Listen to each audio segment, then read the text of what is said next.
Order, members. The sitting is resumed. It's time for questions to Mr Peter Weir, the Minister for Education, and I call Mr Andrew Muir. Mr Muir. Thank you very much, Mr Principal Deputy Speaker. Question number 1.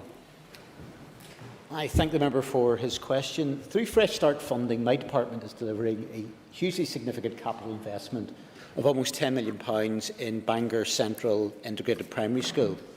The business case was approved by the department in July 2020 and identified the preferred option of a new build school on a new site on the Blue Road in Bangor. The project will provide a brand new single-storey school with modern facilities fully compliant with the department's school building handbook. The school will be built upon a new site 1.7 miles away from the existing school in easily accessible part of the town with sufficient room for future expansion. The construction work will be able to take place without causing any disruption to the ongoing operation of the school. In July 2020, the Education Authority appointed an integrated consultant team to undertake the design, and this work is now in the early stages of the design process. When completed, the new facilities will enhance the provision of integrated education in the North Down area and support the future growth of the sector. Mr Muir. Thank you very much, Mr Principal Deputy Speaker, and I thank the Minister for his response. As the Minister has outlined, this will be a new site out in the Blue Road. What assurances can the Minister give that the children and young people living in Bangor Town Centre will be catered for as a result of this move to the new site? Well, any provision will be made in terms of, as with transport of anybody, for example, if the member is talking about transport in relation to it, where there's a entitlement in terms of movement for free school transport to be provided if children are outside the distance.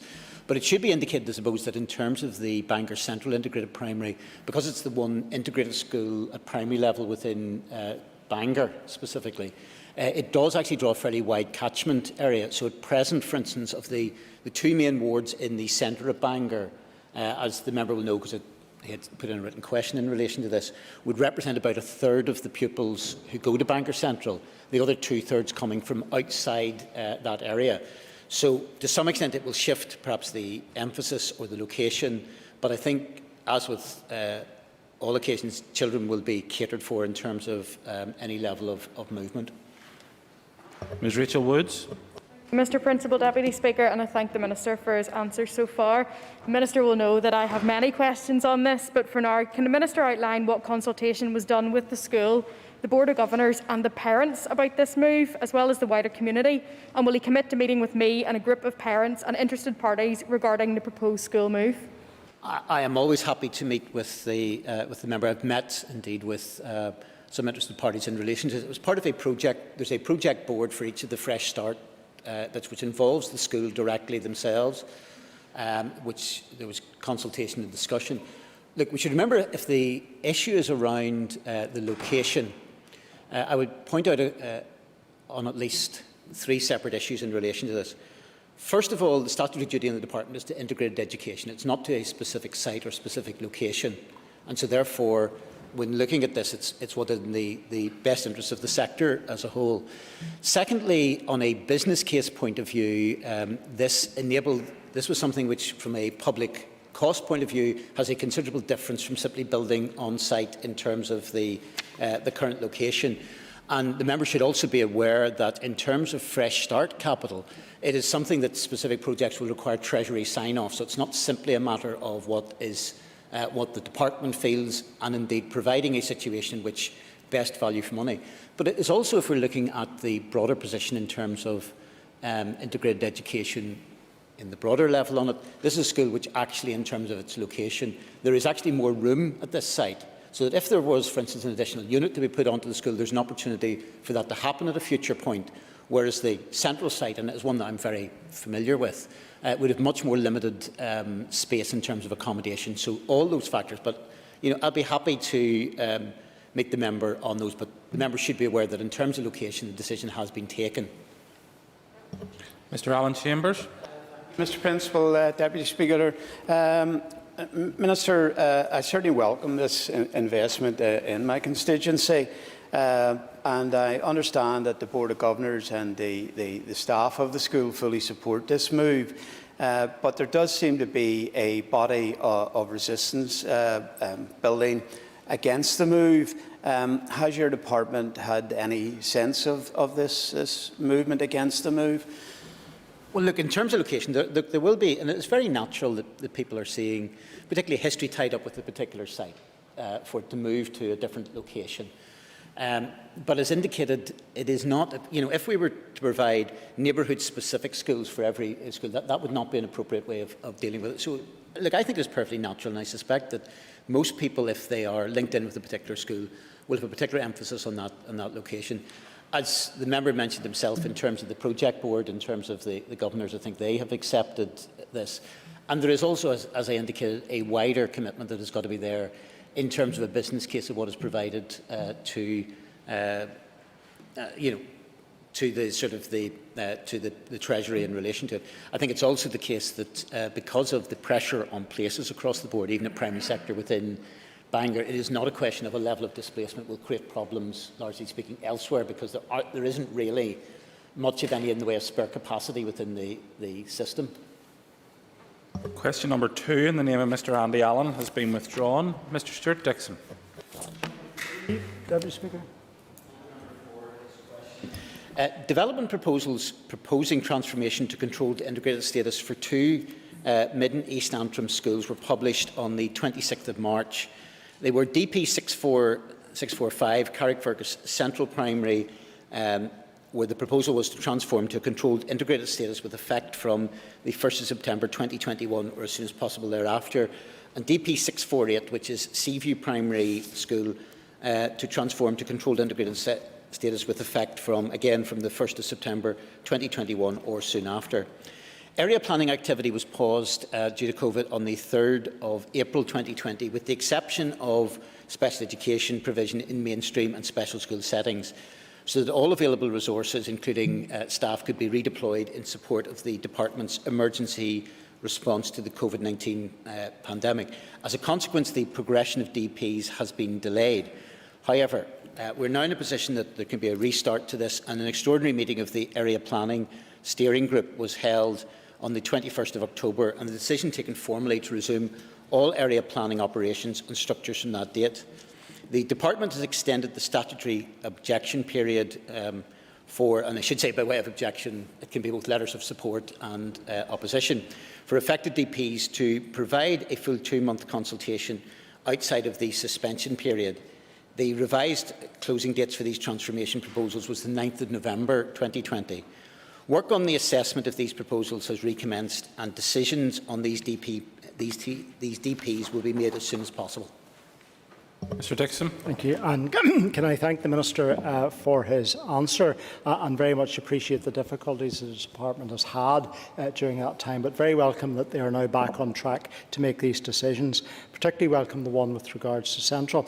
But Minister, in respect of Seaview, you'll appreciate that it is less than 3 miles away from an already successful integrated primary school, which is celebrating 20 years this year. How does the Minister see the development plan proposal, bearing in mind that these are 2 villages less than 3 miles apart? Well, the member will forgive me, and I don't know how much you were directly at process, but in terms of development proposals, while they will be initiated by different bodies and indeed brought forward, ultimately it will come down to a legal decision which has got to be made by the Department, and where there is a Minister, by the Minister directly. Therefore, I am duty-bound ahead of any decision on a development proposal to make no comment at all on the merits of that case, either for or against that proposal. And so, while I think all factors will be borne in mind in terms of the situation as regards Seaview and Carrick, I will have to judge all those factors when it comes to it. I can't comment on, for instance, the distance between existing schools at present, but obviously all factors will be taken into account before there's a decision. Mr Jim Allister. Can the Minister advise the House, in making decisions about these matters, how far are the wider community ramifications considered, in that if you take Seaview, for example, the impact upon a school like Carnalban, a primary school that the Minister kindly visited, could be quite serious, in that a school that is struggling to regenerate itself and get back going, could have the rug pulled from under itself by a further advancement of an alternative offering nearby? It is the case that we look at the impact on surrounding schools. I suppose very specifically, it is not simply about the sustainability of the schools, but the key focus is actually on the direct education of the young people. So, for example, if a school was either transforming or there was a merger or a closure, it is what implications will be there, particularly for those children locally. It will be looked at, any school will look at what the wider implications for the nearby schools, and indeed as part of the process, there is effectively a grid, if you like, of nearby schools that is highlighted within that, with the distance from the school. It is broken down by sectors, it is broken down by the number of children that is there. So all factors are taken into account, but obviously overriding considerations are very specifically the broader educational implications for those children and what is sustainable as well. And I appreciate it is rare unless it is maybe a more minor indication in terms of school numbers that any development proposal is entirely uncontroversial in its nature, because it clearly, even decision with any school, will have a ripple effect, if you like, across the board. Questions 4 in the name of Mr McGuigan, 7 in the name of Mr Chambers and 8 in the name of Mrs Cameron have been grouped. Mr Philip McGuigan. Ceist Evercar, question 4. Thank the member for, indeed all three members for their questions. So I'm going, as I said, as the Principal Deputy Speaker, to answer all three together. It's my priority that examinations to award CCEA qualifications should go ahead as planned in 2021. I've already announced a number of adaptations to CCEA qualifications, including the omissions of assessments for whole units for most GCSEs and health-related adaptations for AS and A levels. However, I've also stated that I would keep the situation under review, and my officials have been working with CCEA to develop a range of further mitigations and contingencies to respond to the fluid public health situation. That work is in an advanced stage, and I hope to provide more information very soon. In these uncertain times, I think the familiarity with the exam system provides greater certainty as learners know what they are working towards and how it is awarded. And additionally, I suppose, when looking at the wider implications in terms of examinations, we've also got to be careful that our students in Northern Ireland are not disadvantaged between each other, as it will not simply be a question of what is done within CCEA, but a number of students, particularly at A-level, will also carry out examinations from different boards outside of Northern Ireland, but also when it comes to their qualifications, that they are seen as both robust and also portable and comparable compared to their counterparts in neighbouring jurisdictions. Mr McGuigan. Gurmelgad, Priya Can Collier, and the Minister in his response talked about disadvantage, and there's no doubt that the educational experience during the pandemic to date has varied greatly and will continue to vary, no doubt, as long as COVID is with us. And there is no level playing field, Minister, and in my view the CCA proposals don't go far enough. Given the level of disruption to classes, the level of COVID absences and the amount of lost learning time, will the Minister give further consideration to how the exam series in 2021 will be addressed? I indicated that exams will go ahead, and I think it's important. Sometimes there has been a little bit of a, maybe sometimes genuine, sometimes false discussion around when will you give certainty. Clearly, the certainty is that exams will take place, and I think it's important that, and I think one of the byproducts where sometimes there has been, and I think there's a genuine concern that has been raised, is that some schools, concerned that exams will not take place, are over-testing their pupils on a daily basis. I think that is something that's entirely negative, and schools should be operating largely as they do, as normal as possible, and not placing levels of undue strain. Indeed, one of the concerns that in terms of maintenance of exams is that we don't reach a situation that if exams were abandoned, that pupils would be put under effectively a 7-month microscope where every assignment, every action that they take would be a highly pressurised situation. But the member is right in terms of, that's why we're looking at a range of adaptations where we can have tasked CCA to look at the issue of optionality, which will give greater choice to students when they're taking it. It is also, I think, as well as adaptations, what contingencies will be put in place. And again, this is not something, well, it may be a particular focus this year, is not unique to this year, because there will be a number of occasions in a normal year where pupils, for instance, are not able to sit a particular paper, they are perhaps ill, they are disrupted in some shape or form. So those contingencies will need to be thought through as to what provision is put in place there. There will be a series of other adaptations that we'll put in place, and I hope to bring that further level of clarity as we move on very shortly. Mr. Alan Chambers. Well, Deputy Speaker, thank you, Minister, for your answer. I think you have sort of answered the question I was going to ask, but for the record, can the Minister commit to not changing this position so that students and parents can at least have clarity over what they need to prepare for with regards to upcoming exams? Look, it is entirely my position to ensure that exams take place. Now, nobody can be absolutely a crystal ball saying what where position we could be in a number of months' time, albeit I think that a lot of the while there is, I think, as even the Prime Minister indicated, there are, if you like, still some difficult days to get ahead, that the overall picture is improving. I think that exams represent the fairest way and a route in which that effectively people can be judged entirely on their own merits. But there's got to be levels of adaptation to this year's examinations because of the levels of disruptions that pupils have had, and not necessarily on a level playing field on that basis. So the reality is that there is no solution within this which is going to be perfect. But it is noticeable that all jurisdictions, by one means or another, is effectively doing exams, even if at least one of them isn't saying it's doing exams, it's doing it by a different nomenclature. Mrs. Pam Cameron. Thank you, Mr. Principal Deputy Speaker, and I also thank the Minister for his answers so far. Can the Minister outline what steps his department is or could take to further alleviate pressure on pupils facing important assessments under these very challenging of circumstances? Well, I think the first thing is to try to give them certainty. I think there's a message that when we see the adaptations, I think there is a clear message we want to send out to schools, because I know a number of people have raised the concern less about the direct examination themselves, but the level of pressure that children are being put under on a daily basis. And some of this is coming from schools who are taking a view that if they have to produce some level of evidence, for instance, as to what level of assessment they produce, they will be worried about parents suing them, etc. This has then, I think, led to an undue level of pressure that's being placed on a daily basis on children. So I think that is the case.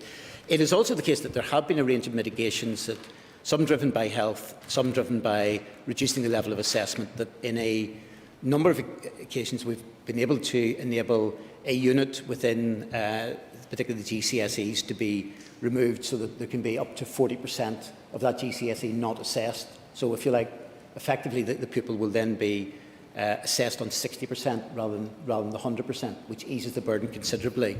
It is also the case, I think, to be fair, that while there has been levels of disruption, schools are becoming additionally adept in terms of the remote learning that they are producing. So it is not a question if somebody is off that there is no work being produced, albeit that face-to-face teaching is very much to the fore. But it is also the case that in terms of adaptations, that there will be further adaptations need to be looked at. I think particularly that will focus in on A-level and AS level, and I look forward to holding that conversation very shortly with CCAI, who are currently drafting up proposals for that. Mr. Chris Little. Thank you, Principal Deputy Speaker. I'm aware of one school in Northern Ireland which has pupils on their 4th period of self-isolation, an entire year group that has missed 4 weeks of school-based learning this term, and of course there are pupils physically unable to sit GCSEs taking place this week due to COVID-related absence. So can I ask the Minister, why are contingency plans not already in place to address anxiety caused by these absences and to ensure all pupils receive fair grades? Well, look, from that point of view, we want to make sure there's already been certain levels of contingency put in place, and indeed, in terms of opportunities, CCAA have made clear that, for instance, those who are sitting this week's examinations, if there's a reason why they can't do it, there will be further opportunities, for instance, in March of this year, potentially in July of this year. It is about trying to get things correct. I want to see two things happening. First of all, I think CCAA have got to come forward with their draft proposals. We need to actually produce then a holistic picture. It is also the case that independently Deloitte has been tasked to look at what happened in 2020. They're due to report fairly soon as well. So it's important that all those lessons are put into place to ensure that we have something that is fair as possible. I think it is about trying to equalise out as much as possible. There is no doubt in current circumstances there is no perfect solution and there is no entirely fair solution. But I think that particularly as we look towards the robustness of our exams, trying to ensure that our pupils do get something which is fair and equally portable, that we do have something which links in with what is happening elsewhere, and that exams themselves, with those levels of mitigations, adaptations and contingencies, represent the fairest way forward.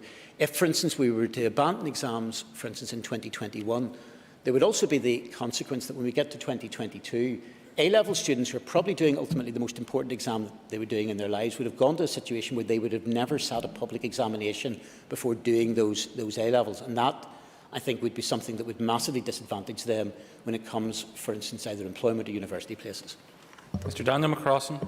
Thank you, Mr Principal Deputy Speaker, and thank the Minister for the answers to the questions so far. I think, Minister, most are in agreed, students, teachers, parents, that the fairest option facing you and facing our young people is to cancel GCSE examinations this year.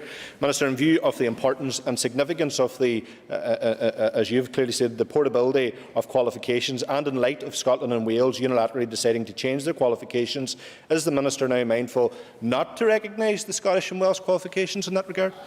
Entirely recognise what's happened in Scotland and Wales. Scotland, in terms of their hires which are used effectively for entry into university, are keeping with examinations, as indeed is the next layer below. Scotland has made an adjustment which affects about 10% of its pupils, but they have made sure that their pupils are not disadvantaged when it comes to employment and indeed into entry.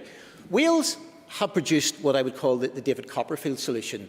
They have presented a few mirrors and made it look like exams have disappeared.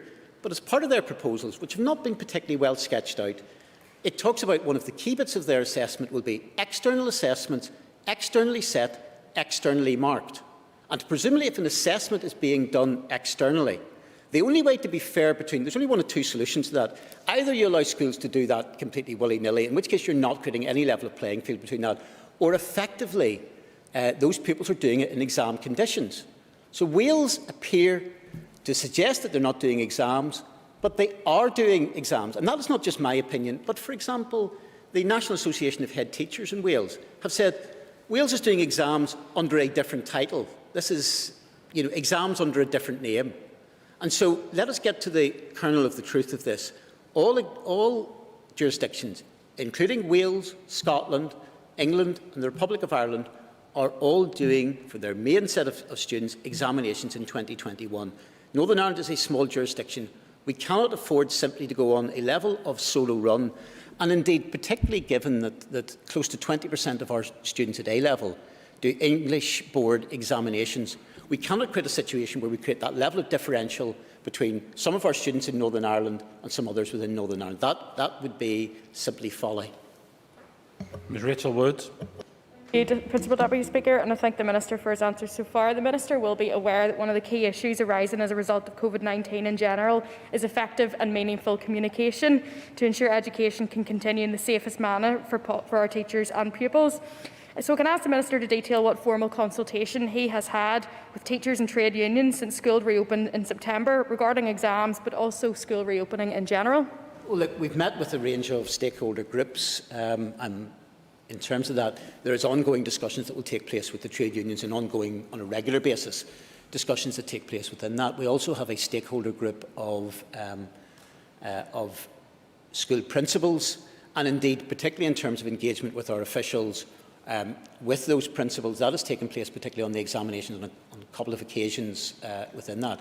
And indeed, when the issues have been discussed through, particularly among school principals, they've agreed that the best way forward actually is examinations as well. There isn't a level of demurring from that, because it is very difficult. There's no certainly perfect way that if centre assessed grades were to be used as to how we could moderate those, so that it's got to be one pupil in one school is on as much as possible, given a lot of the constraints that are there, a level playing field with others. And it's clear that examinations represent, however imperfect, the best opportunity for a level playing field between students, because students are not only competing to get their own grades, but they're competing against others, particularly when it comes to university places, when it comes to later employment, and indeed so that their grades can also have a level of comparability, not just with their peers, but also whenever they're competing against others of different years, that you can have a level of read across within that. Given the issue, I thought it was important that a single member from each party got asking a question of the Minister. I know there was another member, but I'll make it up to you next time, Robbie. Mr Paul Frew. 5, Minister. Thank the member for his question. During the period when face-to-face assessment was suspended, the Education Authority's Educational Psychology Service continued to progress Stage 3, 4 and 5 assessments, which had previously been consulted on and agreed with schools, and worked closely with EA colleagues in statutory operations to provide psychological advice when requested. The service was able to gather information from questionnaires and other screening tools administered via telephone or video call.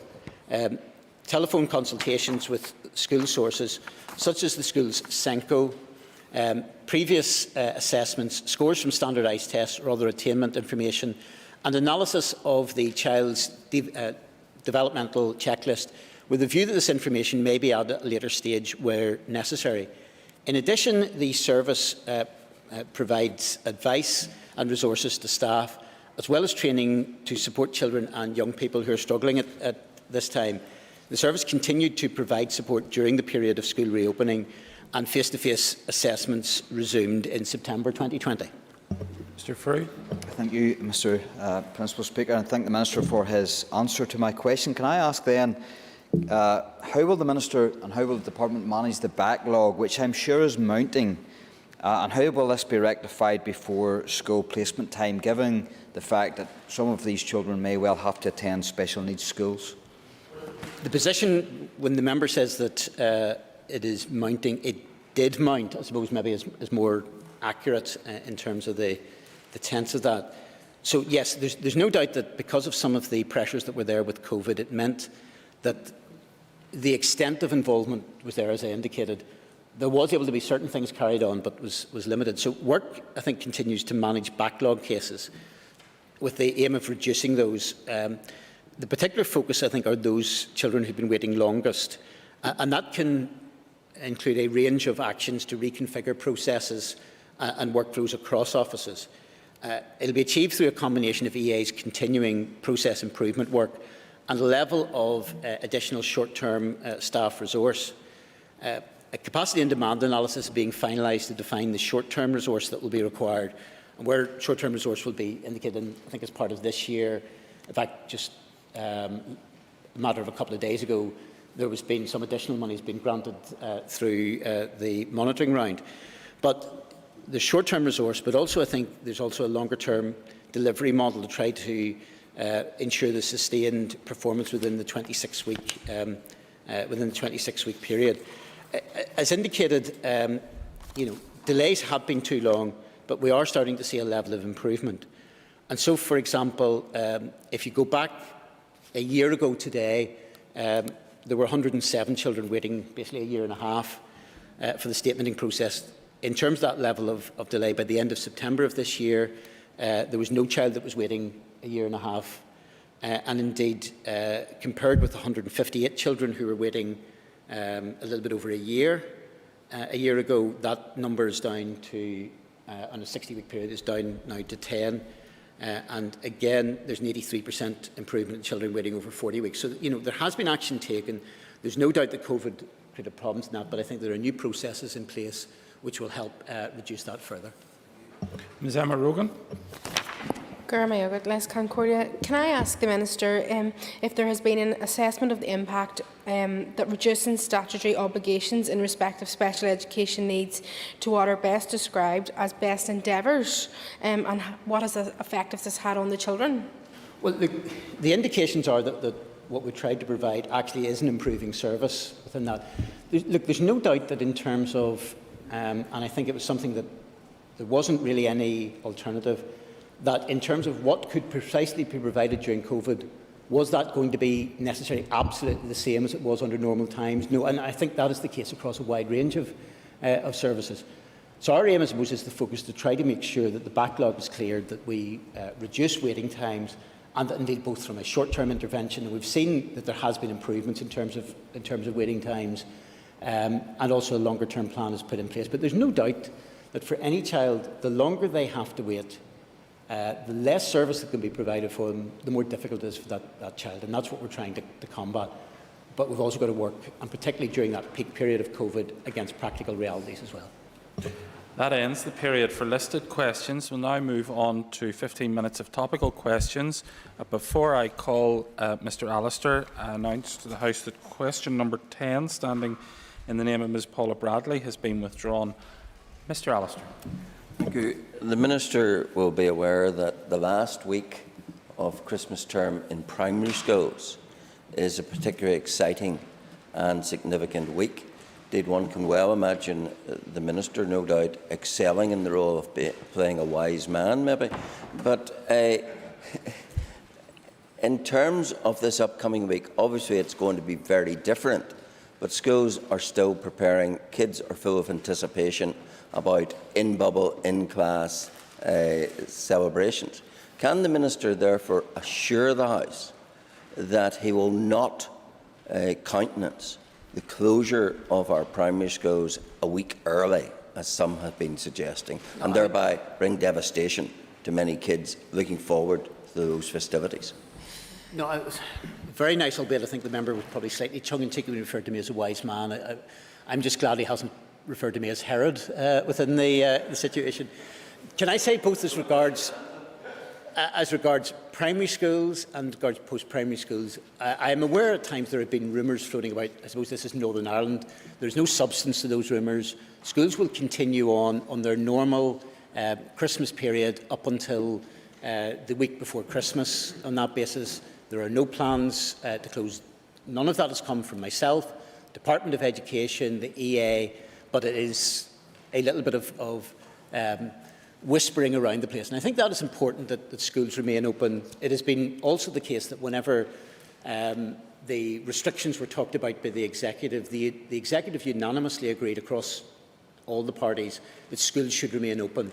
And that is both from an educational point of view, it is from a social point of view. And the member is right that particularly, albeit there will be certain constrained situations this year, so at various events around nativities, around situation where I'm aware a number of schools have booked a video photographer and such like to take. It's important that those go ahead. That, there were a number of things that were missed out, I think, by necessity towards the end of the last academic year, those school leaver type situations. I'm keen not to add to that. I think it is also the case, I have to say, that from a pure health point of view, to inject an extra week's holiday before Christmas and effectively say, here's a large number of children with the best will in the world, simply just to be at home, probably creating levels of socialisation, is actually probably would be detrimental from a health point of view as well. So I'm totally opposed, and there are no plans to close schools early. Mr Allister. I'm grateful for the clarification from the Minister. Can he bring the same certainty in respect of the holding of the transfer tests in January? Yes, I mean, as far as I can, certainly from that point of view, as the member is aware, AQA and PPTC, who hold the transfer tests, are independent organisations. So ultimately it lies within their hands and the hands of the schools that hosted. But certainly I think there's been levels of engagement where, for example, all the health and safety measures will be put in place. They're perfectly prepared for them as far as so there is no intention for those to be cancelled either. And I think it is important. The member does make a very valid point that the more certainty that we give people, I think the better within that, even if sometimes the certainty we give may not be the exact certainty that some others would want in relation to some of those issues. Mrs Dolores Kelly isn't in her place. Ms Cara Hunter isn't in her place. Mr John O'Dowd. On the good list. So, in terms, Minister, you'll be aware of recent stories around the concerns of pupils who are bubbling in their classrooms and in their schools, but then get onto buses where there's multiple schools on those buses. I understand they have been corrected when they've been raised, and indeed I raised one earlier in the year myself. Has there been a scoping exercise carried out to see where this is happening and what measures can be taken to ensure it doesn't happen?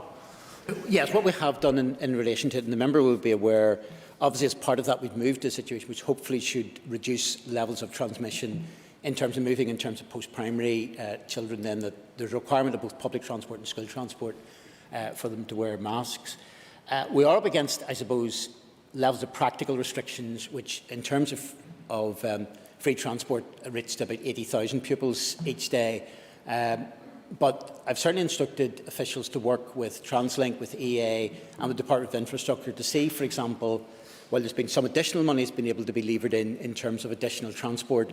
Obviously, there are levels of restrictions, but to try to make sure that we use that transport as wisely as possible. So if there is some additional pressures on some routes, whether buses can be brought in, if there is some level of rejigging, I think that would be something that would be happy to embrace as well.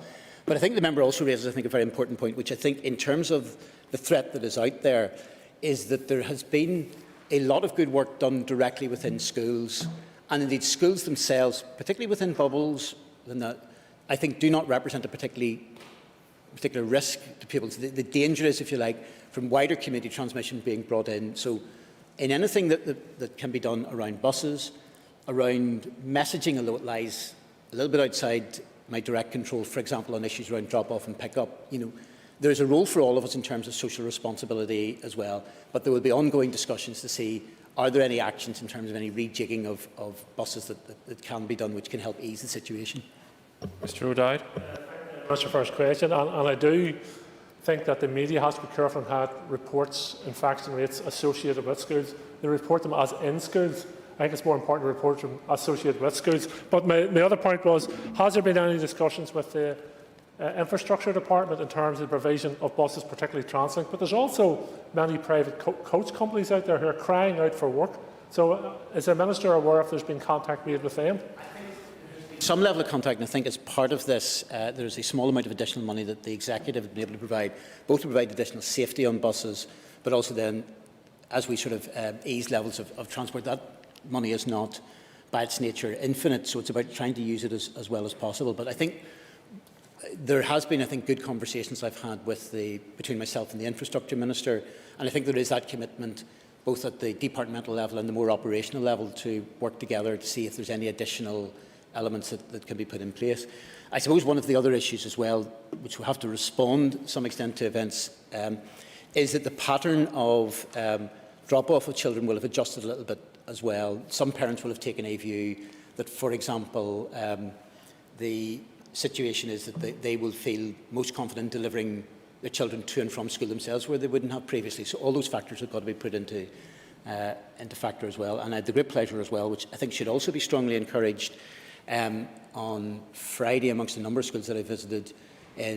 One of those was Jones Memorial in Enniskillen, which had won the Fermanagh Sustan's Reward for active travel. And I appreciate at times active travel is not something which is applicable to everyone, or indeed, given some of the weather conditions of Northern Ireland, is something which can be done all the time. But I think, again, the more that we can encourage, both from a point of view of preventing spread of COVID and also creating sort of a healthy body with a healthy mind, I think the more that we can do to encourage active travel where possible, I think, is something that needs to be embraced as well. Mr Colin Gildernew.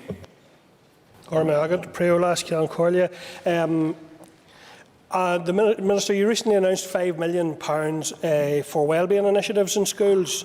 Can I ask when schools will be able to start spending this money in this very important field of their work? It will be put in debate. I suppose to give a little bit of a breakdown in relation to that, 5 million equates.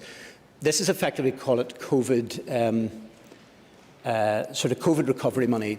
Whereas I suppose there was a total of 12 million total given on the broader, let's call it academic side of it, most of which went into the Engage programme.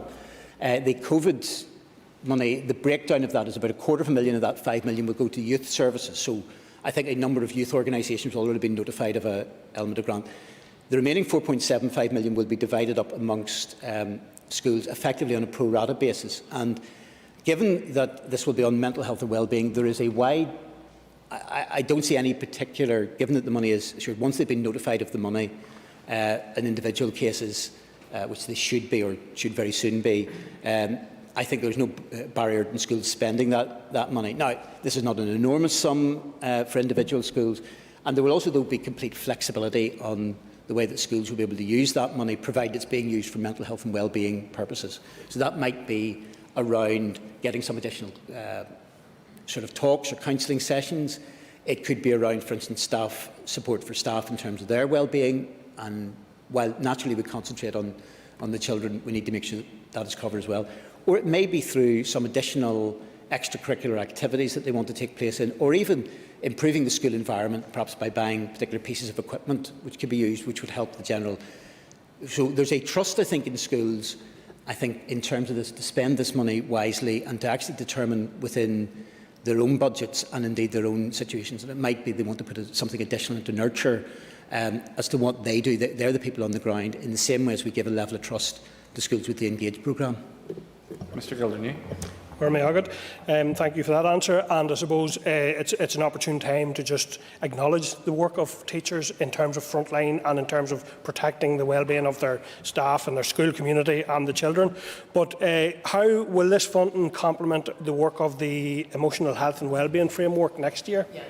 I think the idea is that soon there will be proposals brought through the executive. There has been within budget, and we'd bid for sort of an annual sum, which, to be fair as well, then because of the linkages with health, there's been some money provided by health as well. So the anticipation in terms of the emotional health and well-being would be that there would be 6.5 million that would be mainstreamed into budgets that could be provided for, mainly for schools. There will be, I suppose, a series of projects. Some of this will work on the issues about youth side of things, and also building resilience in terms of the curriculum. The idea, I think, where the differentiates between the two is, I suppose, the 6.5 million will be a range of projects, some of which will effectively be piloted because we want to see what works and what doesn't work, but will probably be a bit more centrally driven, although schools will be able to take advantage of that.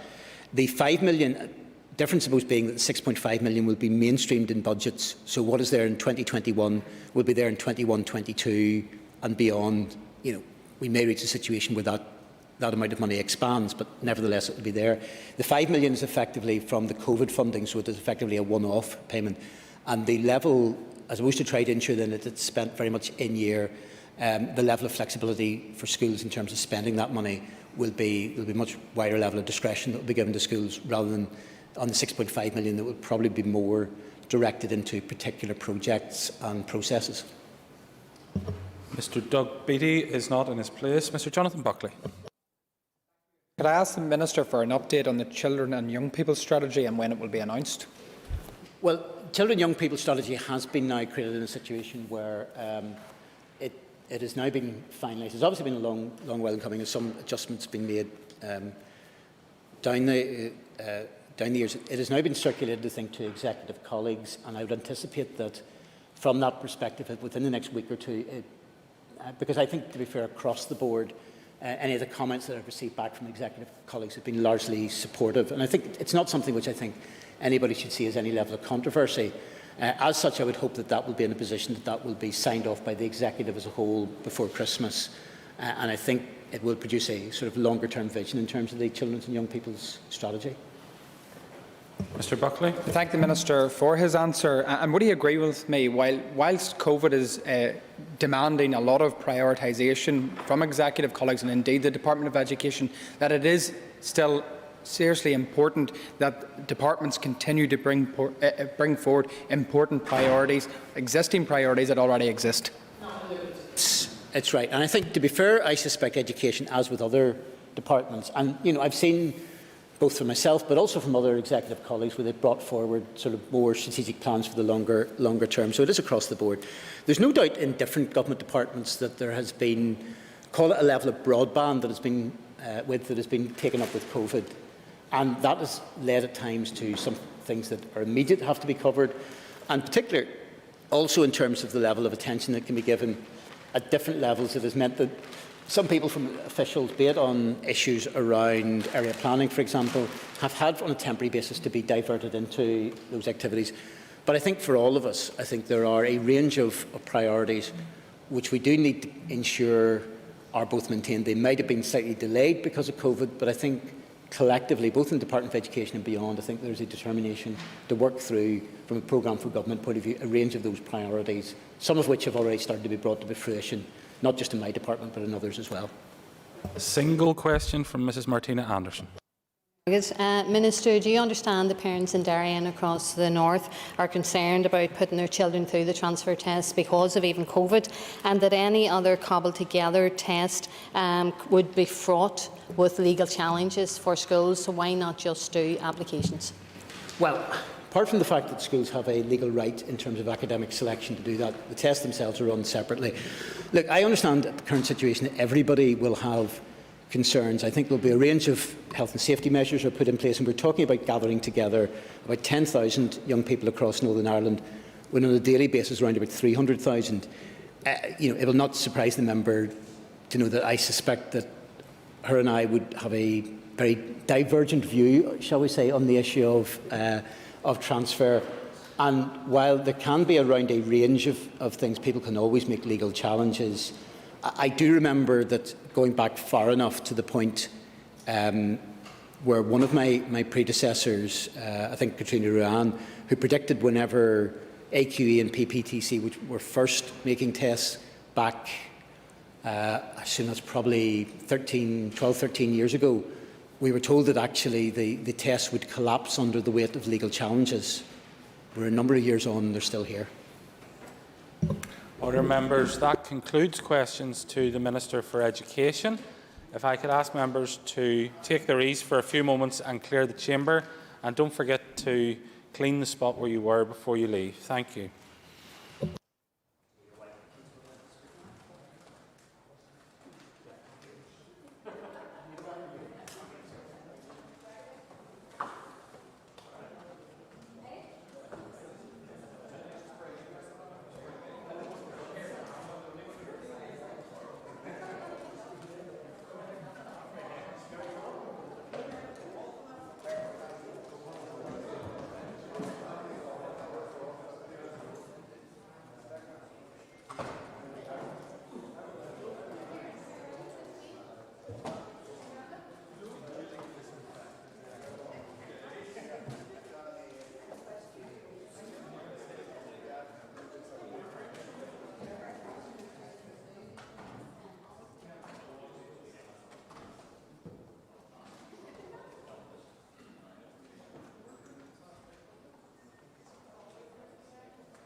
Order, members, order. We now move on to questions to the Minister for Finance. I call Mr Colin McGrath to ask the first question. Mr McGrath. Number 1, Mr Principal Deputy Speaker.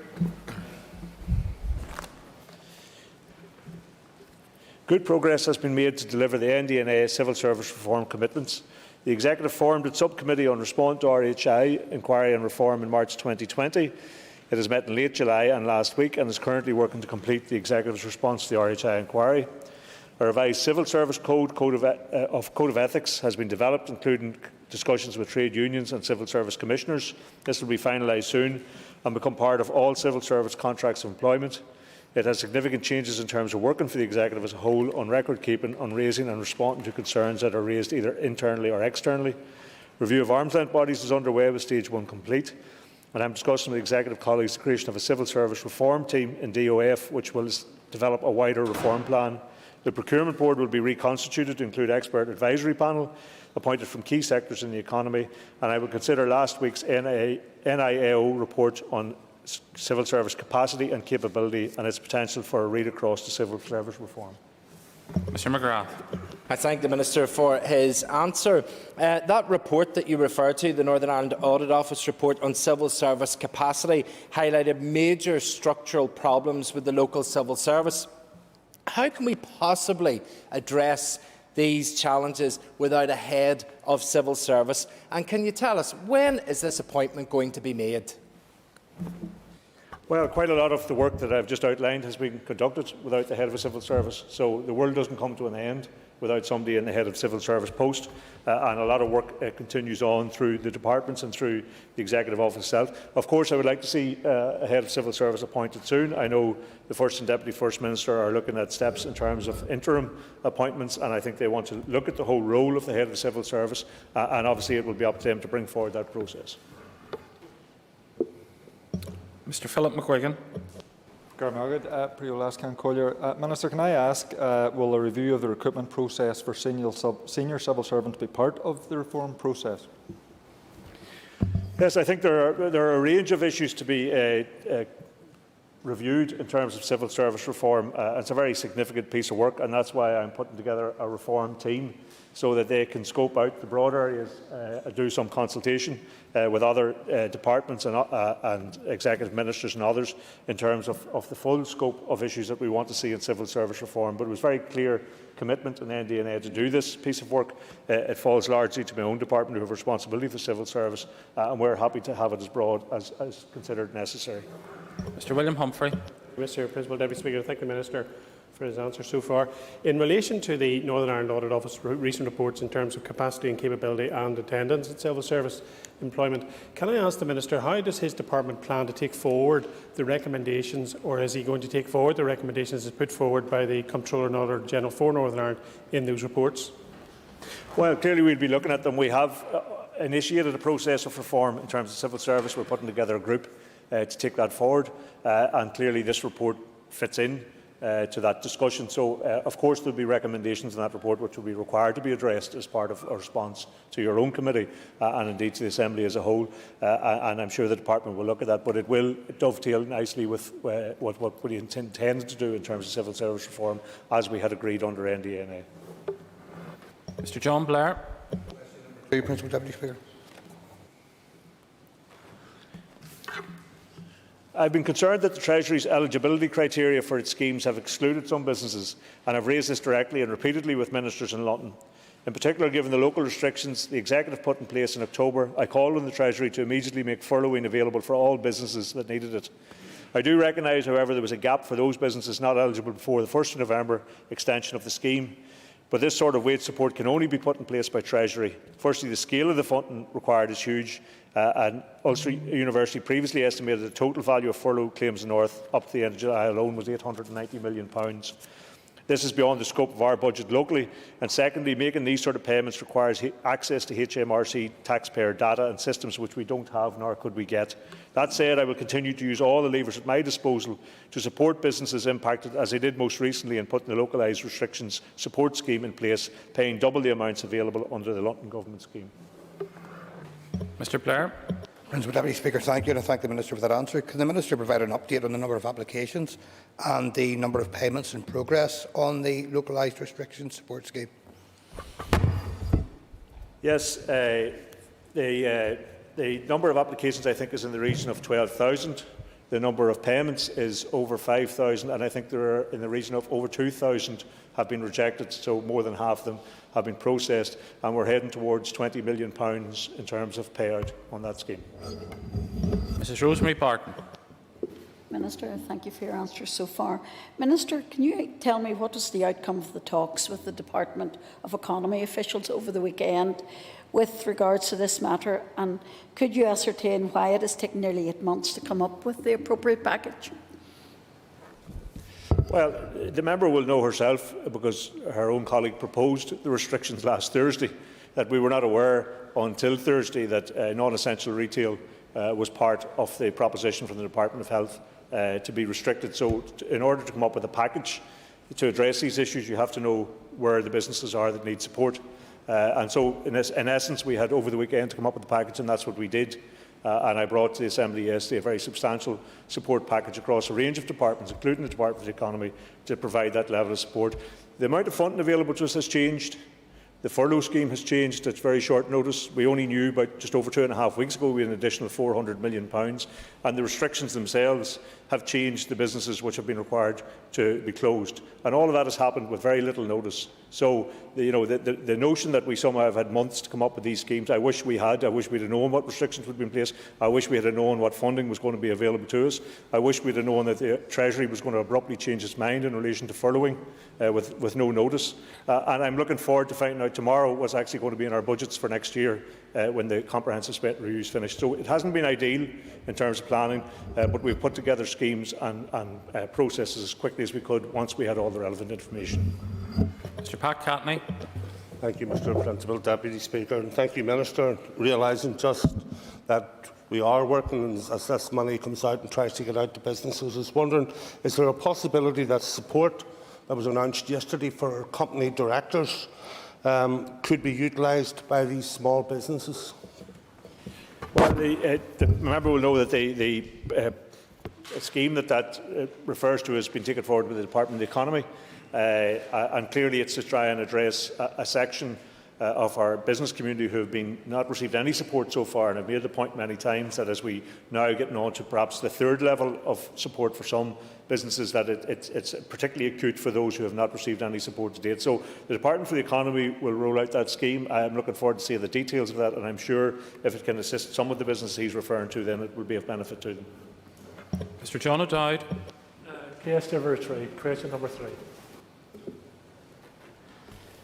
Security of supply is a fundamental in all public sector contracts. It's essential that Commissioners continually monitor and assess the resilience of supply chains as COVID-19 continues to impact demand and production in the manufacturing sector. Security of supply will also be impacted by EU exit if the British Government fails to secure a trade deal with the EU. I plan to appoint an expert advisory panel from industry to bring fresh thinking on procurement matters and advise the Procurement Board of the lessons learned during the pandemic to help build the resilience of government supply chains. Mr. O'Dowd. Thank the Minister for his answer. The Minister will be aware of many small, medium enterprises who were capable of responding to the shortages of PPE and other equipment in the health sector, but weren't able to because they were disadvantaged because of the scale of the contracts. Will the Procurement Board, or the new Procurement Board, ensure that there is a mandatory provision for social value as well as value for money?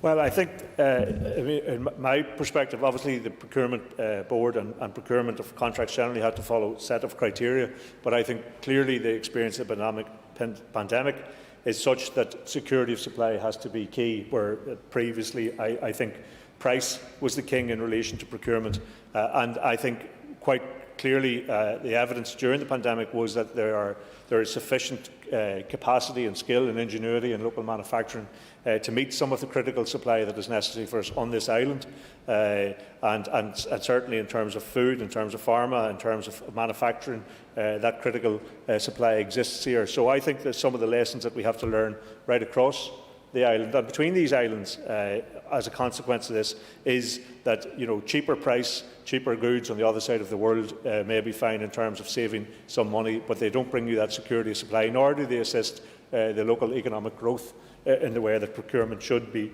tailored towards doing. So I think there are a lot of lessons to be learned from that, and I look forward to the newly constituted Procurement Board getting stuck into that issue fairly quickly. Mr. Jim Allister. The Minister will be aware of the recent exposed scandal of the obscene amounts of money paid to middlemen in respect of the obtaining of PPE. Can the Minister assure the House that the PPE acquired for and within Northern Ireland was free from any of those payments of obscene amounts of money? Yes, it was officials who dealt with the contracts in China. I was speaking to one of them who was amused at the amount of money that was received by someone else when he was doing it as part of his public service to us, and did a remarkable job. And, with the focus that had been on the first attempt at PPE here, it pales into insignificance when you see the obscene amounts of money the British Government were prepared to pay to middlemen to achieve this. So, of course, there was I wouldn't say it was a panic, but there certainly was a great degree of urgency in securing PPE, and we were not alone in trying to source material in the Far East. And that added to complications. It added to cost, undoubtedly, but it also added to complications in terms of accessing that goods. And it goes back to the original question from my colleague Mr O'Dowd about security of supply, about knowing your suppliers, about having easy access to them being as important as the cheaper price that sometimes comes from the Far East. Mr Mike Nesbitt. Thank you very much. Does the Minister agree with the interpretation of the House of Lords that the protocol suggests that when it comes to security of supply for those supplying key sectors such as health will be subject to EU regulations rather than the will of the Executive? Well, I think that remains to be seen, and of course there's a great degree of uncertainty in relation to the whole Brexit issue, and there is legislation currently going through the House of Parliament. The Lords have taken a particular view on it. I'm told, or I know from reading commentary on it, that the Commons intend to take a different view in relation to it when it comes back to them for further processing through the legislative framework. All of it is unsatisfactory as far as we're concerned. And I'm sure as far as he is concerned as well. We should not be in this position a couple of weeks away from the exit date. And this mess is not of our creating. It's certainly not of the creating of the democratic wishes of the people in this part of the world, but it's not of our creation in terms of that negotiations and the processes developed between the British Government and the EU. And the sooner it is resolved with a great degree of clarity, then the better for all of us. Ms Rachel Woods. Mr Principal Deputy Speaker, and thank the Minister for his answers so far, but security of supply will also be impacted by climate breakdown. So can I ask the Minister, with regard to procurement processes and policies going forward, if any environmental and climate impact will be reflected to ensure policy is sustainable? Will, for example, a sustainability clause or criteria be considered for security of supply? Well, clearly one of the first issues, I suppose, if you're not transporting goods from the far side of the world, there certainly is an environmental benefit from having goods produced locally in this island or within these islands. It certainly cuts down on transportation costs for them. But yes, I'm happy to have a look at all of the issues that she's raised and ensure that the Procurement Board, when it's examining these issues, considers all of those matters going forward. Mr Matthew O'Toole. Thank you, Mr Principal Deputy Speaker. Can the Minister be more specific about issues relating to security of supply caused by Brexit, and have any orders been taken forward to forestall the uncertainty around the 31st of December? Could the Minister also briefly give us an update on whether he has made any specific allocations or been asked to make any specific allocations in relation to procurement of a vaccine, which we all hope is closer than we once feared? Excuse me. Well, in relation to the first question, there is a huge uncertainty in relation to what our future trade and relations are going to be like, and that could challenge very significantly security of supply. And so we need to bottom out all of those issues, and as of yet the Executive is still fairly much in the dark in relation to how this is eventually going to fall down, because the British Government has not been keen to share information with anybody outside of its own narrow confines. In relation to the vaccine, I'm advised by the Minister for Health that the vaccine will be procured centrally in the British Government system and be supplied to us, but although the rolling out of a vaccination programme, the logistics of that will be a matter for the Executive to meet the cost of. Dr Steve Aiken. Question number 4, please.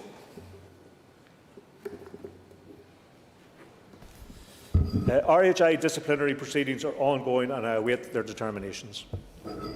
Dr Aiken. Thank you very much indeed, and thank you very much indeed for the Minister's rather short reply.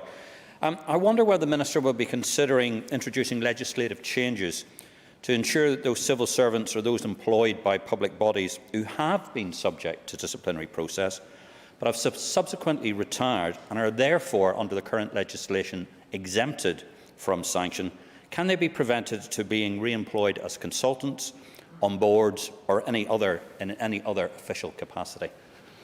Well, can I say outside of the RHI process, because he knows that is ongoing and he knows it affects a certain number of individuals, so to get into speculation about what they may do or may do in the future, I think is something that we do not wish to get into until that process has run its course. But in general terms, I think he does make a point which I think is worth looking at, and that is if someone is subjected to a disciplinary process then beyond their term in public service, what functions they can avail of or not avail of, as the case may be, depending on the outcome of any such investigation. And I think that's something, as part of the review and reform of civil service, that we would want to address.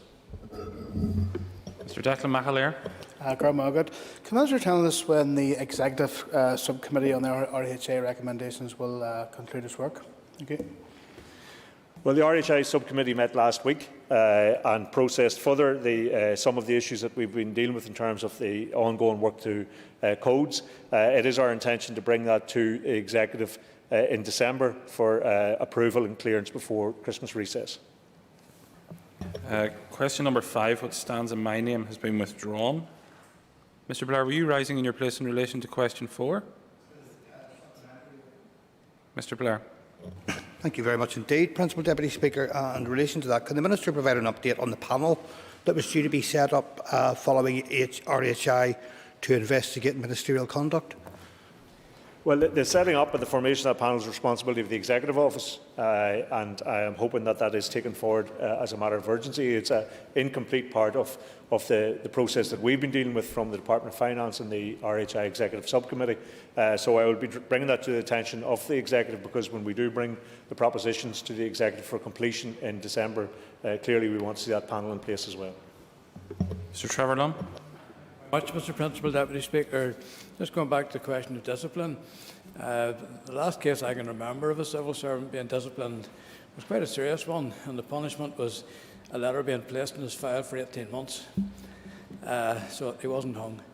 With the question of official or semi-official appointments after retirement not depend to some extent on the severity of the offence and the punishment? Yes, I think that quite clearly if there was a misdemeanour of some sort, then it would depend on the level of judgment attached to that. I think the question that Dr Aiken posed, I think, has outlined somewhere that I think would want to be looked at in terms of that. I'm not sure that there is clear policy in relation to that, or an analysis of what level of misdemeanour would merit what particular disbarment from future appointments or future roles in public life. I think this is something that does pertain in other jurisdictions in these islands, so I think it certainly is something that we would want to look at, as I say, setting aside the whole RHI experience, and it's not in relation to what's going on there. But in general terms, I think that there would want to be policy in relation to that for civil service and ongoing public appointments. Question number 5, which stands in my name, has been withdrawn. Mr. Stuart Dixon. Question number 6. On the 23rd of November, yesterday, the Executive agreed allocations of £338.1 million of the £500 million that was held centrally. There's also £150 million set aside for consideration of longer-term rate support. A further £26.6 million has been held in reserve in case there are further requirements later in the financial year. Mr. Dixon. Thank you, and thank you, Minister, for your answer. Minister, you are responsible for assessing bids which come from other departments and then issuing that funding. It's therefore incumbent on you to ensure that that money is spent well and spent before the end of the financial year. Given the lateness and lack of ambition of other ministers, what action is your department taking to ensure that money that is bid from you and approved by you is being spent appropriately?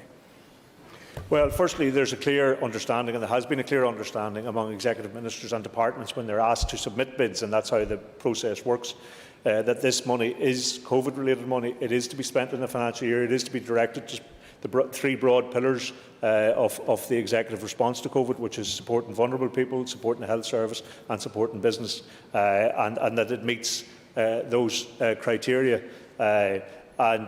Clearly, as I say, we would be obliging departments to come forward and demonstrate that this is the area they wanted to spend, and that they fully understood the requirement to have this spent out by the end of the financial year. So we will continue to monitor that.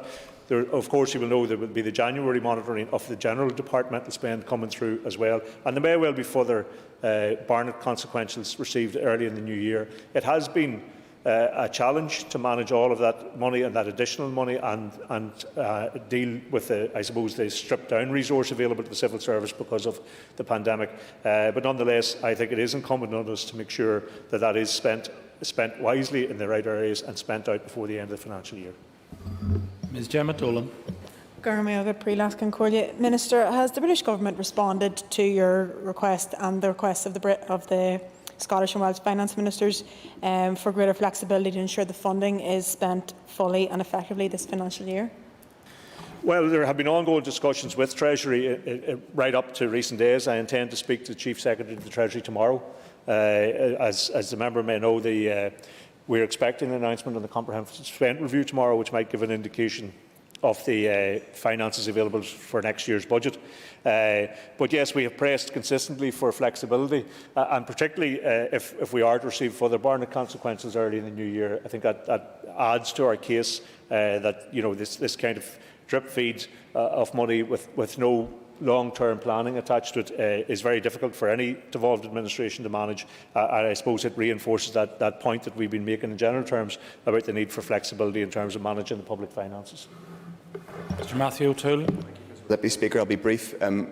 Following the spending review, which we expect tomorrow, will the Minister give the Assembly an update on exactly where we are with unallocated new Barnett consequentials, so that we're able to better scrutinise where the finances are at this critical time?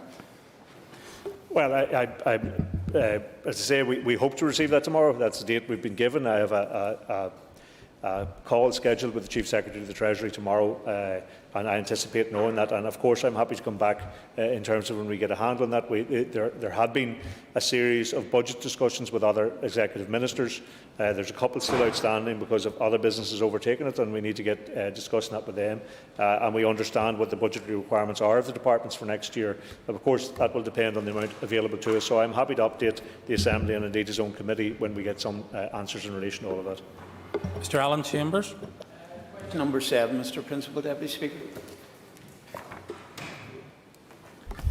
The Executive's public procurement policy requires public bodies to process procurements under a service level agreement with CPD or a relevant COPE to provide a coordinated and strategic approach to securing best value for money. Recognising that it can be more cost effective for public bodies to carry out their own procurement of low value goods and services, the service level agreement allows for public bodies to do this if they use established procedures that maintain accountability and transparency in expenditure decisions. Mr Chambers. Thank you, Mr Principal Deputy Speaker. Thank you for your answer, Minister. A school in my constituency had to pay hundreds of pounds and wait weeks for a simple window repair to be carried out because they had to go through the central provider for all schools in Northern Ireland. The principal could have hired a local independent contractor to do it for 75% cheaper and have it repaired the next day. And this does seem to be a problem for many public sector organisations, not just schools. Would the Minister consider changes for small-scale expenditure in these areas? Well, as I said in my answer, there is a level at which there can be a degree of discretion. Of course, there has to be accountability for all of these arrangements, and we need to make sure that work that is provided by certain contractors is up to the standard required for a school or for any other public building, because it has to serve that building for some time to come. So, of course, there have to be standards applied, and there has to be a level of accountability and transparency in terms of how you spend that money, so it's not going to some favoured contractor or supplier. I'm not making any reference to the school that you're mentioning in this at all, but in general terms it doesn't do that. So, of course, it has to be that balance between making sure that this is good value for money, that it can be got locally if it's below a certain level, and that the person or company who supply that have a certain standard that they can adhere to, and that is recognised by the procurement people. Mr William Humphrey. Thank you very much, Mr Principal Deputy Speaker. And like the member for North Down, I agree in terms of the issues as a school governor. I've had to face similar situations. Can I ask the Minister, in the light of the protections that he's talked about in terms of value for money for the Northern Ireland taxpayer, can I ask the Minister, does he believe that the Central Procurement Directorate actually provides value for money for Northern Ireland PLC? Well, when we were discussing this question, I actually, as an elected representative, I anticipated where the question was coming from, and the people perhaps in procurement are anticipating wider issues. And I know, as I'm sure all of you got frequently, we're told this could have been got for much cheaper than it was got if you only went to a local supplier. And I get all of those arguments, of course, as a locally elected representative, and want to ensure that government spend assists our local economic growth. Of course, procurement and all other agencies have to present value for money in their existence, and we have, as I say, initiated a series of changes to the Procurement Board. We're bringing in more expertise from outside agencies, and the policies of the procurement that are followed are obviously agreed by the executive, so it's an executive-wide ownership in terms of procurement policy. And the responsibility of that board will be to bring policies to the executive for approval. And I think that's where a lot of these issues can be interrogated. But of course, we want to ensure that, as with everything in terms of public expenditure, that it does represent value for money. Mr. Stewart-Dixon. Thank you, Minister. Again, Minister, you'll appreciate that some of the very best local procurement will be done through social enterprises. What action is your department taking, because you have already promised some social value legislation for Northern Ireland? How quickly can we see that on the statute book, and will it happen within the life of this Assembly? Well, in the first meeting and the next meeting that I will have with the newly constituted Procurement Board, social value is one of the main items on the agenda. And I'm, like yourself, I am very much of the view that social value not only provides excellent value for money, social value enterprises and projects, but then they have that added value in terms of what they do for people in the community who might otherwise not be employed, or just that added level of contribution that they make to our society as well as our economy. So I'm a very keen advocate for it. Of course, it has to measure up in terms of value for money, but I believe from my experience, and I'm sure from your own, that it can do that in many, many ways. So we want to see social value being very much part of the procurement make-up, and if there is time, we've been looking actively at the idea of legislation. Of course, we have a limited time left in the mandate for initiating legislation, taking it right through to its final phase, but if there is time, I'm certainly willing to look at that. A question from Mr. George Robinson and an answer from the Minister. No room for others. Mr. Robinson.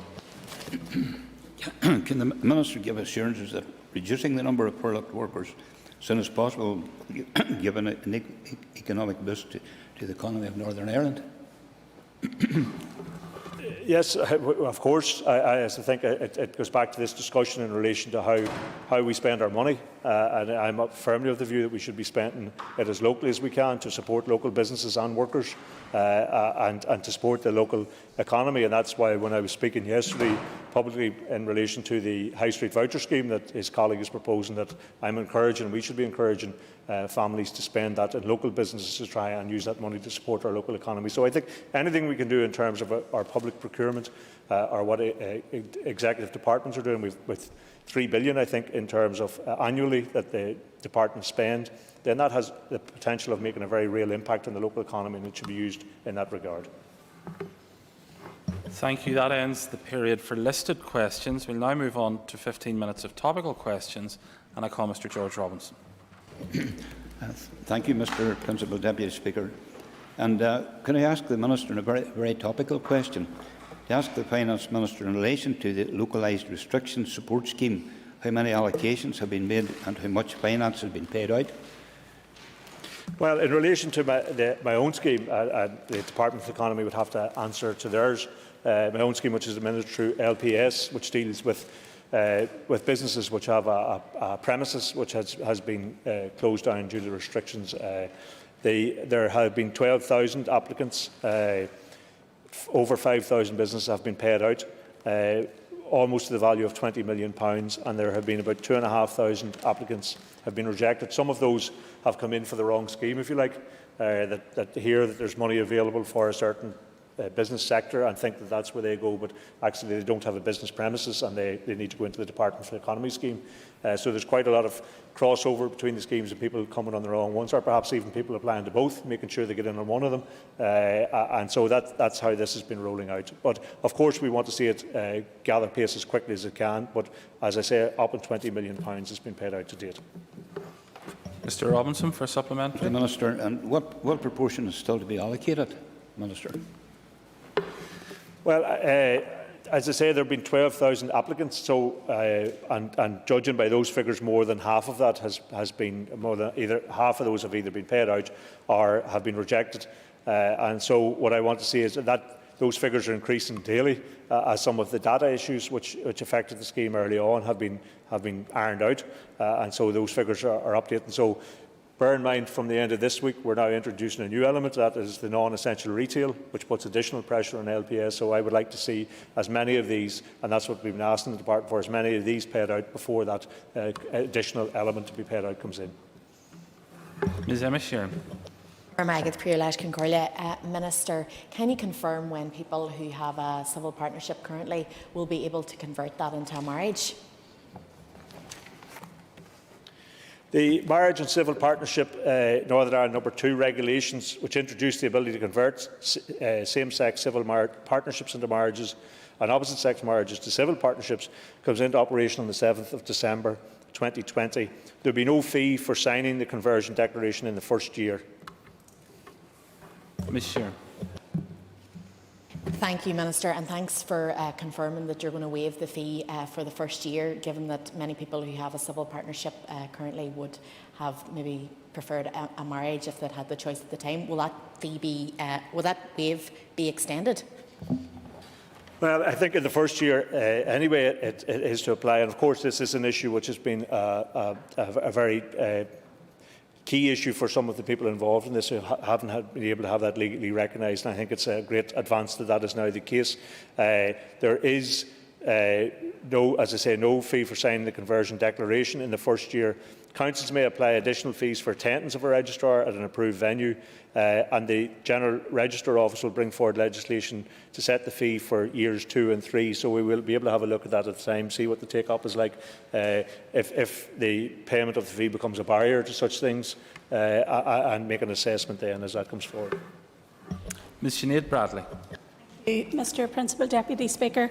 Minister, yesterday in this House you advised of the £95 million High Street voucher scheme. Can I ask you, ahead of that announcement, what checks did you as Finance Minister make to make sure that money actually reaches the High Street and is not swallowed up by national or multinational organisations who helped people through the pandemic but have also fared well through the pandemic? Well, the checks and balances done to any scheme is brought forward are done by officials in the department. The question that you pose is whether the Department of Economy have the ability to try and ensure that that money is spent in certain business premises and not spent in others. And that obviously is a question for the Department of the Economy. I'm not certain that that can be done with such a scheme, but that's why I went out yesterday and I will encourage, and I do encourage, and I expect all executive ministers to encourage people to shop locally, not just with this scheme, but over the whole Christmas period and into the future, because it's our local economy that needs support. But the question of how the scheme would differentiate between, and that's not to do with due diligence, that's to do with a policy matter. If you're deciding that the scheme will pay it to certain businesses but will be barred from paying it to other businesses, it's a matter of policy for the Department of Economy, not a matter of due diligence. Ms Bradley. Thank you, Mr Principal Deputy Speaker. I am sure the Minister will understand that many local businesses, and I think of towns in my own constituency like Warrenpoint, Kilkeel with Ryland, and those local small businesses who have been described as non-essential, and yet they are vital to our local economy. They will not be heartened to find that no due diligence has happened ahead of that announcement. And I would urge the Minister to put in place strategies that will reach those vital businesses to keep their doors open going into 2021. Well, it's incorrect, I think, for myself to answer a question to say it's not a matter of due diligence, it's a matter of policy for the Department of Economy as to how to target that, and then you to respond and say that no due diligence has been done. Due diligence has been done in the scheme, as I have said, but it's a matter of policy if the Department of Economy want to use that scheme to direct it away from what you would describe as multinational businesses and into the local economy. Of course, we want to support the local economy, and that's why the schemes we brought forward are to support local businesses. That's why the Executive is encouraging people to shop local and to support our local businesses. That's why the schemes that we've been talking about earlier, in terms of those being rolled out, have been directed at the small and medium enterprises to try and give them that level of support. And that's been consistent right through the course of the pandemic. Ms Joanne Bunting isn't in her place. I call Ms Karen Mullen. Minister, can I ask how many businesses in dairy applied for the business support grant specific to the Derry and Strabane council area? Well, I mean, the member will know that the Derry and businesses have been closed down for much longer than anyone else, and obviously have been suffering that. I think from my own latest figures I got, and these I think were yesterday, that we were up on over 70% of businesses had received the support that they had applied for. And of course that scheme will be rolled on. Now, it was changed midstream to add additional businesses in from the original hospitality business, and now it has been rolled on for further weeks. So I want to see that money being paid out as quickly as possible and get to the people who need it very much on the ground in Derry and Strabane over the coming weeks. Ms Mullen. Minister, I thank you for your response so far and the support that you have given to local businesses in my area. I suppose it's at this stage, if you could give us an answer in relation to how many have received the initial payment and subsequent payments as the weeks have rolled on. Well, as I say, the initial payment was for a smaller number of businesses, and we increased the payment level, and of course the payment level to businesses in Derry had to be upped as well, because if you remember, the original lockdown restriction phase of this was for Derry City and Strabane Council area only, and then the level of payment was increased, and of course that had to be retrospective payment to some of those who had already received at the lower level.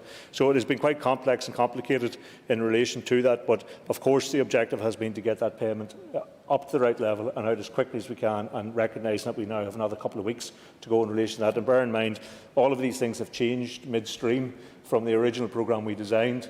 Other decisions came forward which actually altered that. The decisions came forward in terms of the amount of money available to us, in terms of additional restrictions, and now additional time of those restrictions have all come in subsequently. So it is a matter of trying to catch up with the decisions that have been taken by other executive departments. Mr Paul Given. Thank you, Principal Deputy Speaker. It will come as a shock, I believe, to the public that around half of all applicants that are eligible are still waiting to get a payment from this department that you, Minister, are responsible for, from LPS. Some weeks later, from the scheme was announced in a fanfare, approximately an accrued assessment, at least £20 million sitting in your coffers still to get paid out, given that that's the figure that has been paid so far to around half of eligible ones. Is it not an indictment upon your department that these businesses that need this support still haven't got it? Well, firstly, as I've said, the schemes not only have changed in terms of their scope, they've changed in terms of the level of payment, and we've been catching that up. Now, I want to see them done quicker. I want to see the rest of those schemes paid out tomorrow, if possible, or certainly in the next number of days, so that all of that money is out where it needs to be. I have to say, if you compare that to the other departments, and I think and put a chart up, you'll find that this scheme is paid out much more quickly and much more favourably than any of the other departments. Mr Given. Minister, that's exactly the point. You and your colleagues have been incredibly quick to point the finger at other departments, and yet the department that you preside over has been failing to get this scheme paid out for. But the public want to see the money paid out, and those businesses need it. In terms of how the rates base going forward is going to be calculated, we have increased vacancies in terms of our high street. We have got pressures on our public finances. Is there a review taking place as to how there will be a fair share in terms of the burden upon the public purse spread across everyone in society for the next financial year? Well, can I say, firstly, I haven't been pointing the finger at anyone. I've been encouraging people to do schemes as quickly as they can, and encouraging my own department to do likewise. And I'm not interested in the point scoring that the member refers to. To be quite honest, I'm interested in getting support out onto the ground as quickly as we can. He will have noticed in the announcement yesterday that I had, the Executive have agreed to set aside £150 million for further rates interventions in the first half of the next financial year. And I think those are vital. That's consistently what we've been hearing from business. So if we can get that scheme done and get that rates intervention done, then I think that will be of great assistance. And of course it has to be done by fairness, absolutely. And I'm delighted that one of the side effects of this pandemic has been the DUP discovering socialism and fairness for all people. Ms Linda Dillon. Thank the Minister for his answers so far.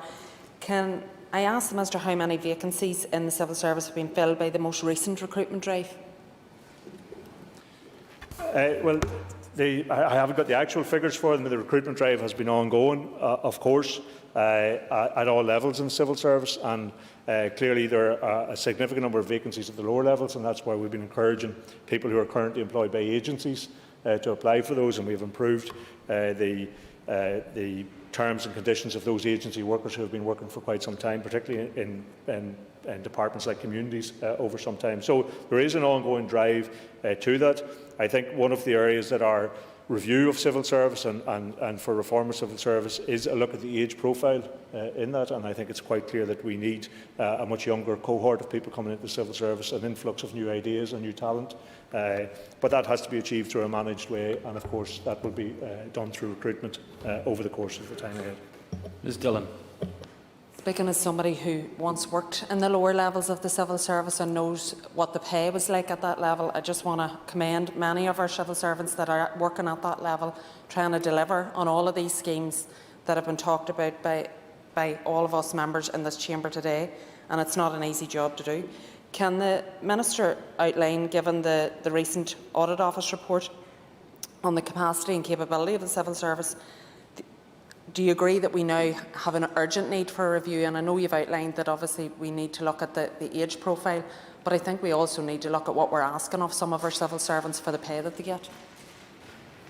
Well, I think there are a range of matters there in that. One is, I think, the age profile and that ability to recruit a younger cohort. There's also questions about the level at which people come into the civil service and the skills and experiences that they bring in to that. There's questions in terms of people's ability to recruit from other jurisdictions into the civil service and the experience they can bring from working in other jurisdictions as well. So these are all key questions which I think haven't really been addressed in previous reviews into civil service and the practices there, and I think RHI highlighted a number of those, but it's not just because of that. I think there has been an impetus, and there should be an impetus, which led to an agreement among all of the executive parties for a need for a fundamental review of the civil service, and that's what we intend to do. I think we have time for one question from Mr McCrossan and one answer from the Minister. Mr McCrossan. Thank you, Mr Principal Deputy Speaker, and thank the Minister for the answers to the questions so far. Minister, given the pressure that businesses face, is it your expectation that the Reval 2020 will continue, or will go on? Yes, I think there are a number of exercises to do with rates. One of them, which we wanted to try and address very quickly, was the ability to continue on with a rates relief, rates holiday for some businesses going into the new financial year, because clearly there are the reval exercises, the rates exercise, and then responding to the pandemic in the middle of all that. And a lot of people will not have, I suppose, recognised that in the last year's budget we did a very effective reduction in terms of commercial rates, down almost the effective 18%, which is something that businesses have been asking for. And so we'll continue to do that work, but obviously we're also trying to respond to the pandemic, and that's why the focus has been on trying to secure that additional money to take out further rates intervention in the early part of the next financial year. Thank you, members. That concludes questions 2. Point of order, Mr Wells. Mr Principal Deputy Speaker, either the Minister for Finance has got the gift of prophecy, has a crystal ball, or there's collusion going on here. Because I noticed on the questions on marriage and on the payments in Londonderry, the Minister had turned to the answer before the questions had finished, and had turned to the answer for the supplementary before they'd been asked.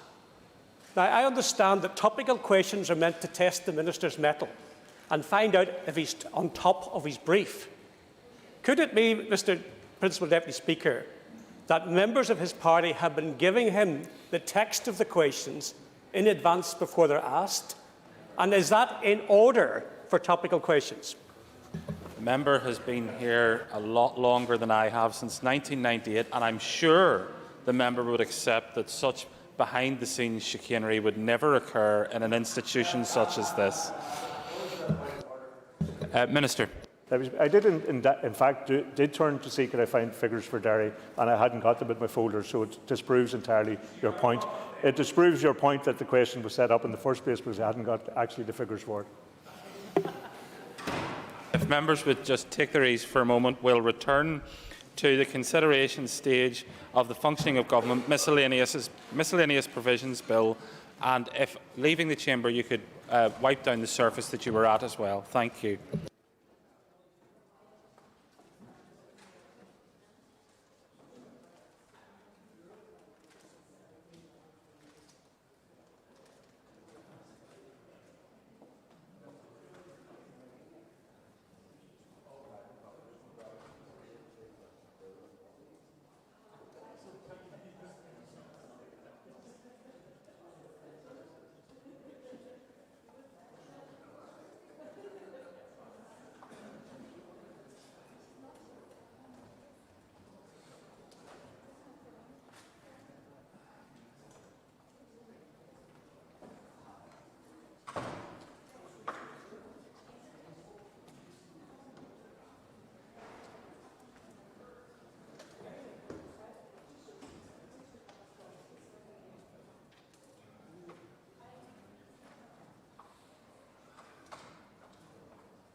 Point of order.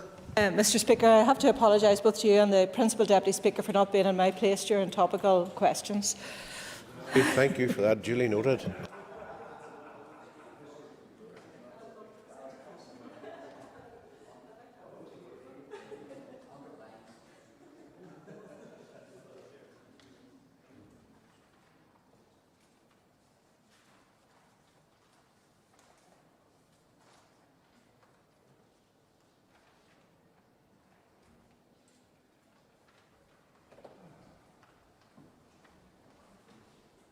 Members, we return now to consideration stage of the Functioning of Government Miscellaneous Provisions Bill and the first group of amendments. I remind members that this debate is on Amendments 1 to 9 and opposition to Clause 2 stand part. These amendments and clauses to deal with the appointment, conduct and management of special advisers. Members should direct their comments to these amendments and these specific clauses. Mr Aiken had been speaking before the debate was interrupted for the lunchtime suspension. Therefore, I ask Mr Aiken to resume his speech. Thank you very much indeed, Mr Deputy Speaker, and I'll be now concluding my remarks for Group 1.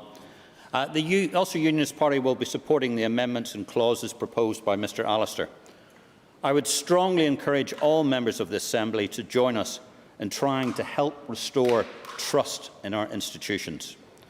And it is regrettable that the Executive, or indeed elements of the Executive, which should be doing it using its best endeavours to restore that trust, rather than reporting the efforts of reform.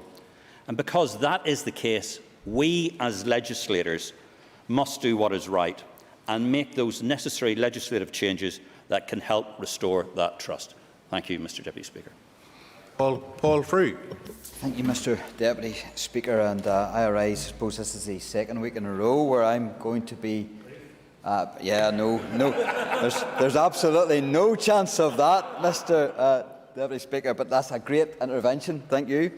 And first of all, can I add to the comments that have been made within this debate? I think it was Mr Jim Wells through an intervention to the chair of the committee, whereby the fact that Jim Allister was sitting in the Finance Committee, whilst it was by accident, it was actually very, very useful, and the member was able to contribute in real time, was able to hear the evidence in real time, and was able to engage not only with the witnesses who were giving evidence, but also the committee in real time. And I think it was very advantageous, not only to the sponsor of the bill, but to the committee as a whole. And I think that, and I know that I put down an amendment, Mr Speaker, that didn't get past your table, and I accept that 100%, of course I do, but I think it should be for standing orders to have a look at this and to see that there's actually merit in an ex officio member of a committee going on during the time of committee stage of any bill, any private member's bill, in order to afford the committee that insight and link to this bill sponsor, and that then provides good government and good legislation, and that's what we all want to see in this House. I stand on my feet with regards to this bill, the Function of Government Miscellaneous Provisions Bill, having sat through the committee stage of it and having read through it in great detail. And there's no doubt about it, Mr Deputy Speaker, every party and every department in this place has a responsibility to pursue reforms that rebuild public confidence in the governance of Northern Ireland.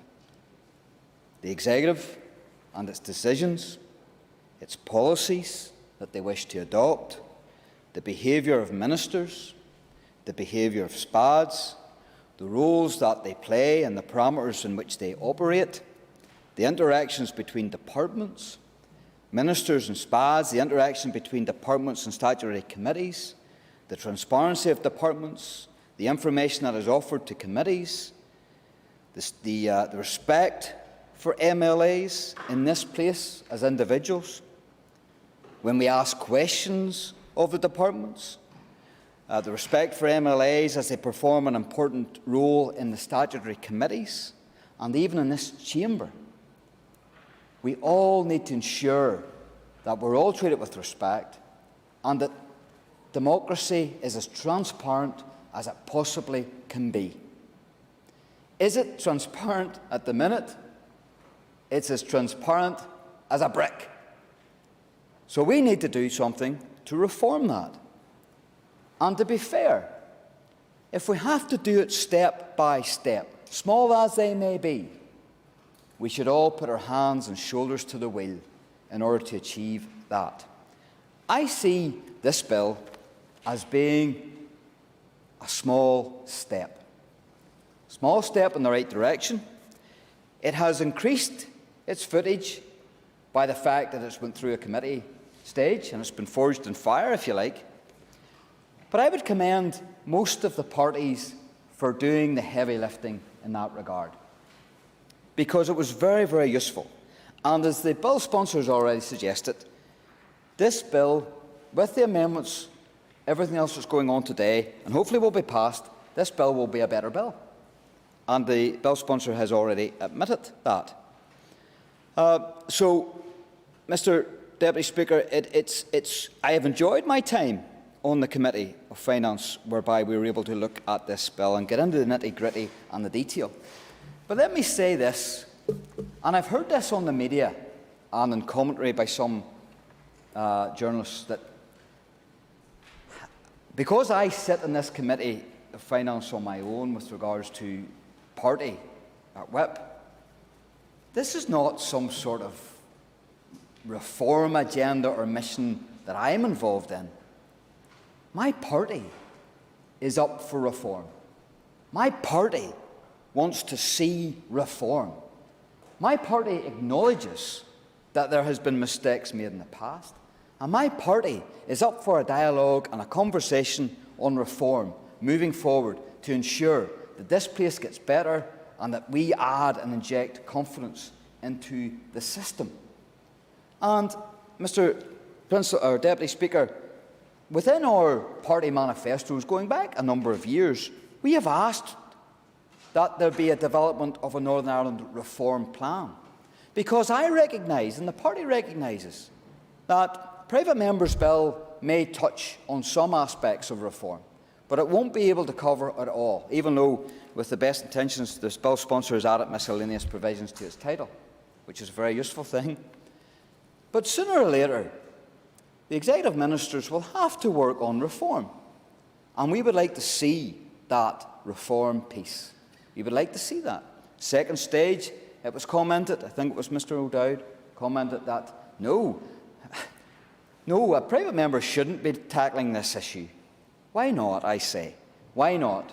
Why not every single private member in this place put their hands to the wheel and try and make this place better? They're entitled to. They're a member of this Assembly. They have a seat like everybody else. Why not? Why should it be left to an executive or ministers within the executive? We're all Assembly men and women, and we all have entitled to bring forward legislation on our own right. We have also asked for fundamental reform of the Northern Ireland Civil Service. We've even asked for a review of the number of special advisers and how they are appointed and regulated. We've asked for greater transparency and improved record keeping. We also acknowledge that the committees play an incredible role in the work of the Assembly, and that role should be enhanced. These are all objectives that my party has pushed for many years, and these are the objectives that are contained within this bill. So, of course, at second stage we were going to support this bill when other executive parties abstained, and of course we were going to give it fair wind in a committee process that will bring it out the other side, forged in fire and in a much better place and in a much better shape. And so we have. And, you know, what I would say now at this point is this.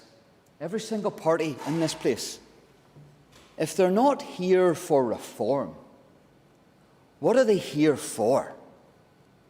If they're not here to make a positive change to this population's life and to make people in this country's lives better, to reform it into something greater, what are they here for?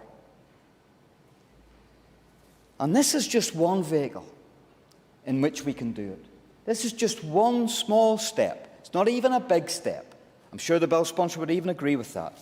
But it is a step in the right direction. And could I add that even though I enjoy committee work, I think it's probably my favourite bit. It's probably the scrutiny piece that I like the most, and I interrogate facts and figures, and it's quite enjoyable whenever department officials come up to see us. It's quite enjoyable, quite good, and it's all part of the function of government that must be healthy and must exist. But can I say that I have living through two committees at the present time, the Justice Committee and the Finance Committee. And due to no reflection on the Finance Committee chairperson, who's done a sterling job, I'll think him now in case I forget to do it later on, there is a marked difference. There is a real marked difference. Now, don't get me wrong, the principles of the domestic violence bill that we just had last week, most of the parties were most definitely wanting to see something passed. And I get that with the functioning of government bill, that wasn't the case. On that particular point, maybe you could draw the member back to discussing the amendments, please. Yes, I will. Yes, I will, Mr. Deputy Speaker. But on that, even with the amendments, there was hardly any dialogue. Amendment 1, 2, 3, 4, 5, there was hardly any real dialogue or input from the members opposite. And I asked the simple question, why? If you do not like the spirit of this bill, why did you abstain? Second stage. And if you do not like the spirit of this bill, why did you not amend to change? Why did you not interact with the committee? And why did you not effect change at that stage? Because we're going to be voting on every single amendment and every single clause here today. Why did you keep stum? But one member didn't keep stum, and I'll get to that later on, Mr. Deputy Speaker. As to the amendments, Amendment 1, 2, affect Clause 1, of course, and again, the sponsor of the bill has went through this very adequately and has helped me out with understanding on some of these here, so I'll not have to divulge too much into that. But with Clause 1, and of course we have the first 6 amendments are in Clause 1. Why is Clause 1 so important, and why are the amendments so important, Mr. Speaker? There's absolutely no reason why. If you have a SPAD, Special Advisor in one department, and his experience and expertise is in one particular department, why is it the case that a SPAD in our department should have some sort of say or control over that SPAD, when really that SPAD should be the responsibility of a particular minister, his own minister or her own minister? And that's one of the aspects in Clause 1. Now, you can understand why that would be the case when there's teamwork involved and when you're in the executive office where there's multiple SPADs. And that's just good common sense. That's just good common sense that you would have some sort of direction there and even maybe some sort of hierarchy. Although you may well have it that SPADs will have different expertise even within that department, and they will go off in different directions and do different things. That's not an issue. And it's right and proper that with any job there would be a disciplinary code. There would be a standard set. And of course, Clause 1 does just that, bringing the special advisors subject to the processes and procedures of the disciplinary code operative in the Northern Ireland Civil Service. And again, this will be a position, this will be a person who is interacting not only with their minister and with their political party, not only interacting with other political parties and members of political parties, but with the civil service on a daily basis. So why would it not be the case that you would have some sort of standard and some sort of disciplinary code in that regard? And I have no problems with that at all. In fact, I think that is good. And then, of course, we have the ministerial part of this. There's absolutely no reason why ministers of this place in an executive shouldn't be subject to standards. It is perverse that you would have investigations for members attending a fake graveside oration, but yet beside that member is a minister, and that minister wouldn't be subjected to a standards investigation. It's just bizarre. So ministers should be subject to the same disciplinary matters as a member. Why? Why should I fall under more serious rigour than a minister, no less? A minister, no less, of this country. Why should the standards be different? Why should the investigatory procedure be different? So, of course, we support that very much also. And then we get to the issue around it's clause 1.6. I'll speak to that, Mr. Deputy Speaker, in the fact that a minister must ensure that only the duly appointed special advisor in the department will exercise the functions, enjoy the access and receive the privilege of the post. And the Permanent Secretary must ensure that no person other than that duly appointed special advisor is afforded the department the cooperation, the recognition and the facilitation due to that special advisor. It is no way to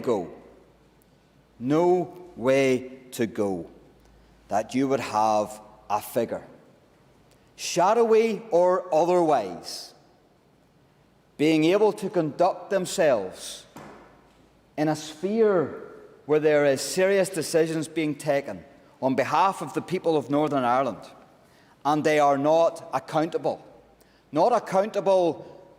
to democracy, not accountable to a minister, but accountable to a higher place, even a secret place, even a sinister place. No way should we in this House support anything that even smells like that. And what have we lived through? And what have we learnt, Mr. Deputy Speaker, over the last number of years? Well, it's been quite insightful. It has been quite insightful. When we hear our civil service, no less, in fact, the head of the civil service, no less, sending emails to other civil service, to other permanent secretaries, saying that they think their minister isn't in a position to make decisions, that they have to go and speak and dialogue with others who aren't democratically accountable, others who aren't elected, others that haven't been appointed, and others that have no disciplinary code or standard to follow. That's what the civil service have informed us of, and that's simply not good enough. It's simply not to be in this place of democracy. We should be a place of transparency. We should be a place of accountability. We should strip away anything that queries or questions that puts suspicions or doubts in the minds of our peoples.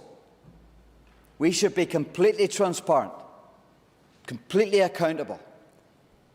And here's the sinister thing about it, because the bill sponsor has already alluded to it with his previous bill. So the bill sponsor brings a previous bill that changes the functions of government and how it works and operates. And then we have a party that actively goes about trying to get by that law, trying to subvert the will of this House, trying to ignore... Yes, I will give way, yep. the member for giving way, and I was listening very carefully to his style and content and tone of his debate, and I was drawn to this quote from a famous man, hopefully he will enjoy. "Thou hypocrite, first cast out the beam out of thine own eye, and then thou shalt see clearly to cast out the mote of thy brother's eye." I mean, I find it bizarre that the member, first of all, the member of North Antrim, given the behaviour of the MP from his own party in that constituency in relation to transparency and accountability, but I mean, given the fact that the RHA inquiry has come about because of the misdemeanours, the behaviour and the wrongdoing of DUP ministers and SPADs. Mr Deputy Speaker, if I achieve nothing else today in this House, I have been able to get my colleague in North Antrim quoting Scripture. Amen. Isn't that great? Isn't that good? Amen. Hallelujah. And you know something? Yes, we should all look at our own houses. And you know something? We have done so. And we come to this bill with a spirit of change. We come to this bill with a spirit of wanting reform. You know why? Because it's the right thing to do. And I wish the party opposite would take that, even a small inkling of that reform seed. Wouldn't it be great? Wouldn't it be mighty? And wouldn't it be great for the people of Northern Ireland to see that? To see that and not have one party hold this place back. Not one party hold this place back. But here we have a minister of this House, no less a finance minister. A finance minister who had to seek approval from senior Republican figures ahead of making key decisions. One of those key decisions, by the way, was bringing a budget to this very House. Bringing a budget to this very House. And that did not happen. And that left Northern Ireland and the public in dire straits. What good is a finance minister if they cannot produce a budget to this House? In fact, probably the only duty they have, and they can't even do that. Now, Mr Speaker, that's not a good place to be, that we have secret SPADs, super SPADs, unaccountable SPADs. People aren't even called SPADs, running SPADs. That's no place to be. And even then, liaising with our senior civil servants, with our permanent secretaries. So here we have a position where a permanent secretary ignores or goes over the top of the appointed SPAD to talk to a super SPAD, a secret SPAD. Don't call me a SPAD. And that's the way they've been running government here. That's the way the civil servants have been conducting themselves also. This clause does away with that. And isn't it good to see it there? Isn't it good that we have it in this blue page? And isn't it good that we will hopefully secure this passage of this clause going forward? No more Connolly House interference. No more. We're the democratically accountable place in this country, not the Army Council, not Connolly House, not secretive, sinister figures in the Republican movement. No more. No more. That's the reform we want to see. That's what the people deserve. They want to see accountable, transparent ministers being accountable and responsible for transparent and accountable SPADs, who then will liaise with senior civil servants, grade 5, permanent secretaries, everything else that goes with it. And then it sprinkles down into a far better and bigger system, a brighter system, a better place, a more transparent place, and something that we can all become proud of. That's what we want to see in Northern Ireland, and that's what this clause 1(6), subsection 6, does. It helps remove that. And let's hope when this bill is passed, if it's passed, that all parties and all executive parties will take adherence to it and actually adopt it in the spirit for which it is being passed. Can I say just that, whilst we won't be opposing Clause 1, I do have an issue still with putting a cap on pay structure. And it's simply because, not because I disagree with the cap and the figure, but because of the inflexibility that might arise in future with it being on statute. And again, it's not to do with figures, because what the bill proposer is proposing here isn't far off what we have at the present time. I think there's only a £4,000 of difference from the highest band ceiling to what the bill proposer is proposing here, the bill sponsor is proposing here. So again, I think we need more dialogue on that, and I think we need to do a bit more work on that at further consideration stage. Yes, I will give way to... The member for North Antrim has been lobbied heavily by SPADs on this issue. But and I can think of 91,402 good reasons why SPADs don't want the present situation to change.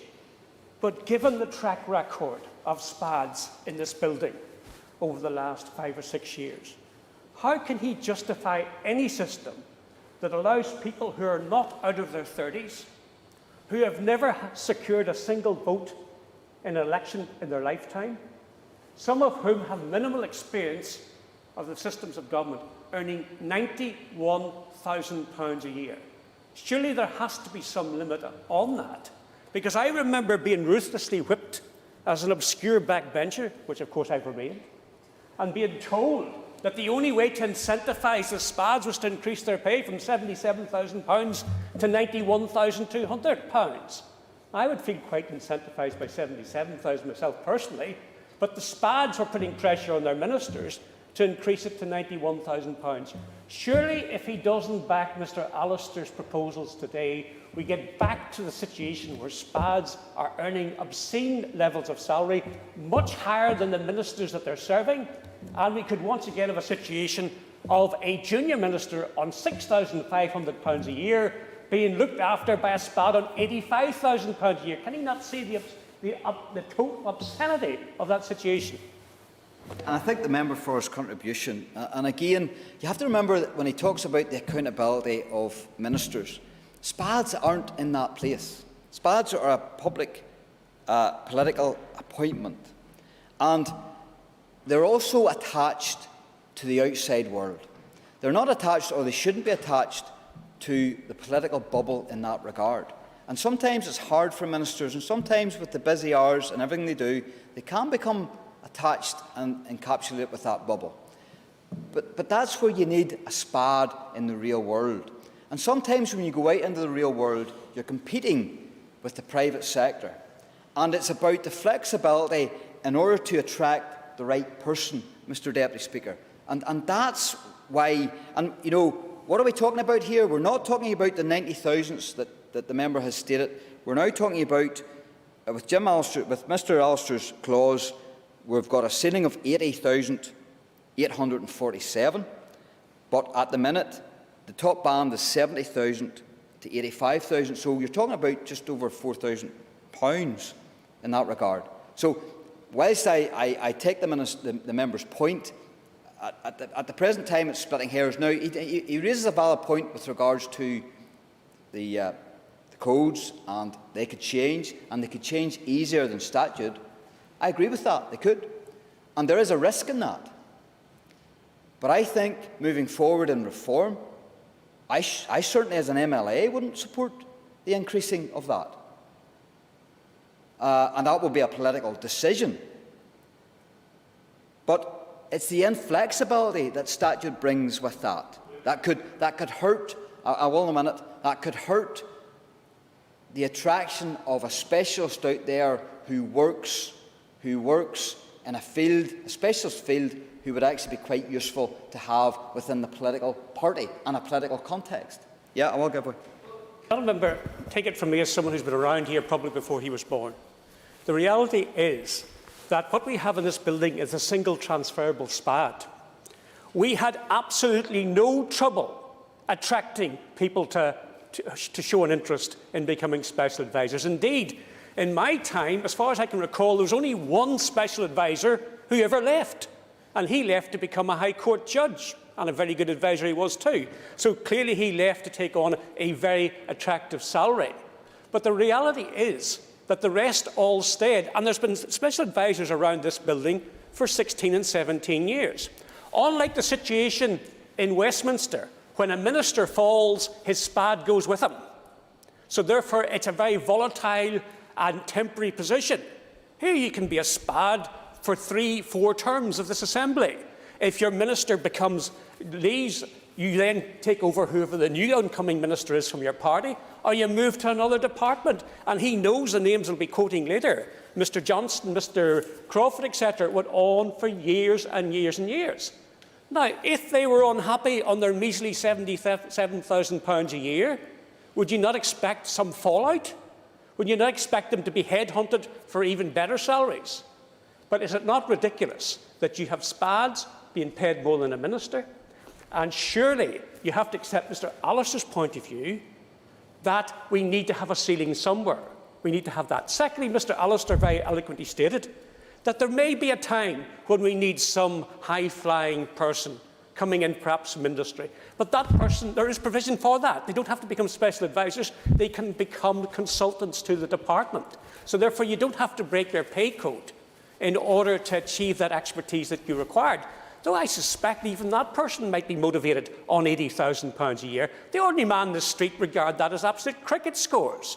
It's just horrendous what we were paying SPADs.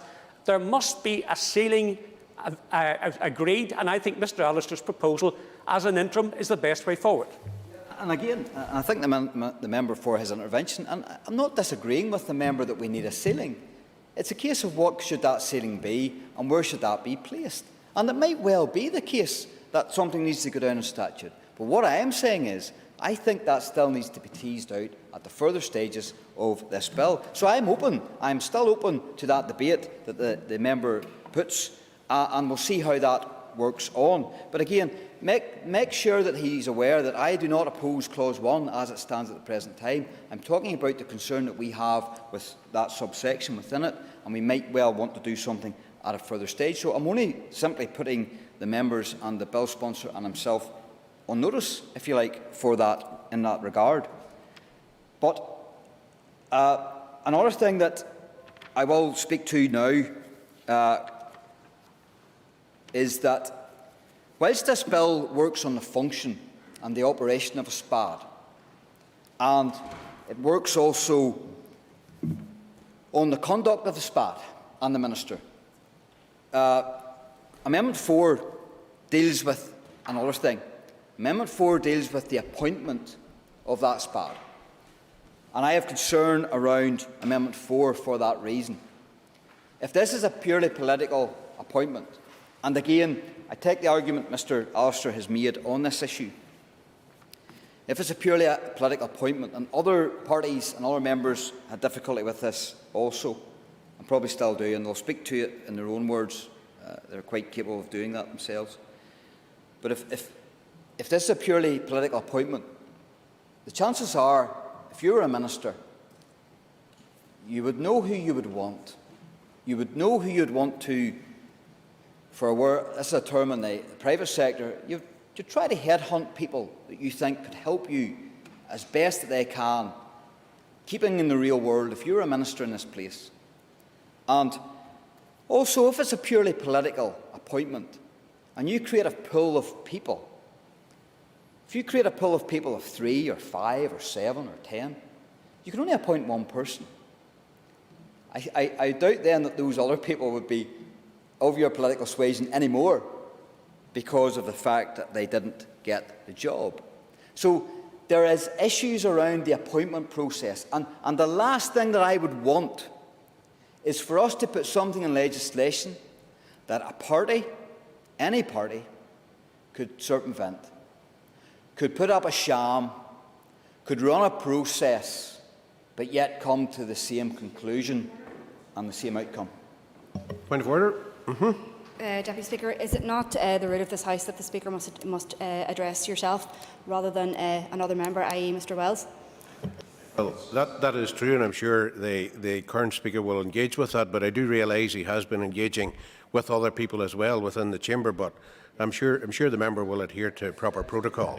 so sorry. It's just my style and I can't help it. I'm not good at this, but thank you very much for your correction. Again, freestyle is correct. Yep, you can say that again, Pat.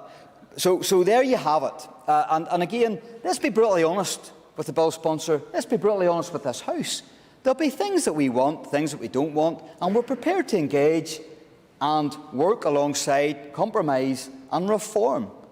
That's the democratic process. Yes, I will. Yeah. Thank you to the member for giving way. I'm going to come on to this in my remarks in a moment or two, but just specifically on Clause 1, is his concern that Amendment 4 curtails the ability of ministers to make political appointments? Is that just because he wasn't entirely clear about that? The amendment obviously creates a, which is new Clause 3A, the minister creates an appointment process, but it isn't entirely clear that they can make that on a political basis, and I know the bill sponsor talked about this in some detail in his opening remarks, but it would be helpful if the member could clarify his view.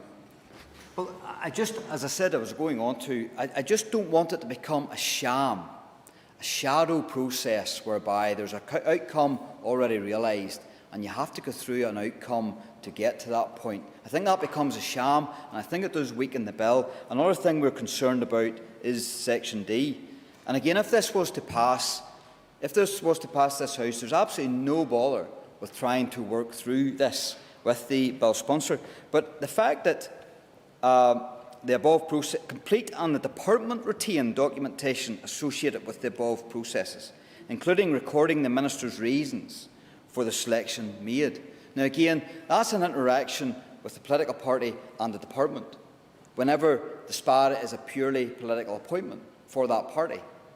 So again, whilst the SPAD will be accountable to the minister and will be accountable to the standards, the codes and everything else, the disciplinary codes that goes with it, that is a further tier and connection with the department. And I'm not sure it's necessary, and I'm not sure that some parties wouldn't try and circumvent that process with a desired outcome, an advanced outcome with that.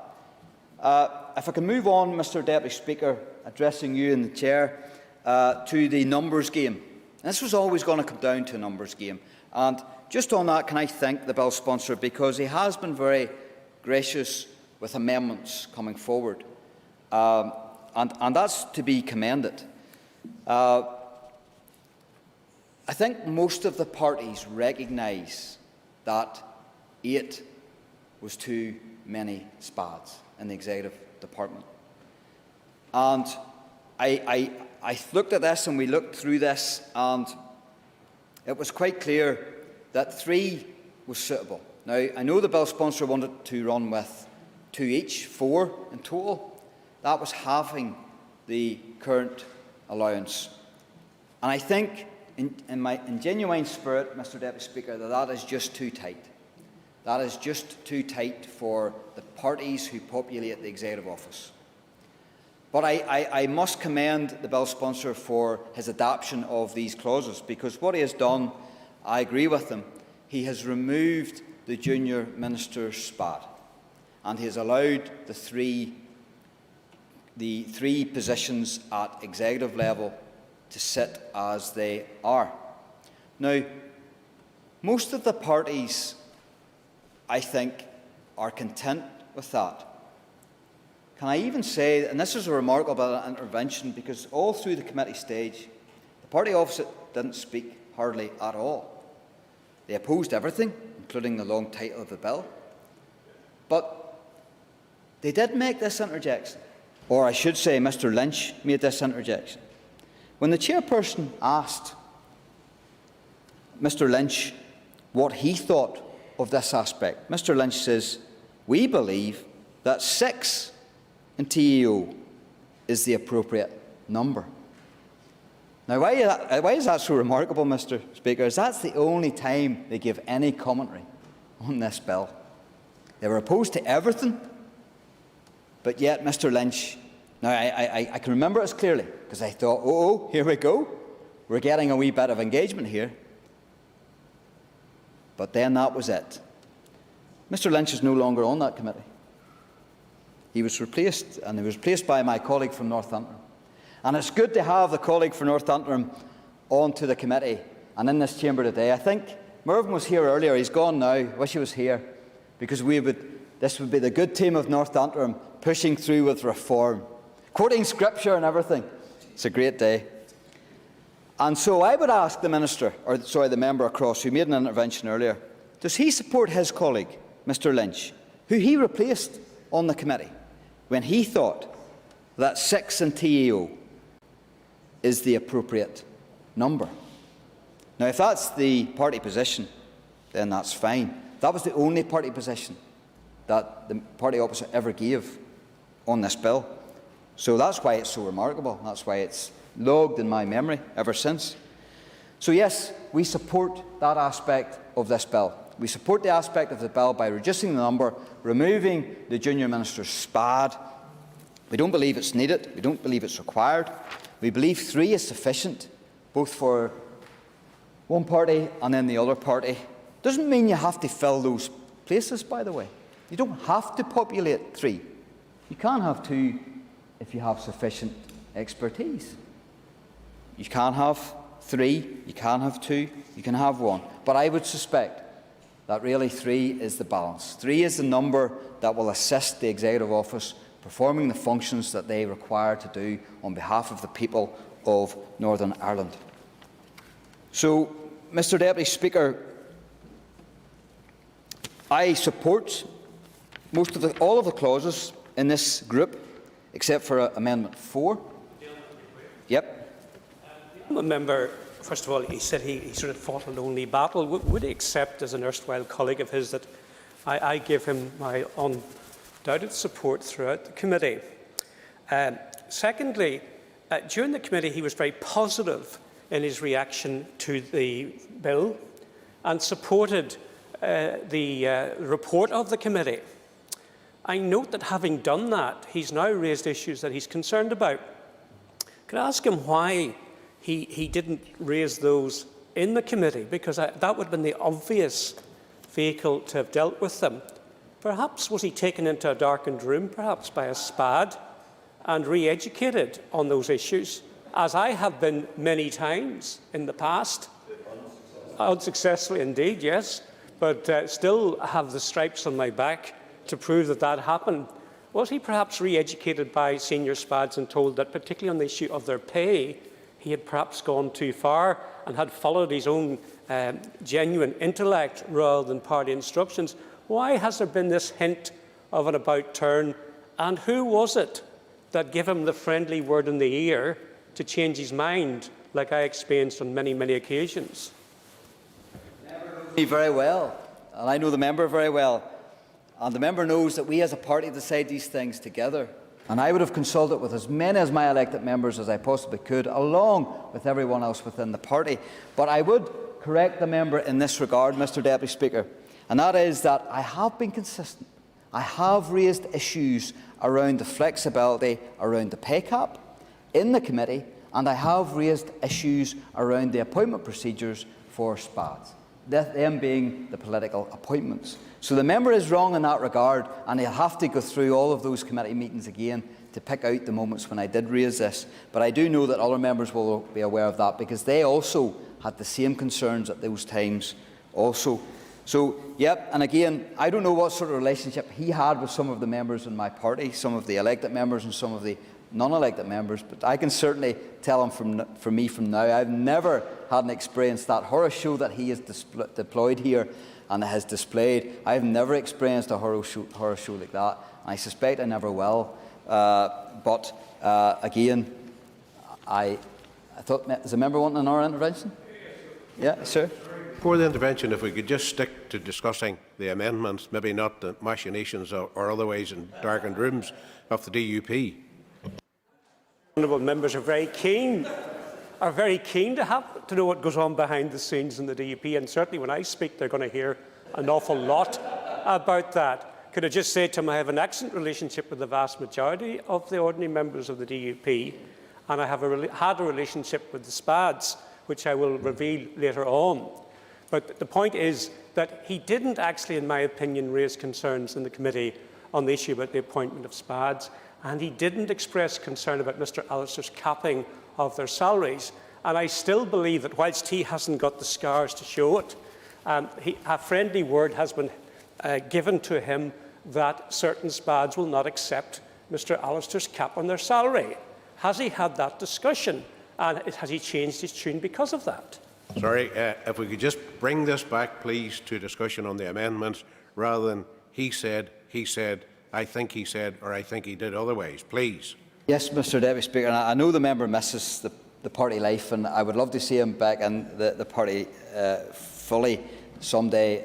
We all look forward to that, and I think I speak for all of the members here and the ones not present that we would like to see him back in again, and hopefully he won't experience anything that he has displayed here today. But yes, Mr Deputy Speaker, we will get back to the bill. And again, I've summed up as much as I can with regards to Clause 1. We'll be supporting Clause 1. We'll be supporting all the amendments apart from Amendment 4. And again, I do put the bill sponsor on notice with regards to the pay structure, pay cap, to see if there's any flexibility can be added to the statute book at any given stage in the process going on to this. So, Mr Deputy Speaker, I support, as I've said, and I wish the bill sponsor well. I wish the bill well, and I wait to hear other members speaking to these clauses and these amendments now to get the fullest picture we possibly can on this. Thank you very much. Agus Nishiram, Sir Melissa McHugh, on Canch, I call Melissa McHugh. Just at the outset of this debate, I listened to the proposer, and he was patronising or congratulating all other members of the Finance Committee that he feels are there supporting him, and would have created the impression that we as Sinn Féin members were on that committee and that we were silent or that we were doing absolutely nothing. Well, just to the contrary is the truth. That we participated fully in that committee in every respect, not just in his bill going through in itself, but in listening to the people who came along to that same committee to give evidence. And there was quite a number of people that were there giving evidence. And we, as I say, participated fully in every respect. Fundamentally, we disagree with the premises of this bill, but that in every other respect, as I say, we were there as active participants. In fact, that active as well too. I can quite clearly remember the representatives from the Human Rights Commission who had actually said that the objective in terms of SPADs, not really the RHI inquiry, that those objectives could be met in every respect through a code of conduct, every bit as easily as through legislation. They were the very people that actually stated that at the time, and they were concerned, in fact, in relation to legislation and the way that could end up criminalising and putting SPADs and parties, and that as well too, in a straitjacket. I think that has to be noted from the very, very outset. Another comment, just that whenever I was listening just to the eulogy of the last speaker and his emphasis on respect, and I have to say that just as a member of that same committee that dealt with many of the issues in this bill, he should listen to his own statement and he should act accordingly to what it is that he says. Because I'd have to say that I haven't always experienced respect in that committee, even to the extent where I've had to address it to the chair of the committee, not only for me as a participant on the committee, but for other people who had come along to give evidence in that as well too, that very often at times they can be shown total and absolute total disrespect. Now, this particular section of the bill which we're here to address now at this point, I'll not give way, because if I give way I could be here till tomorrow, and I haven't got that kind of time. Right. Sorry. Member, just resume a seat. Point of order. Point of order. Any time when I've been disrespectful to anyone at the committee, and if I have, I would have apologised there and then. Can the member give us give this House any sort of evidence and proof that that is the case? And before the member raises, I don't want us to have a ping-pong around the chamber over the issue of respect. maybe if we could move on with the amendments and focusing on those, please. And in fact, I do intend to move on, because very often when the disrespect has been shown to me, it was behind my back, and I could hear it like a bull roaring at times, like a bull roaring for his turnips, that every time you'd open your mouth, you'd have heard some of them coming at you in that respect. Now, this section of the bill, which is there to address the Articles 1 to 9 in it, it's less about reform and more about fundamentally undermining the role of the Minister's special advisers. But we shouldn't be surprised by this, given that the author of this bill and most of the amendments tabled has consistently set himself against the peace process of the Good Friday Agreement and its institutions. That the Code of Conduct for Special Advisers was revised and published in January, and the Ministerial Code of Conduct was revised in March, means little to Mr Allister. This is despite the fact that these codes were strengthened after much consideration during the negotiations that preceded the New Decade New Approach deal, which addressed the relationship between ministers and their SPADs. Instead, Mr Allister has sought to further his anti-power sharing agenda by bringing forward inappropriate legislation that, instead of building on the findings of the RHI inquiry, will actually seek to undermine those findings. Remember, the RHI inquiry did not recommend legislation. And you'd have thought here, listening to some of the speakers, that in terms of the RHI inquiry, that the people who were at fault were members of my party, whereas in fact central to all of that, if anything, was a culture within that same party that is on the opposite side of this room, a culture that allowed SPADs to operate in the fashion that they did do. And unless that culture changes, irrespective of whether you have a code of conduct or legislation, it won't impact on that one way or the other. Legislation in itself, even like a code of conduct, if it went to that, it's a wee bit like the river going to the sea. You can put a block on its way, it'll go over it, it'll go under it, or it'll go round it. But it'll get to the sea, that same river. So unless that culture, in the very first instance, changes, then it is a complete and absolute waste of time. And I do think that we can approach this through the Code of Conduct rather than this legislation as proposed. Taking the legislative route as proposed here is completely disproportionate, but I know Mr Allister is well aware of this, as many of those who give evidence in the committee were at pains to point out this same fact. Special advisers are political appointments, and justifiably so. It stands to reason that elected political representatives would have political advisers, as all 5 parties of the executive have.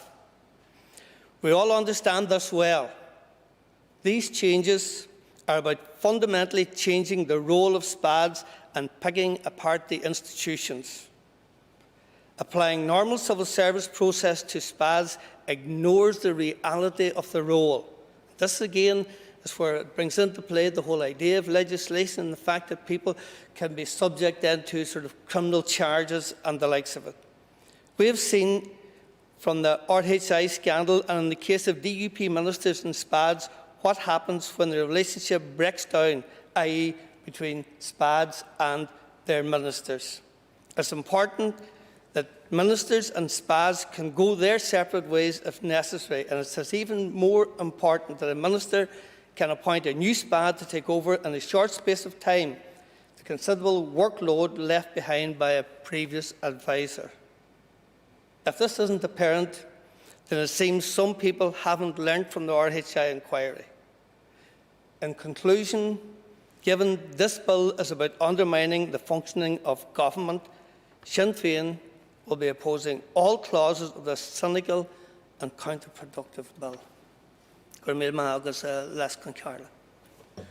na siadam Sir Matthew Toole hon cancha. Call Matthew Toole. Thank you, Mr Deputy Speaker. Mr Deputy Speaker, in rising to speak at this consideration stage of the functioning of Government Miscellaneous Provisions Bill, I am conscious of 2 things. Not just 2 things, but 2 things in particular.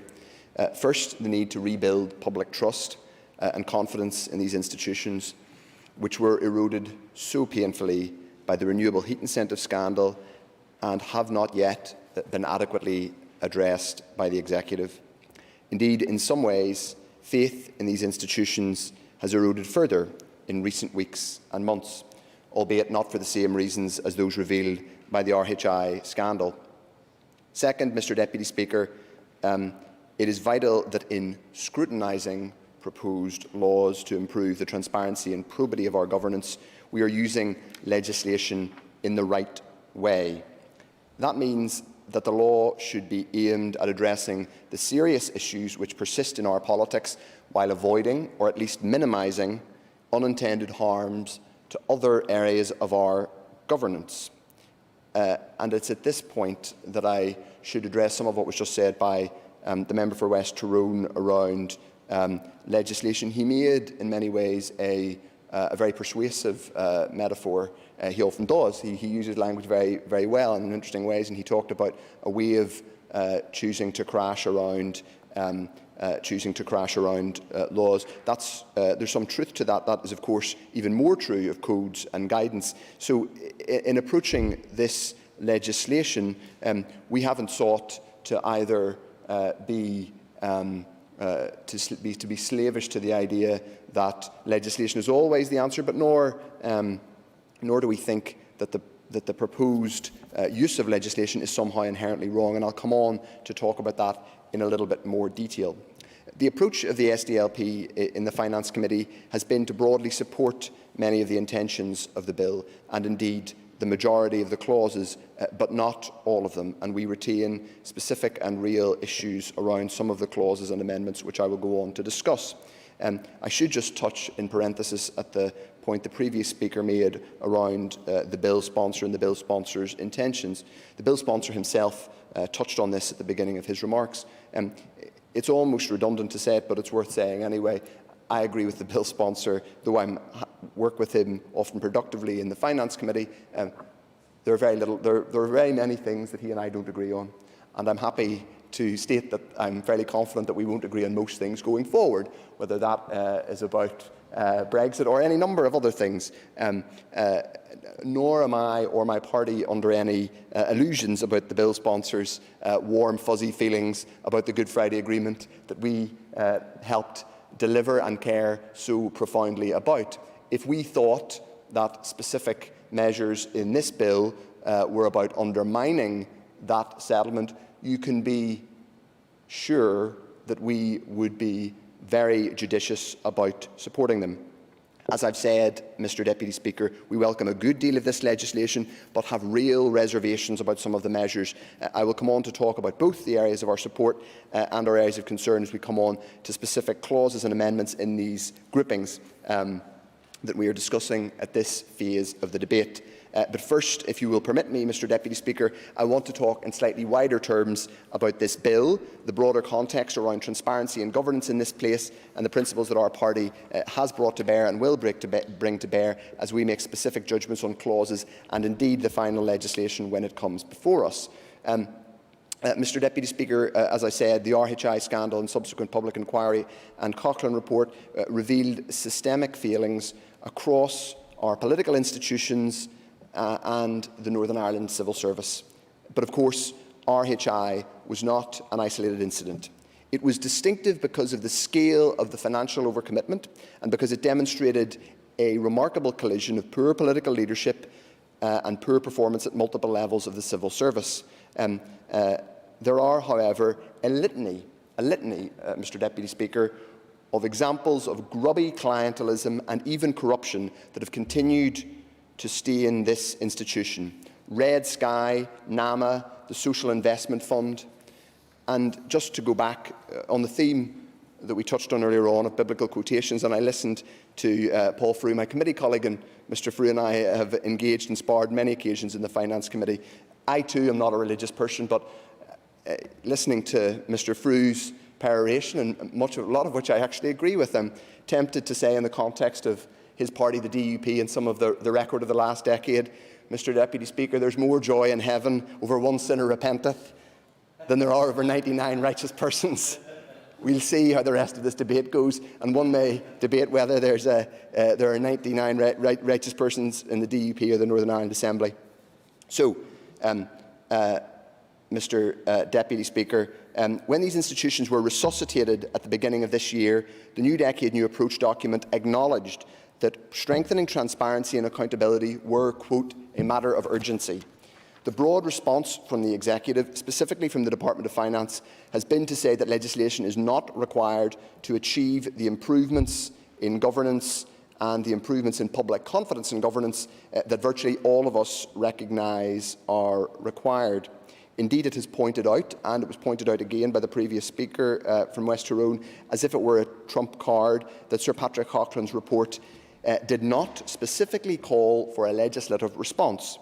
This is true, Mr Deputy Speaker, but nor did Coughlin say that the Assembly should not legislate to improve the standards of governance here. Indeed, his report is clear that, quote, and I'm quoting from the report now, these recommendations may not even be sufficient to address the range of shortcomings revealed by the inquiry.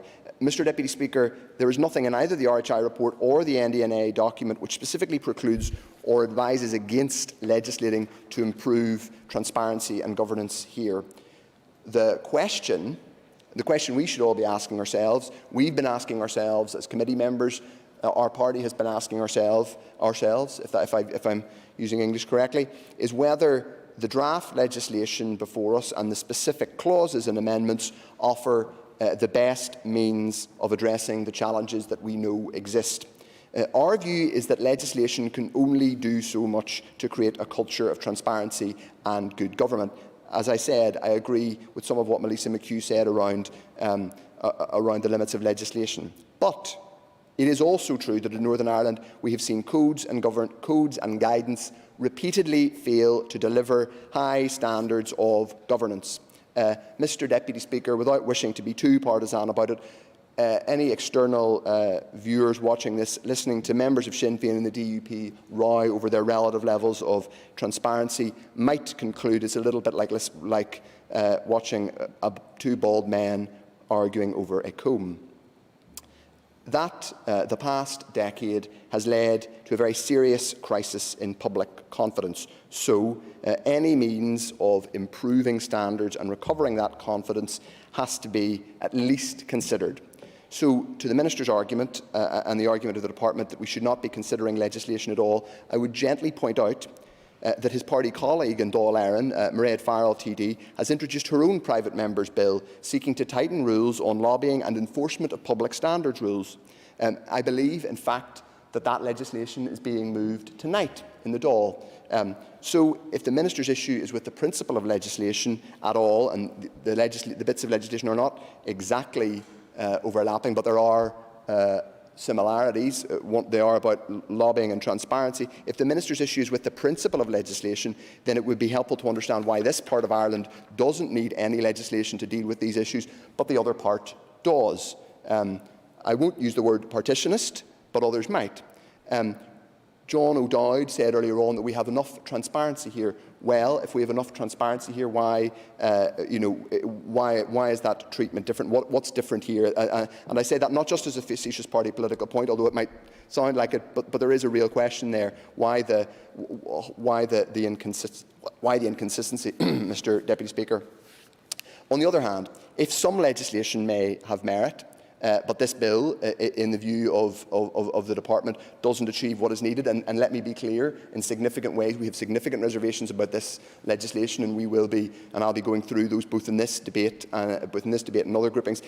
If the position is that this specific legislation doesn't address the challenges that we face in the right way, it would be helpful to understand why the Department hasn't sought to amend this bill, or indeed bring forward more detail on how we are going to address the real issues arising from RHI and other scandals without legislation in other ways.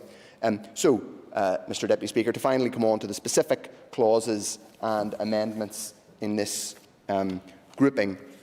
Clause 1, as we have discussed, is largely about the rules, regulation and guidance around, not guidance, legislation of course, around special advisers. And before I get on to the meat of individual amendments and sections, I want to bring a little of my personal experience to this debate. I was a civil servant in Whitehall. A large part of my job was working with special advisers. I worked with special advisers of all three main British political parties in various Whitehall departments. So I do bring a particular perspective, and I want to be absolutely clear about this, and this is really important. Special advisers perform an absolutely essential role in all politics, in all, particularly in parliamentary forms of government. I don't agree with everything that Mr Wells said about he may have particular experience of particular spads and darkened rooms. I'm sure we'll hear all that later on, hopefully after the watershed. There's nothing unseemly about the presence of special advisers in government, indeed, in principle. Indeed, there are strong arguments that special advisers are critical to the effective functioning of government in systems with large, permanent and impartial civil services. And let me be clear, that is that's a critical part of how we've looked at these provisions in relation to special advisers. One thing that I think is really critical to understand about the work that special advisers do, whether they're SDLP special advisers, Sinn Féin special advisers, DUP, Fianna Fáil, Labour, possibly even one day Traditional Unionist Voice, who knows? Their job is in part to protect the permanent apolitical civil service. That's why they exist, because if they're not there, then you have a situation where private secretaries, press officers, policy advisers are dragged into giving advice to ministers that necessarily shades into party political territory. So it's really important that as we debate this, and as I said, there are many provisions we support, that we uphold the importance and are clear about the role and importance of special advisers. In the 21st century, Mr Deputy Speaker, the pace and demands of modern politics mean that special advisers have an enormously important role to play. As I said, they act as a bridge between ministers, their parties and the permanent civil service. And you know, just at a basic level, nothing to do with the specifics of our unique institutions, we operate in a 24-hour government. You know, to be fair to the minister who's here today and will be doing a long stint here, will have been working over the weekend, a large part of him having a special advisor will be support in what is a relentless job. So we shouldn't underestimate that or demean the importance of that role at all. And the way we scrutinise this bill is about protecting and enhancing that and ensuring that some of the bad practice that existed during the RHI scandal can be repaired. In seeking to improve the way special advisers function, we should not fall into the trap of implying that special advisers are by nature a bad thing. They aren't. They can be a very good thing.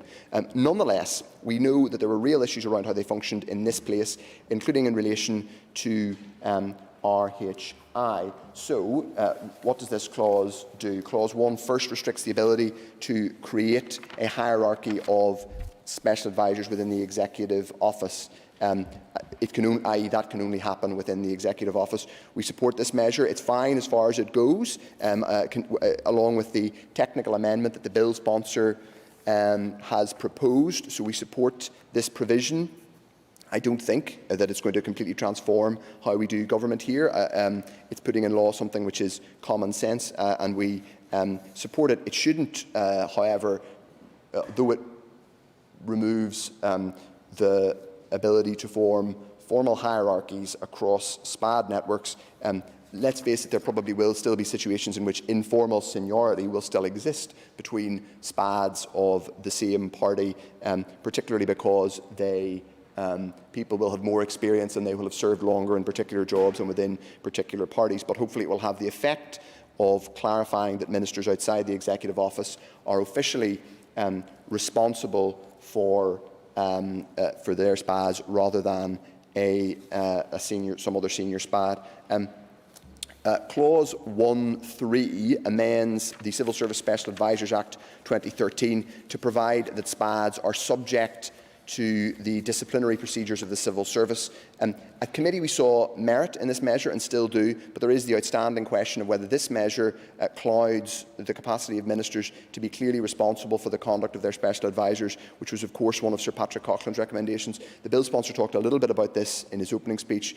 In committee deliberation he said that the fact that special advisers were not civil servants were civil servants but were not subject to civil service disciplinary procedures was an anomaly. And now, that's true in one sense. They are temporary civil servants, but they also don't enjoy quite the full benefits of civil service employment rights, in the sense that they can lose their jobs when their minister does, and they lose their jobs when an election is called. So it would be helpful if the bill sponsor could say a little bit more about that in winding, though we are supportive broadly of most of this clause, his thoughts again about that tension and whether he thinks how he sees that.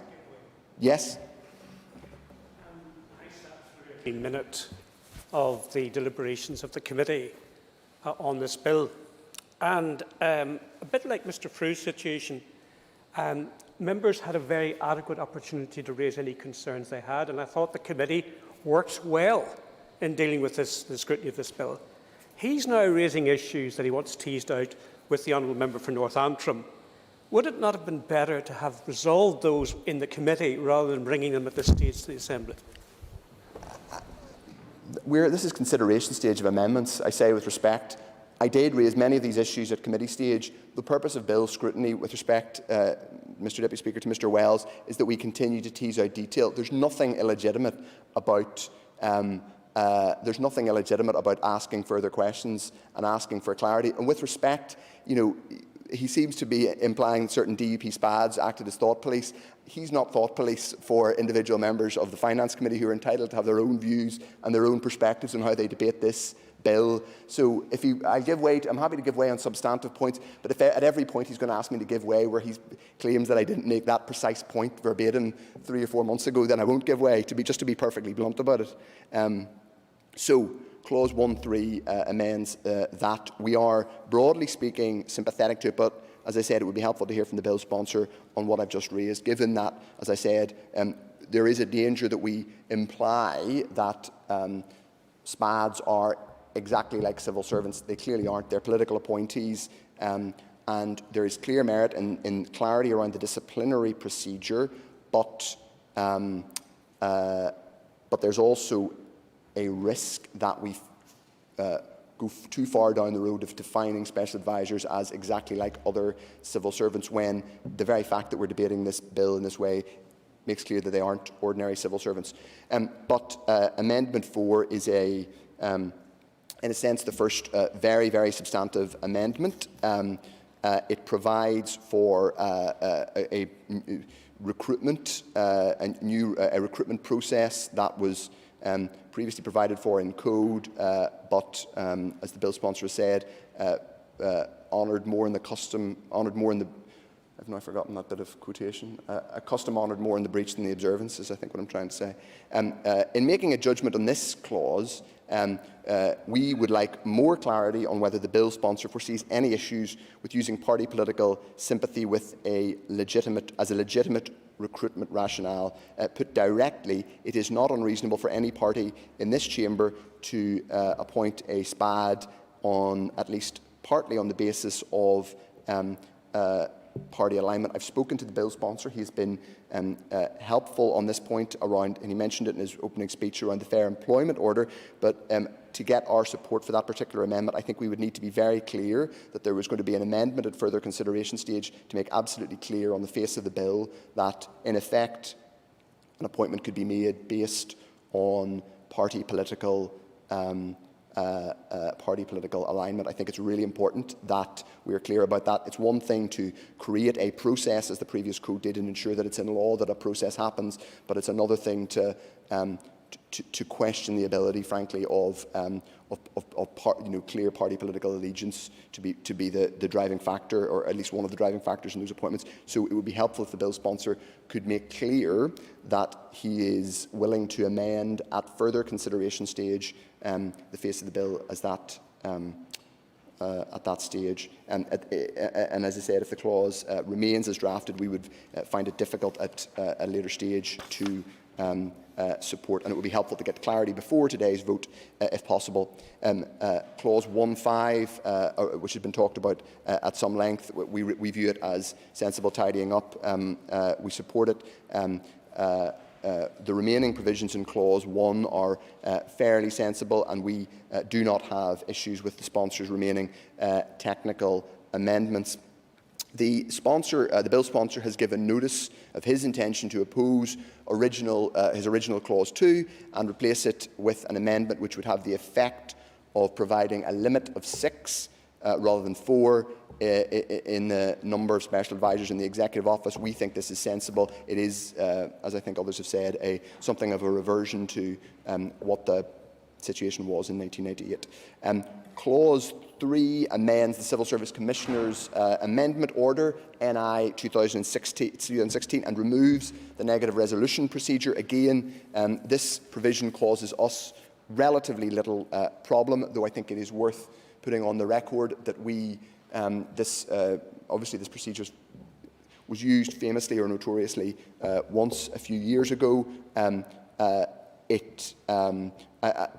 Though I can understand and we support the tidying up of it in legislation, I think it's also worth putting on the record that there will be legitimate circumstances in which First and Deputy First Minister will want to make exceptional appointments, and indeed those exceptional appointments I think are provided for via means of consultancy and also through the special advisor route, albeit I acknowledge some of the points made around pay limits, but we are supporting that. Clause 4 Clause 4 relates to the provision of compensation for special advisors who lose their jobs as a result of new Clause 2. That makes sense in the sense that if the previous clause passes, then it would be a very basic good government and decency to ensure there are proper compensation procedures, but it also sets the date at which these Executive Office SPADs cease to hold office as the 31st of March 2021. In committee deliberation, the bill sponsor has talked about whether he is willing to push that date back to the end of March 2022. I think it would be helpful if he was able to give a bit more clarity on that, given that even if this bill passes quickly, it will struggle to receive royal assent before Christmas and long before these people would be, if the bill remained as it was, March 2021, you'd be effectively telling these people that they would be losing their jobs within the space of a few months on the basis of legislation in the Assembly. That in itself rather makes the point that I was making earlier on in relation to Clause 1, which is that SPADs are not quite the same as other civil servants.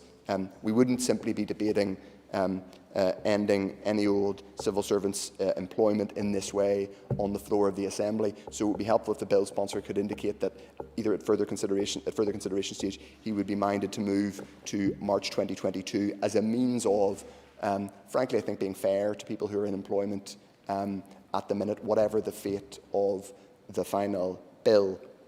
So, Mr Deputy Speaker, in concluding on this grouping, let me reiterate that there is not only significant merit in some of these measures, there is benefit in demonstrating to the public that we are addressing many of the significant concerns that arose from RHI.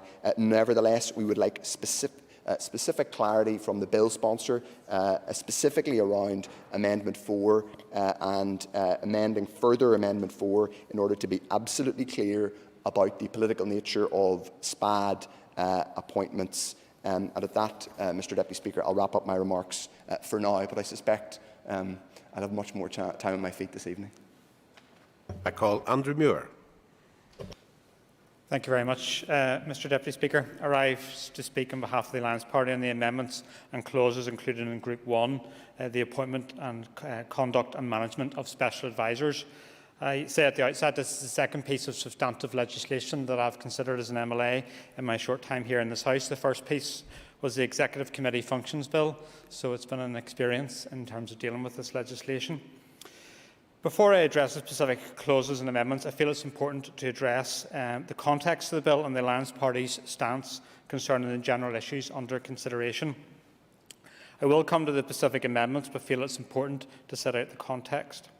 Published on Friday the 13th of March, just one day after the Republic of Ireland was placed into lockdown as a result of COVID-19, the RHI inquiry report presented clear findings on what happened and recommendations for change, with the Northern Ireland Audit Office charged with monitoring and pursuing implementation of the recommendations. A number of Audit Office reports have already been published in pursuit of this duty and will be considered in due course by the Public Accounts Committee, where I also serve. The findings of the RHI inquiry should, however, be recognised in the round when considering this bill.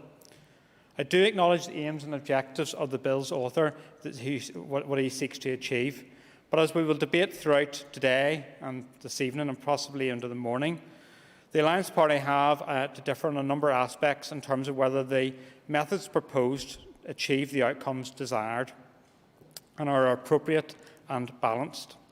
Today's debate is not about whether RHI conduct was acceptable or not, because, of course, it wasn't. It is about whether the proposed functioning of government bill will help government function better. Our view is that in some aspects it will not, and in fact it will be the opposite. I do not come in opposition to the principles held, nor as an opponent of openness, transparency and good governance generally. Nothing could be further from the truth. The Alliance Party has been consistent and robust throughout the years in our support for openness, transparency and good governance at all levels of government, despite the opposition of some. We are, however, firmly wedded to our adherence to evidence-based decision-making. Populist politics should not be allowed to run roughshod over the need for good policy and correct legislation. Passing legislation is a serious matter and which must be carefully considered before voted upon and eventually becoming law of the land. That's precisely why we have the relatively long procedures within this place to debate and ponder legislative proposals, including the committee stage. I have tried to follow deliberations undertaken within the Finance Committee, but I must say today, on the record, that the formal inhibitions in this place concerning access to papers and documents tabled and considered at Assembly committees for those parties not able to secure a place on the committee remains a matter of concern. I do not have a place on the Finance Committee. I have raised this issue in writing to various people within the Assembly. This must, I argue, Mr Deputy Speaker, be addressed to enable full and active briefing and participation of all MLAs in all Assembly business. I have watched some of the committee proceedings. You don't attract me to serve on it, but I would like to be able to get access to the papers. Lastly, I also note that large elements of the bill under consideration today are very different than those which were originally consulted upon as a result of the amendments proposed. Turning to the matters under direct consideration within Group 1, which is what I intend to focus upon, the Alliance Party will support clauses 2 to 4 relating to the reduction of special advisers in the Executive Office. In relation to Clause 1, while there are many aspects we agree with, we will struggle to support the clause as a whole, as we believe that the clause could actually inhibit achievement of the overall objectives of the bill's author seeks to achieve, namely the better management of special advisers and ensuring the buck stops with the Minister concerning accountability. I will begin with the amendments and clauses that we will support. We do not object to the removal of SPADs for junior ministers within the Executive Office, nor do we oppose the repeal of the Civil Service Commissioner's Amendment Order 2016 or Clause 4 as amended. We do not see the need for more than 6 SPADs in the Executive Office and support the changes proposed to reflect this, taking it back, as Mr Allister said, to the factory setting. Furthermore, there are elements in Clause 1 we also agree with in principle. We support the capping of SPAD pay at the rate of senior civil servants. SPADs should be paid less than the ministers who are accountable for taking the executive decisions. And we would ask the Minister for Finance to confirm whether he agrees with this position. We do not accept the argument that additional flexibility is needed on SPAD pay in order to attract particular skill sets. SPADs are inherently political appointments, and anyone to be appointed purely for their technical knowledge could surely apply for a position as a senior civil servant through the regular appointments process.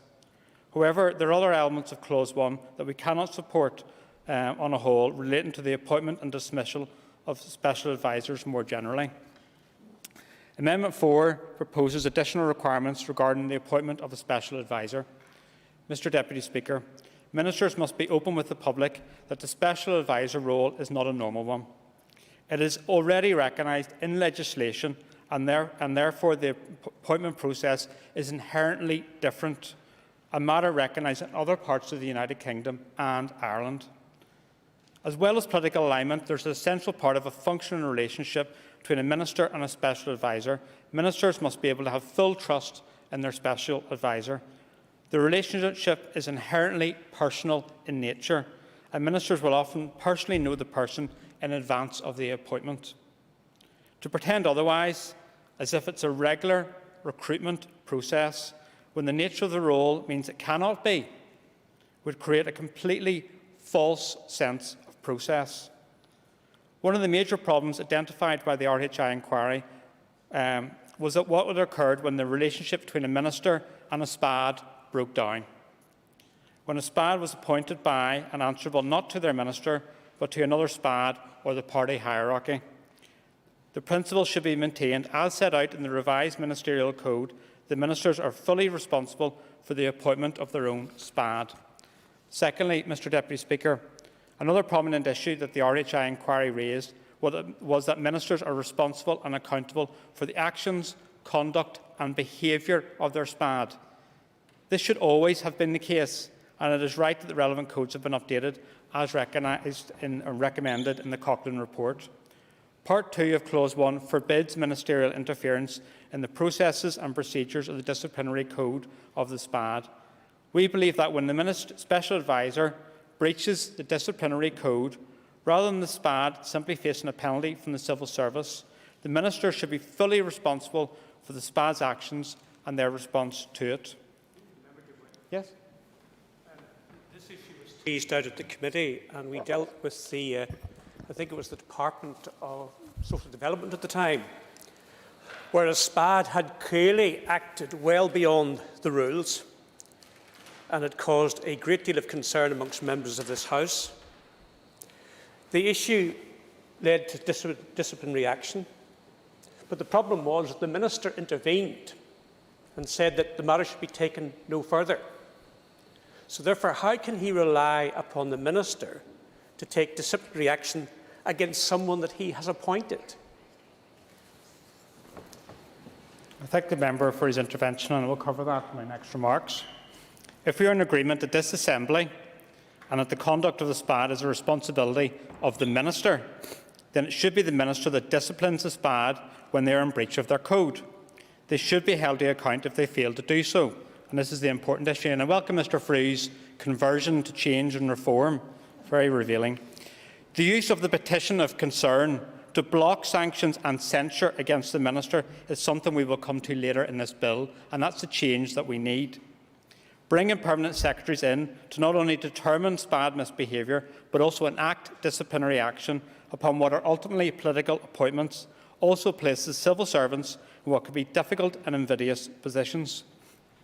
In conclusion, Mr Deputy Speaker, while there are clauses within this grouping that we can support, on the issues with regards to the appointment and conduct of SPADs, we believe that the proposed amendments, whilst well-meaning in nature, are inconsistent with the fundamental link between the minister and their SPAD and the nature of that relationship.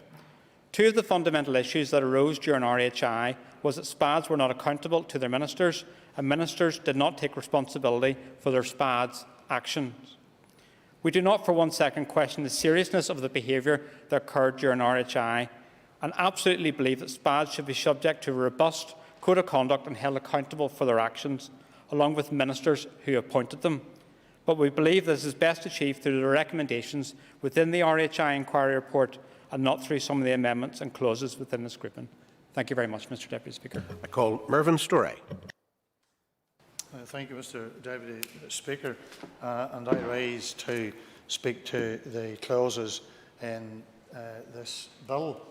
I have to say, listening earlier on from both in the House and then from upstairs in my office, I was really taken aback by the number of biblical quotations, and the previous speaker has talked about conversion. So I have to say I was reasonably comfortable coming to the House, given the fact that today is the 448th anniversary of the death of that well-known Scottish reformer, John Knox, who famously said, "When I think of those who have influenced my life, the most I think of are not the great, but the good." And I think that that is something that we should all take to heart for this reason. We are dealing with a flawed humanity. And as to keep with the continuation of the biblical quotations, the Apostle Paul, when he was speaking in Romans 7, said, "For I know that in me, that is in my flesh, dwelleth no good thing, for to will is present with me, but to know how to perform that which is good I find not." And you see, that brings us to one consideration: the need for any legislation. Why do we need laws? Why do we not just live by our own opinion, our own ideas, our own views? Why is it that in a modern society there is a need for legislation?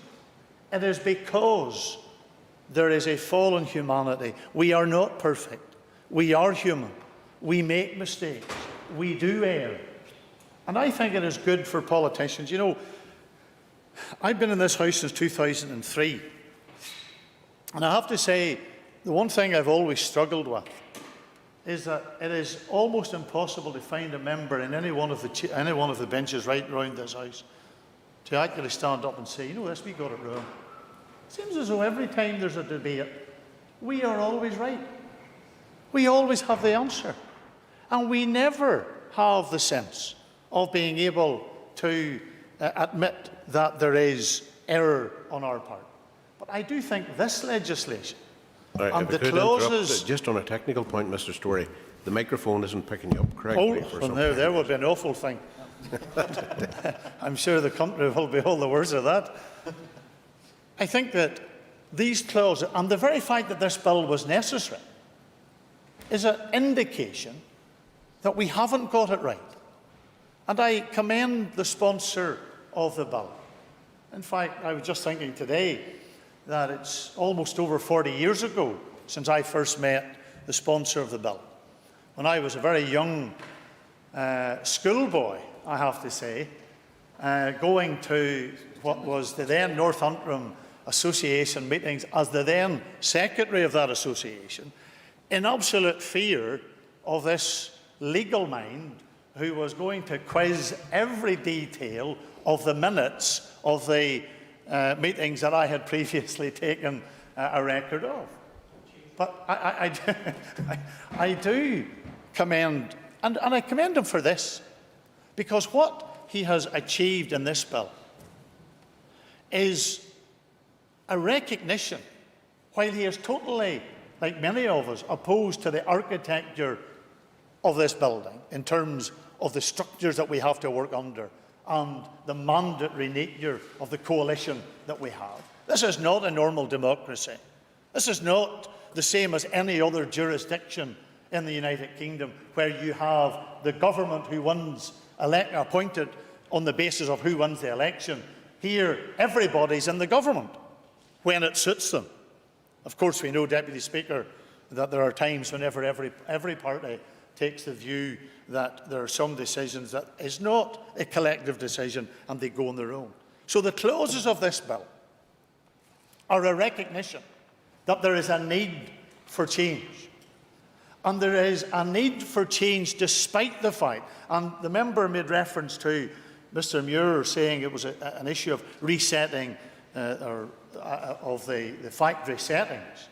Well, I would say it's more than that, in the sense because we would say that the factory originally as constructed had fundamental flaws.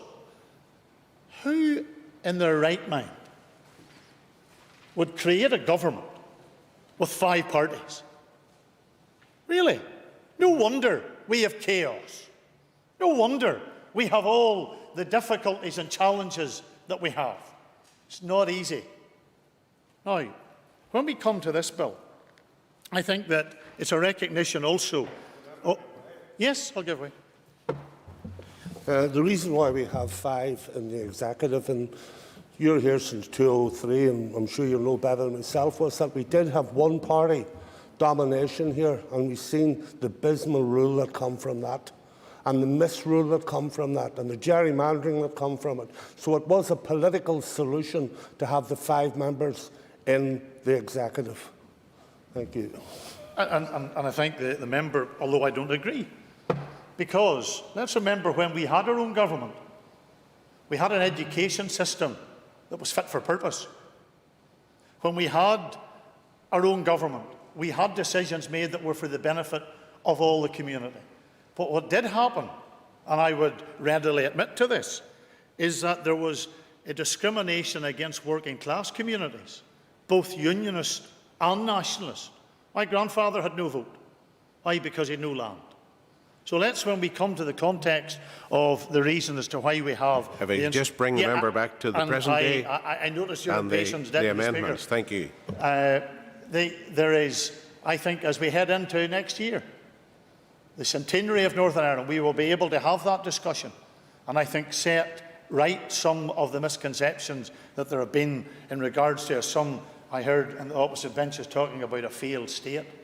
So, in terms of this bill and these clauses, what are we trying to do? I think we're trying to do what my party has set out previously in terms, and my colleague, and I pay tribute to my North Antrim colleague, and I refer to on this occasion Mr. Frew. I do have other Northampton colleagues who have also worked, the sponsor of the bill, and also Mr. McGuigan, who was quoting eloquently scripture earlier on. So we're having an influence on him, I trust, for good. But this is about, let me read, you know, there used to be the late chairman of the Northampton Unionist Association, a colleague in the Ulster Unionist Party who served with me in the old council in Ballymoney, the late John Ramsey. And he said that a political manifesto was only good for the day of the election, and after that the world moved on. Well, sometimes some have to stick by what they say in their manifestos. Well, one which I'll quote from, and I think my colleague Paul Frew, and I was going to give him credit for what he has done in bringing many of the issues of this bill to the floor today, but was, let me quote, a review of the number of special advisers and how they're appointed and regulated, greater transparency and improved record keeping, develop a Northern Ireland reform plan to be agreed by the executive parties across all aspects of government. Now let me pause there, because what this bill does is proves the merit of private members' bills, because it is difficult to get agreement to get anything through the executive.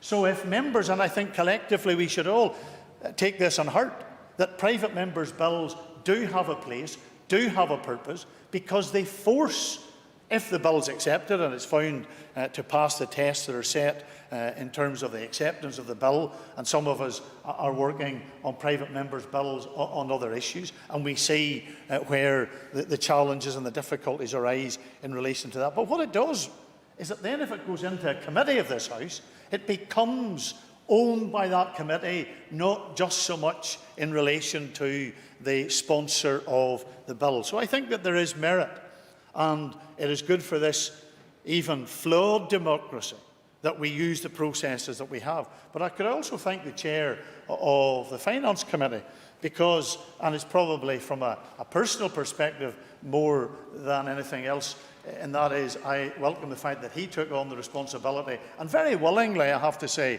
at the chairperson's liaison meeting, put his hand up and said we would be quite happy to take this bill and to take responsibility for its scrutiny. So I want to place on record my appreciation for him being willing, because it was a huge task that the committee has undertaken. So this bill is rooted in a desire to have change, and change is coming.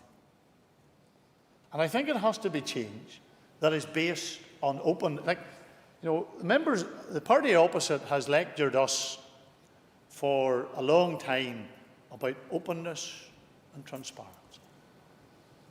what openness and transparency has there been by the party opposite in regards to even something as sacred as a funeral? Really, I think that Now, draw raises... the member back to the amendments, yes, please. Thank you. So the transparency and the openness of whether it is the appointment of SPADs, whether it is in the issue of keeping minutes, whether it's in the issue of what certain people are paid, all of that should not be anything that any member of this House should run away from. We shouldn't have to conceal anyone's payments. And I think that these clauses that we're discussing at this minute in time gives us and gives this House an opportunity to make change, and not change for the sake of trying to placate some particular political wish list. But let's remember the reason why we are here. Are we really here to serve ourselves? That's not what we tell the electorate when we go in the door. We're here to serve the community of Northern Ireland.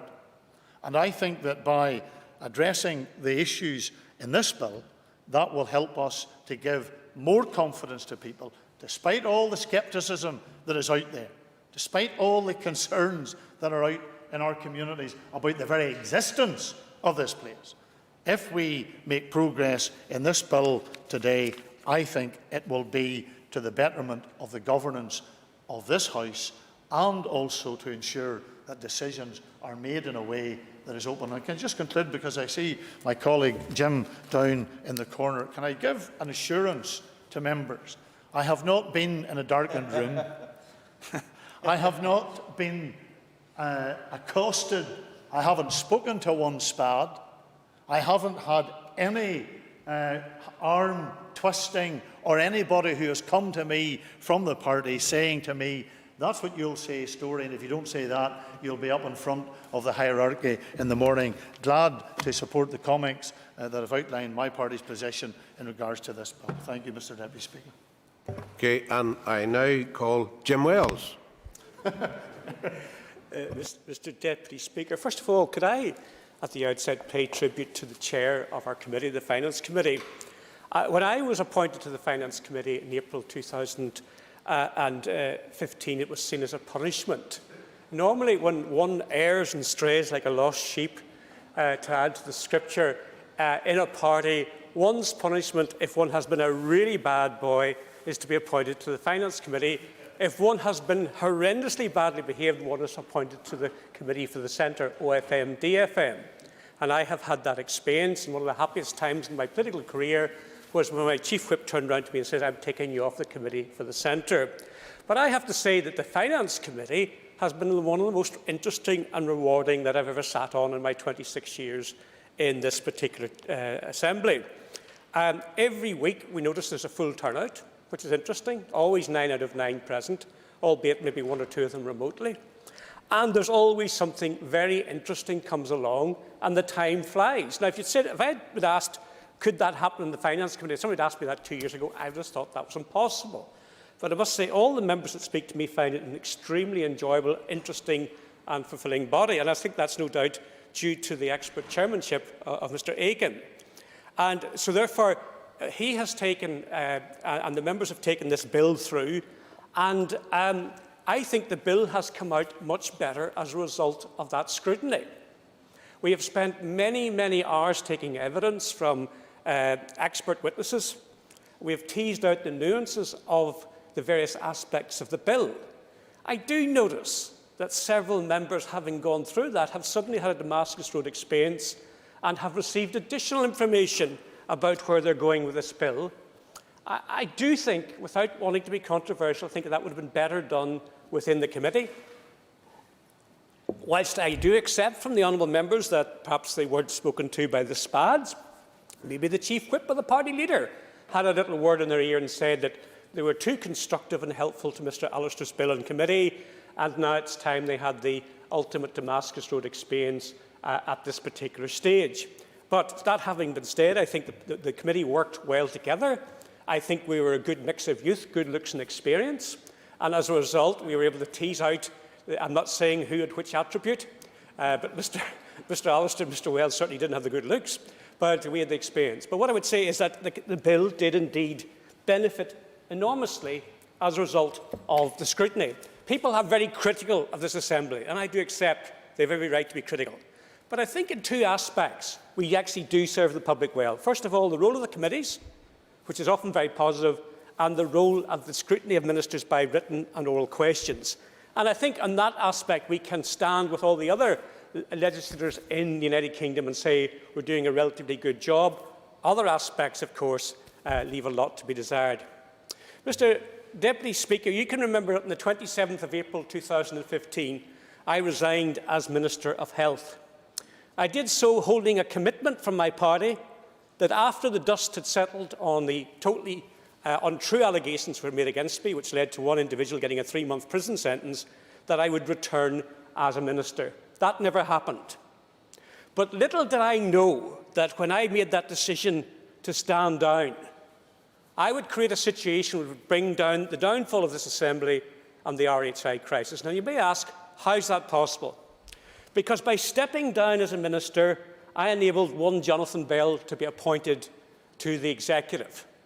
Had Mr Bell not been appointed, the RHI crisis would never have occurred. It was only Mr Bell's explosive interview that created the crisis in this Assembly, where we moved from a position of wanting a short, sharp, private inquiry into the demands for the full RHI inquiry under Lord Justice Coughlin, who in my opinion did an excellent job.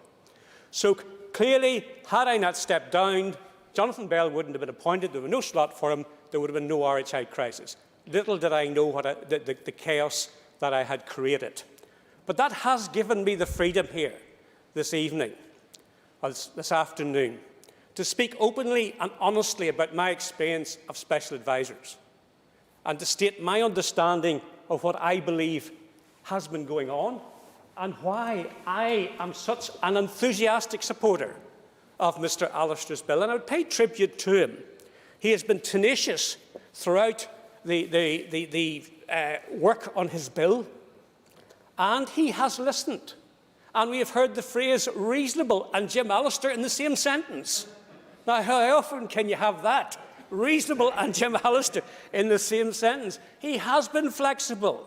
He has altered the main tenets of his bill to meet the concerns of the committee. And that's to be applauded. And I think the bill is much better as a result of his activities. But, Mr Deputy Speaker, if you were to ask me who were the 5 political influencers who had the most control of the legislators in their own countries over the last 5 years, I would give you a rundown. Number 5, Vladimir Putin. Number 4, the chairman of the Central Communist Party in China. Number 3, Kim Jong-un, the supreme leader of North Korea. Number 2, Dominic Cummings. And number 1, Timothy Johnson, the senior SPAD in the executive office of this Assembly. Could I say, Mr Deputy Speaker, there isn't a blade of grass on the DUP lawn that isn't sown, harvested and nurtured by Timothy Johnson. He was senior SPAD, he was senior chief executive, and he was senior chief whip, all rolled up into one. Now, why am I making that comment? I'm making it to show how we've had a system in this country that led to one individual having such supreme power that there's a need for Mr Allister's bill. There's a need for Mr Allister's bill. And we only have to look at the RHI inquiry report. And I notice that the Sinn Féin representatives who remain remarkably quiet here today have not quoted from the very damning evidence given by Lord Justice Coughlin throughout his time as chair of the committee. We look at the Aidan McAteer situation. Now, Jim Allister, with the support of this bill, with the support of this Assembly in 2013, passed legislation which would stop those who had a criminal terrorist conviction from being appointed to the position of special advisers. That was, as we know, was after the disgraceful decision to appoint Mary McCardle as the special advisor to the Department for Culture, Arts and Leisure, which then became the Department of the Communities. We know the whole situation behind Mary McCardle's appointment. We noticed that even Sinn Féin were so embarrassed by that appointment and so concerned about the uproar that eventually she was quietly removed from that position and sent up to Connolly House. So therefore, we saw that this genuine attempt by Mr Allister to stop those evil people who had committed horrendous terrorist crimes enjoying salaries of 50, 60, 70, 80,000 pounds a year as special advisers. So how did Sinn Féin deal with that? They came up with a cunning plan, and they're very good at cunning plans, in the same way they're very cunning about Research Ireland Limited, which managed to siphon off £700,000 from this Assembly into a non-existent research company. Now, so their cunning plan was to make Mr Aidan McAteer the super spad. Now, again, if we hadn't the RHI inquiry, we would have no understanding of Mr McAteer's role. And I'm waiting to hear from the members opposite to justify the existence of Mr McAteer and his role. But what happened with Mr McAteer was, as the RHI inquiry confirmed, is that every decision taken by a Sinn Féin spad or a Sinn Féin minister was referred to Mr Aidan McAteer. Now, so Mr Aidan McAteer had a controlling role. Now, the reason why, of course, they couldn't appoint Mr McAteer as a spad in his own right is that he had a criminal terrorist conviction, as alluded to in the RHI report. And in the report, you see many examples of frustrated permanent secretaries and senior civil servants saying, we cannot get a decision from a Sinn Féin minister because it's lying on Mr McAteer's desk in Connolly House. Now, that was a clever way of circumventing the bill that Mr Allister brought forward. And Mr McAteer, unfortunately, was not quite as influential as Mr Timothy Johnson, because that would have been absolutely impossible, but he was an extremely influential character. And the result was that the bill was circumvented and Mr McAteer ruled the roost. And we had Martin O'Millier. Whatever happened to Martin O'Millier? Once the rising star of the Sinn Féin front benches, he's now gone. He's like Basil McRae. Nobody hears anything about him. He's just disappeared. But with this ridiculous situation of Mr O'Millier, who I didn't agree with much of what he said, but he certainly was sharp enough, that he had to wait for the decision of Mr McAteer, who apparently didn't seem to have any qualifications whatsoever to occupy such a senior position. So, again, RHI, I inadvertently created the RHI report, and the RHI report did indeed reveal that. It also revealed the power of Mr Johnston, and I think it was very telling that when Mr Bale had a disagreement with Mr Cairns, his special advisor, and that led to a slight difference of emphasis, in London. And Mr Bale, who was the Minister for Enterprise, Trade and Investment, made it very clear that he wanted to dispense with the services of Mr Cairns. Mr Johnston made it absolutely clear that he had no right to do so, that it was he, Mr Johnston, who would make the decision as to whether the special advisor was removed or otherwise. So therefore, Mr Johnston had much greater power than the actual minister. And that, I must say, time and time again is my experience with the DUP, that Mr Johnston exercises a role way above his status or his position. And that has always been the case. And Mr Johnston, of course, is still very much a very strong individual in the party. Very intelligent, very hard-working, but extraordinarily powerful. And a power that I don't believe should be vested in any one individual. And then we had, and it hasn't really been alluded to so far, perhaps the most disgraceful incident that occurred and was revealed, not only by the RHI report, but by some very interesting Christmas reading we had last year, Burned by Sam McBride. And I must pay tribute to Mr McBride for revealing so much of what happened. We had the situation where Mr John Robinson, who at that stage was the senior spad in Detty, having taken over from Mr Cairns, decided that in order to take the heat off his minister, the First Minister and the DUP generally, that he would leak material to Sam McBride, implicating two senior civil servants in briefings on the RHI. And the clever ploy here was that by doing so, then the attention would be diverted away from senior ministers. Now, even though he was on a salary at that time of about £75,000 a year, he didn't seem to have enough money for the stamps, so he sent it with the wrong postage on it, and it didn't get to the newsletter until the 19th of January 2017, when Mr McBride, being his usual shy, retiring self, seized upon these emails and published them on the front page of the newsletter on the 20th of January 2017. Now, what was unusual about that was, in that report, Mr McBride did not publish the name of the two civil servants. And Andrew McCormick, a gentleman I know very well because he was heavily involved in health and have the highest regard for, Andrew McCormick rung Mr McBride and pleaded with him not to name the two civil servants. And indeed, he was about to meet Mr McCormick when his minister, Mr Hamilton, intervened and told him not to do so. And we now know, of course, is that Mr Robinson colluded with Mr Hamilton to release that information. And we had the bizarre situation where Mr McCormick came into the office where John Robinson and Simon Hamilton were sitting and said, "This is terrible. Somebody has leaked this information to the press, to Sam McBride. What are we going to do about it?" Little did he know is that the minister and the SPAD had done that, and he was never told. Now, could I say I served briefly as a minister in this assembly for 9 months. Had I ever discovered that my SPAD, and he wouldn't have, had behaved in that way, he would have been out the door as quickly as possible. That is absolutely disgraceful behaviour, to undermine your minister, your permanent secretary in that way and basically keep it hidden from him. That's the sort of thing that was going on. And the problem was that the tail was wagging the dog throughout.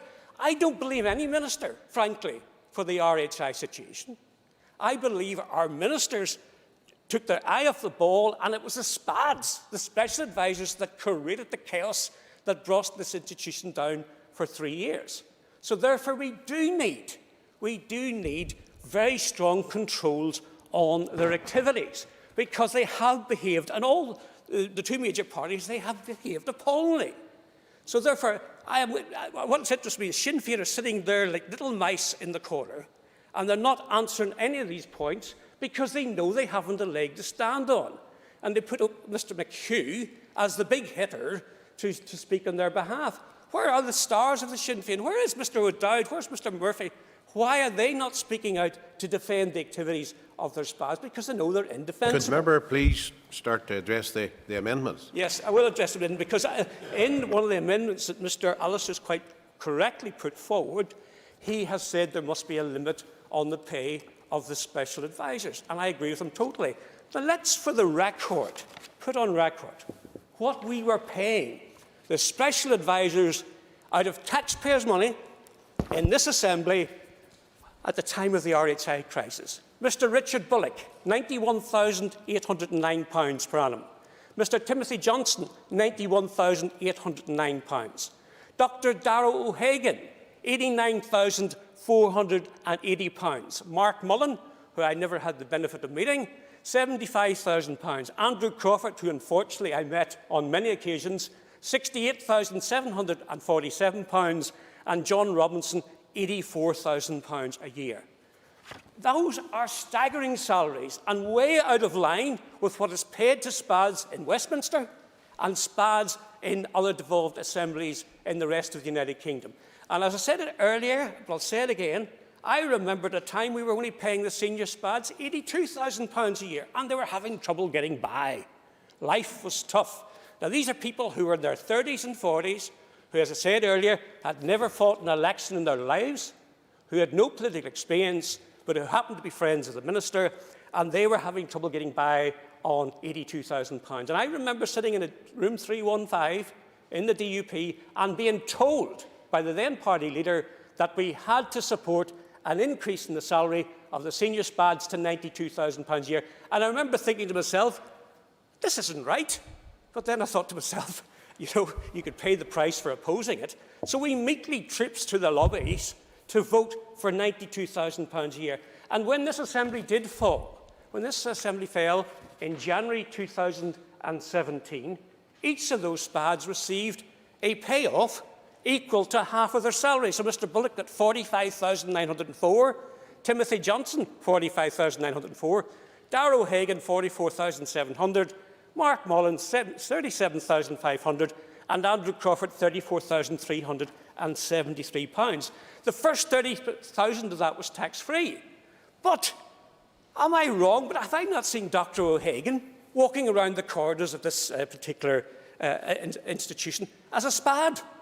So in other words, even though they lost their jobs, they were quickly resurrected. And the point I made to Mr. Frew is that the reason why SPADs in London and Leinster House and Cardiff and Edinburgh are so highly paid is that inevitably, with the volatility of politics, ministers will fall all the time. Therefore, the SPAD falls, so you may only be a SPAD for 2 or 3 years. Or you may transgress Dominic Cummings and be a SPAD for all of 8 months and be ordered out the door. That's what can happen in London. But in Northern Ireland, of course, that doesn't happen. The SPADs continue on regardless of their minister. And certainly Dr. O'Hagan, and I have nothing against Dr. O'Hagan personally, but Dr. O'Hagan seems to have been around this building for a very long time. Similarly, Mr. Johnston seems to have been around this building for an eternity. And I certainly remember Mr. Crawford moving quite happily from one minister to another.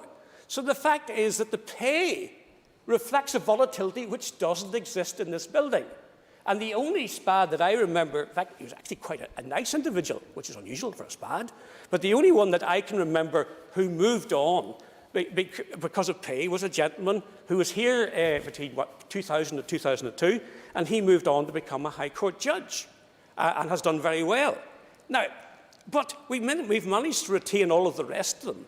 So therefore, this point that we need a stupendous salary to motivate and attract SPADs doesn't seem to be necessary, certainly.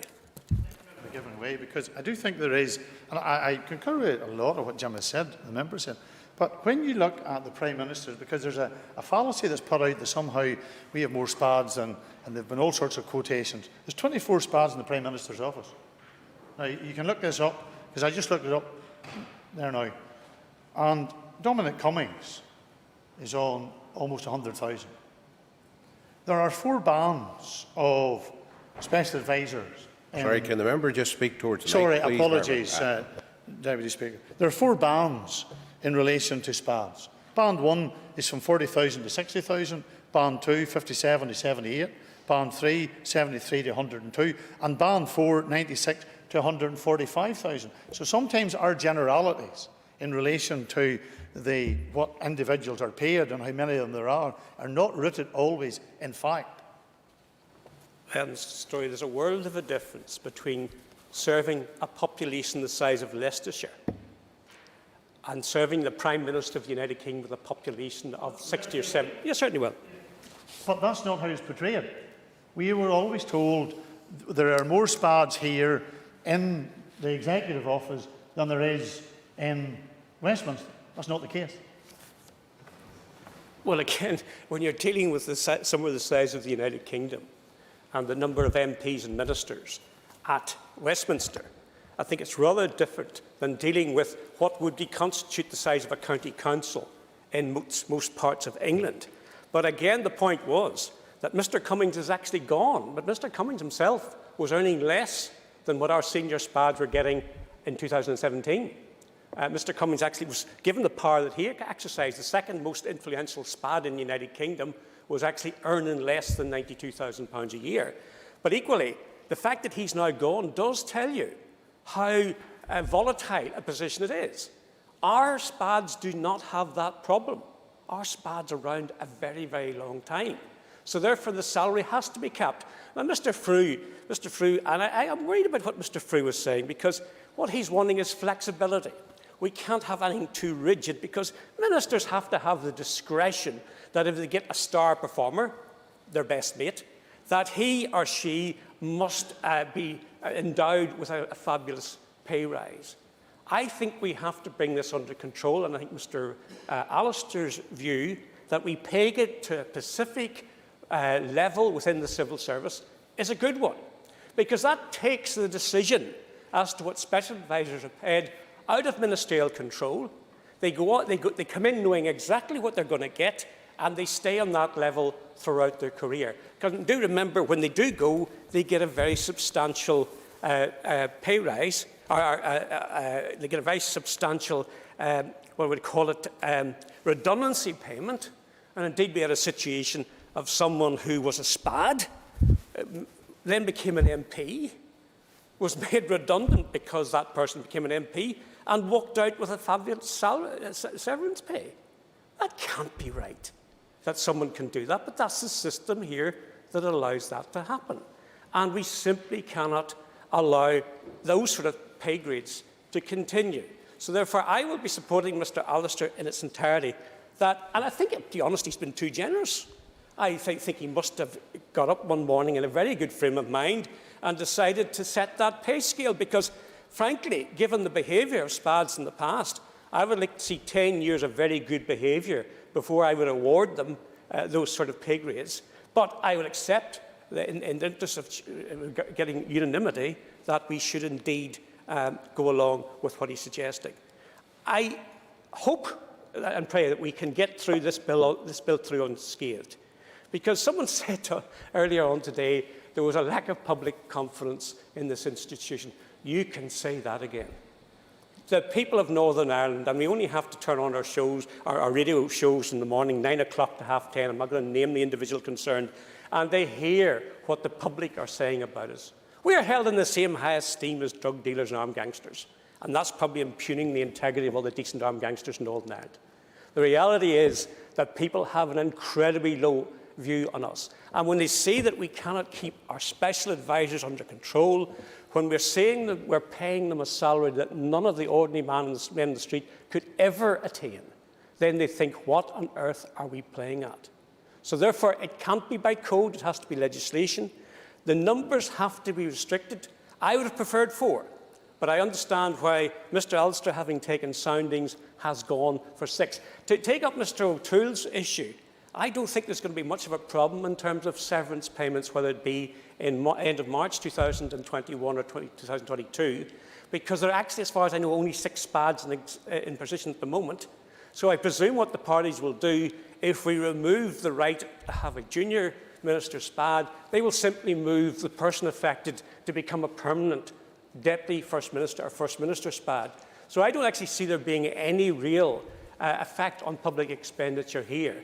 As I say, I would have thought 4 was enough, but I can live with 6. Mr Speaker, I reserve the right to come back at the next 2 stages.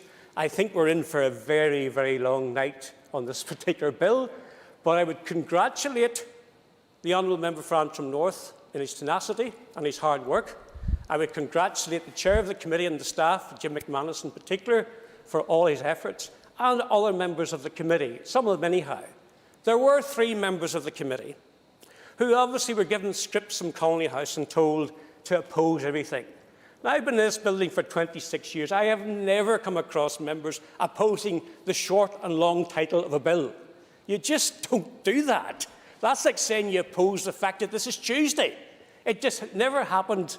And I see that Mr McHugh is saying they're going to vote against every clause in this bill, every amendment by Mr Allister. Well, dear help the members that missed tonight's sitting, because their voting record is going to be absolutely destroyed if they don't go through the lobbies. But I'm going to stick it out, and I'm going to be here to vote for Mr Allister on every aspect of his bill. Thank you, Mr Speaker. And I call Pat Kennedy.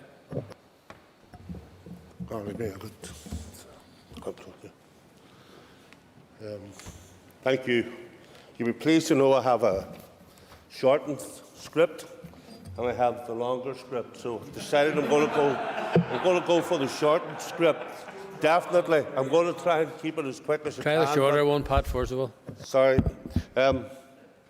I thank you, Mr Speaker. From the outset, I want to say that I am supportive of the intent of this bill to provide clarity and scrutiny to the appointment of special advisers, how information is recorded and handled, and how the accountability of departments and ministers to the Assembly. I want to thank the bill sponsor for his work in bringing this bill forward.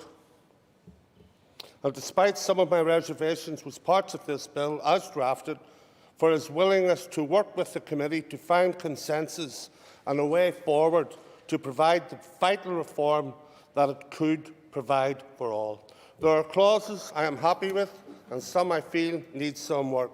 Though, through a bit of time, I could go back to the bad government. I could go back to what the people out there want. I could go back to my election in Lagan Valley in order to come up and try and make change. And it is cumbersome and it's slow moving up here, but we do want change. And I also would like to go with the small steps. I know that Matthew, who has spoken there earlier on the issue of the criminal sanctions, will rise again on that. However, unlike the apparent position of some parties, I don't think it is sensible or indeed correct to oppose every single clause. I know it is a tough choice, but I think I could have brought myself to vote for clause 15 in the title of the bill. Amendments 1 to 6, in terms of this first group of amendments, I want to thank the bill sponsor for his amendment to clause 1, which for the most part brings better clarity. I still have a bit of concern about the Amendment 4 as to whether or not the political nature of the appointment of the special advisers needs to be included explicitly. I appreciate the argument that Jim has put forward, that nothing in the proposed clause prevents including political affinity in the job description, but I think something needs to be put back in there in black and white so as to secure the principle in the future operation of the bill.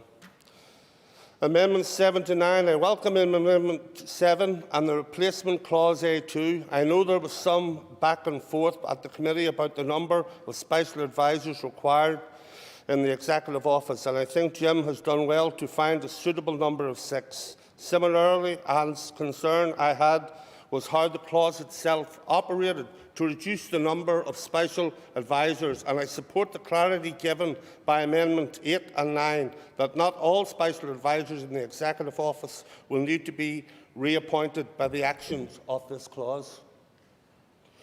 I have set out some points of clarity that will be required in the bill going forward. I still hope that this can be provided at further consideration stage and that there is a way forward for the bill. I think we can all agree that RHI was only the latest and the most well-publicised issue with the function of the Executive, and the change must be achieved. I also want to thank the sponsor, which I've done earlier. I want to thank everyone that's contributed to it, and the committee, and to the chair of the committee, and to Jim McManus as well. Thank you very much, Mr. Speaker. Thank you. And I call Rachel Woods. Thank you, Mr. Speaker, and I too want to thank the member for bringing forward this vital piece of legislation and to be able to speak on it at consideration stage today. At second stage, we supported the principles of this bill and gladly too on Group 1. And I note that there are some in this chamber who will not be supporting it, disappointing as that is, and would rather leave it to simple codes. It was said earlier on that this wasn't the place of a backbench MLA to be bringing forward legislation such as this, and this is not how anyone should judge legislation and its effects of the running of this House. To that, I would say this: why not? When the Executive was restored in January of this year, we had all hoped that lessons would have been learnt, that we would not have seen a return to the same type of governance that brought us RHI, Red Sky, NAMA and a whole host of other shenanigans that we are yet to know about. That the lofty words and the wish list of New Decade, New Approach meant just that, and unfortunately I remain unconvinced. And crucially, the public remain unconvinced. We need confidence in these institutions, we need accountability, and we must have transparency. And I have absolutely no confidence that we would ever see legislation such as this coming forward from the Executive. It is not relevant about who brings this legislation. What is relevant is what this legislation seeks to do, as many members have already suggested. And I, like Mr Wells, have read the RHI inquiry report. It was light Christmas reading, and I note that it concluded the sad reality is that, in addition to a significant number of individual shortcomings, the very governance, management and communication systems which in these circumstances should have provided early warning of impending problems and fail-safes against such problems proved inadequate. It has been made very clear with what happened in RHI was not a one-off mistake. It was merely indicative of a system and a culture that failed to put accountability, transparency and effective government at its root. There is so much more to be done for these institutions to put this front and centre. Transformation must happen. And I welcome the words of the head of the so-called reformist wing of the DUP, Mr Frew, as he makes the case for change. But we must go further. And I have to say, in terms of the debate and discussion earlier on between Mr Wells and Mr Frew, namely on the internal workings of the DUP, it has been most fascinating. But the RHI report cannot be left to gather dust with all the other reports and strategies before it. There is an onus on each and every one of us to recognise the need for action and to promote transparency and accountability in every single action that we take as elected representatives for the... I will. Thank you, Member for giving way. We should also accept, Deputy Speaker, that the RHI inquiry also highlighted the serious misgivings and failings in the civil service. And will she, when we're on the issue of openness and transparency, agree with me that if you wanted to read a set of minutes that are most ambiguous and limited, go on to the executive website and see the recent iteration of the Hawks meeting that meets every week. And I think you'll see there's a large degree of need for openness and transparency. Thank the member for his intervention. And yes, of course, there's a need, that's what I said, that it's not just within this legislation, we need to go further. Every action that we take must recognise openness and transparency. So there is an onus on each and every one of us. The job of governing is not an easy one, and I do not underestimate the role of our ministers and the work that they must undertake, particularly with dealing with the unprecedented situation that we are in now, with the pandemic, all that it entails, with Brexit on the horizon and climate breakdown looming around us. But if we are to tackle the challenges of our time, we need proper oversight processes in place so that our politics is not beset by controversy and crisis. So to the specifics of today, the Green Party it will be no surprise, will be supporting all the amendments in Group 1. The role and dominance of SPADs within our executive has been rightfully viewed with suspicion. Special advisers are a feature of most governments, and few could argue that the provision of specialist advice to ministers was not beneficial to good government. But we need to have good government. There is a right that there are checks and balances in place to ensure that their role and remit as it should be. SPADs are temporary appointments, so it's only right that they are treated like civil servants, with both in terms of pay and their abidance to appointments. I personally do not understand how an upper scale of over 80 grand would not be an attractive salary for anyone with experience. We do need to have a ceiling somewhere, as an interim, as outlined within the Group 1 amendments. It is also right that there is greater transparency around their recruitment and any interests that they might have, given how closely they are to the decision-making process. We know, as Mr Allister has outlined, that we have codes already. We had codes before, but we know codes are ignored. It is also right that perhaps we know who these SPADs are. I must say that while I'm supportive of Amendment 7 in terms of repealing the Civil Service Commissioner's Order in Council, I also would have supported Clause 2 as it originally stood. Stated earlier that I don't underestimate the role of ministers, and I do stand by that. It is complex, and the role of the Executive Office may indeed be even more so, but I cannot see any legitimate or convincing arguments for the need for 8 SPADs within that department. I would have supported a reduction to 4 as reasonable and practical level of support for the work of the office, but I appreciate the reasoning for Mr Allister not moving that here today. We fully support the removal of the junior minister SPAD allocation. Here's hoping that 3 is indeed the magic number. So I will be short, Mr Speaker. We will be supporting Group 1, and we wish Mr Allister all the best with his bill. I call Claire Sugden.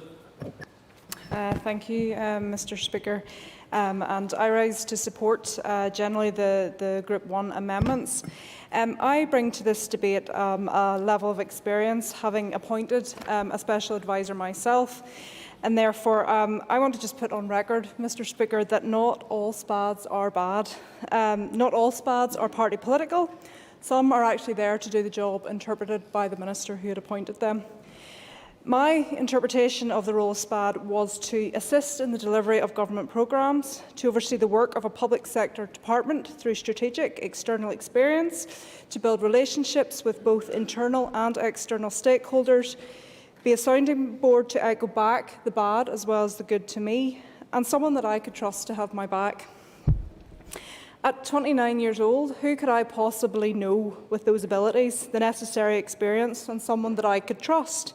And fortunately, I did. I received many CVs, people reaching out to me to offer their skills, and fair play to them for doing that, putting themselves out there. And I did consider them, if only to assure myself that the person that I was appointing was the right person for the job. Yes. Would the member accept that the salary ranging between 65,000 and 92,000, she didn't have any problems attracting suitably qualified candidates? It's an interesting point that the member makes. My special advisor actually took a pay cut to take on the role of special advisor and has lost out financially to take on the role. That's how skilled and perfectly capable she was, and I was going to come on to that point, but I appreciate the member for making the point for me. She will not mind me saying that she took a pay cut because she worked for an international company, was the vice president, had worked in New York, London, Belfast, Paris. She was an incredible, unassuming individual, and we really did have the opportunity to do wonderful things. And undoubtedly, she was the best person for the job. And interestingly, had Mr Allister's bill and arrangements been in place, I would have no doubt that she would have been the person who would have got the job on merit. I didn't want my special advisor to be political, albeit she was politically astute and was previously politically active. I wanted her to help me deliver, and I was very clear about that, as was she. I can only speak from my experience, and I know this is not how SPADs are typically appointed. I'm in a very unique position that as an independent MLA, I am not constrained by political party lines, I'm not constrained by political party history. For me, the job was always about getting the job done, and certainly that's what I believe that every minister's intent should be. That's what they agree to when they accept the responsibilities of becoming a minister. And during the sideshows, Mr Speaker, of the RHI mess, I often heard, "Poor Minister me, the big bad SPAD made me do it." No, they did not. You made a choice to accept the terms of the arrangement, the relationship, when you agreed to be minister. When I appointed my SPAD, this was really obvious to me, an unwritten rule that the person appointing the special advisor, they were my responsibility, they answered to me, they were held to account by me and could be removed by me. It was not an equal relationship, and my special advisor was certainly not superior to me. She understood that, had no difficulty with it. And if any minister, upon taking that role, agrees to lesser terms than that, then that's entirely on them. As minister, that's what I understood it to be. I would not have accepted the role had it been any other way. I would have not taken it. I would have not accepted the responsibility. And again, I do appreciate that my experience as an independent member will be different to anyone else within a political party, but this is about delivery, this is about government, this is about getting things done. Any minister, again, accepting the role is prepared to relinquish their power, lacks integrity, and it's very clear to me they took the job for the title and salary and nothing else. So I do think it's important that we remove the focus away from bad SPADs. Mr Speaker, it is bad ministers that have allowed this to happen. During my time as MLA, I have sometimes learned not to pay too much attention to Mr Allister's theatrical performances. The media does a wonderful job of that. No, please bear with me. Which is why I expect he does it. I do, however, pay attention to his consideration of law, of policy, process and detail, and his incredible ability to make sense of those things. I do not share Mr Allister's opinion of these institutions because I do recognise the value of the devolved institutions despite their dysfunction. But I do agree with Mr Allister from his opening comments that I don't believe this bill is politically written. It may have had a political intent, but Mr Allister, as all of us, is very well aware of the golden rule of politics, and it's the art of what is possible. And had this been a politically written bill rather than driven bill, then it wouldn't have been possible. And the fact that it has been able to get to consideration stage of this House shows that this is as much about process and governance as it is about any sort of political intent. Politicians come and go, but it's these institutions that will remain, because you know what? There's no better alternative. And ironically, this bill actually gives me hope, because I believe Mr Allister is actually seeking to improve these institutions, which leads me to believe that one day he might actually buy into them.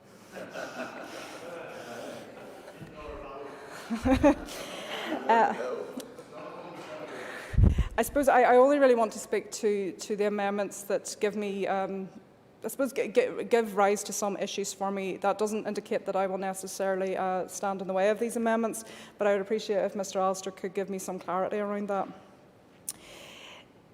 Amendments 2 and 3 are that special advisers would be subject to the same disciplinary process as civil servants. So I would ask Mr Allister, under his bill, who would actually conduct that process? Would it be the civil service? And is that appropriate, given that they themselves did not appoint the person, but rather it was the minister? I would have difficulty if the Northern Ireland Assembly Secretariat, for example, were to discipline my staff as the employer, albeit they pay the wages and they set the terms. So, certainly if there was some way of tidying that up so that the actual reporting structure, as would be required in any employment contract, could be made clear, because I think in a way we are subjecting individuals to a disciplinary process by someone who's not in fact their employer, and how does that look under the current arrangements? Again, I don't disagree with the intent of accountability here. We're all subject to accountability structures. Ironically, ministers are not subject to those same accountability structures, and had that been an area that had been strengthened, maybe this bill wouldn't necessarily be necessary today. But I do believe that, as how it's currently written, it feels like a blurring of lines of that relationship between employer and employee. And certainly I would be keen to know if that even upholds current employment law, or if it at least complements it. I suppose, again, reading on Amendment 4, and it seems to be the one that has given cause for concern with some members, I didn't initially like it, as I did feel that it created a process which I felt could limit the political discretion of the appointment. But scrutinise the wording, I don't actually believe it does. If anything, it puts onto record what I believe should already happen, puts onto record something, the similar processes I would have conducted when I was in that role, seeking the correct person for the job. It does also allow for political discretion in that it reads that it's the minister who is creating the job description and the person's specification. So arguably, if ministers already have someone in mind, they can indeed write it in a particular way which allows that. But really all this does is requires a minister to put it in writing and to justify their decision. So whilst I was maybe initially intent on not supporting that part of the bill, I don't actually believe there's too much wrong with it. Very quickly as well, I do agree with the suggestion that we should remove the number of special advisers within the Executive Office from 8 to 6. I don't see the necessity of having any more than that, particularly when you compare it with other jurisdictions, and we recognise that they don't have the same representation within the government departments.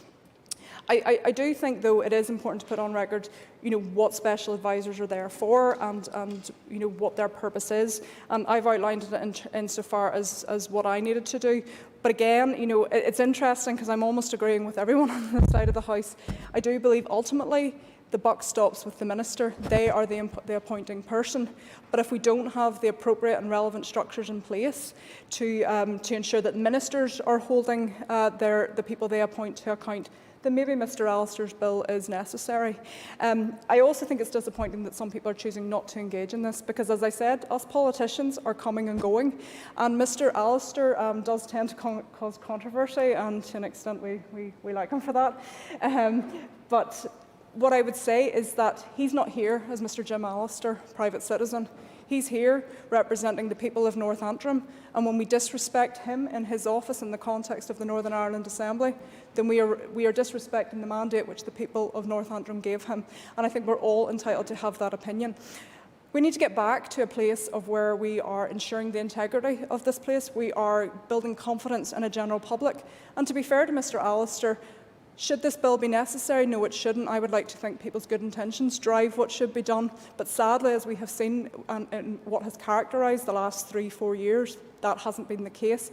So I don't think there is anything wrong with putting on record, putting into writing what should be the case. So I rise to support this group of amendments, and I would seek clarity from Mr Allister in respect of Amendments 1 and 2. Thank you, Mr Speaker. I call Jerry Carroll. Thank you, Mr Speaker. I will speak today in favour of many parts of this bill, including clauses and amendments in Group 1, which I will address now. The damning accounts Given in the RHI inquiry, Sam McBride's burned and countless column inches should be reason enough to accept that these changes should be made via legislation, because we cannot simply trust ministers in this executive to hold themselves or their SPADs to account via codes which they can and have freely tinkered with. It's clear to me from listening to Mr Allister's opening remarks that myself and he would probably disagree on the remit of SPADs. If I could have it my way, Mr Speaker, we wouldn't have unelected officials with significant levels of power swanning around departments in a manner which has been exposed by scandals like RHI in an unaccountable way at all. I find it unsettling that SPADs are afforded any powers and privileges far and above what other civil servants are afforded, and far above what any unelected individual should expect to hold. But it's also clear, Mr Speaker, that for far too long the big parties have driven forward a gravy train at the expense of the public, and often at the cost of the public purse with impunity. For that reason, Mr Speaker, I welcome the bulk of what is in front of us today, and in particular those clauses and amendments which would seek to curtail such behaviour. For example, we will support the reduction in SPADs by removing SPADs from junior ministers' offices, as outlined in Amendment 7. We will also endorse Clause 3, Mr Speaker, and many may find it humorously ironic that Sinn Féin would endorse or use something called a royal prerogative to appoint someone to effectively act as a spin doctor who was charged with enhancing the profile and image of the executive. In other words, selling to the public the benefits of a cosy Sinn Féin DUP friendship. I don't find this, Mr Speaker, in the least bit humorous. I find it utterly unsurprising. I also find the fact that they use the power of the monarchy to appoint a PR doctor from public funds without a shred of oversight or transparency utterly unsurprising.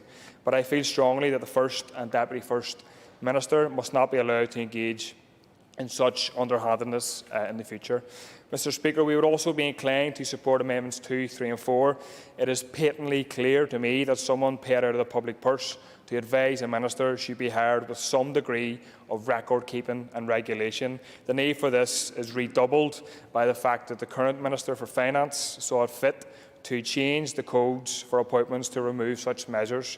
I would say, what does the Minister for Finance have to hide in hiring SPADs? That he would not support basic record-keeping around this process. The legislation would not prevent him from picking the best person for the job, the right person for the job, the person who works best with him for the job, or the person which settles criteria outlined in a job spec. So I cannot fathom, Mr Speaker, why ministers are uncomfortable or opposed to explaining their choice to the public, who will fork out for the well-paid role. Unfortunately, Mr Speaker, Amendments 2, 3 and 4 apply to Clause 1, which we are not content to support in its entirety because of Clause 1(6), bracket 6. The simple reason for that is that we would not have supported Mr Allister's bill in 2013, which I believe disproportionately impacted on ex-prisoners, and therefore cannot support any attempt to enhance or beef up that legislation. Therefore, to be clear, Mr Speaker, we will vote for Amendments 2, 3 and 4. But oppose Clause 1 in its entirety. I do this in the hope that if we are defeated and Clause 1 continues to stand, it will at least address serious issues that we see in the process of appointing SPADs and disciplining them more rigorously. In finishing up, Mr Speaker, I wish to say that what happens in this chamber today and tonight should be watched closely. Those in parties who claim to support openness and transparency and who claim their parties work for their communities but who cannot bring themselves to slow the pace of the gravy train they stood to benefit from, are acting in their own interests, not in the interests of the public, and not with the fervour that scandal after scandal after scandal on this Hill commands. I would suggest that this place, Mr Speaker, needs root and branch reform, root and branch restructuring, and a wholesale break from the shambolic governance of the past. This bill in its entirety does not deliver that, but parts of it certainly help in that endeavour. Thank you.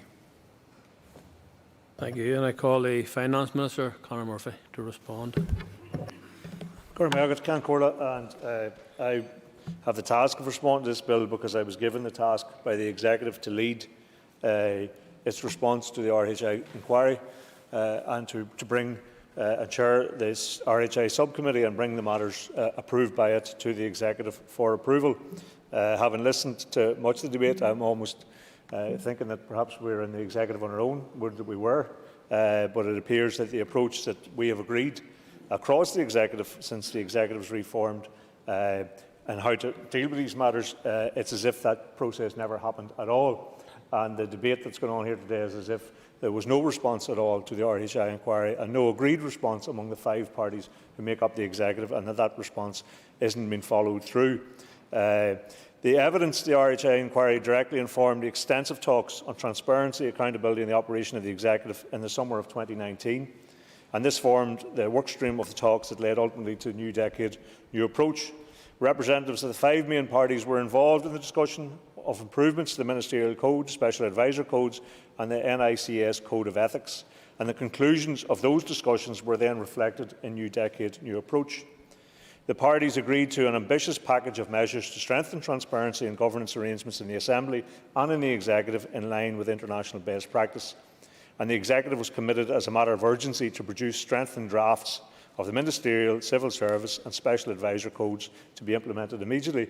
Mr O'Toole, in his contribution, said that the Minister for Finance then decided that legislation wasn't necessary. That's not true at all. The Executive, including your party colleague, decided that legislation was not necessary. The Executive, on every aspect of what it has followed through in relation to the work that was led to New Decade, New Approach and the work since, has agreed on every single aspect without objection to how this approach is taking place. He also questions why we support legislation in the Dáil as a party, but not here. And clearly, the parties, some of whom are his sister parties in the government in Dublin, have not committed to strengthening codes, increasing transparency. As a matter of fact, some of the recent public appointments, I think, justify the call for legislation, because clearly there isn't transparency in terms of some of those appointments, Can Cora. But if the party beside me wants to get out or wriggle away from the commitments they gave and that their Executive colleague has followed through on, well then let them do that rather than trying to present this approach to opposition to legislation or a different approach in terms of legislation to me and me alone. I happen to chair the subcommittee. I happen to lead on behalf of the Executive in this matter, and every aspect of anything that I have brought to the Executive has received full support from every single Executive party.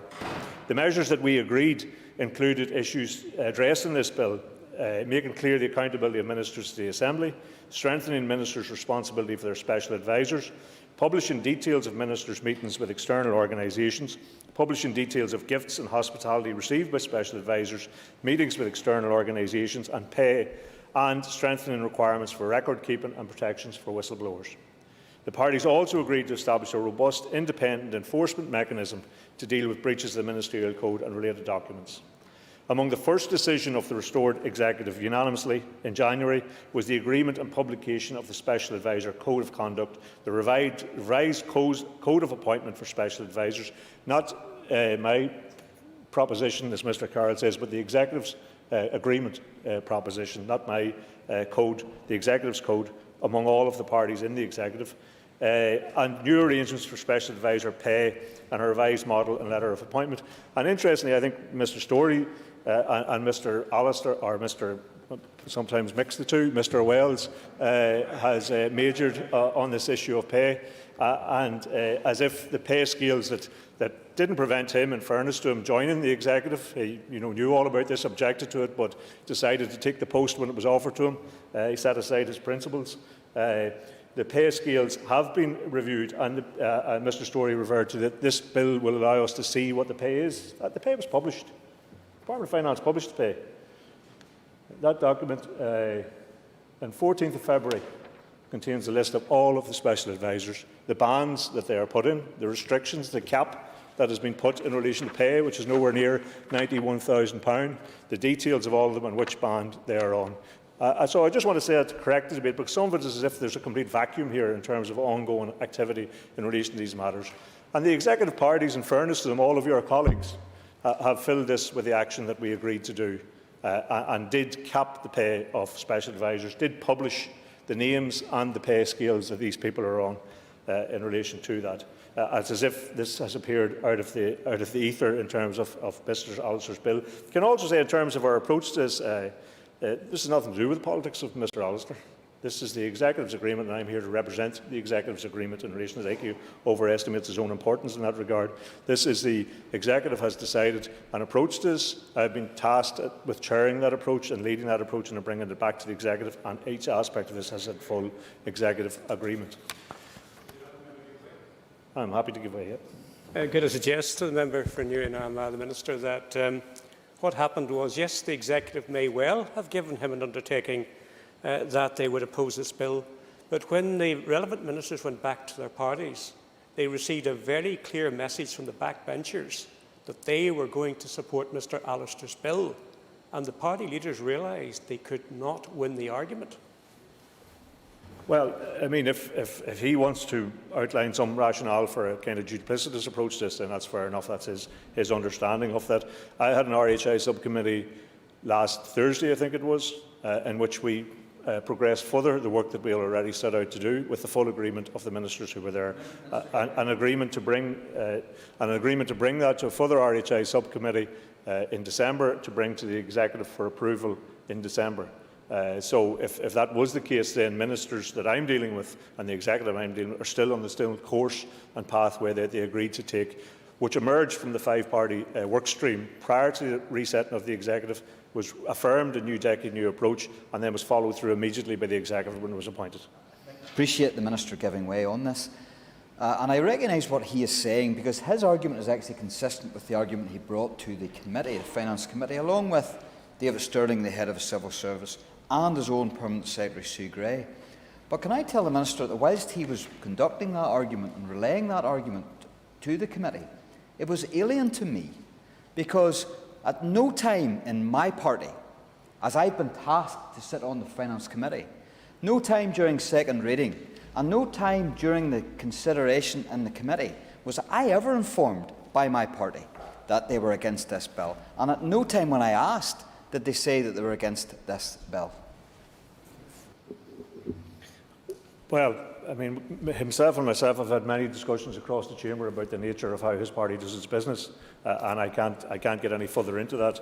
I can only reflect the discussions around the Executive table, the approach, the agreed approach, the follow-through on all of that approach, the approving of the codes that have been brought forward, and at no stage has anyone in the Executive ever suggested that legislation is required to either replace or supplement or complement the work that we've been doing in the Executive. At no stage has any minister ever suggested that over the last 9 months.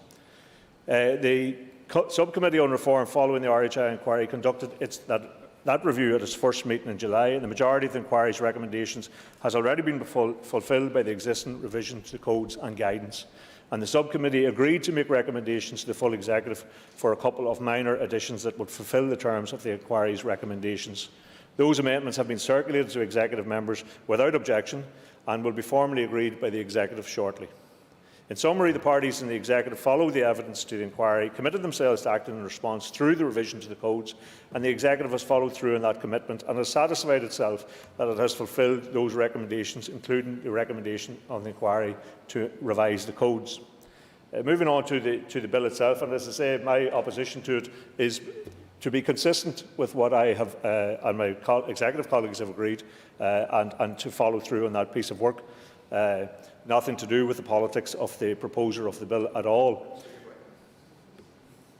I'm grateful for the Minister to give way, and I'd echo what Paul Frew said about his consistency. He has been consistent on this point around the bill, but I would just say, speaking for my own party, the work streams that are going on inside the Executive are not mutually exclusive with this bill, and as I said in my comments, we don't support all of this bill, but would he reflect on the fact that passing this bill, either as it is now or with amendments, as we hope, doesn't preclude positive, constructive progress along the work streams he's talked about in the Executive Subcommittee? Well, Mr Speaker, I once in recent weeks accused Mr O'Toole of being a great man for an each-way bet. and he has proved that again tonight, that he tends to have an each-way bet on all of these issues, that he's with the executive but he's with the bill at the same time. And I mean, that's his prerogative. That's a prerogative of his party. I can only deal with the people that they send along to the executive subcommittee meetings and the executive meetings and follow through in the course of it. That's my job here tonight as an executive minister, to respond to this bill and to respond to it with the consistency of the approach that the executive has taken since it was reformed back in January. Well, can I just finish the point that I was making? The two issues that I took issue with him was that he said it was my decision not to pursue legislation, when it clearly was the executive's decision. And no one has proposed ever in an executive meeting to pursue legislation. And then he challenged the consistency of my own party approach, even though I'm here actually representing the executive position. He challenged the consistency of my party's approach in the Dáil, where it's a completely different set of circumstances. But I'm happy to give way. The Minister giving way, and again, I don't need an answer on this immediately, and I'm sure he has advisers here and support staff here. But can the Minister provide dates when the executive settled on opposition to this bill? Well, the executive was never asked to formally approve or vote against this bill. The executive was agreed a course of action that it would take in terms of response to RHI, and that response was around strengthening the codes. The recommendations of the RHI, the work that your party and 4 other executive parties undertook over the summer of 2019, when they looked at the evidence being given to the RHI inquiry and decided in advance of what recommendations would make the areas that would need strengthened in terms of the existing codes, protocols, practices, and they brought forward a series of recommendations. The executive agreed immediately in one of the first, if not the first, executive committee meeting to take forward that recommendation in terms of that area of work, and then in response to the RHI inquiry, as it came out then sometime later, to proceed onwards with that course of action. So the executive hasn't been asked to take a position in relation to this, but they have consistently, as I say, concluded that the response to the RHI inquiry and the recommendations in the RHI inquiry were through the work that they had agreed, through strengthening of the codes, increasing of transparency, and doing that, and not at any stage has anyone proposed that legislation was a requirement that was needed in relation to this. In relation to the bill and this section of the debate, the amendments grouped together all aimed at reforming the function and behaviour of special advisers, and the evidence of the RHI inquiry certainly highlighted that things do go wrong in relation to special advisers. The revised Code of Conduct for Special Advisers that the Executive published and agreed in January already captures a significant proportion of these measures, and indeed goes further in setting out the parameters of good practice. The revisions to the Ministerial Code of Conduct agreed in March by the Executive are equally important here, as they help to define the relationship between the Minister and the Special Adviser. This Executive has given serious attention to the codes and guidance governing the standards of behaviour in government. The codes and guidance were subject to extensive discussion during the talks in 2019, as I have said. They were a significant part of the New Decade New Approach document. They have been subject to executive scrutiny both before and after the publication of the RHI inquiry report. The RHI inquiry itself recommended amendments to the codes rather than legislation.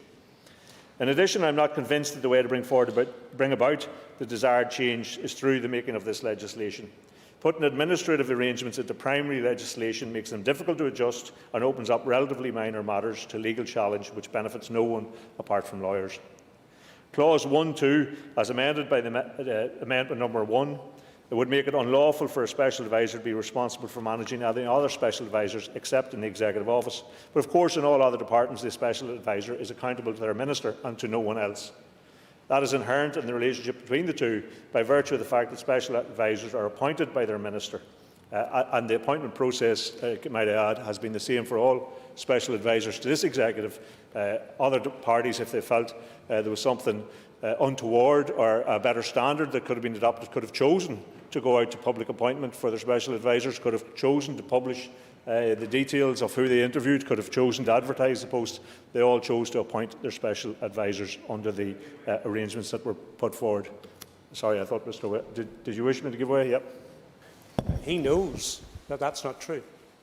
And he hasn't answered the point, none of his colleagues have answered the point about the role of Mr. Aidan McAteer, who was a super spad, who wasn't subject to any form of appointment through any form, not responsible to any form of civil service code, who was appointed by his party as the super spad to control the activities of all the other spads who were answerable to their ministers. And in fact, that Mr. McAteer was answerable to Mr. Martin McGuinness, the Deputy First Minister, not to the relevant minister. How does he explain that activity by Mr McAteer, and how does a code stop that from happening again? Well, can I say the codes that have been developed here have been developed since RHI. They've been developed in response to it. They've been agreed by the 5 parties, and they we've been criticised for actually taking away what some people said was a sham process of going through on paper an appointments process and actually just making it clear that the appointment of the special advisor was the responsibility of the minister and the minister alone, and that they were accountable to the minister, and the minister would be held accountable to this assembly. That's all changed since the period that he's referring to. The minister is responsible to the assembly for that appointment, and can be answerable under the ministerial code for the activities and the behaviour of their special advisor. Sorry, I just lost my train in responding to him. Clause 1(3), as amended under Amendment Number 2, requires the Special Advisor Code of Conduct to ensure that special advisors are subject to the discipline chapter of the NICS handbook, and the Minister cannot interfere in this discipline process. I'm glad that Bill's sponsor has recognised that clause, as originally drafted, was internally inconsistent. It would make no sense to insist that the Minister must be responsible for the conduct and discipline of a special advisor and then say that he or she cannot be involved in that discipline. But the clause remains out of step with the purpose and function of a special advisor. Special advisors are personal appointments. They are supposed to be someone that the Minister has handpicked, and that is quite right. A minister is surrounded by officials that have no role, they have no role in choosing. To have one political appointment as handpicked is not going to undermine the effectiveness of the civil service, but it does provide an invaluable alternative perspective and political support, and I have heard other speakers allude to that in terms of even their own personal experience. Claire Sugden alludes to that, albeit she had a non-political special advisor. And if one has a personally appointed special advisor, one has to be able to treat them as such. If the personal relationship breaks down, and there have been references to that experience before, that appointment cannot continue. The Minister and Special Advisor have to part ways and do so immediately. Indeed, the breakdown of the relationship between a former Enterprise, Trade and Investment Minister and his SPAD was a contributory factor to the RHI debacle. To expect the Minister to go through the time-consuming path of civil service discipline in order to remove a Special Advisor is ridiculous. A Special Advisor cannot be moved to another post during an investigation, and the taxpaying public would not thank us if a Special Advisor was put on paid leave until their discipline process was complete. This provision actually undermines the implementation of the RHI inquiry recommendations. The inquiry wanted ministers' responsibility for their special advisors to be absolutely clear. Rendering ministers' responsibility subject to the NICS handbook compromises that clarity. Amendment Number 4 falls into the same trap. It would require a minister to conduct an appointments process that reflects the appointment process for civil servants, and as I say, all ministers, as far as I'm aware, under the current executive have made their appointments in the way that has been outlined and could have chosen to take other steps if they had wished to do so. The bill sponsor makes the mistake of thinking that special advisors ought to be just like other civil servants. Ministers have plenty of civil servants, and we need a special advisor. Such a process would also mean that a minister would be without an advisor for weeks after taking office, as that process was conducted. I would like to correct the misapprehension. When the RHI inquiry concluded that ministers ought to follow the terms of the Code of Appointment, which at times did require a selection process of this kind, the inquiry was not reaching the conclusion that the selection process was necessary. It was observing that if there were rules, they ought to have been followed. And I believe that the current rules are appropriate and proportionate, and they ought to be followed rather than changed, as this bill would require. Amendment 5 seeks to address some unfortunate drafting in clause 1(6) in the original bill, but it still tries to apply a legislative solution in an inappropriate way. The clause aims to ensure that only special advisors are treated as special advisors, and that special advisors are not answerable to anyone other than their appointing minister, with a couple of exceptions. But if we want to ensure that special advisors are treated and according to their role, and no one else is given special access to ministers and departments, it's a matter of leadership. Ministers have to behave like ministers, and permanent secretaries have to maintain the correct standards within their departments. Amendment 7 and clauses 2 and 3 are all attempting to cut down the number of special advisors in the Executive Office. I'm interested to note that where the bill sponsor originally tried to cut from 4, he has now gone to 3 for FM and DFM. The work expected of special advisors in the Executive Office is very significant and very heavily weighted. Given the volume of work required to manage effective decision-making in a mandatory coalition, the task of special advisors cannot be compared to that of the offices of the First Ministers in Wales and Scotland. In conclusion, Cancora, I do not believe that any of the provisions in respect of special advisers are required. Of course, there have to be rules for ensuring that special advisers are accountable and responsible, but these are already set out in their terms and conditions, including in the Code of Conduct.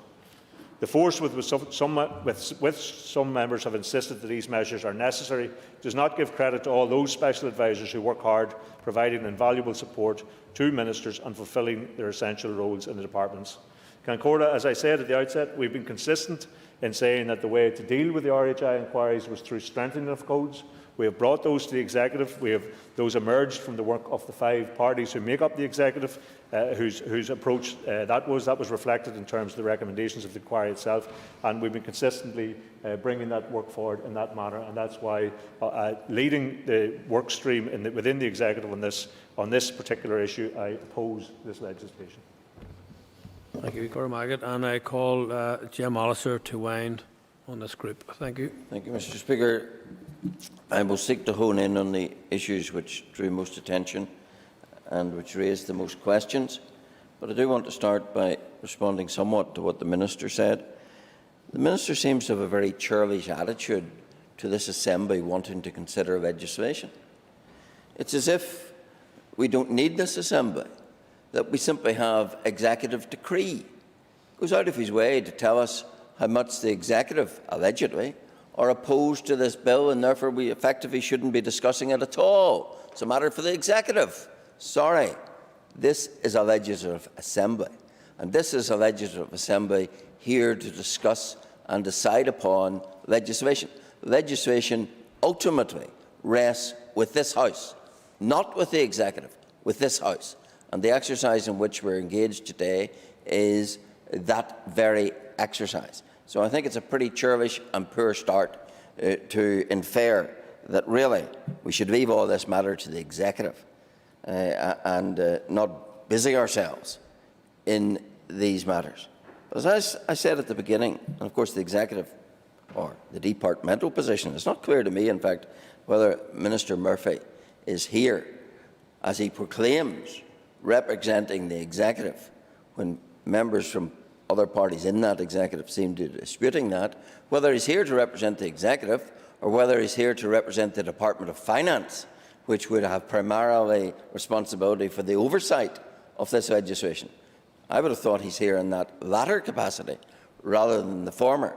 But whatever capacity he's here, he cannot chip away at the right of this House to legislate. That is a fundamental of our very existence. But all of this revolves around a point I made in my first speech in this stage. And the point is, do we individually and collectively think that codes which have lamentably failed in the past are a suitable vehicle to exclusively deal with these issues?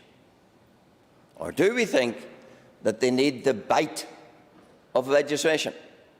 And indeed, I was interested to note that some of our foremost commentators had a pretty poor view of dealing this matter only by codes. I note that John Manley, writing in the Irish News, was quite clear that the codes were disappointing, wasn't enough. This is at the time when they were published.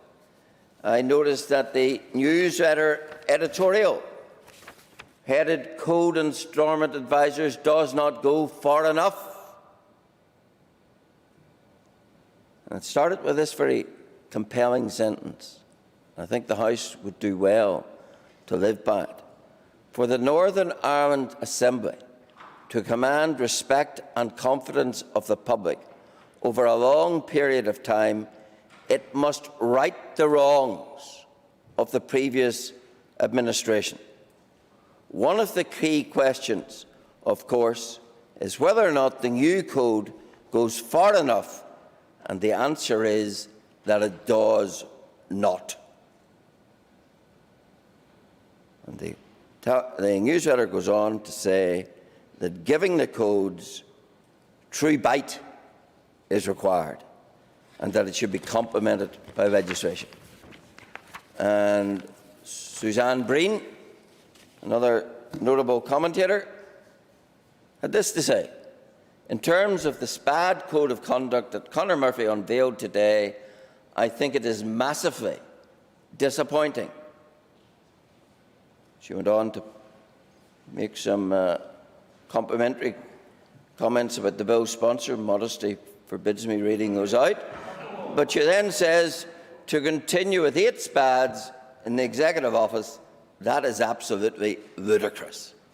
So it's not just that some jumped-up MLA, who's a backbencher and should know his place, thinks that he knows better than the Executive, that he would dare to bring to a Legislative Assembly a proposal for legislation.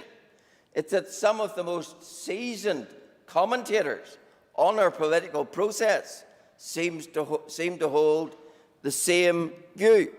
And it does ultimately come down to this defining issue.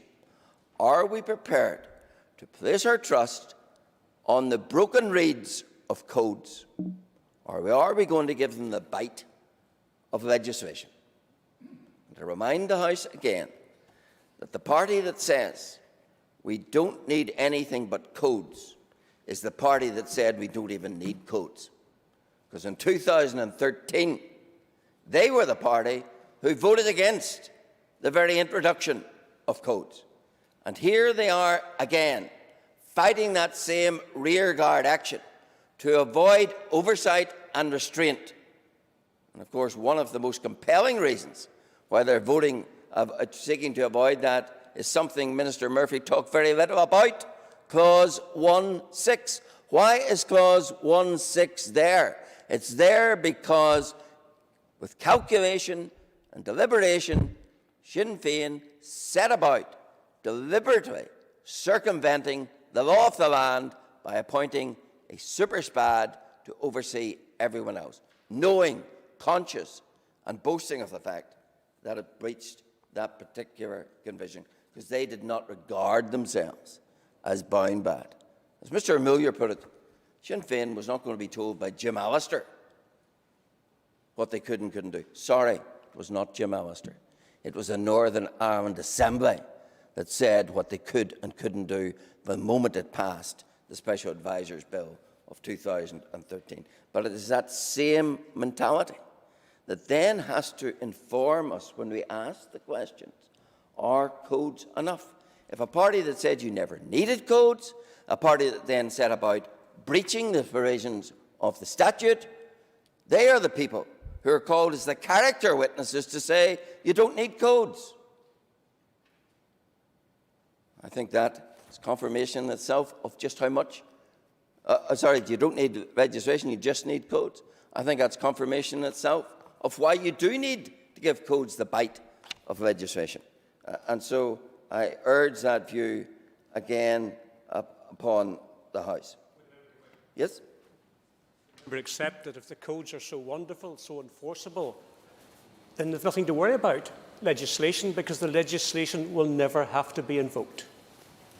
I said this morning, if one is determined to do the right thing, why would one fear legislation?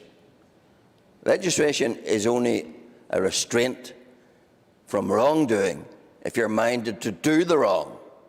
It's not a restraint if you're minded to do the right. And I think that is a very apt point indeed. Now, could I then hone in particularly on 2 issues which excited the most comment from the House and posed to me very properly questions. Clause 1.3, in relation to subjecting the Special Advisor to the Civil Service Code, to the Civil Service Discipline procedures. Remind the House of 2 points. First of all, they are civil servants. All the benefits, all the privileges, they are civil servants. And what the Minister wants is that though they're civil servants, they should be exempt from the discipline of the civil service. And secondly, I remind the House that on the one occasion where it got to the point in our history relating to a SPAD being disciplined, the Finance Department conducted the investigation according to their rules, found a disciplinary process was justified, and a minister intervened and said, no, it won't happen. That is exactly what Minister Murphy wants to continue with. Yes? I've listened to a lot of what he said, but biting my tongue most of it. And I firstly say, if I regarded this Assembly having no role in relation to creating legislation, I wouldn't be here. I wouldn't have deigned to come to the Assembly to answer and to explain reasons why I oppose your legislation. And so I'm not treating the Assembly or the elected members with any contempt at all. And can I say very clearly, I'm not proposing to continue in relation to that. I mean, that's a misrepresentation of the position that I outlined, because the strengthening of the ministerial codes would mean if a minister was to decide not to discipline, and the standard of discipline actually is higher than the civil service would explain, because somebody would not be summarily dismissed from the civil service. They would go through a disciplinary process, which would be a lengthy one, during which they would be paid as they sat and waited the outcome of that, and he knows that full well. But should a minister then, if a SPAD was subject to that, refuse to be accountable and responsible for them, and they themselves would be held to account. That wasn't the situation when the former minister, I think it was Nelson McCausland, was asked to account for the behaviour of his SPAD. So, like a lot of other people, including Mr Wales, you represent this as if nothing has happened since that time when you allege, and quite rightly, draw to attention issues that went on that needed significantly improved on. But those improvements have taken place. And those codes are now here to hold ministers for account, rather than simply trying to get the Finance Department to get a minister to do the right thing. Well, let's consider that. The minister says that the minister then, for failing to discipline, could be in breach of the ministerial code. And who then decides whether the minister himself deserves discipline? The incestuous arrangement is that the very appointing officer, nominating officer, who put him in the post or her in the post, is the person who then decides whether or not the minister has breached the ministerial code. How cosy is that? How farcical is that? How destructive of public confidence in a system is that? That though theoretically a minister can be held liable in respect of a breach of the ministerial code, he will only be held liable by his own party, his own appointers. And I asked this morning, and I repeat it, has a minister ever been held liable for a breach of the ministerial code in this system? And the answer, I'm firmly positive, is no. And the reason is because it's a system that's guaranteed to provide a human shield to the minister within each party. There's a human shield of protection under the provisions pertaining to the ministerial code. So the minister need not talk to this House in glowing terms about how, if he or some other minister failed to discipline, they themselves would be in breach of discipline. Who's he kidding? He's certainly not kidding the public, because the public know that there's nothing about this system which is capable of that level of enforcement. So, on this issue of disciplining a civil servant, the starting point, the premise is they are civil servants, so no exemption. But there is an involvement for the minister. That's plain on the face of the bill. A minister maintains his involvement in that process. And it could well be that the provisions that the civil service would specifically draft for the disciplining of SPADs might well involve the civil service independent investigation, presenting to the minister the evidence and requiring the minister to take the decision. There's nothing in my bill which doesn't allow that. The Minister is prevented from interfering, from stopping the process, from meddling in it. But he still can be involved in the sense of making the referral in the first place or dealing with the outcome in the second place. So it is a fiction to suggest that this denudes from the Minister any control over his SPAD. But what control had the Minister in the past? The Minister in the past could have sacked his SPAD provided he did it compliant with employment law. The Minister still could sack his SPAD provided he does it compliant with employment law. There's nothing here that reduces that right for the Minister. What this does is it ensures that any errant SPAD who is a civil servant must face the rigours of the process of the civil service in respect of his discipline. And that can still preserve, according to how the civil service draft this up, and it's all within the Code of Conduct, that can still preserve a key role for the appointing minister. And I think that point needs to be very, very clear. Now,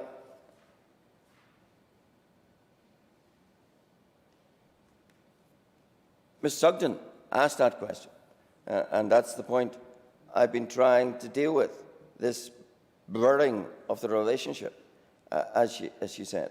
So the civil service, it's quite possible, within clause 1.3, the civil service does the investigation, might have been initiated by the minister, might have been initiated by someone else, quite possible within clause 1.3 that the outcome is then referred back to the minister and the minister acts accordingly.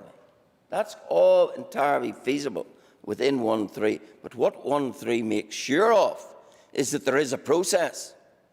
It's a process that is proper and fit for standard. It's a process governed by the process that will affect other civil servants. What could be wrong with that in terms of a SPAD who is a civil servant? So I think that's important not to distort what 1.3 is about. Could I come then to Amendment 4? Some parties have said they cannot support Amendment 4. Could I start by making this point? The Minister said that they had strengthened the codes. Well, you certainly cannot say that about the Code of Appointment. Because as pointed out this morning, the old Code of Appointment required you to consider a pool of candidates, required you to have the criteria for the post, required you to keep a note of why you chose the person you chose. And of course, Mr. Murphy came along and stripped all that out. He didn't strengthen, he weakened the code. And what Amendment 4 seeks to do is to put that back in. That which was previously in the codes, and the Lord Justice Coughlin found was simply ignored, is now to be given the bite of being put in registration. Create a job description. Set out the requirements for a successful applicant. Achieve a candidate pool. Complete and retain the documentation. Exactly what Ms Sugden described herself as doing. Doesn't say you have to have an advert in the Belfast Telegraph. I'm going to appoint a SPAD. Does require a job specification. Does require the criteria. Does require a candidate pool. How you assemble that candidate pool, the legislation is not being prescriptive about. But you must have a pool, and the reason for that is otherwise it's open to the public ridicule that it simply is your best mate with no objective, rational explanation and no need to keep even a record of why you appointed. First thing the department know is Joe Boggs is appointed. What the criteria for the post was, no one knows. What the job description was, no one knows. How that person met any perceived description, no one knows. Was more than one person considered? No one knows. I remind you of the evidence of Felicity Houston. You cannot conduct a recruitment to a public post in that clandestine manner. Yes? I'm grateful to the member for giving way. I just want to make a couple of points very briefly. I think this does get to the heart of something that concerns several of us who are supportive of other bits of this clause. It is really important that we acknowledge that civil servants are fundamentally political appointments, or SPADs, I should say, are fundamentally political appointments. And, you know, in a sense, if Joe Bloggs is the right person for the Alliance Party Minister, the SDLP Minister, the TUV Minister, the Sinn Féin Minister, in a sense, that is kind of that, as it were. Now, there's a job of, he has to consider, in terms of, like, for example, my party support, we would find it very difficult to support this amendment without a specific insertion on the face of the bill which says that party political alignment is a legitimate reason for appointment. So we'll just ask him to reflect on that and whether he's able to offer that. Or that would be a further consideration. Yeah, I appreciate it. I did point out this morning that we have within the Fair Employment Order that protection that you cannot be guilty of discrimination on a political view, on political grounds, the grounds of political opinion, if you're making a political appointment. So it's already there in a sense, but if it helps, I anticipate it would be possible at further consideration stage to add to Amendment 4 a line something to the effect, for the avoidance of doubt, since these are political appointments, there is no issue relating to making a political choice. I'm sure there's wording that could be much more polished than that, and that seems to me something entirely compatible with the 98 order, and if it's required in the face of the bill, it can be put there. Yeah.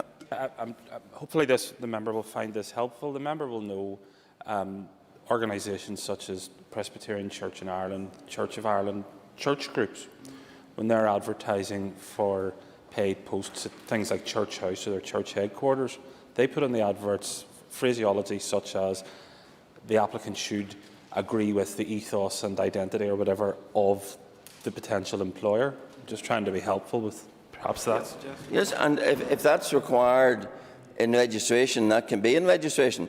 My point is that Amendment 4 is not prescriptive of everything. You still would have your essential criteria, and you as the minister could put within your essential criteria a requirement that applicants must have a political empathy with the minister's political stand. That would be entirely lawful. And yes, churches do that sort of thing, and they're not breaking the law.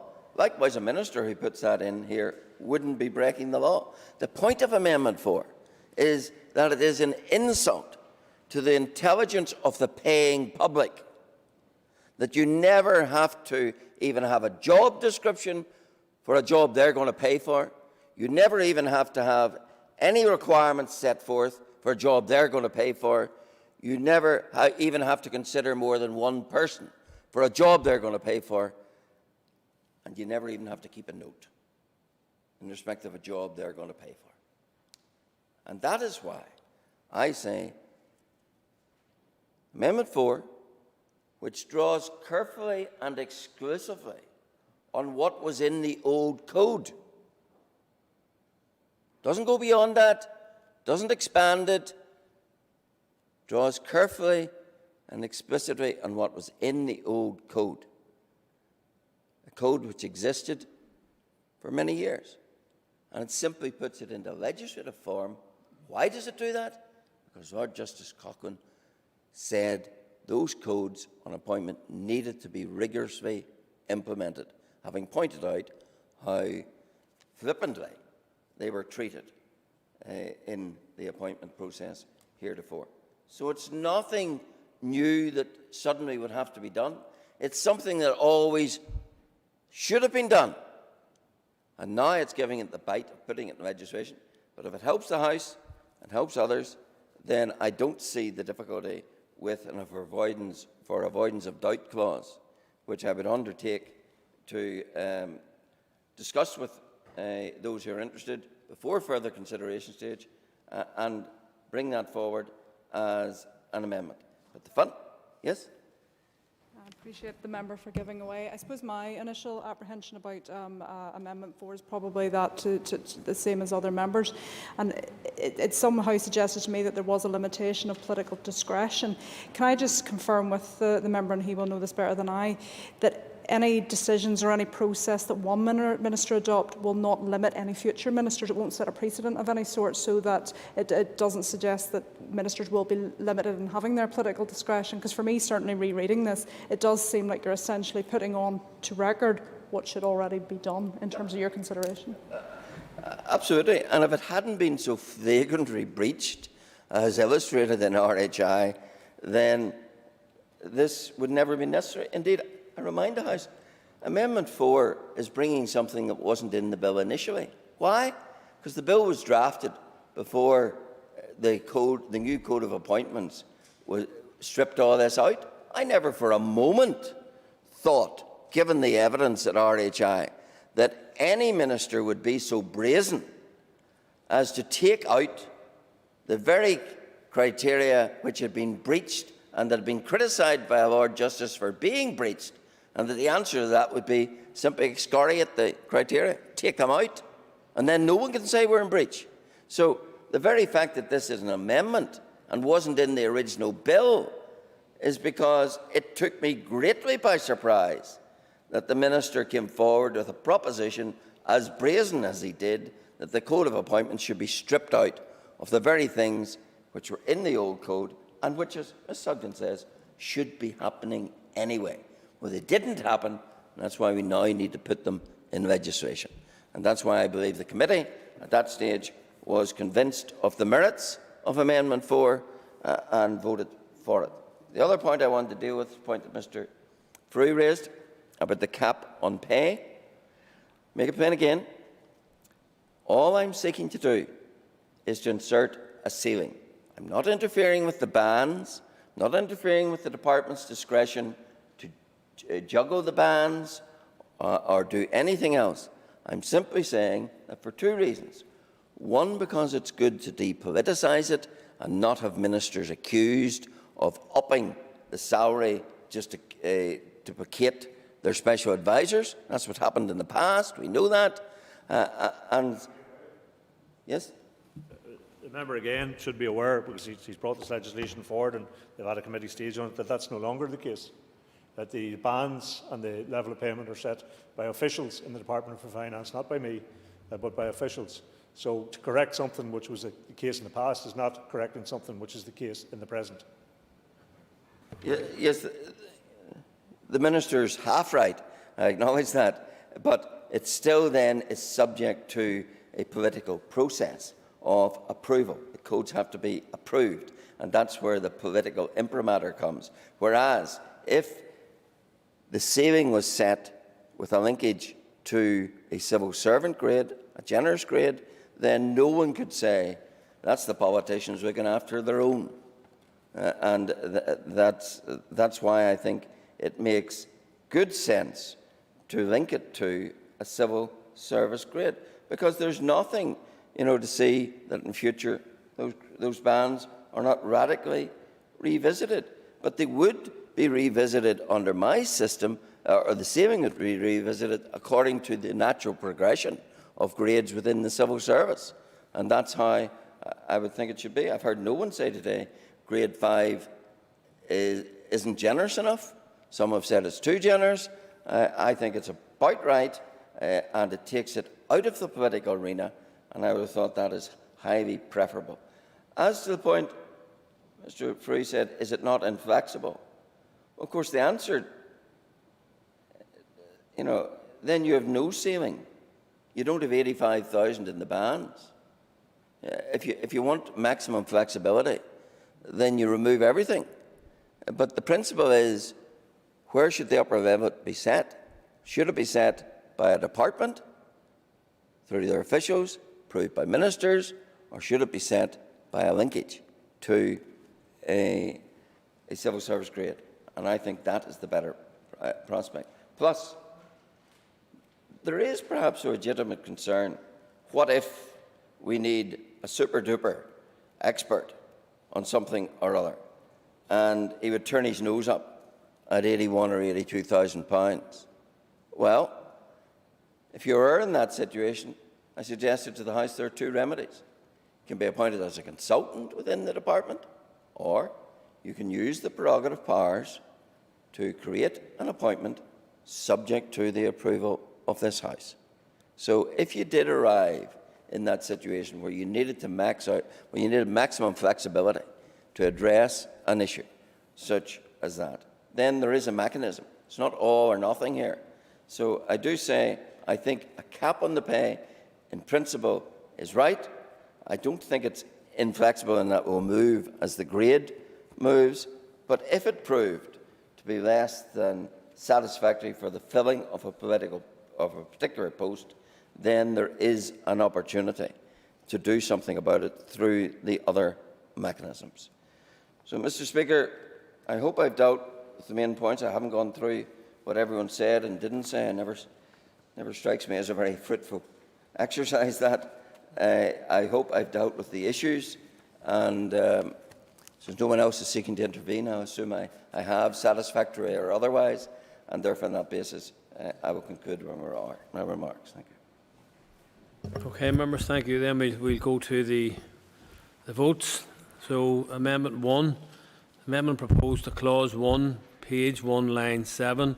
Insert words as printed on the Marshall list. The question is that Amendment 1 be made. All those in favour say aye. Aye. Contrary, no. The ayes have it. The ayes have it. Amendment 2 has already been debated. I call on Mr. Jim Allister to move formally Amendment 2. Amendment proposed to Clause 1, page 1, line 12. Leave out words as printed on the Marshall list. The question is that Amendment 2 be made. All those in favour say aye. Aye. Contrary, no. The ayes have it. Amendment 3 has already been debated, and I call Mr. Jim Allister to move formally Amendment 3. Moved. Amendment proposed to Clause 1, page 1, line 13.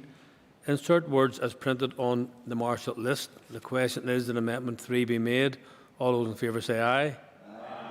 Contrary, no. Aye. Contrary, the ayes have it. The ayes have it. Thank you. Amendment 4 has already been debated, and I call Mr. Jim Allister to move formally Amendment 4. Moved. Amendment proposed to Clause 1, page 1, line 14. Insert words as printed on the Marshall list. The question is that Amendment 4 be made. All those in favour say aye. Aye. Contrary, no. No. All those in favour say aye. Aye. Contrary, no. So, since we can't determine the outcome of that, then the House will divide. Clear the lobbies. The question will be put in 3 minutes.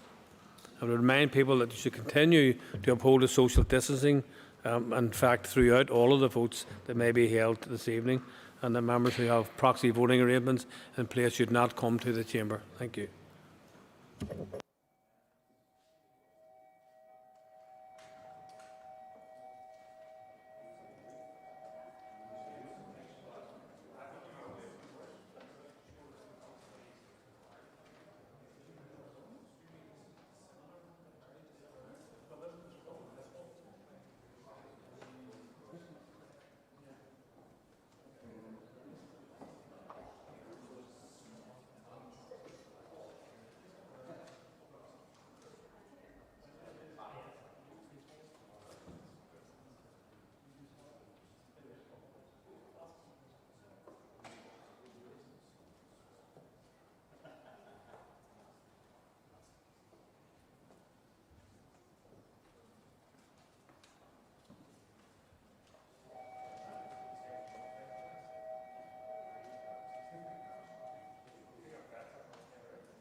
Okay, members, please resume your seats, please, members.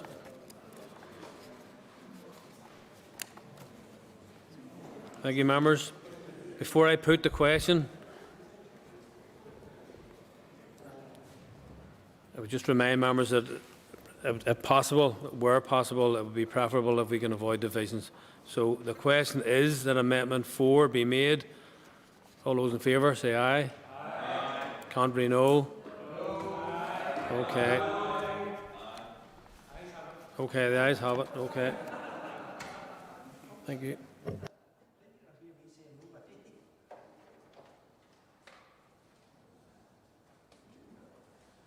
Members, do we have tellers?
Okay, members. Okay, members. Tellers have been appointed as follows. Tellers for the ayes are Jim Allister and Jim Wells. Tellers for the noes are Sinead Ennis and Paul Given. Before the Assembly divides, I want to remind you that as per Standing Order 112, the Assembly currently has proxy voting arrangements in place. Members who have authorised another member to vote on their behalf are not entitled to vote in person and should not enter the lobbies. I also remind you to ensure that social distancing continues to be observed at all times while the voting is taking place. And please be patient at all times and follow the instructions of the lobby clerks. Clear the lobbies. The Assembly will divide. Ayes to my right, noes to my left.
Secure the doors.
Okay, members' order, members. Members, resume your seats, please.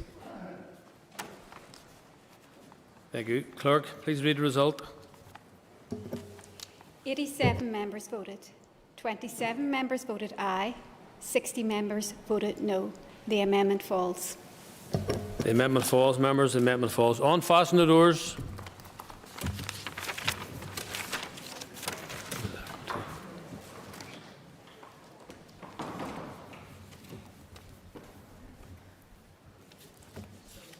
Okay.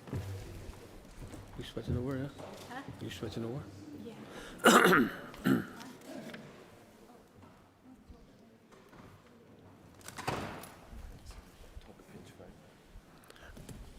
Okay, Amendment 5 has already been debated. And I call Mr Jim Allister to move formally Amendment 5. Moved. Amendment proposed to Clause 1, page 2, line 9. Insert words as printed on the Marshall list. The question is that Amendment 5 be made. All those in favour say aye. Aye. Contrary, no. The ayes have it. The ayes have it. Amendment 6 has already been debated. And I call Mr Jim Allister to move formally Amendment 6. Moved. Amendment proposed to Clause 1, page 2, line 12. Leave out and insert words as printed on the Marshall list. Question is that Amendment 6 be made. All those in favour say aye. Aye. Contrary, no. All those in favour say aye. Aye. Contrary, no. The ayes have it. The ayes have it. The question is that Clause 1 as amended stand part of the bill. All those in favour say aye. Aye. Contrary, no. The ayes have it. The ayes have it. Amendment 7 has already been debated. I call on Mr Jim Allister to move formally Amendment 7. Moved. Amendment proposed before Clause 2, insert new clause, repeal of the Civil Service Commissioners Amendment, Northern Ireland Order in Council 2007. The question is that Amendment 7 be made and the new clause added to the bill. All those in favour say aye. Aye. Contrary, no. Aye. Contrary, the House will divide. Okay. So, okay. I have been advised by the party whips in accordance with Standing Order 113(5)(b) that there is agreement that we can dispense with the 3 minutes and move straight to the division. So we now call for tellers. Do we have tellers?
Okay, order, members.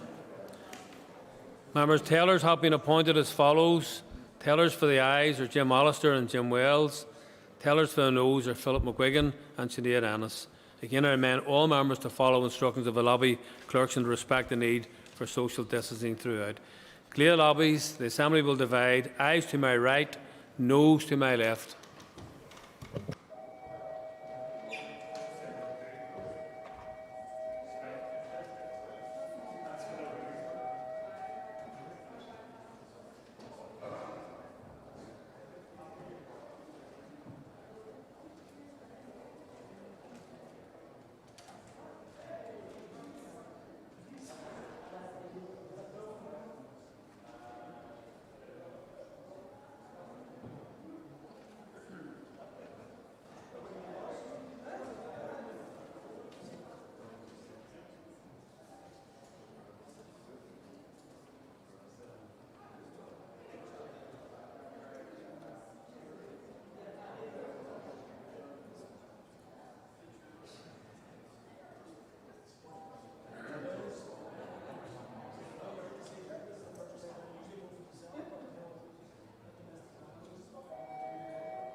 Secure the doors.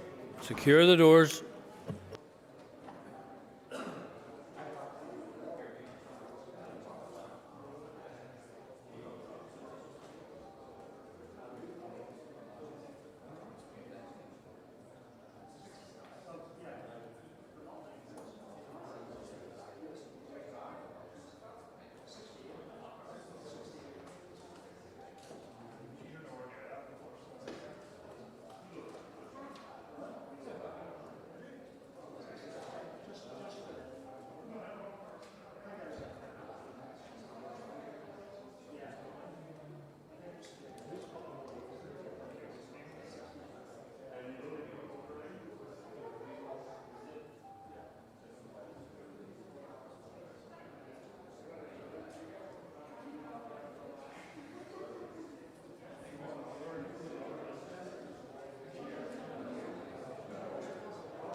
Order, members. Please resume your seats.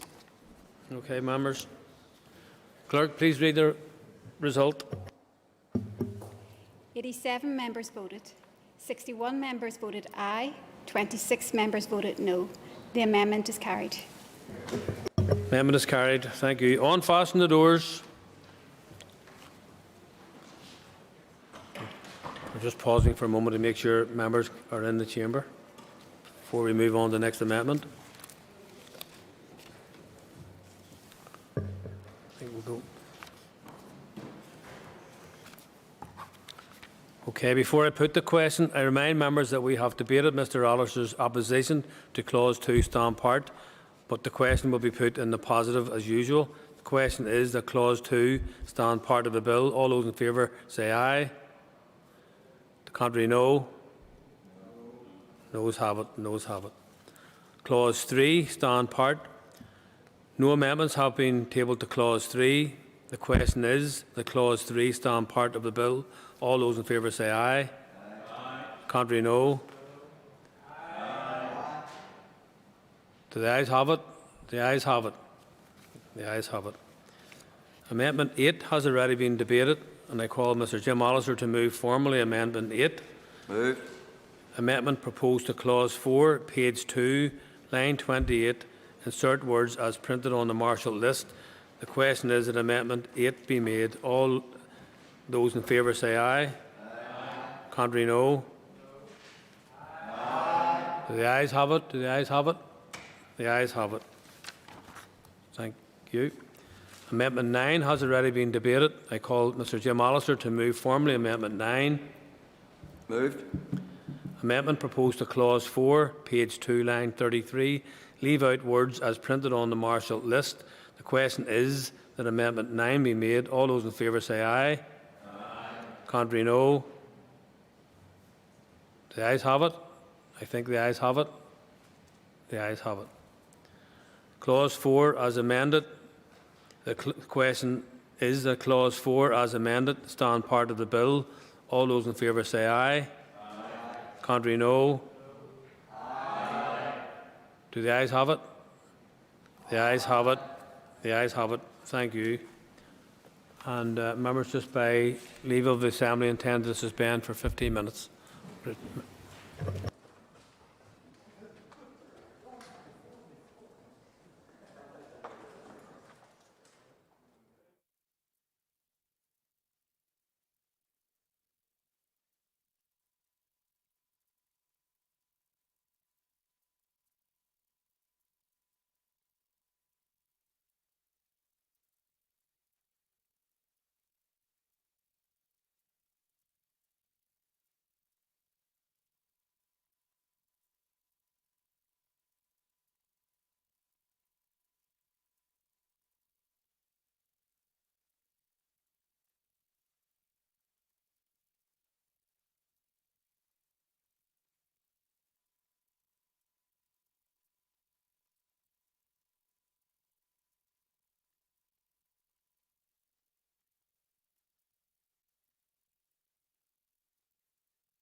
Okay, members, we now come to the second group of amendments for debate, which deal with accountability to the Assembly.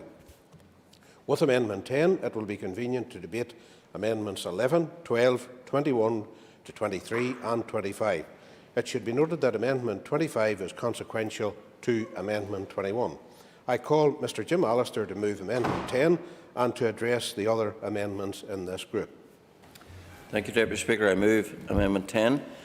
In this group, we come to deal essentially with clauses 5 and 12 of the bill, plus my suggestion to insert a new clause. Clause 5 deals with the tricky issue of how complaints against ministers should be dealt with. We all know, as members of the Legislative Assembly, that we have a Standards Commissioner for Standards, recently new person appointed. And we all know that if someone has a complaint to make against us, they are the arbitrator in that, and they decide whether to uphold or not and report the matter back to the Assembly. Till this point in time, within the Executive, of course, a complaint against a minister, well, there wasn't really a process. It was a bit of a mystery as to how that would be advanced. Now, New Decade, New Approach suggested that there should be a process whereby the First Minister and Deputy First Minister would appoint 3 commissioners who could report on any complaint against a minister. And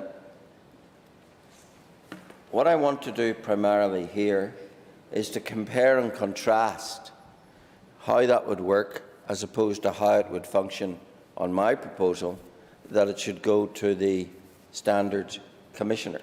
In other words, we should have a single Standards Commissioner that deals with you, whether you are a minister or whether you're an MLA. And of course, ministers are both, and we have a bit of a ludicrous situation where at the moment a minister can be proceeded against in Standards Commission, but only in respect of his role as an MLA, not in respect of his role as a minister.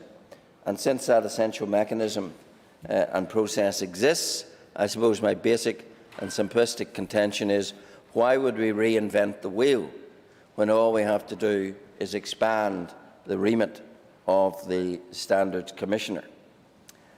Now,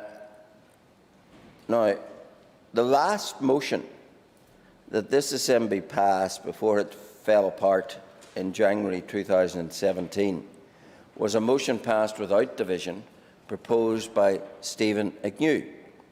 And it, in essence, did what I'm seeking to do here.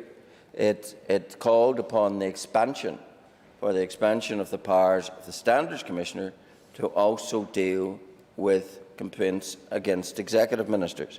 As I say, that was then passed.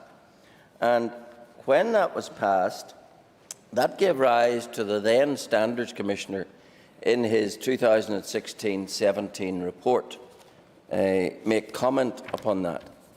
And he said this, paragraph 2.3 of the report of that year. I note that on the 24th of January 2017, the last sitting day before it was dissolved ahead of the March election, the Assembly, without the need for a division, passed a motion calling for urgent legislation to extend the role of the Commissioner to cover complaints of alleged contravention of the Ministerial Code of Conduct. There is at present no process for the investigation of such complaints. The investigation of such complaints would have many similarities to work already undertaken by the Commissioner. It would be most unlikely to require any significant increase in resources. It would have the advantage that when considering a motion to exclude a minister or junior minister from office for an alleged breach of that code, the Assembly would have the benefit of a report of an independent investigation into the alleged conduct. So here we have the Commissioner for Standards saying it's perfectly feasible to do it. It wouldn't have many resource implications. And in other words, saying the process, the structures, the infrastructure is already here, so he or she could take on the extra work. And that seems to me eminently sensible. Now, New Decade, New Approach called for something a bit different. But of course, it hasn't really advanced it very far. It said that complaints that a minister has breached the ministerial code will be referred to the commissioners for ministerial standards. The commissioners will decide whether a complaint has sufficient merit to be considered and will decline to investigate a complaint that is frivolous, vexatious or made in bad faith. The commissioners will number 3 in addition to the Assembly Commissioner for Standards and will be appointed by the First and Deputy First Ministers. The commissioners may ask for the facts from the Secretary to the Executive to inform their decision as to whether to investigate a complaint. The Commissioner's decision to investigate or not to investigate and the grounds for their decision will be published. There will be strict published timeframes to adhere to for each stage of the process. When the Commissioners investigate a complaint, they will publish the findings of their investigation. Their findings will include whether or not the Minister has been found to have breached the terms of the Code or guidance and the relevant seriousness of the breach. The findings will not include any recommendation regarding sanctions. This will ultimately be a matter for the relevant party / assembly process.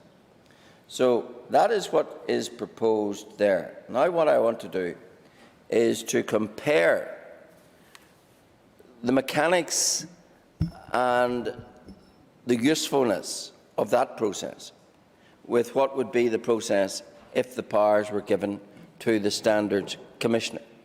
And there are many striking distinctions between the two, which go to the very heart of the veracity of the process that would be involved. The first distinction is that the Standards Commissioner is set up in statute, functions are laid out, his powers are laid out. Not clear to me whether there would be statute to set up the powers of the 3 commissioners or not, but certainly we have seen no sign of such. The Commissioner in question, namely the Standards Commissioner, he is a person appointed by open competition. He's not a hand-picked individual like these 3 ministerial commissioners would be, hand-picked by the First and Deputy First Minister. No, he is appointed by open competition. That's in section 19 of the Assembly Members' Independent Financial Review and Standards Act of 2011. But here comes the real significance. The Standards Commissioner has the statutory power to compel witnesses and to command the production of papers, section 28 and 29. He can take evidence on oath, section 30. It is a criminal offence not to cooperate or answer questions from the Standards Commissioner, section 31. He has statutory independence, section 18. Now compare that with this notion that 3 hand-picked ministerial commissioners would investigate the alleged complaints against ministers. Those commissioners would have no power to compel the production of papers, no powers to compel witnesses, no powers to take evidence on oath. Indeed, pitifully, their accumulation of evidence, if we call it that, is confined to what the Permanent Secretary or the Secretary to the Executive tells them. The Commissioners, according to New Decade, New Approach, may ask for facts from the Secretary to the Executive to inform their decision. So they have no, in their own right, powers to collect evidence, powers to interrogate evidence, powers to take evidence on oath. It's all but a sham, Deputy Speaker. Hand-picked by the First and Deputy First Minister, appointed with no powers of enforcement. Compare that Compare that, members of the Assembly, with the Standards Commissioner. So what the Executive is saying to us, as mere MLAs, you will be subjected to the full panoply of investigative powers of the Standards Commissioner. He can take evidence against you on oath. He can compel papers and documents. He can really interrogate the allegation. But when it comes to ministers, no, we don't want any of that. We don't want commissioners who have teeth, who have powers, who can take evidence on oath. We just want commissioners to investigate what the head of the civil service tells them. Now, frankly, as MLAs, why should we be subject to the rigours, which is right that we should be, of the Standards Commissioner, but ministers exempted? And that's what lies at the heart of Clause 5, that we should have an equal playing field, that if MLAs are to be investigated, and so they should, likewise, ministers should be investigated for any breaches of their ministerial code, just as we are investigated for any breaches of our code. So it's a question of a level playing field, of equity and of fairness. And it's abundantly clear that the Standards Commissioner, the whole architecture already exists, the functions and the powers are there, and therefore why would we come up with some other scheme if it wasn't to make sure that that other scheme wasn't as vigorous as that to which MLAs are subjected? So I do say to you that this is about a levelling up of accountability, and it is essential and indefensible that ministers are in this special category. They're the people with the real power. We're the people with lesser powers, but we're subject to the higher investigation and they to the lower. That's a preposterous situation for this House to sustain. And Clause 5 gives us an opportunity to address that. Indeed, part of the farce of this is illustrated by the fact that it says in New Decade, New Approach that the existing Standards Commissioner could be one of, could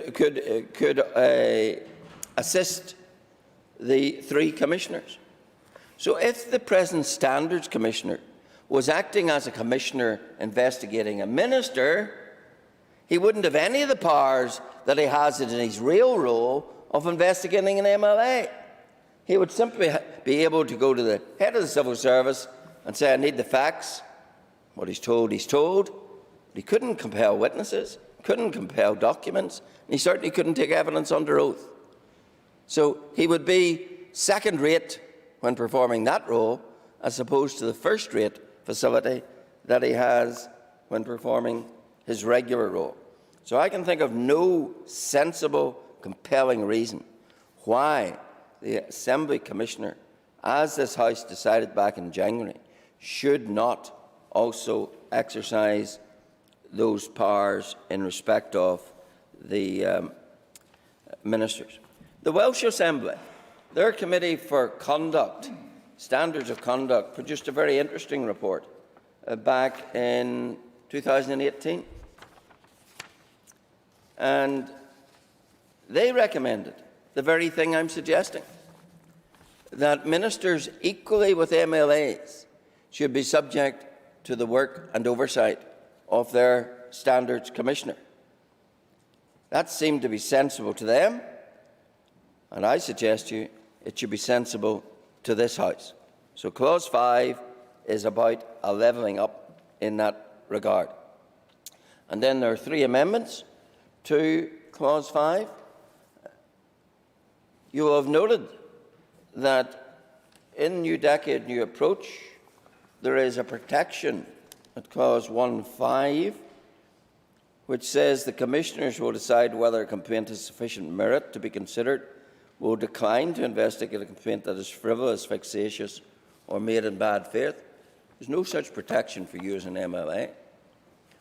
So Amendment 10 is about giving not just you but ministers that same protection to insert into the legislation that a complaint proceeds provided the Commissioner is satisfied the complaint is not frivolous or vexatious or otherwise an abuse of the complaints process. It has been said of old, what's sauce for the goose is sauce for the gander. And I think that applies equally to the process of investigation. So Amendment 10 supplements the levelling up process in that regard. Amendment 11 flows from evidence supplied by, I think it was the Executive Office, which helpfully pointed out that as originally drafted, the bill embraced the entire Ministerial Code, where there was some stuff in the Ministerial Code that wasn't really about conduct. It was about cooperating in the north-south and all that sort of thing. So tabled an amendment which would restrict the ambit of investigation to Section 1 of the Ministerial Code. That's to say, the standards and that are required in public office. And Amendment 12 then is simply a tidy-up amendment to make sure that the whole thing reads fluently in regard to the legislation and adds a minister to the ambit of it. So that, Mr. Deputy Speaker, is the essence of Clause 5 and the amendments relating to it. Could I then move to Clause 12? And Clause 12 is, I thought, probably what would be the most non-controversial part of this bill. It simply takes the standpoint that improving the functioning of government isn't a one-off event. It isn't a snapshot in time. It should be an ongoing process because things change. And that is why Clause 12 recommends a biennial report from the First and Deputy First Minister setting out matters pertaining to the functioning of government and bringing forward resolutions to any issues which have been thrown up. So every 2 years, the First and Deputy First Minister would bring to this House a report, and that would gather together in the previous 2 years things which had emerged maybe from the Audit Office, from the Ombudsman, from the Commissioner for Public Appointments, and doubtless from judicial reviews, because very often judicial reviews turn upon the procedures of the issue being challenged. And very often there are many judgments which would say, well, government should not be doing that in this way, it should be doing it in some other way. So there will be many lessons to be drawn. So Clause 12 is about drawing those lessons together, setting them out as to what the propositions are and how they're going to be resolved. And indeed, the committee report before the House today identifies one such issue. The Chair has already referred to it. When the former Commissioner for Public Standards, for Public Appointments, appeared before us, she drew our attention very compellingly to the deficiencies in the set-up of that office, that its set-up and operation does not meet international standards. And that is something, therefore, that would need to be addressed. And if that was still an extant issue, that's something you'd expect to be addressed in one of these biennial reports. Now, of course, some recommendations, and I'm not suggesting that any should, you don't have to wait the 2 years to address something. If something is crying out to be addressed, it needs to be addressed. But there will be issues from reports that are gathering dust on the shelves. We're all familiar with that. They need to be taken down, examined, and every 2 years say, well, have we ticked that box? Have we done that? Have we improved that? How can we improve that? So that's what Clause 12 is all about. Another example which might come to this House, I'm in the Audit Committee, and the Audit Committee is just beginning an investigation into the oversight, say, of the Audit Office. It's come as a considerable surprise to some of us that there is no independent board governing the Audit Office. There is elsewhere in the 4 nations, generally, But here, there is no such supervision. That's something, subject to what the Audit Committee says, that this House may be advised to act upon. So there will be many unforeseen but inevitable propositions coming forward of things of improvement. So I make the point again. This bill, in its own small way, tries to improve aspects of the functioning of government, but it's not an end in itself. But Clause 12 can make it a launch pad for keeping those matters under review. And by making it a statutory requirement that every 2 years, there is a report to this House, then we can all see what we haven't done and what we need to do. And why would we fear that? Wouldn't that be a good thing? So Clause 12 is in those terms. The other amendment then that arises in this group, as far as I'm concerned, Mr. Frewer's an amendment. I will not steal his thunder, other than to say I generally support the proposition. I think the more scrutinies, opportunities we have, the better. But the other amendment is new clause, which is at 21.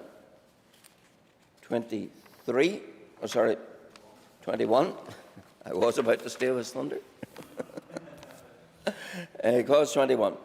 And it says, ministers and the departments have a duty to report to an Assembly committee such information as that committee may reasonably require in order to discharge its functions, being information which has been requested in writing and relates to the statutory functions exercised by the minister or their department. Now, of course, we have scrutiny committees. But it surprised me somewhat when I got down to study the legislation that there actually nowhere in the legislation is a statutory duty to service those committees with papers that are requested. Now, there is, of course, in Section 44 of the 98 Act, the facility for a committee dissatisfied with the cooperation to actually go to the point of compelling the production of documents. But that, any committee that's ever used it knows it's a thing of last resort, it's complex, it's laborious, it eventually falls to the Speaker to make various orders, and the idea of this new clause is that by establishing a statutory duty to do what they should already be doing, and in most cases already are doing, I suspect, but to make it a statutory duty to do that, you would actually probably dissipate the need to have resort very often to Section 44.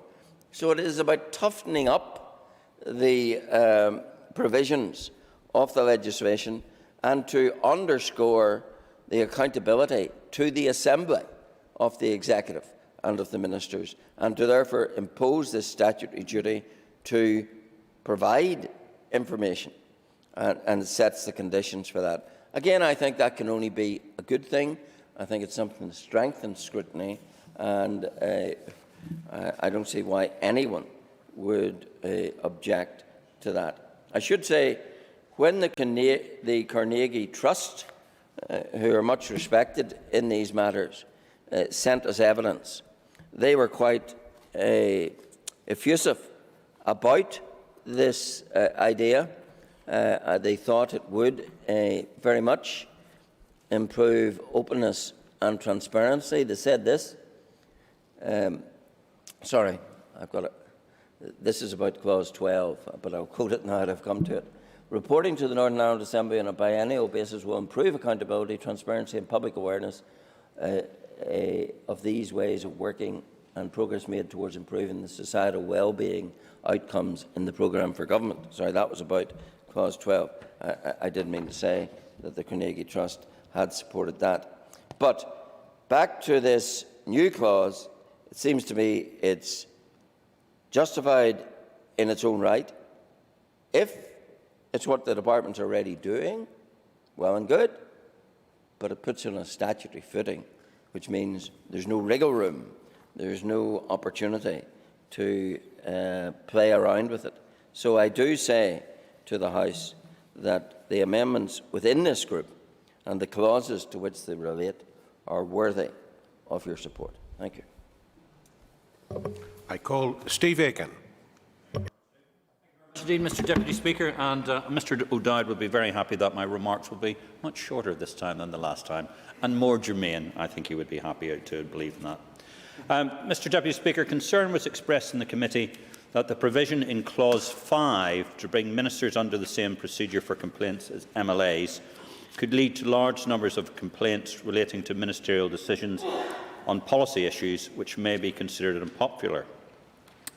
I am grateful to the bill's sponsor for listening to and acting on those concerns. The committee was informed as early as July of the bill's sponsor's intention to bring an amendment to enable the Commissioner for Standards to sift out complaints against either ministers or MLAs which are considered frivolous, vexatious or otherwise an abuse of the complaints process. The committee therefore welcomed Amendment 10, which addresses the committee's concerns in this respect. The committee was content with Amendment 11, which provides for clause 5 only encompassing the pledge of office, the code of conduct for special advisers and the Nolan principles. This addresses a concern in the Executive Office that the original drafting included more of the ministerial code than was necessary. In its deliberations, the committee accepted the bill sponsor's explanation that Amendment 12 is a necessary but incidental amendment to add ministers to the ambit of the Commissioner for Standards. Amendment 21 introduces clause 11A. During its deliberations, the committee noted the intention of the provisions of clause 11A to strengthen the overall scrutiny functions of committees by providing them with enhanced authority to seek information from departments without having to resort to Section 44 provisions in the Northern Ireland Act 1998. Although the current Committee for Finance has not had to resort to Section 44 since its formation, it has had occasion to consider its use in order to receive information to which we were entitled. For this reason, the committee would have liked to have taken evidence on clause 11A. However, given time constraints towards the end of the committee stage, we are unable to do so. For this reason, the committee was only able to note the amendment. The bill sponsor informed the committee that Amendment 22 to clause 12 is essentially technical in nature. The committee asked him to expand on the term judgment of the courts relevant to the functioning of government. The bill sponsor outlined that judicial reviews, as he has already explained, are by their nature challenging processes, and that it is most likely that it would be a judicial review judgment that criticises government. As the bill sponsor has already said, the Carnegie UK Trust welcomed the provisions in clause 12 and informed the committee that reporting to the Northern Ireland Assembly on a biennial basis will improve accountability, transparency and public awareness of the ways of working and the progress made towards improving the societal well-being outcomes for the programme for government. The committee was content to support Amendment 22 as an appropriate addition to clause 12. Amendment 25 to clause 14 is technical in nature and is consequential to the amendment to introduce clause 11A, on which the committee did not come to a view. That completes my comments, Mr Deputy Speaker. I call Paul Free. Mr Speaker, and again I rise to speak to these amendments and clauses within this group, and we'll start with clause 5 and the amendments there. And can I just thank the work of the committee and also, of course, of the bill sponsor. And the chairperson has alluded to this already, and I will echo his sentiments when I say thank you, that the bill sponsor listened to the committee. And this is one of the issues that I pushed on, and that was the fear that ministers may be more liable to get more complaints than an MLA, simply because of the position they're in and the decisions that they would have to take. And I wouldn't want to be placing, even though I think it's right that ministers in this place who are MLAs before they become ministers and join the executive should be held to the same standards and the same account as us MLAs. There is that difference in regards to the policy development and decision-making powers and processes that they have. And I wouldn't want to leave any minister open to a whole raft of complaints to the Standards Commissioner because of a planning application, or of a policy development, or of a closure of something, namely a school, or something of that nature. So that's why I had asked for this to be included, and I'm glad the bill sponsor has ceded to that. I'm sure he knows himself, and I'm sure he supports it himself, most definitely, because it removes that. And whilst it might add another layer to the Standard Commissioner's role, I think it's a quicker and efficient way, so that if you do get all these, if you get the frivolous and vexatious complaints, then that can be removed to one side, and the Commissioner can carry on with the work that they're assigned to do. And that's important, because we don't want a bogging down of the system for fear of not getting the work done for the other MLAs that there may well be complaints about. But it is most definitely correct that a minister should be held to account with the same standards as us. And the bill sponsor did say, well, look, MLAs don't get that protection that we are now putting into the bill. But I think that's fitting, and I think that's just, because of the reasons I've outlined with regards to decision-making powers, the policy developments, and at times the harsh decisions that ministers will have to make. And you cannot please everybody all of the time. Yes, I will. It would afford that to complaints against MLAs as well. Any complaint would be sifted as to whether it was vexatious or frivolous. I think that's right. But I think that I haven't read that in, but I would think that, and I bow to the bill sponsor's wisdom on this. It's his bill. After all, he knows it best. He knows it better than any of us. So I thank him for that clarification. Going on then to, I'll talk to Amendment 22 first, which is the amendment on Clause 12, which is the biannual report. Yeah, Mr. Deputy Speaker, I see this as a way forward, because there will be laws passed in this House that people, individuals, ministers, parties could well try to ignore. It's happened in the past, and it's very clear that we need a reporting system that monitors things that change, things that aren't enacted, and things that need to change in the future. So I think reporting is the way to go. We had it last week in the domestic violence piece, the bill there, with regards to reporting and monitoring that legislation. I believe that that is good practice going forward. So I most certainly support the laying of a biannual report in the Assembly. I'll speak then to the new clauses, provision of information. Can I just say, Mr. Deputy Speaker, that this is one which I think is massively important. Amendment number 21. And it's one that once we started to talk about this, I lapped it up and I says yes, yes, yes. Because, Mr. Deputy Speaker, I am sick. I am sick of the way that departments treat committees. I am sick that we have to wring the information out of the departments and the ministers. And at times, the departments and the officials within can treat the committees with great contempt. And we have seen it even since we have come back. It seems as if nothing has changed. It seems as if nothing went wrong. It seems as if we're back to square one. And that's not where we're at. That's never where I'll be at. I'll never go back. I'll never go in reverse. I want to see improvements. And I haven't seen that improvement. I haven't seen that culture change. And I still see a civil service. I still see ministers prevaricating on information that the committee has requested. I'll give you one example, Mr. Deputy Speaker. I stood in this chamber a good number of months ago now, and I raised the issue in my gentle manner, as you know I do, about the information not coming forward to the committee around the emails that we had requested around the PPE order. We had asked for all emails and correspondence connected to that.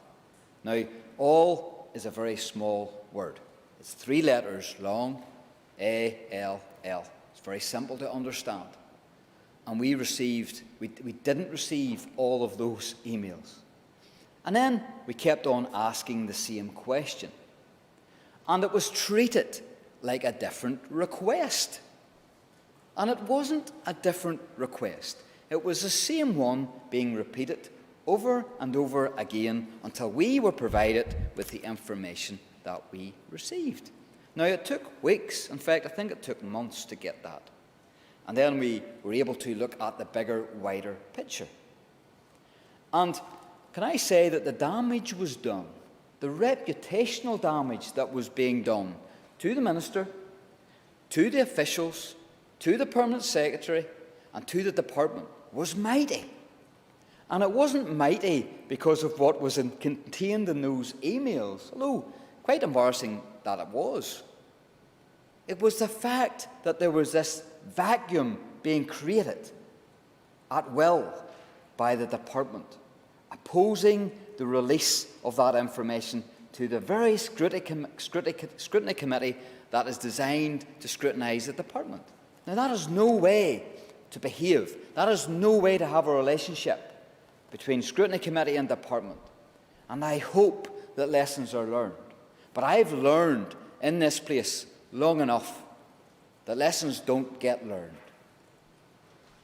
So that's why this clause is so important. Now, the legislation's there. It has to be rigorously applied. So now this is echoing that legislation, bringing it to a more modern piece of legislation, and echoing the fact that we should not be treated with disdain. Scrutiny committees fulfil a very important role in this place, not least the fact that we have a 5-party coalition executive, not least the fact that we have a very small opposition that is fragmented.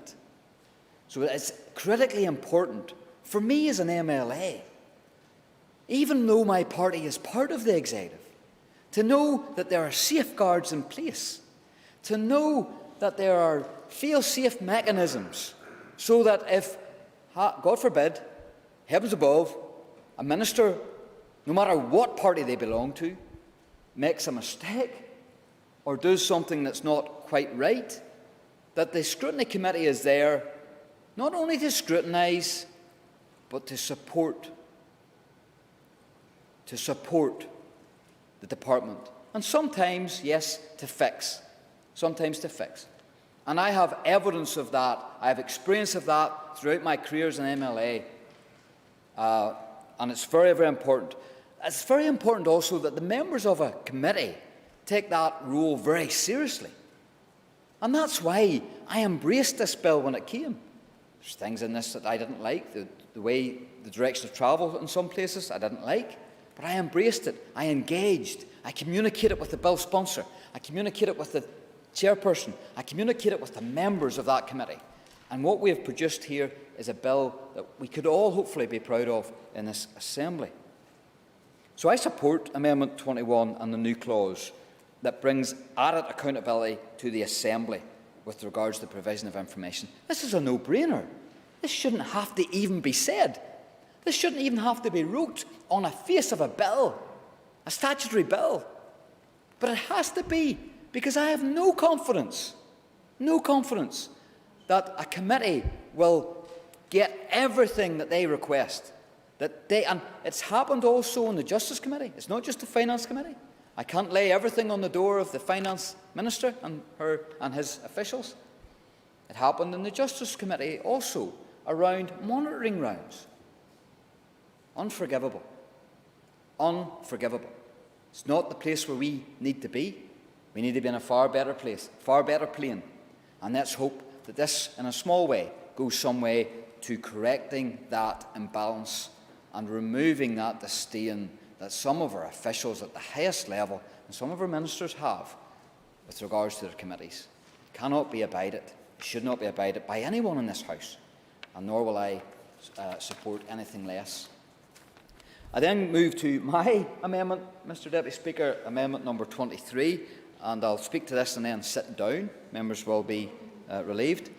And so this basically has three limbs. Now, to be fair, Mr Deputy Speaker, I would want and wish to do much more. I really would.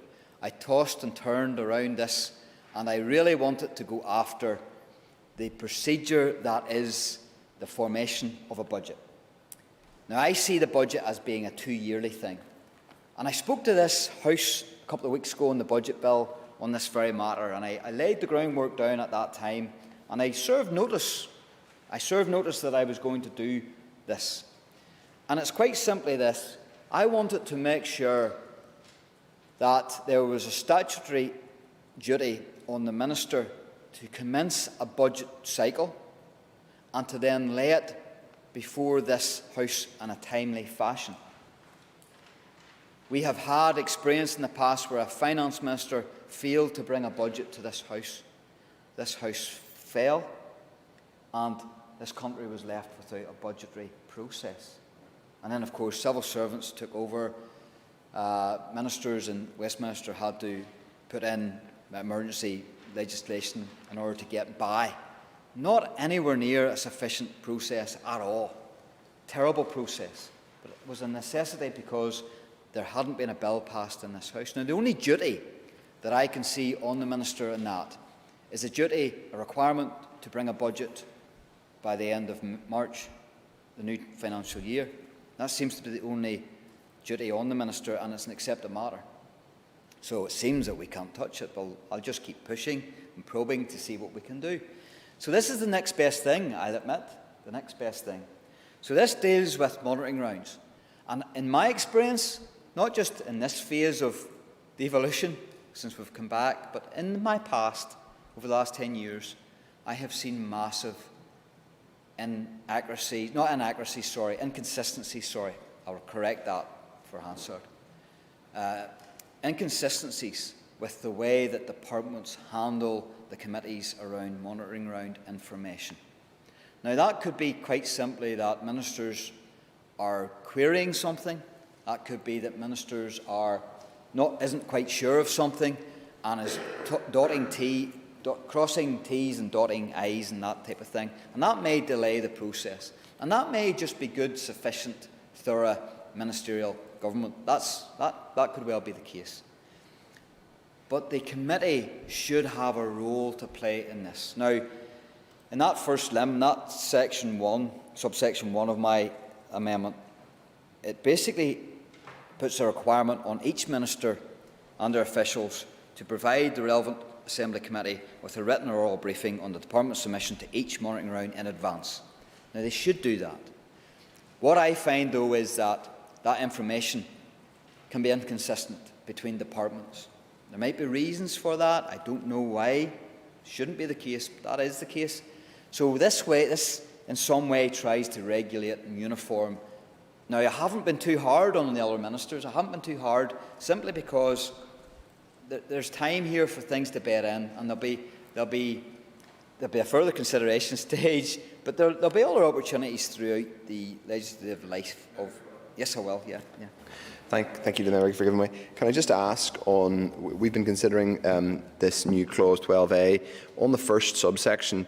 How wedded, as it were, is the member to Assembly committees getting submissions to on monitoring rounds in advance of them going to departments? Simply because I asked the question that while I agree with we agree with the aim of greater scrutiny and more power for committees, isn't there a risk that you conflate the policy-making role of departments with the scrutiny role of committees? And there's a risk if bids are going in advance, you gum up the policy-making process because it will then get into a kind of bun fight with people. It's a question. And there is that risk, I like, but there is a balance here. There's a balance between accountability and the role of the committee in supporting and scrutinising and assisting. And I don't mean by bringing this amendment to the committees in advance that the committees will have any way of shaping it at that point. So, a minister signs off on their monitoring round. It's the ministers and the department's monitoring round. They will know best what they need and what they do not need. That shouldn't really be the role of the scrutiny committee at that point. but it is a way of getting that information down to the members through the vehicle of the committee, which then could populate the thought process of the parties that are contained on the Assembly Committee. And that way then, I think, we'll put it like this, it could well be the case that there will be no surprises then with regards to bids. But hear this, to the member in the House, I'm open to amendment. I would encourage members, especially members on the committee, that if you think you can better this amendment, please do. Please come to me, please talk to me, and we'll see what we can do. I'm open to that, I really am. The second limb on that, the Department of Finance shall publish the outcome of each monitoring round within 7 days of ministerial approval being granted. Again, just trying to get some speed into this and some consistency. And then the third limb, within 14 days of the publication of the outcome of the monitoring round, provided in the other subsection, the Finance Minister must lay before the Northern Ireland Assembly a statement specifying the changes to each department's net budget allocation as a result of this exercise. Now, I point you to that last line, a statement specifying the changes to each department's net budget.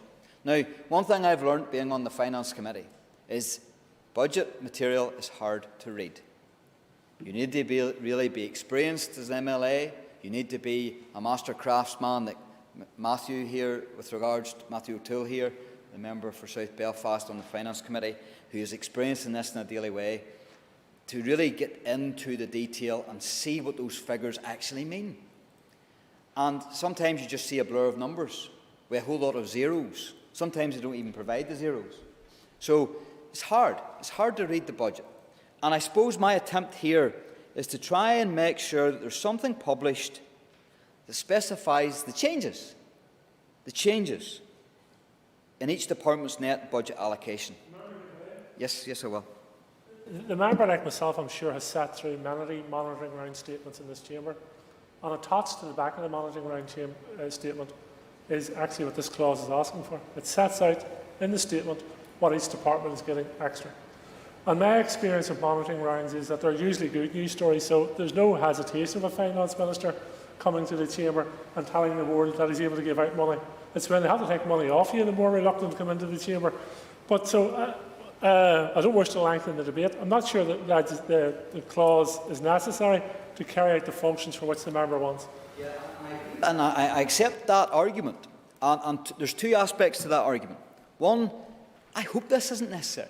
I hope this is uniform. I hope this is standard procedure. I hope this is what does take place. But I'm not sure. I'm not sure of the other departments. I'm not sure about the other committees. And it's a way to ensure that uniformity and that speed and that haste. And let's face it, it is the Assembly that votes on the spring supplementary estimates much later in the year, which is basically the combination of all the monitoring rounds anyway. So it's, in a way, making sure that MLAs who make decisions, who pass legislation in this House, and who clear the budgets and everything else, get sight of that in a way that we will be able to see the change. And the other point he makes is this. It's not always the case that we throw money about at monitoring rounds. We throw more money about at monitoring rounds. There will be times when departments give back. There will be times when it's right that departments give back. So I'm not saying that I want this information to see that there's been a big net fall in a department and say, oh, big bad finance minister, you've taken money off a department, big bad finance minister. I'm saying, well, hold on, why was that money handed back, and why was it good that that money was handed back? And then why was that money put to the centre? What use is it going to have in the centre? I think these are just primitive questions that MLAs who maybe do not sit on the Finance Committee, because one thing I've noticed, when I've sat in other committees, it is the case that sometimes financial aspects of scrutiny are neglected. Now, I'm not saying that as a criticism. I think it's just a mark of life, because if you're on a different department like agriculture, it's going to be about suckler cows, beef stock, and less favoured areas. It's not necessarily going to be about finance, although there is a lot of finance involved. but not necessarily at the monitoring round stage. So this is a way, I think, of ensuring that all MLAs from all committees will be able to get good, timely information in a way that you'll be able to see drops and increases in a more consistent way. Now, I could have went further, and I still retain the right at further considerations to go further, because it could be the case that this Assembly, because we vote for the spring supplementary estimates much later in the financial year, I did toy with the idea of bringing an amendment that would mean that this House votes on every single monitoring round. Now, that would just bring an added layer of accountability. I still haven't worked out in my head whether something could go wrong with that accountability. So I'm teasing that out in my head, and my head's quite primitive, so you will... Point of order. Perhaps yourself could advise us while the member's teasing stuff out in his head. If other consideration stage will only really apply to consequential amendments that come from the consideration stage, it's not a point for introducing a new amendment to a piece of legislation. I'm sure the member will tease that out in his head. Yes, I will. I'll try, Mr. Deputy Speaker, to tease that out. But again, if this amendment stands, there could be something done with this amendment. And again, I put the welcome mat out. If members see fit to amend this amendment, make it better, I'm there with you. I'm absolutely there with you. And let's see what we can do. Because when we work together as MLAs, whether it be in a committee or whether it be by consensus or partnership, we tend to get things done. And that's where we want to be. And I would encourage members to knock on my door, speak to me, speak to other members, speak to the bill sponsor, and let's make sure and ensure that this legislation that we're about to pass is fit for purpose and will do the job it's designed to do. Thank you very much, Mr. Deputy Speaker. Éireann Sir Gemma Dolan on Cancha, called Gemma Dolan. I would genuinely welcome a situation where Mr. Allister was bringing forward a bill truly motivated by improving the functioning of government here, notwithstanding the fact that it would run contrary to his approach to power sharing thus far. However, it is clear from the debate on the first group of amendments that once again the motivation of the bill's author is to fundamentally weaken the function of government by undermining the important role of ministerial advisers. The Group 2 amendments carry on in that vein with regards to the Assembly and, by extension, elected MLAs. The amendments in this second group are, at best, unnecessary, and rather than improve ministerial accountability, they dismiss and ignore the current scrutiny function of the Assembly and its MLAs. The Assembly, like committees, is an important forum for the scrutiny of the Executive and Executive Ministers.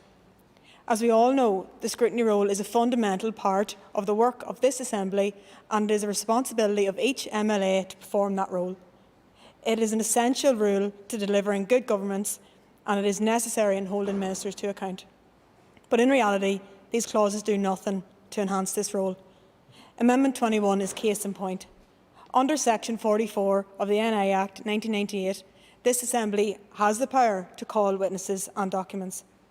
Ministers already appear regularly at Assembly committees to engage with and answer questions from MLAs. Ministers are required to answer oral and topical questions approximately every fortnight on the floor of this Assembly. And it has to be said, there are many in this chamber willing and more than capable of putting questions to ministers on the floor of this chamber and challenge them where necessary. This is as it should be. It is our responsibility. It is what we were elected to do. These amendments ignore the fact that this Assembly and its members have held and continue to hold ministers to account. It's not about improving scrutiny, because in reality the amendments won't do that. It's about undermining the credibility of this institution. And we all know what Mr Allister thinks about power-sharing institutions and the Good Friday Agreement that established them. On that basis, given this bill is about undermining the functioning of government here, Sinn Féin will be opposing all clauses of this cynical and counterproductive bill. Éireann Sir Matthew Toole on Cancha. I call Matthew Toole. Thank you, Mr Deputy Speaker. I will, hopefully like others, make my remarks on Group 2 more brief than they were on Group 1, and probably more brief than they will be in Group 3, in which there's significantly more meat and quite a bit more controversy. I should also say, first of all, given she'll be going to bed soon, it's my wife's birthday tonight, which I'm missing to be here with Jim Allister and Jim Wells, and you know, I leave it to the House to decide whether I've made the right decision or not. I think she probably thinks I have, but anyway. Mr. Deputy Speaker, we've already set out I've already set out our approach to the general principles of this bill, our general support for many of the intentions, but specific concern in some areas, and there'll be more of both in the next section. But on the Group 2 amendments, I think it's fair to say that we are broadly supportive of practically all of them, and think that they are constructive insofar as they go. I don't agree with the previous speaker. Actually, as I just reiterate something I said in the previous group, you know, our party, you know, bows to no one in terms of how serious we are about protecting these institutions. Part of our scrutiny of this will be, and has always been, a question of does it strengthen or weaken the institutions, and we will continue to take that view of individual clauses and amendments. On those Group 2 amendments, as I said, in general, we support them.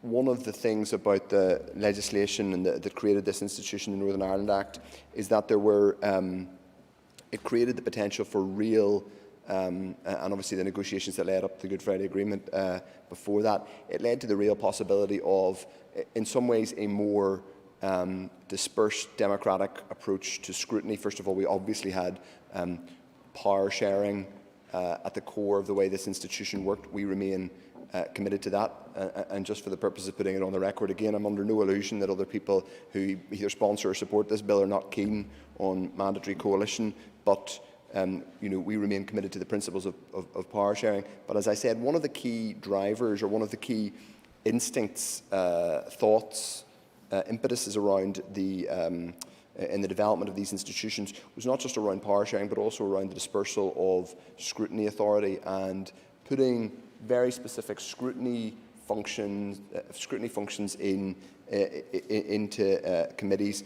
I think it's fair to say that the potential laid out in the Northern Ireland Act has not always been lived up to, as it were. That's not necessarily a point about you know, the scandals we've talked about before, and I think we'll be talking about again in the next group around RHI and various other bits of grifting and borderline corruption. That's about how we do government, doing it well and doing scrutiny well.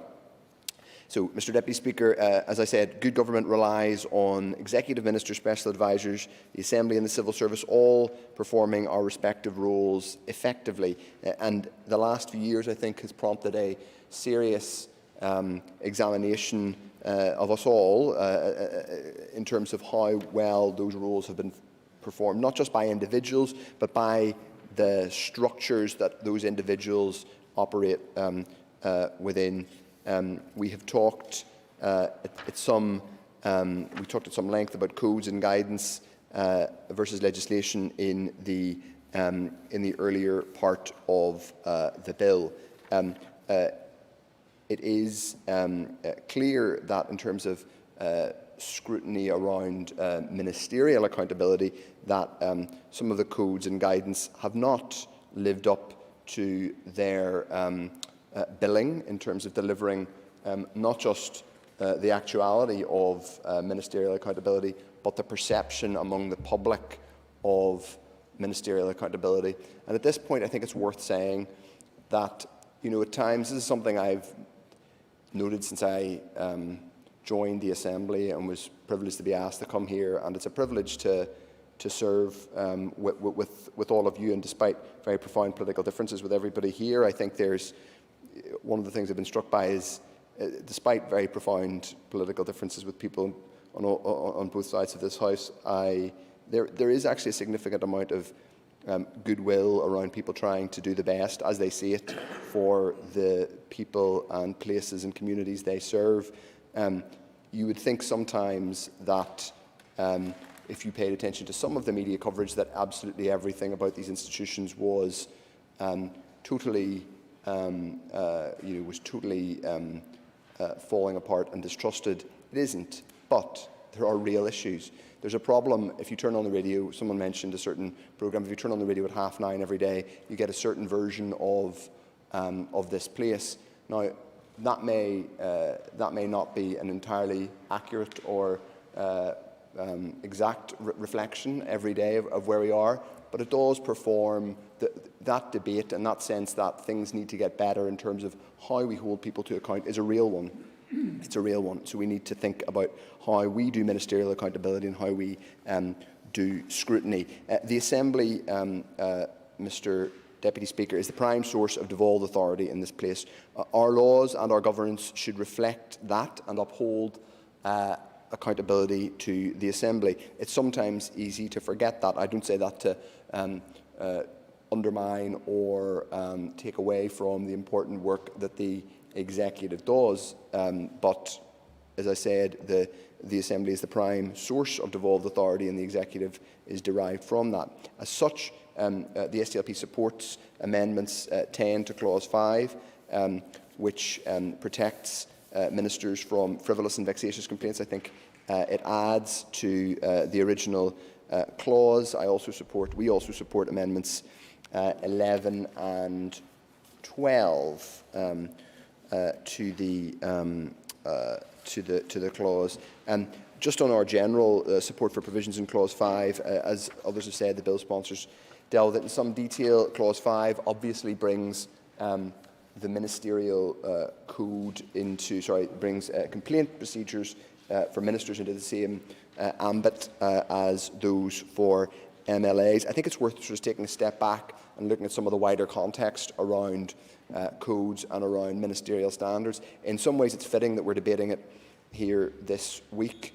In a sense, we've seen in Westminster what happens whenever standards of accountability for ministers go completely by the wayside. Anyone who's been paying attention to the shocking and appalling reaction of Boris Johnson to the not just the clear evidence of bullying, a top-to-bottom damning report from the now former advisor on the ministerial code, who's resigned because the code wasn't taken seriously by the UK Prime Minister. That's an important context to think about. There is a real crisis, certainly across the water, but if we're honest here too, notwithstanding, as I said, we shouldn't overdo it, but there is still a real serious issue around people's trust in ministerial accountability and how we hold ministers to account. And we have, yes, seen some of that exacerbated by the events of this year and people having the perception that ministers have acted with a degree of impunity. So anything we can do to counteract that and anything we can do to improve that process has to be seriously considered. We think that the measures in this bill are hopefully a positive step forward. I've talked a little bit about the inquiry into Priti Patel, but hopefully what we will do in this bill is offer for a change, show that we can take the lead in these islands in delivering more robust and freestanding ministerial accountability. And that doesn't mean that the accountability function of the Assembly, or indeed the media for that matter, are undermined by having the Commissioner extend, in this case, her remit to ministers. I think it's worth just saying, not as something for the legislation, but if this bill does pass with this clause as it is, it will be worth whichever department is responsible for taking forward the enhanced role of the Commissioner for Standards to look at their resourcing and how they are staffed, because it's given the context that we have, which is an extreme backlog around complaints for MLAs, it would be, I'm afraid, unacceptable and pretty naive of us to to burden them with this extra work without adequately resourcing them and realistically resourcing them. So, Mr. Deputy Speaker, we do believe that that this is an appropriate vehicle to oversee fundamental principles and standards expected of ministers. I want to move on briefly and put on record our party's support for Amendment 21, which we think is reasonable and hard to argue with. It again puts in statute what should already be happening. It doesn't prevent, and perhaps the bill sponsor could say something about this. It doesn't prevent it doesn't prevent any department from being frank with a committee about material that either isn't ready yet, or I don't think this clause as drafted is going to hugely overburden departments in addition to their existing duties under the Northern Ireland Act. But it's a useful addition because, as we've said, scrutiny is something that adds to the proper functioning of government, and it is worth saying that there are some here who are sceptical of mandatory coalition as a principle. Certainly one thing I think we can all agree on, whether you were a supporter of the Good Friday Agreement or a frenzied opponent of the Good Friday Agreement, is that with a structure of government like this, it's particularly important that Assembly committees are best able to do their jobs. There was a recent Institute for Government report into the working of devolution in Northern Ireland that was explicitly critical in terms of committee oversight, and they think one of the things they think is that we should have more support in terms of research and information. That's no reflection on RAISE, who do a wonderful job for us, but I think it's true to say that we could have more resource for our committees, and if this legislation helps beef that up in terms of statutory footing around information from departments, why not? We support Amendment 22, which is sensible, and specifically on just on the broader clause 12. This is a pretty sensible innovation, to be honest.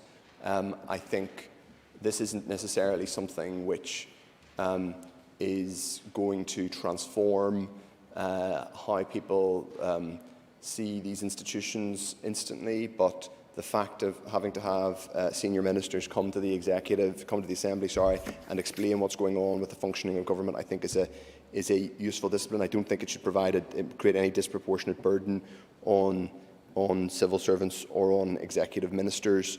I think it's useful, particularly given these institutions are,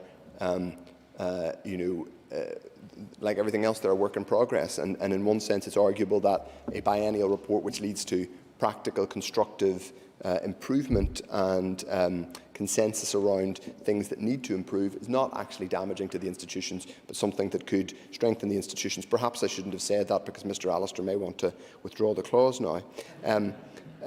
Biennial reporting is a useful tool, and hopefully could also improve delivery of the outcome-based approach that we have moved to in the last few years, but obviously we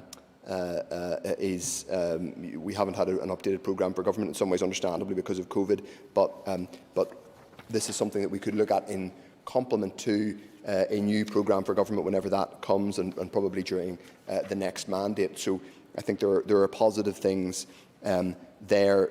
I mean, the arguments against seem to primarily be around the fact that it duplicates what is already codified. I'm perhaps more than some willing to give particular credence to arguments about not creating a disproportionate burden on civil servants. And I will be talking a fair bit about that in the next grouping, because it is something, particularly given my own career history, that I'm very cognizant of. We have to be careful as we pass laws that we aren't simply creating disproportionate burdens on civil servants in lieu of changing culture. On this grouping, I don't see that we're creating genuinely, I don't see that we're creating enormous burdens on civil servants or ministers. Yeah. Happy to give way. Well, you may not be creating undue burden on civil servants. The question you have to ask yourself is this: are you creating effective law? That's the question you have to ask yourself. This isn't like passing a motion. Could I ask the member to use the microphone so it answers words? This isn't like passing a motion on a Monday or a Tuesday, which has no impact. This is legislation we're passing. So ask yourself this question: in these clauses, are you passing or going to support effective law? He raised a very good question, a very fair question, and I've touched on it a bit in my previous remarks. There are areas of this bill which we think are counterproductive and superfluous in some places, so we won't be supporting them. In this particular area, I don't see that this is a counterproductive law, in the sense that it is not creating, as far as I see it, a disproportionate burden on our administration. Look, there's a separate question about the volume of the statute book, and I'm sure people more qualified than me would have strong views on the length of the statute book and whether it's tidy or untidy. The specific provisions, I don't think, do create any undue burdens. Now, to go on to Mr. Frew's amendments, we do have some questions, as I alluded to in my interventions, around the timing in new clause 12A, but we are certainly happy to take up his invitation in the next stage. We may not be able to vote actively for it at this stage, but we will certainly, if it goes through to the next stage, be working with him to look at the content. We think he's talked about the three-legged stool, if you like, of this clause. Certainly the second two, we think, have a lot of merit. Subsection 1, and it sort of goes back to what Mr. O'Dowd just asked, which is about creating the right law. Well, we think there is a risk. Frankly, I do think there's a risk if you put in law that every single committee has to be provided by their department with a monitoring round in advance of it being. I think you're creating in law a process that could lead to unintended consequences and could lead to just political bun fights and people haggling effectively before monitoring rounds are made. And we do have to be careful about distinguishing between the role of an executive, people like the finance ministers here today who have a role in policy making, and our role as scrutineers. Yes, there's a huge job, I believe, in co-design and committees having a role in policy input and policy development. There's nothing wrong with that in principle, but formalising it in law as a kind of upfront thing before a monitoring round there's a bit. So, but we, if it proceeds, we're happy to work with the sponsor of that amendment to see whether it could be made either retrospective in terms of the information being provided in that clause, that new clause, or clarified in some other way. We also support, Mr. Deputy Speaker, the technical amendments to terminology in Amendment 25. I will be at this stage glad. I think it was quite brief to end my comments there, and look forward to voting and moving on to the third grouping. Thank you, Mr. Deputy Speaker. I call Antrim your. Sir Dixon, is it? Sir Dixon. Apologies, Mr. Speaker, if my name wasn't in front of you. Thank you, Deputy Speaker. I rise on this occasion to speak on behalf of the Alliance Party on the amendments included in Group 2 on the ministerial accountability to the Assembly. Deputy Speaker, that ministers are accountable to the Assembly is indeed a fundamental principle of our devolved government. We believe that ministers should be held accountable for breaches of the ministerial code, and that members' questions and requests for briefings and papers should be responded to fully and promptly. The need to reform and ultimately remove the petition of concern as a block to censure against a minister for contravention of the Ministerial Code, and indeed members against items which they may have misdemeanours, is something which as a party we sought to achieve prior to the re-establishment of these institutions, and something which we as a party will continue to press for. In the lead up to RHI, some ministers did at times show a completely and indeed unacceptable disrespect for this Assembly, its scrutiny function, and Deputy Speaker, we fully recognise that there's a great deal of work that needs to be done in that regard. Multiple examples of this were highlighted by Sir Patrick Coughlin in his report, and we support the implementation of the recommendations designed to address this.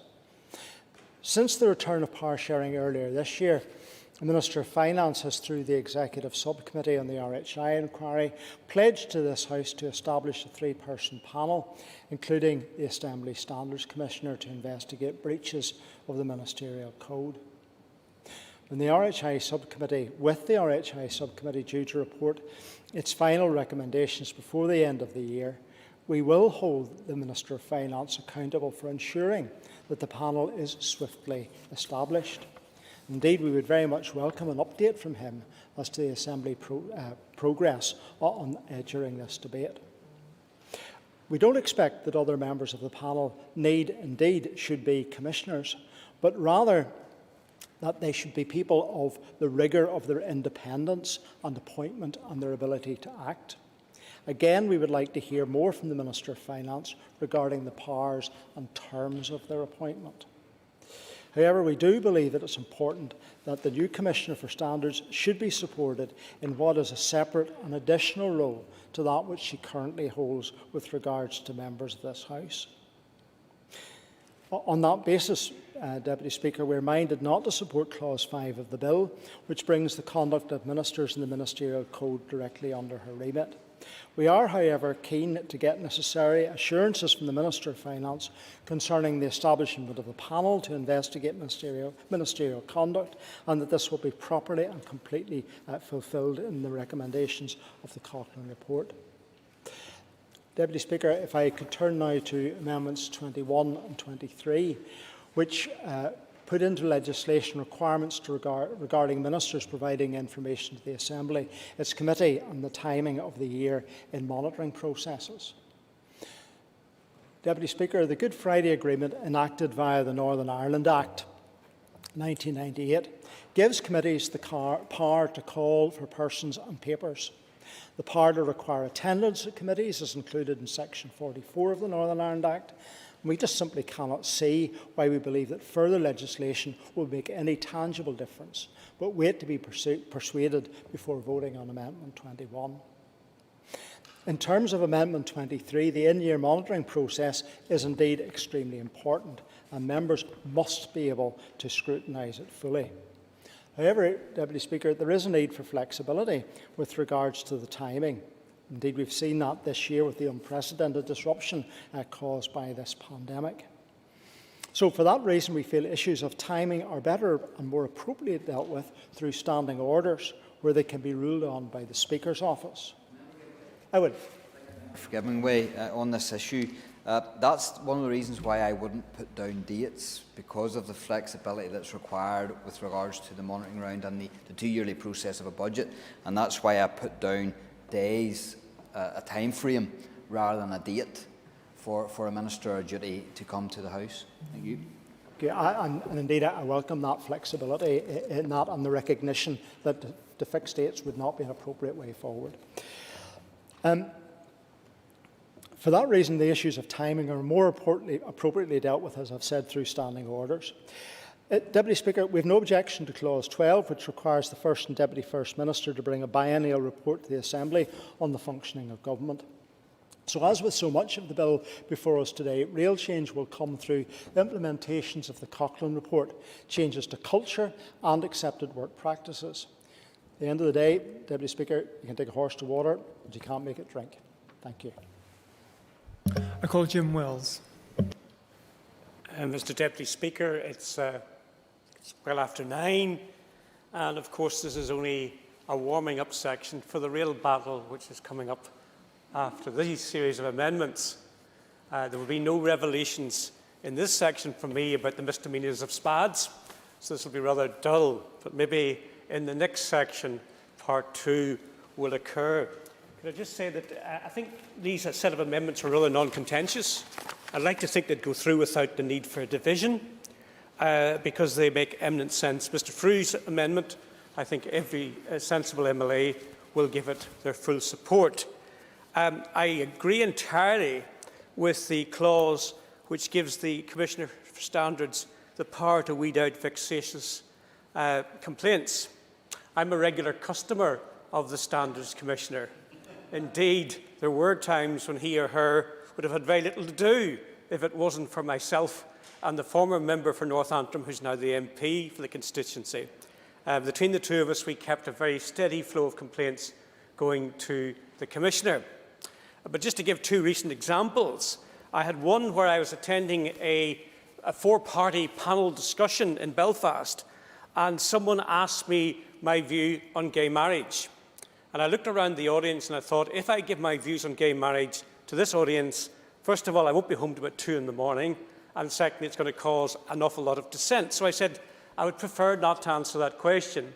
Whereupon a member of the LGBT community reported me to the Commissioner for Standards for not answering the question. Can I draw the member back to the amendments? Well, I think, Deputy Speaker, far from me to question your ruling, which of course would be heresy, but it is because the Commissioner for Standards has been given the power to weed out vexatious complaints. And I believe that was a vexatious complaint.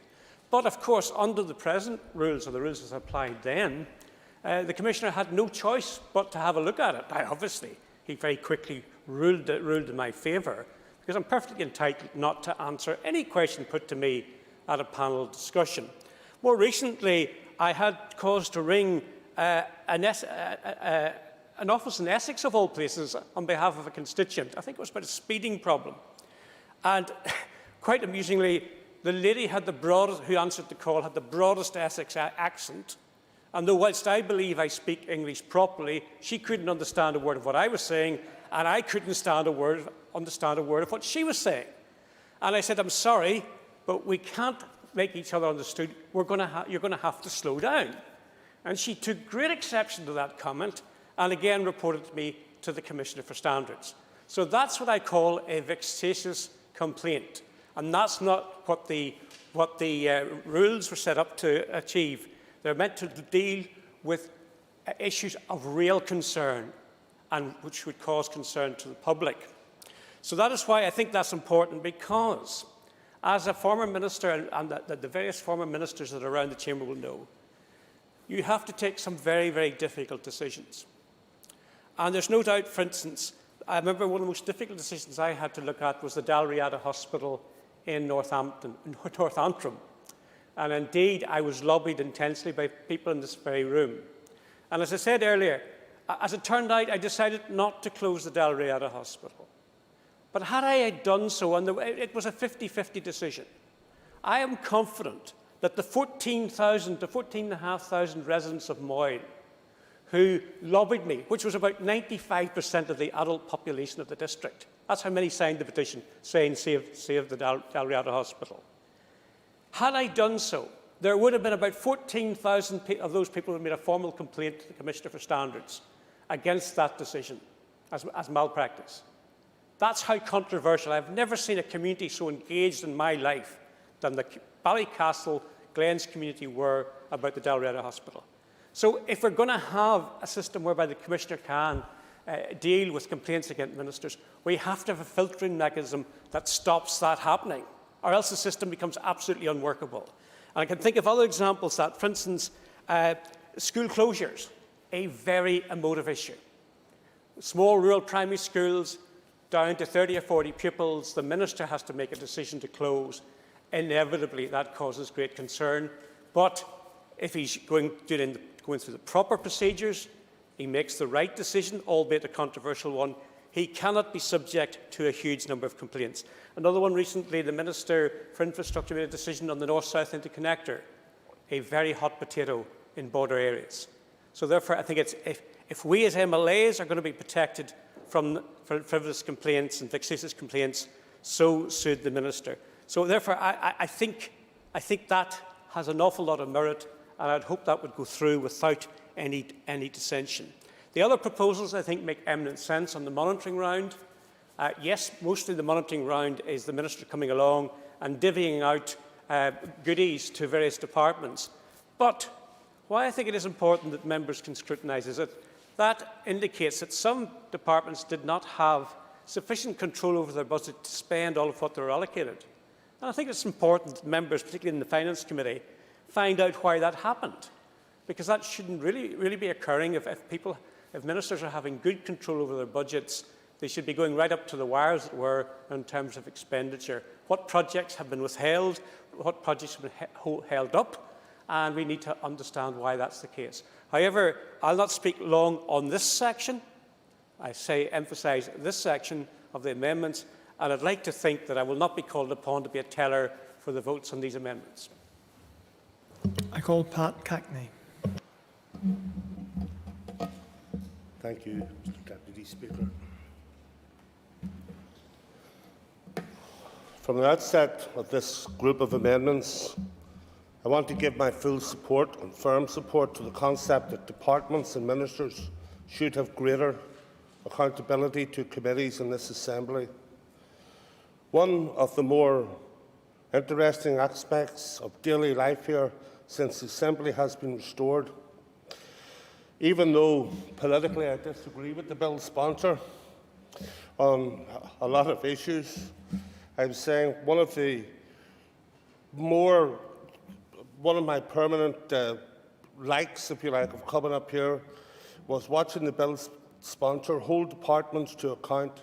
I'm sure permanent secretaries have a treasure chest of war stories of going up against him and a task that holds a suitable level of trepidation.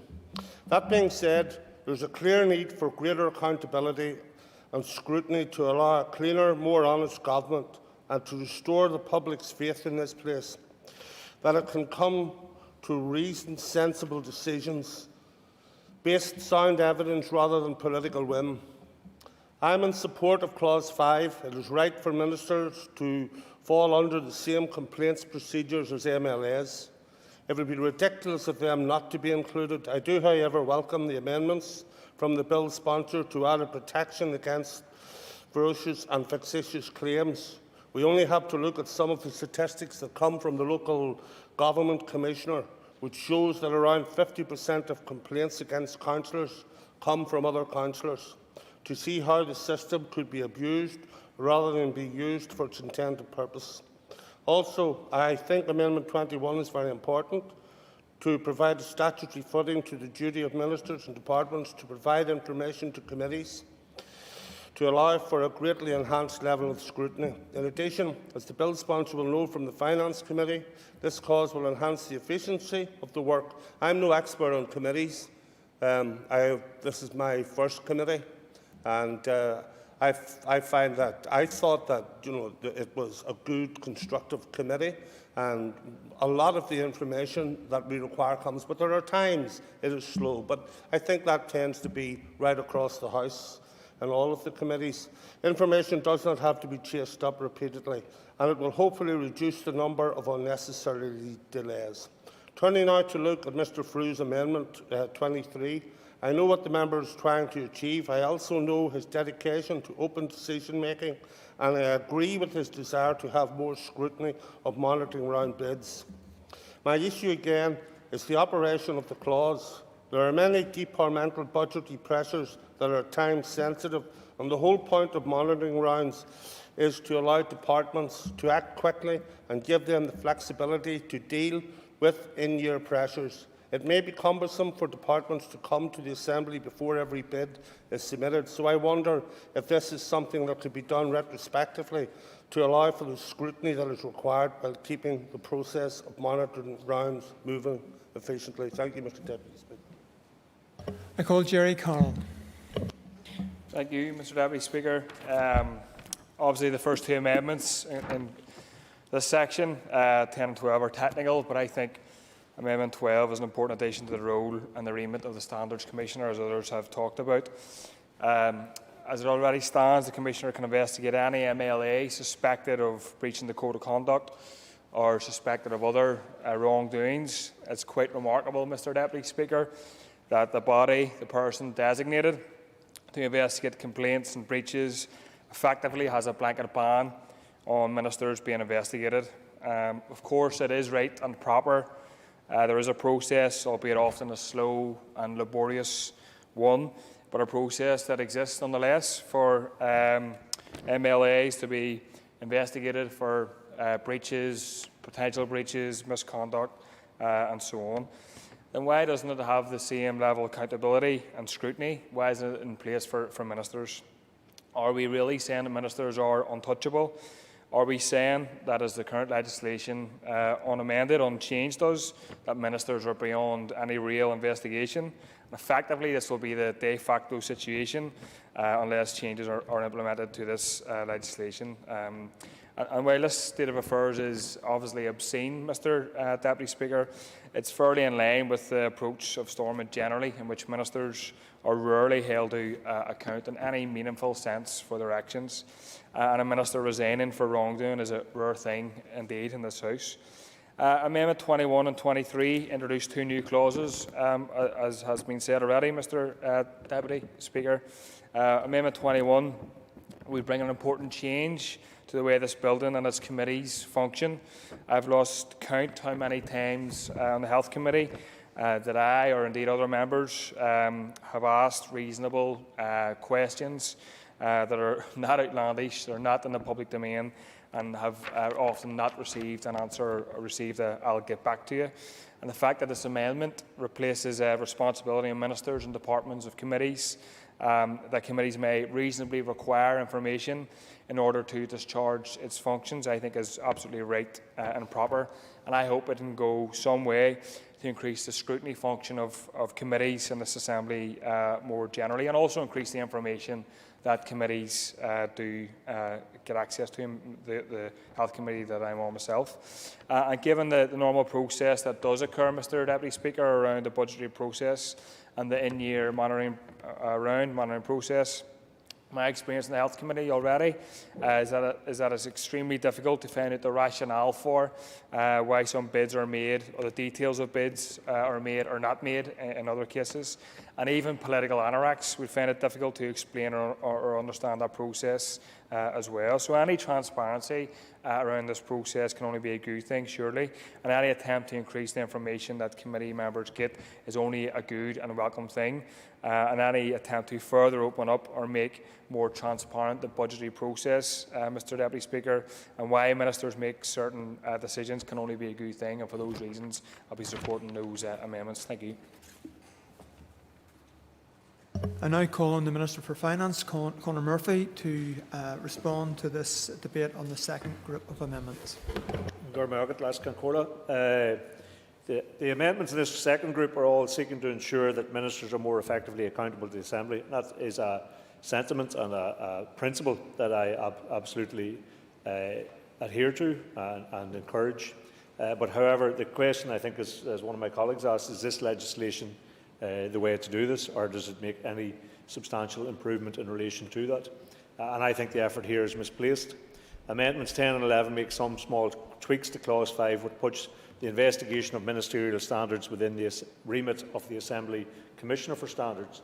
And Stuart Dixon, he's left now, had asked some questions in relation to that. It's actually a matter for the Executive Office to establish the ministerial panel and build on the remit that has already been established, and I look forward to them doing that as a matter of urgency.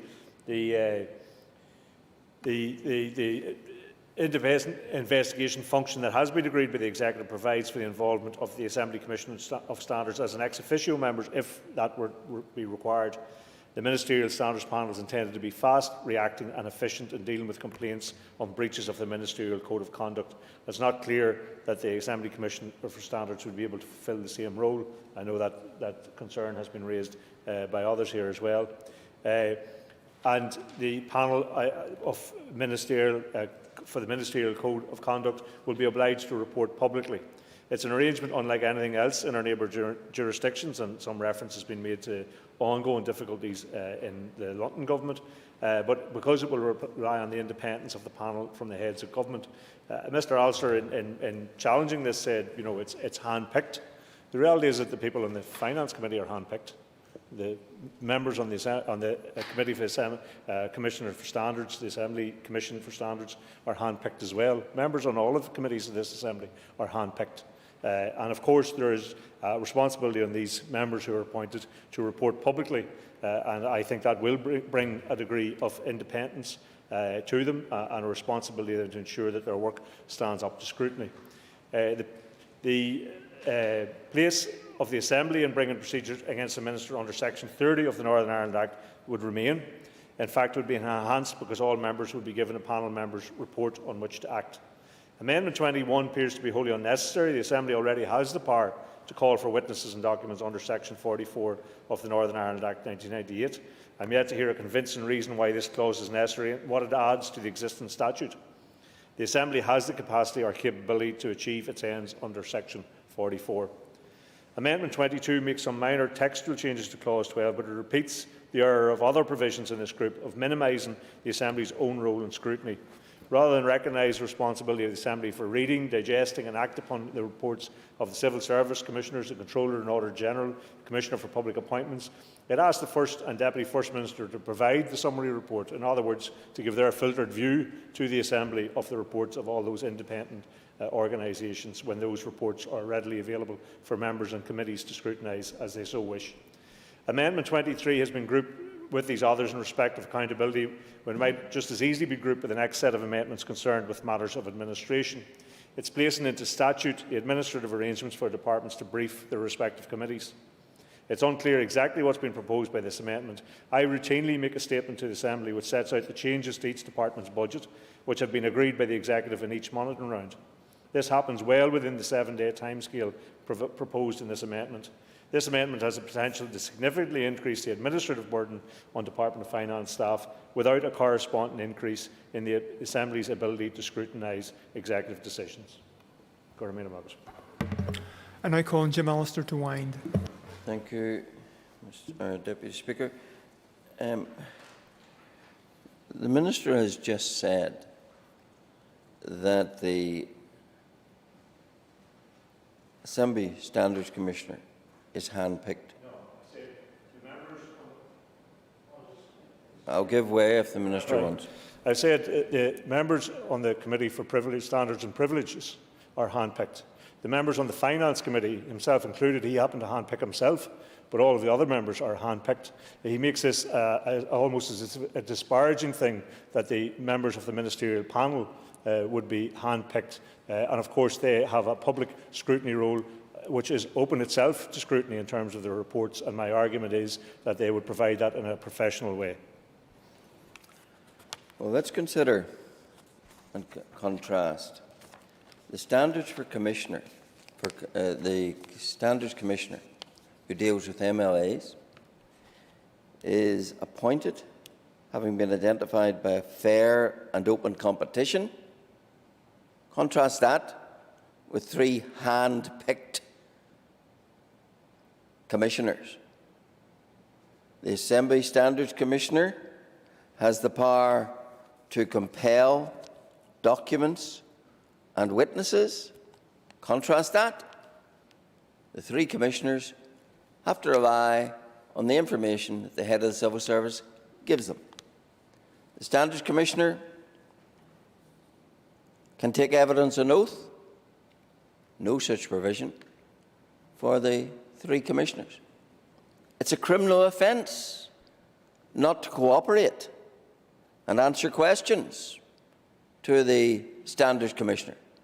No such provision for the 3 members. So there is no comparison. Yet what the Minister contends for is that whereas ordinary MLAs should be subjected to the rigour of such a process, ministers should be exempt from that. They rather should be treated, I would say, with kid gloves by 3 hand-picked commissioners with no powers to get to the truth about anything. That's what the Minister is offering this House. A second-rate accountability for ministers, as opposed to a Rolls-Royce accountability for MLAs. That is patently inequitable. And of course, when you look further at it, if this system that the Minister is proposing was so foolproof and so good, where is it?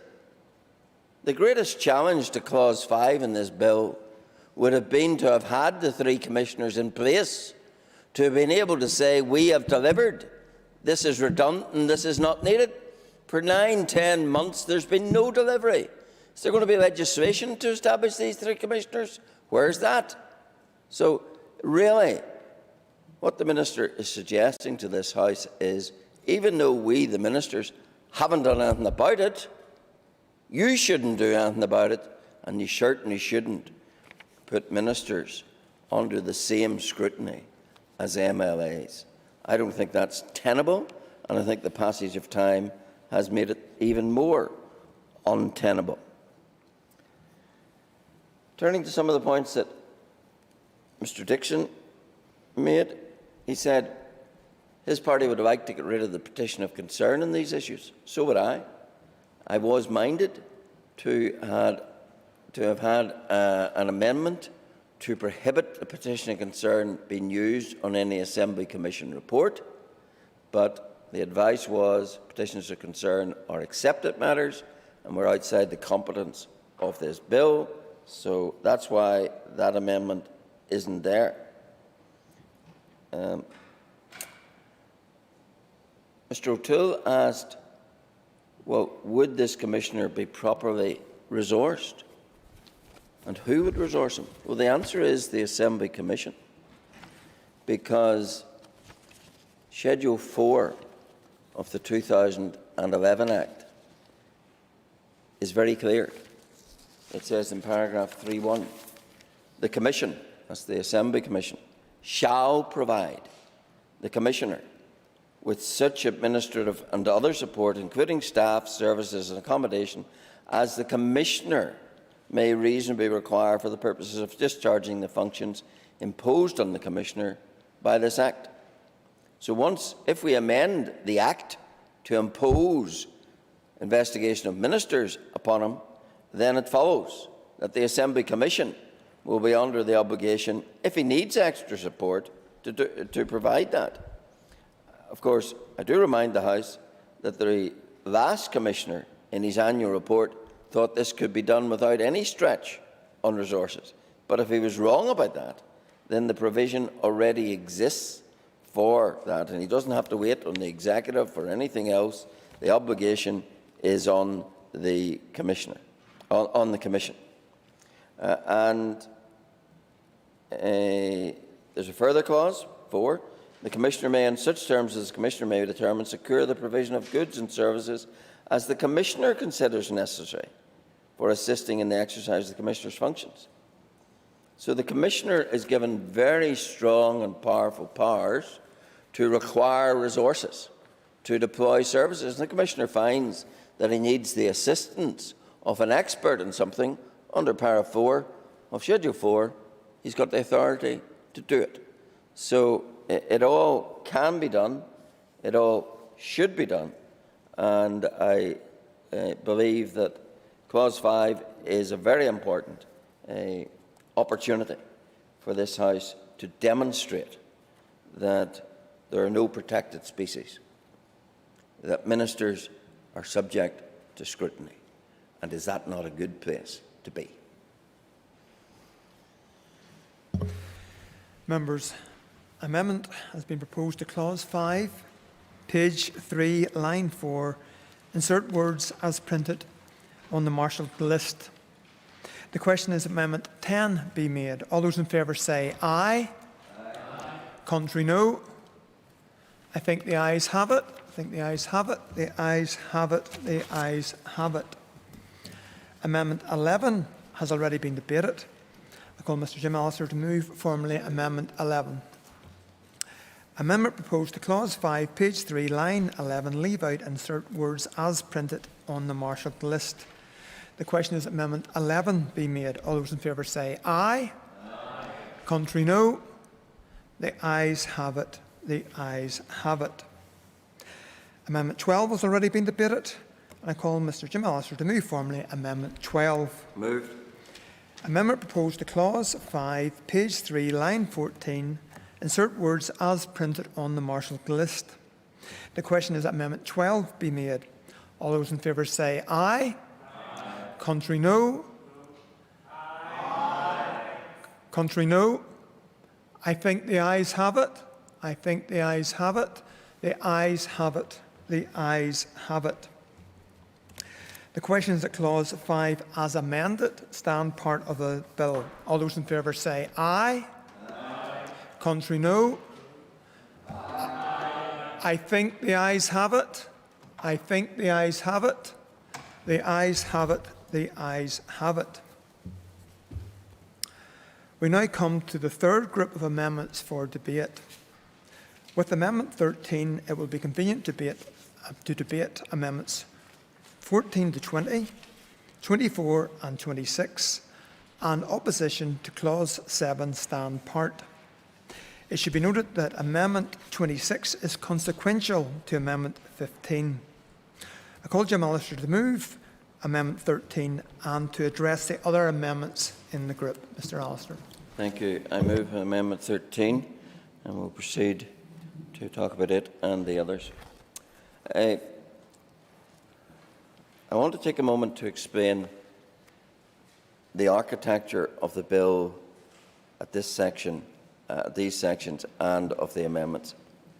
Clauses 6 to 8 hang together. There is a tripartite structure here, which is anticipated when you read through the amendments to come into place.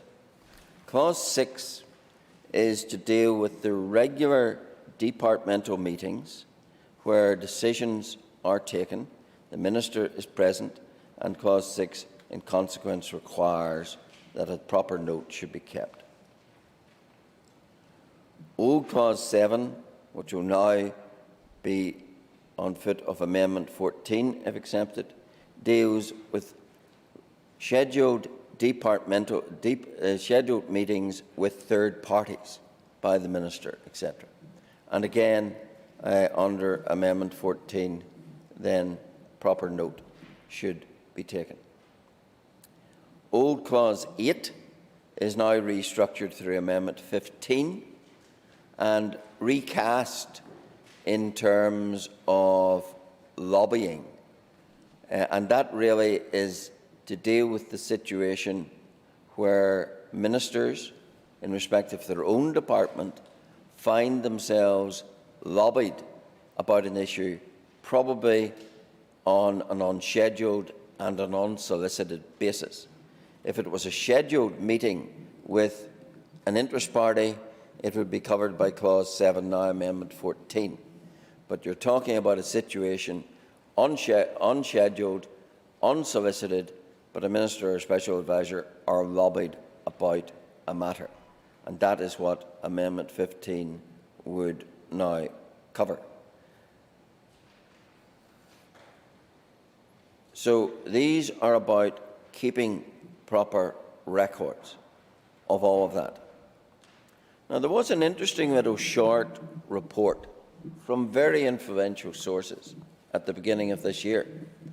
Our Public Service Ombudsman, our Audit Office Controller and Auditor General, and the ICO, that's the Information Commissioner's Office, produced a joint little pamphlet called Records Matter. And in the foreword to that, they said this: the importance of good record keeping cannot be overstated. This is because records provide evidence of activity. They can help us to tell why a decision was made, who made it, and when.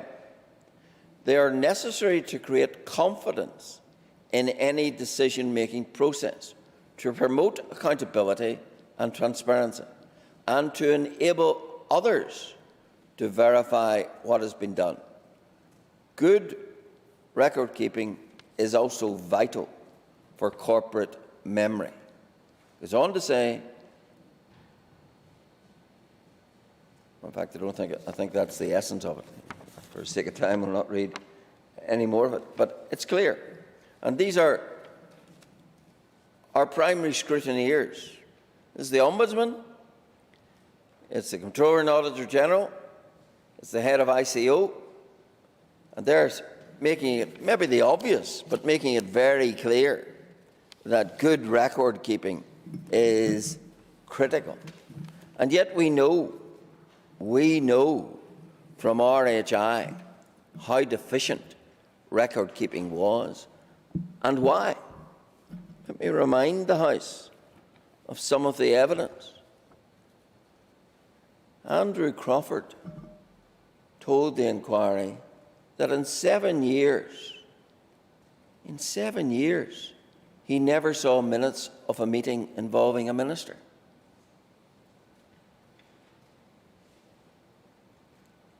We all recall the whistleblower, Ms. Hepper. It emerged in evidence no records were kept in relation to the whistleblower. And of course, we had the infamous evidence of Mr. Sterling, that a conscious decision was taken not to keep records for fear of FOI, because he told us the major executive parties didn't want matters that were discoverable on FOI. And Mr. Brimstone told the inquiry that wasn't the way we worked in relation to records. That wasn't the way we worked.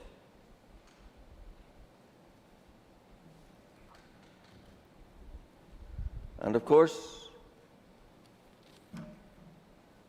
we also know from the inquiry report that whatever guidance there was never followed. Take you to volume 3. Findings.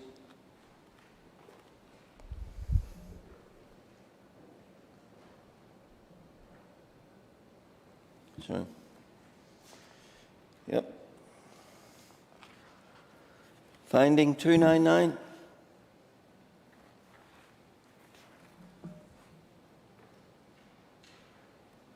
And this is one of the findings of our Justice Cochran, talking about meetings with Ofgem, etc. Applicable departmental private office guidance about the minuting of meetings was not followed. In the absence of having been amended or withdrawn, it should have been followed. There you have it, fellow members. A culture as established from those who gave the evidence of patent defiance of the normal expectation that records would be kept. Hence, Clause 6, to impose an obligation for the keeping of records. But why, some might say, do you need that in legislation? We'll do it in codes. Is that like the private office guidance that Lord Justice Cochran referred to? Required the keeping of notes but none kept? See, the fallibility of codes is really beyond dispute. They are so shot through in terms of public credibility that, frankly, it is untenable, if not unconscionable, to say that we can deal with all these things without legislation merely through codes. Codes demonstrably failed. Why? Because they have no bite. Legislation gives bite. And that's why we need to put it in legislation. Will it be a burden? Not to those who are going to do things right. Will it be a burden to those who want to cut corners? Yes, and so it should be. But if the protestation is, we're in a new culture, all is now well, that was the past, this is the now, then there's no burden in putting it in legislation. But resistance to putting it in legislation raises the obvious question: what is one afraid of? If the notes are going to be kept anyway, if codes are going to say they should be kept, then where is the burden in putting it in legislation? Because it is a public trust issue. The public trust was shot through by RHI. My goodness, I'm sure many tonight, ordinary citizens sat in their living rooms, watching TV reports, shaking their heads at how things were done. And to hear that notes deliberately weren't taken because it might unleash FOI, to hear that guidance was just ignored. I wouldn't think if you said to too many of those people who sat shaking their heads, oh, it's okay, we're going to put it in a code. I think they'd want better than that. I think they're looking to this House for better than that. I think they're looking to this House to put it in legislation. Couldn't be more stark, the public trust issue, than what Mr. Sterling told the inquiry. So how, Deputy Speaker, in light of that, could codes ever suffice? And if we do now intend to do things right, what do we fear?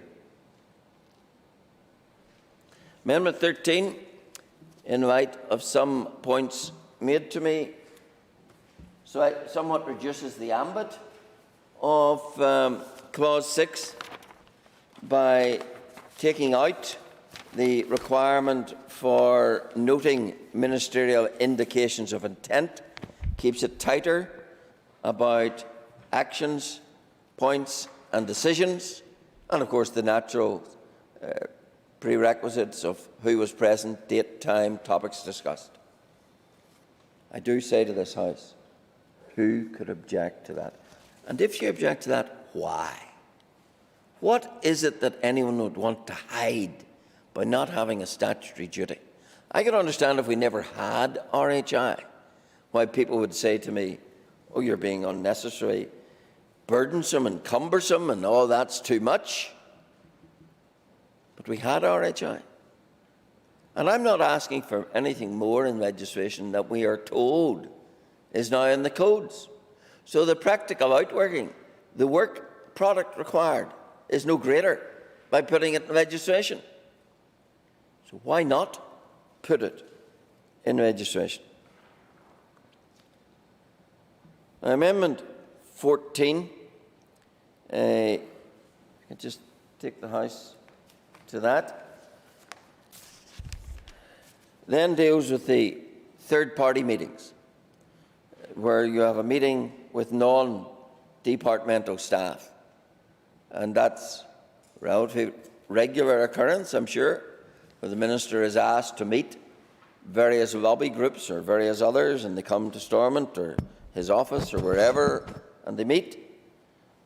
And what Amendment 14 is requiring is that a civil servant, other than a SPAD, should be present and take an accurate written note about where official business is discussed. And the only exception to that is the necessary political exception of where the Minister is meeting with his political party. Because I don't think it's for this House to pry into the representations made to a Minister in his own political group. So there is an exemption for that. Then I move to Amendment 15. Now, I've considerably recast this clause. and I've recast it to put the focus on lobbying. The definition of lobbying I've taken from the ingloriously named legislation in England called the Transparency of Lobbying, Non-Party Campaigning and Trade Union Administration Act of 2014. And there, lobbying is defined, and I've used the same definition.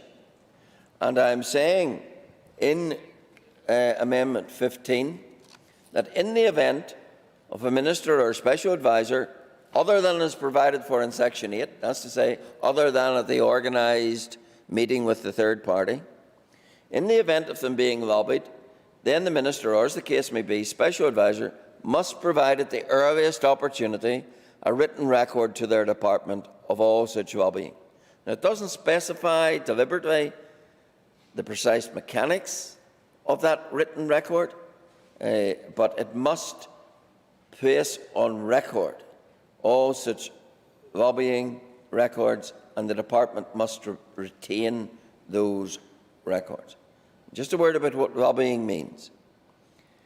It doesn't mean Minister Murphy being lobbied about something in the Department of Communities. It restricts the lobbying to his own department, to any minister's own department. It's not a catch-all in respect of all government. One way it would be good to have, but I think it gets a bit unwieldy. And it restricts it to specifics. Proposals to make or amend primary or subordinate legislation. So someone comes along and says, I hope you will be able to make the following change in the law. I'd like that to happen, for whatever reason. Or someone coming along and saying, a policy needs adopted, a policy needs modified. Or someone coming along and wanting to talk, as Amendment 15 lists, about the issue of a contract, or a grant, or a licence. Then all of those things, if you're lobbied about those kernel things or any other function of the department, then there should be a record retained. Because we all know that in respect of RHI, there was effective cover-up of lobbying. There were meetings held with Moy Park, for example, both at home and abroad, where no notes, no records were kept. That is a matter of record. And why shouldn't there be a record of that? Of course there should. Now we're told, oh, the codes will take care of that. So I tabled a series of questions in recent weeks. I tabled this question to every minister, to ask the minister what process or mechanism exists within his department whereby a written record is kept of any lobbying of the minister or special advisor in relation to departmental functions, policies or proposals. Now, I've had no answer from the Executive Office. I've had no answer from the Communities Office. And I've had a variety of answers from some other departments. Department of Agriculture said, all correspondence received by my department is logged and recorded appropriately in line with NICS policies and guidance. Well, members will have noted that wasn't the question. The question was about lobbying. The answer is all written correspondence received by my department is logged. I'm sure it is. It wasn't the question. So does one infer from that there is no process, even yet, for the logging of lobbying. Department of Education and Health give me an identical answer. My department holds records of all correspondence, lobbying or otherwise using the HP records management system. So Health and Education claim they have such records. The Minister Economy. She gave this answer. Information relating to all ministerial correspondence and invitations are retained in the formal civil service electronic records management system known as HPRM, in line with NICS records management policy and GDPR obligations. Details of all of the Minister's meetings, including those also attended by Special Advisor, with external organisations and individuals, are also collated and provided to the Department of Finance for publication quarterly. The Department also holds records of meetings attended solely by the Special Advisor. I remind you what the question was.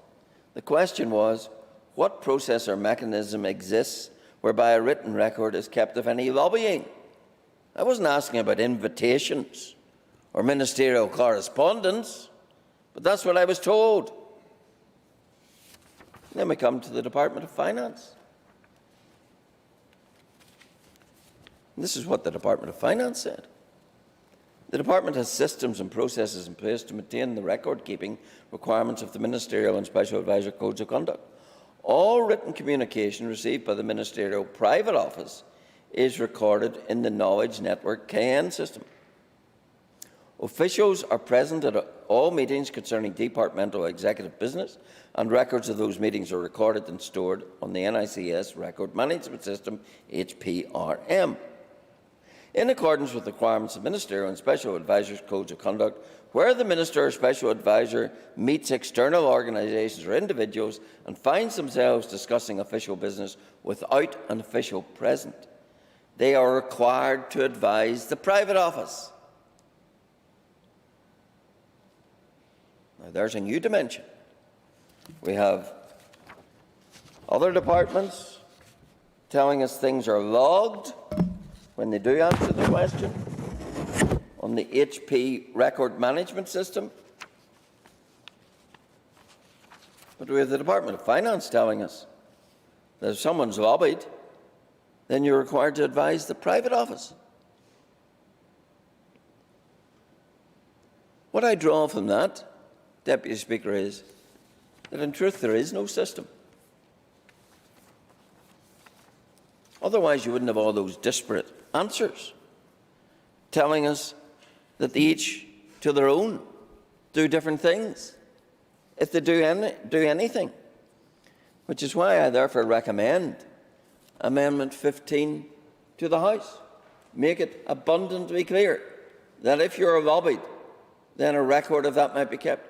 Now, that might well be the Minister coming into the private office on Monday morning and saying, at the golf club dinner on Saturday night, I was lobbied about our upcoming energy policy in order to make sure there's more generosity for wind turbines. As long as that's recorded in the private office, so as there's a record, I'm not prescribing the specifics. It's really for the Department of Finance, I think, who have all these systems, KP this and KN and everything else, to give a directive as to where it should be recorded. But at the minute, there seems to be no system consistently in place. And again, the importance of that is that the RHI inquiry threw up the evident deficiency and concealment of lobbying. And that's not something that's good for transparency or openness or a healthy situation in government. So I'm recommending to the House that there should be a clear, consistent requirement across that. That's why we need this statutory duty. Now, it seems in other places, the party most opposed to this idea, namely Sinn Féin, thinks it's quite a good idea, because tonight or tomorrow, Sinn Féin member in a private member's bill, as we already heard in this debate, is introducing a bill on lobbying in the Dáil. Well, if it's good enough for the Dáil, Sinn Féin might think it should be good enough for here.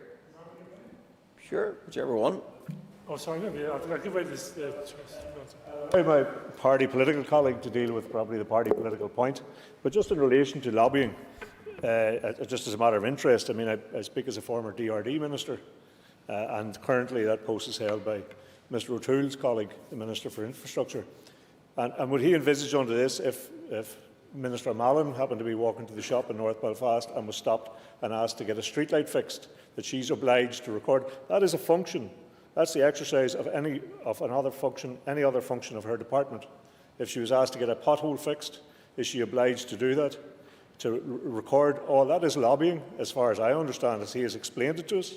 And I mean, this, I'm absolutely clear in terms of the lobbying that he envisages and identifies as was a flaw under that which was exposed under RHI. But can he see where this exercise in terms of legislation takes us to, and the ridiculous nature of any function of a minister's department, if they're asked a question about it, to get a streetlight fixed or a pothole fixed, that minister would now be obliged to report that into her department as a lobby. Taking an extremis in that, but if it helps, I will not die over clause 2D. If you want to remove at further consideration stage the reference to the exercise of any other function, then I'm very amenable to that. The key things here is the making of policy, the making of legislation, the granting of benefits, contracts and licences and all of that. So if it helps Sinn Féin to support this amendment, then I am happy to undertake that at further consideration stage I will move an amendment to remove the reference to any other function of the department, because I do not want to diminish this to the point that a minister asks about a street light has to record it. You'd like to think a minister would do something about it, but it's not necessary that they record it. So yes, I'm very content to remove that difficulty for Sinn Féin by agreeing to the amendment to take out that line that appears at the letter D. And if that solves it, and I think that's Sinn Féin on board, that'll be a plus. So I'm happy to do that. But the fundamentals here need to be addressed. And the fact, it is really, frankly, colleagues, it's an embarrassment what happened so much in relation to RHI. And if those who had cause to be embarrassed the most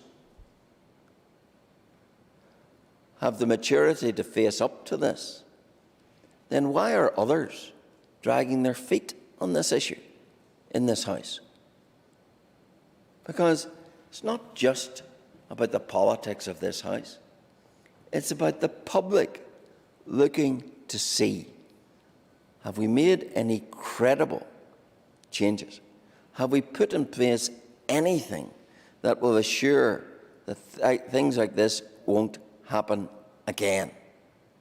And I think we owe it to the public to do that. Some people say, oh, well, we heard some ridiculous lines today, that this was all me trying to undermine the structures of government.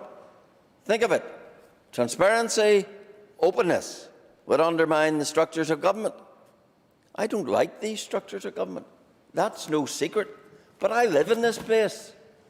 And I want things to be as good within the limitations of those structures for ordinary people as they can be. So I do have a vested interest in making things better, wholly without prejudice to my view of these institutions. But this is not about some Machiavellian way of undermining these institutions. Indeed, the tempting thing, the easy thing for me, given my political standpoint, would be to sit back and watch this executive wallow in the disasters of its own making. That would be tempting and easy. But it's not the course I'm choosing to take. And there is no political agenda. I said at the start of this debate, this is not about green or orange. It's not about being for or against the executive, for or against the Belfast Agreement. It's about trying to get better, more credible working function within government. And I don't think that's too much to ask. Can I move on, Deputy Speaker, to Clause 9 and indeed Clause 11. The House will be very aware of the embarrassments of how some SPADs conducted themselves in the past.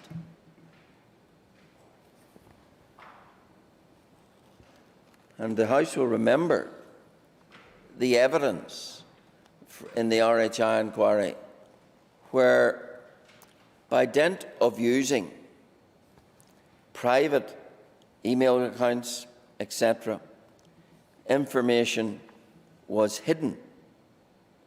And indeed, only in the latter stages of the RHI inquiry did some of it come to light.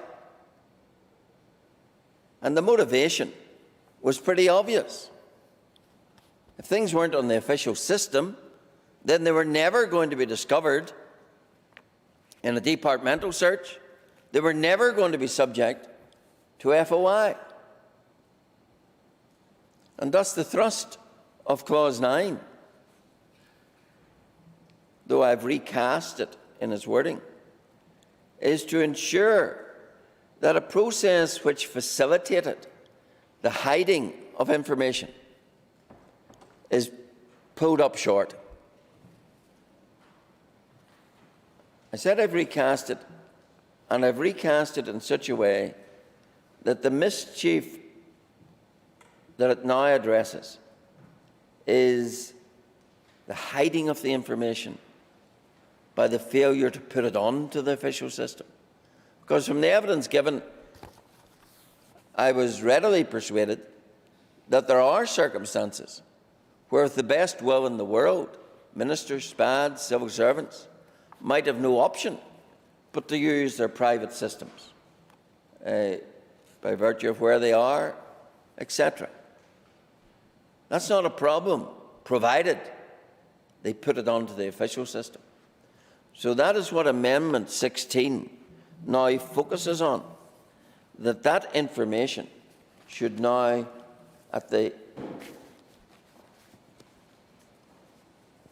simply says, if out of necessity it is not possible to comply with the requirements of subsection 1, in other words, subsection 1 is the expectation, you should use official systems, but if out of necessity it's not possible, the minister, civil servant or SPAD must within 48 hours or as soon thereafter as reasonably practicable, we're not being overly prescriptive, copy to the departmental system any written material generated during the use of non-departmental devices or systems and make an accurate record on the system of any verbal communication relating to departmental matters. Again, that is to make sure that that which hitherto was being hidden cannot continue to be hidden.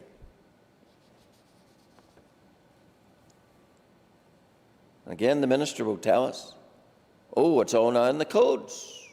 Codes require you to do all this. I'm going to say it again. The codes are a broken reed. They neither deliver on past performance, nor do they buy the street cred that is required.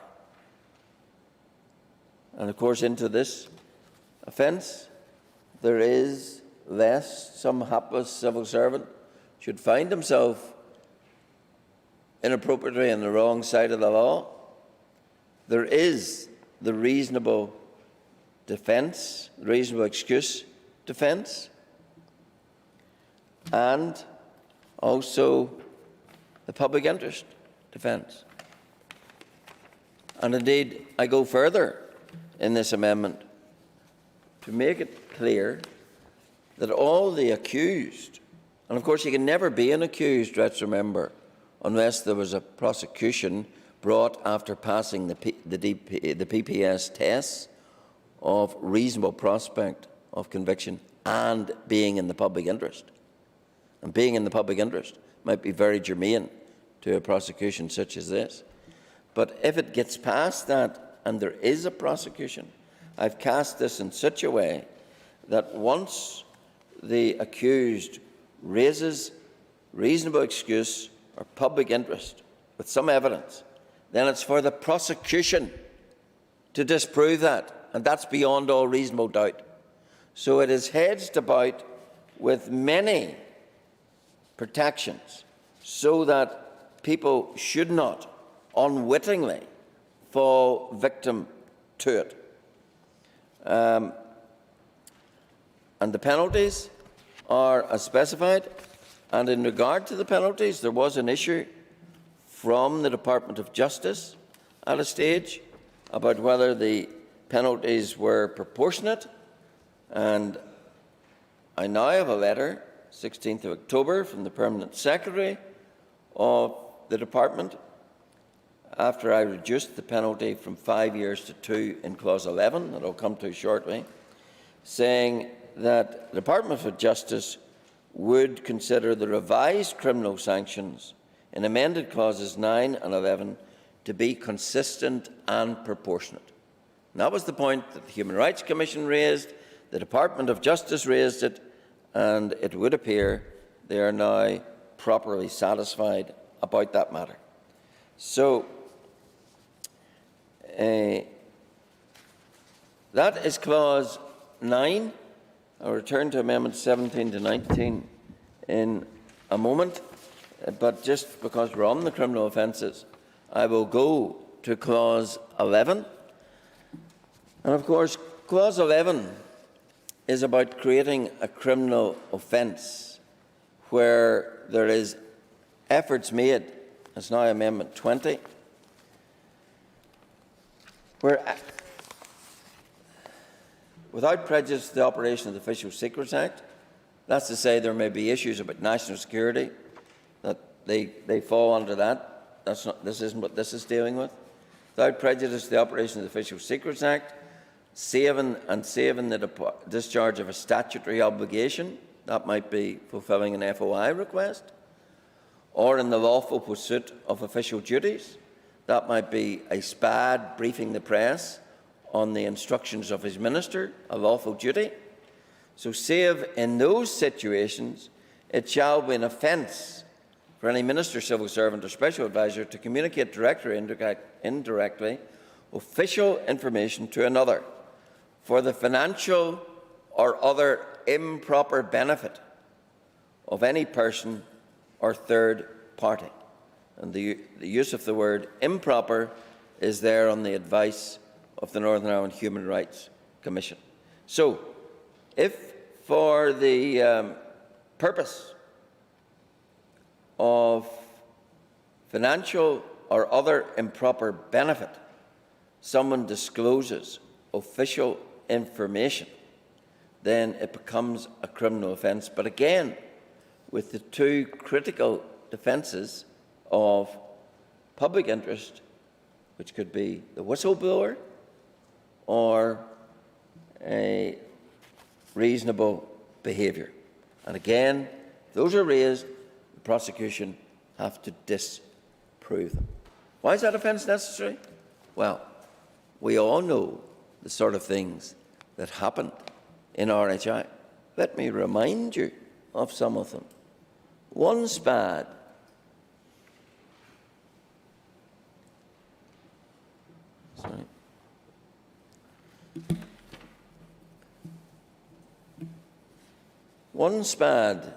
Mr. Crawford,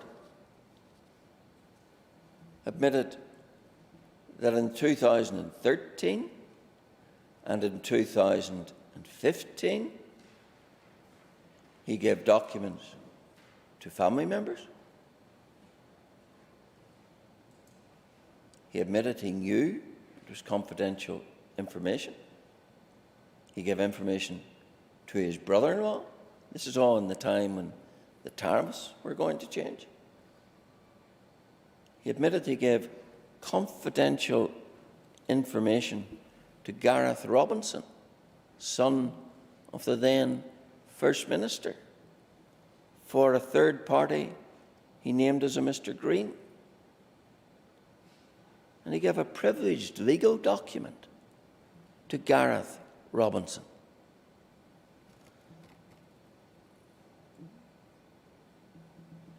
Civil servant, Mr. Whiteman, acknowledged that he gave documents to Moy Park about the tariff reduction.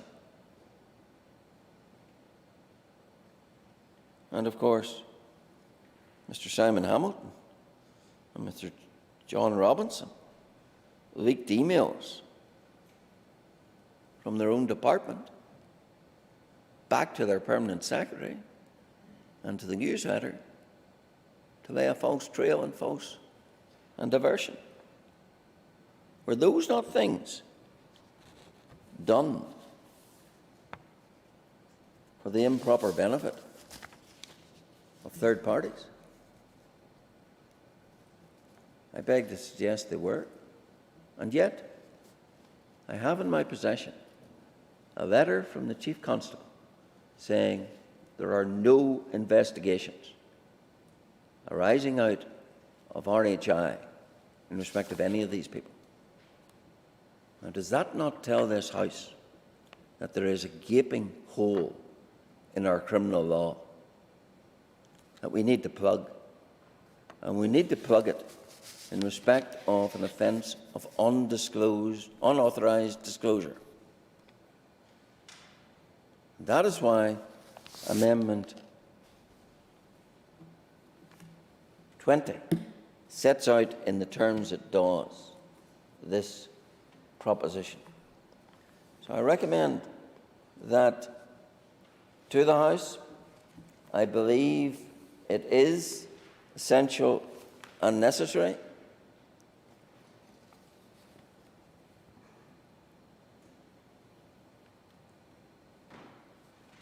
And of course, we'll be told codes can cover that.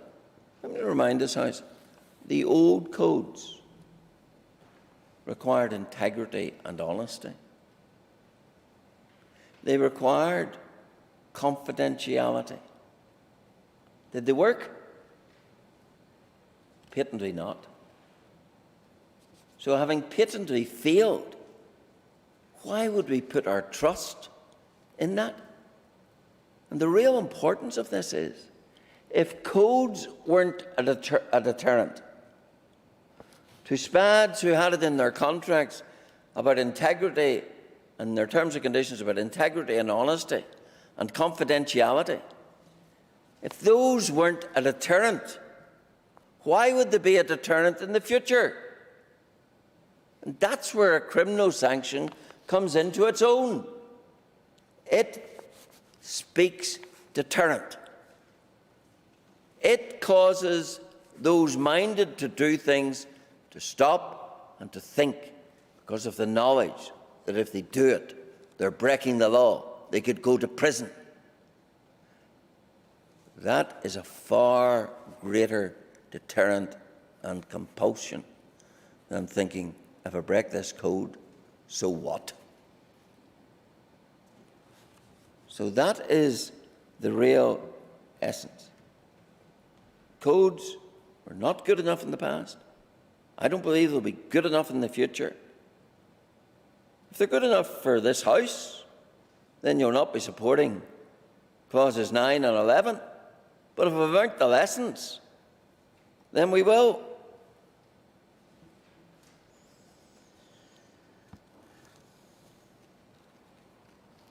So, then back to Clause 10, if I might. Clause 10 deals with the establishment of a register of interests for ministers and SPADs. Again, we're told the new code's adequate. It's not. There's no register of interests in the new code. There's only a declaration of interest, which is unpublished. That's not good enough. If a register of interest is good enough for MLAs, it's good enough for ministers and SPADs. And that's why Clause 10 puts an obligation on the Department of Finance to be the recipient of declarations and to publish them as in a routine fashion. Amendments 17 and 19 are merely aligning the timeframes, 21 days, 28 days, with what's already in the code, so there's a continuity. I think that's sensible. And Amendment 18, if it recommends itself to the House, is to better define the relationship of family members, and it draws on a definition already in Assembly legislation. So, Mr. Deputy Speaker, that's my run through these. So we've got 6, 7 and 8 and the associated amendments dealing with record keeping. We have 9 and 11 dealing with the serious issue of providing real deterrence for those who would be wrongdoers, and 10 dealing with the register of interest. Thank you. I now call the Chair of the Finance Committee, Steve Egan. Much indeed. And thank you very much indeed, Mr. Deputy Speaker. And before I start, may I pass on to my friend from South Belfast, may I pass on his regards to his wife, and where he missed her very many happy birthdays, and apologies for keeping you here. But above and beyond. Ladies and gentlemen, the bill sponsor asked that the committee consider amendments clauses 6 to 8 together, as there are a suite of provisions dealing with meetings involving ministers and/or special advisers. Clause 6 deals with internal meetings, Clause 7 with external and unscheduled meetings, and Clause 8 with planned meetings and with non-departmental personnel. The committee sought the views of the Department of Finance on the provisions of Clause 6 as drafted. The Department highlighted that, in the light of the Code of Ethics, which places a duty on civil servants to keep accurate records, it considers that the clause appears to be unnecessarily specific. The committee sought clarification on what the Department meant by this and on how the Code of Ethics had been revised to address the issue of maintaining accurate records. The Department responded, less than helpfully, to state only that it does not consider it appropriate to legislate in this area. The bill sponsor informed the committee that Amendment 13 reduces the burden of what must be recorded, and that the amendment is in response to points made by the Department of Finance. Perhaps in his remarks the Minister can clarify if the amendment also addresses the Department's concern that Clause 6, as originally drafted, appeared to be unnecessarily specific. The committee noted the intention of the bill sponsor to oppose the question that Clause 11 stand part of the bill. No objection. The committee noted the intention of the bill sponsor to oppose the question that Clause 7 stand part of the bill. Oh, did I? Sorry, my apologies. No. No objections were voiced in the committee to this proposal. However, as the committee had not had the opportunity to consider this proposal in detail, or the bill sponsor's related proposal to introduce Clause 8 alpha, members were content to support Clause 7 as drafted. The bill sponsor informed the committee that the intention of Amendment 14 is to make Clause 8 more compatible with terms used elsewhere in the bill. The committee was content with the explanation and supported the amendment. Amendment 15, which proposes the introduction of Clause 8A, is proposed by the bill sponsor in conjunction with his opposition to Clause 7, standing part of the bill. The committee considered Clause 8 alpha only during its deliberations and received no formal evidence in relation to the clause. As was the case with Clause 11 alpha, given the time constraints towards the end of the committee stage, the committee was unable to take evidence on Clause 8 alpha. For this reason, the committee was only able to note the amendment. Mr. Deputy Speaker, I'd like to address Amendment 16 and Amendment 20 together. These amendments relate to Clauses 9 and 11, both of which propose the introduction of criminal offences, and both of which were opposed by the committee. The committee devoted considerable time to taking evidence in relation to these two clauses, and indeed a considerable part of the committee report is devoted to the evidence received in relation to Clause 9 and 11.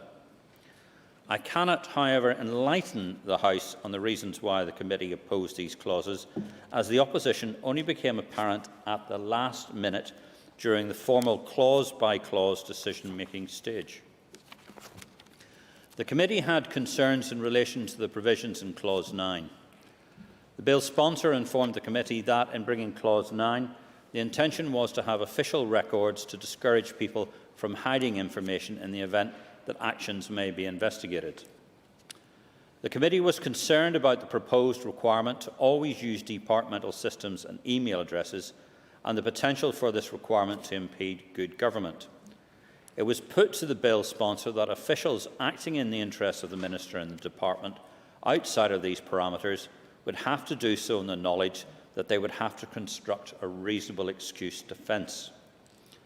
The bill sponsor subsequently indicated his willingness to consider an amendment to Clause 9 in relation to the construction of a reasonable excuse where unavailability of official systems may impede good government.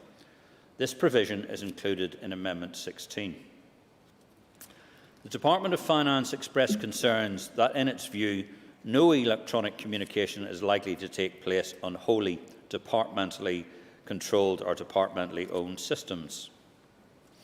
The Department of Finance view was that Clause 9 could have the effect of potentially criminalising considerably more electronic communications by ministers and civil servants than was intended by the legislation. The committee was cognizant of the fact that it may not always be possible for a minister, civil servant or special advisor to access official systems, and there could be occasions when the use of non-official systems may be required. There were concerns that, as originally drafted, Clause 9 made it an offence for a minister, civil servant or special advisor, when they were in official business, to use personal accounts or anything other than departmental systems. The bill sponsor informed the committee at an early stage of his intention to bring an amendment to change the proposed offence from being the use of non-official systems and processes to the failure to record the use of non-official systems and processes back into the official system within a reasonable period of time. The committee also spent considerable time during its evidence sessions in both Clauses 9 and 11 in consideration of the need for proportionality of the criminal offences proposed in these clauses. In relation to Clause 9, the committee heard evidence from the Northern Ireland Human Rights Commission, which recommended giving consideration to a specific disciplinary offence which falls short of criminal liability within ministerial, civil service and special advisor codes of practice. The committee also considered evidence from the Department of Justice regarding the proportionality of sentence. The Department of Justice suggested that, at most, if the committee is satisfied that an offence and penalty should remain a part of any bill going forward, the Department should consider a maximum penalty commensurate with the summary-only conviction to be proportionate. The committee focused on two specific areas during its deliberations on Clause 9. Firstly, members discussed the changes proposed through the bill sponsor's proposed Amendment 16, and secondly, the matter of criminal offences. Members generally welcomed the proposed amendment in that it would change the focus of the clause from the use of non-official systems per se to the failure to record the use of non-official systems within a reasonable time period. There was discussion with the committee on the issue of the need for criminal offences. Concern was expressed both about the principle of including a criminal offence in the clause and in relation to the 2-year maximum tariff. Members discussed the value of having a hybrid offence as provided for under the clause. Consideration was also given to the need to accept the offer from the Department of Justice to consider any revisions to the clause in relation to the proportionality of the proposed sentences. At no time were any proposals or suggestions brought forward or considered to amend Clause 9 to remove or amend the proposed sanctions. When it came to the committee's formal clause-by-clause decision, the committee supported Amendment 16 to introduce a reasonable excuse defence and to make the offence the failure to record the use of non-official systems rather than the actual use itself. The committee was not, however, content to support the clause as amended. The committee divided and agreed by a majority of 1 not to support the clause. Similarly, during its deliberations on Clause 11 and Amendment 20, the committee considered the issue of the need for criminal offences and the extent of the sanctions proposed in both the clause as drafted and the clause as amended. There was discussion within the committee and concern was expressed about the principle of including a criminal offence in the clause. There were discussions in relation to the 2-year maximum tariff proposed by the bill sponsor's amendment on whether it would be preferable to return to the proposed 5-year maximum tariff proposed in the clause as drafted. However, there were no proposals or suggestions brought forward or considered to amend Clause 9 to remove or further reduce the proposed sanctions. A number of members indicated support for the aspect of the proposed amendment designed to address the issue of legitimate press briefings by special advisers and the provision of information under Freedom of Information Act requirements. When it came to the formal clause-by-clause decision, the committee divided and agreed by a majority of 1 not to support the amendment and not to support the clause as drafted. In relation to Clause 10, the committee was content with the bill sponsor's explanation that Amendments 17 and 19 are proposed to secure alignment with the Code of Conduct provision in respect of the time period within which all ministers and special advisers must inform the Permanent Secretary of the Department of Finance of their registrable interests or on any changes of these registrable interests. The committee was also content with Amendment 18, which is a refinement of the definition of family member in respect of the registration of interest. Finally, Mr Deputy Speaker, no issues were raised during committee deliberations in relation to Clause 14 or in relation to Amendments 24 and 26. The committee is content with the amendments. Mr Deputy Speaker, that concludes my remarks as Chairperson of the Committee for Finance. Thank you.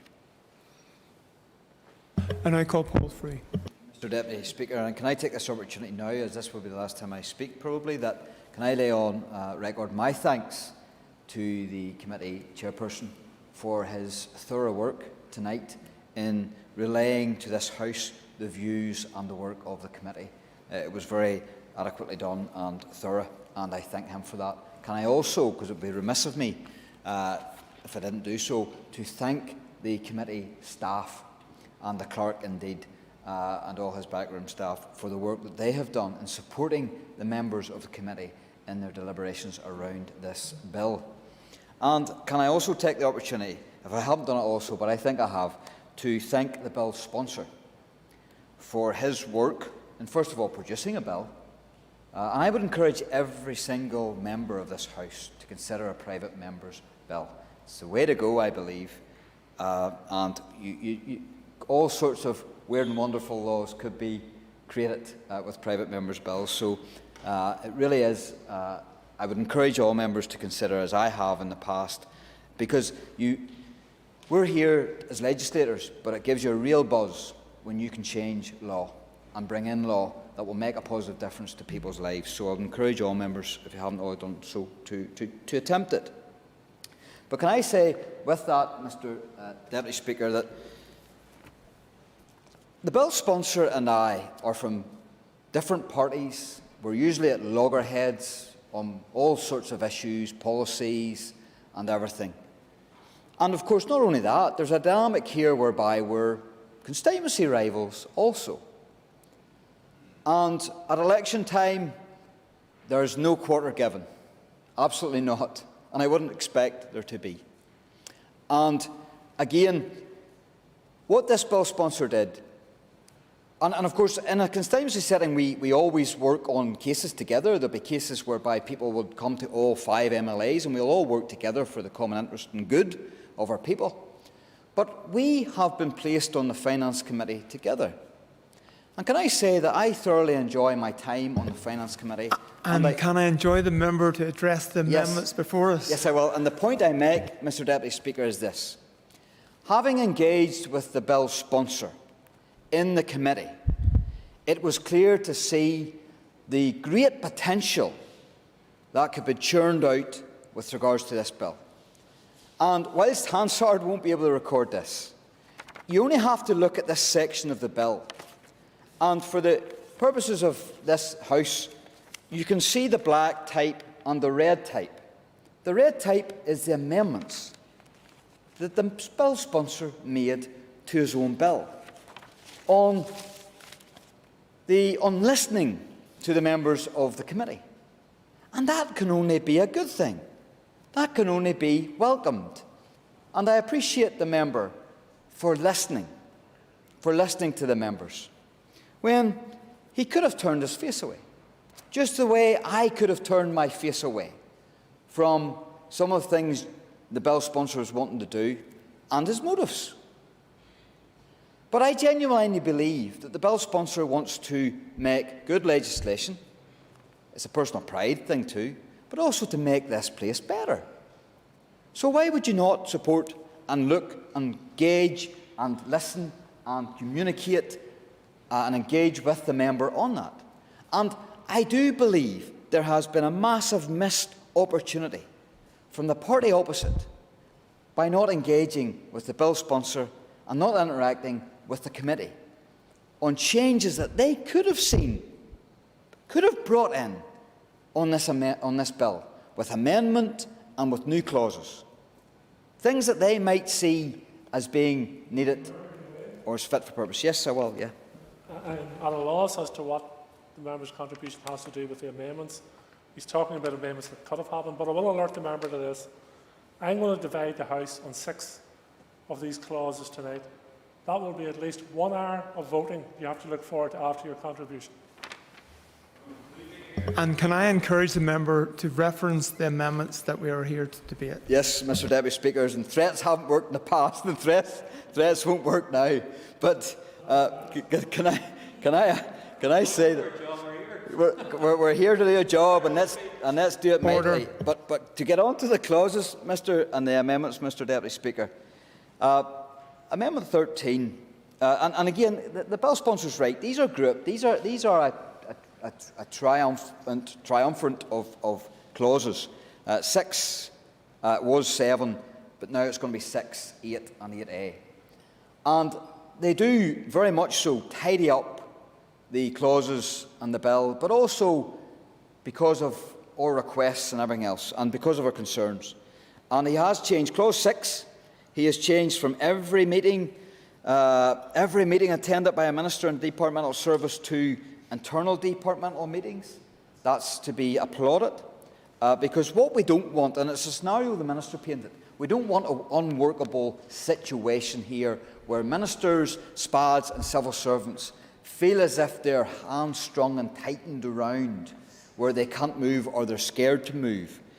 Because they're real people in real life situations. They might be sometimes criticised for being in the Stormont bubble, in the executive bubble, but they're real people with real lives, and they need to get out and about, and so anything that would hamstrung that shouldn't be allowed. Presence of civil servants, amendment number 14 then. Non-departmental personnel.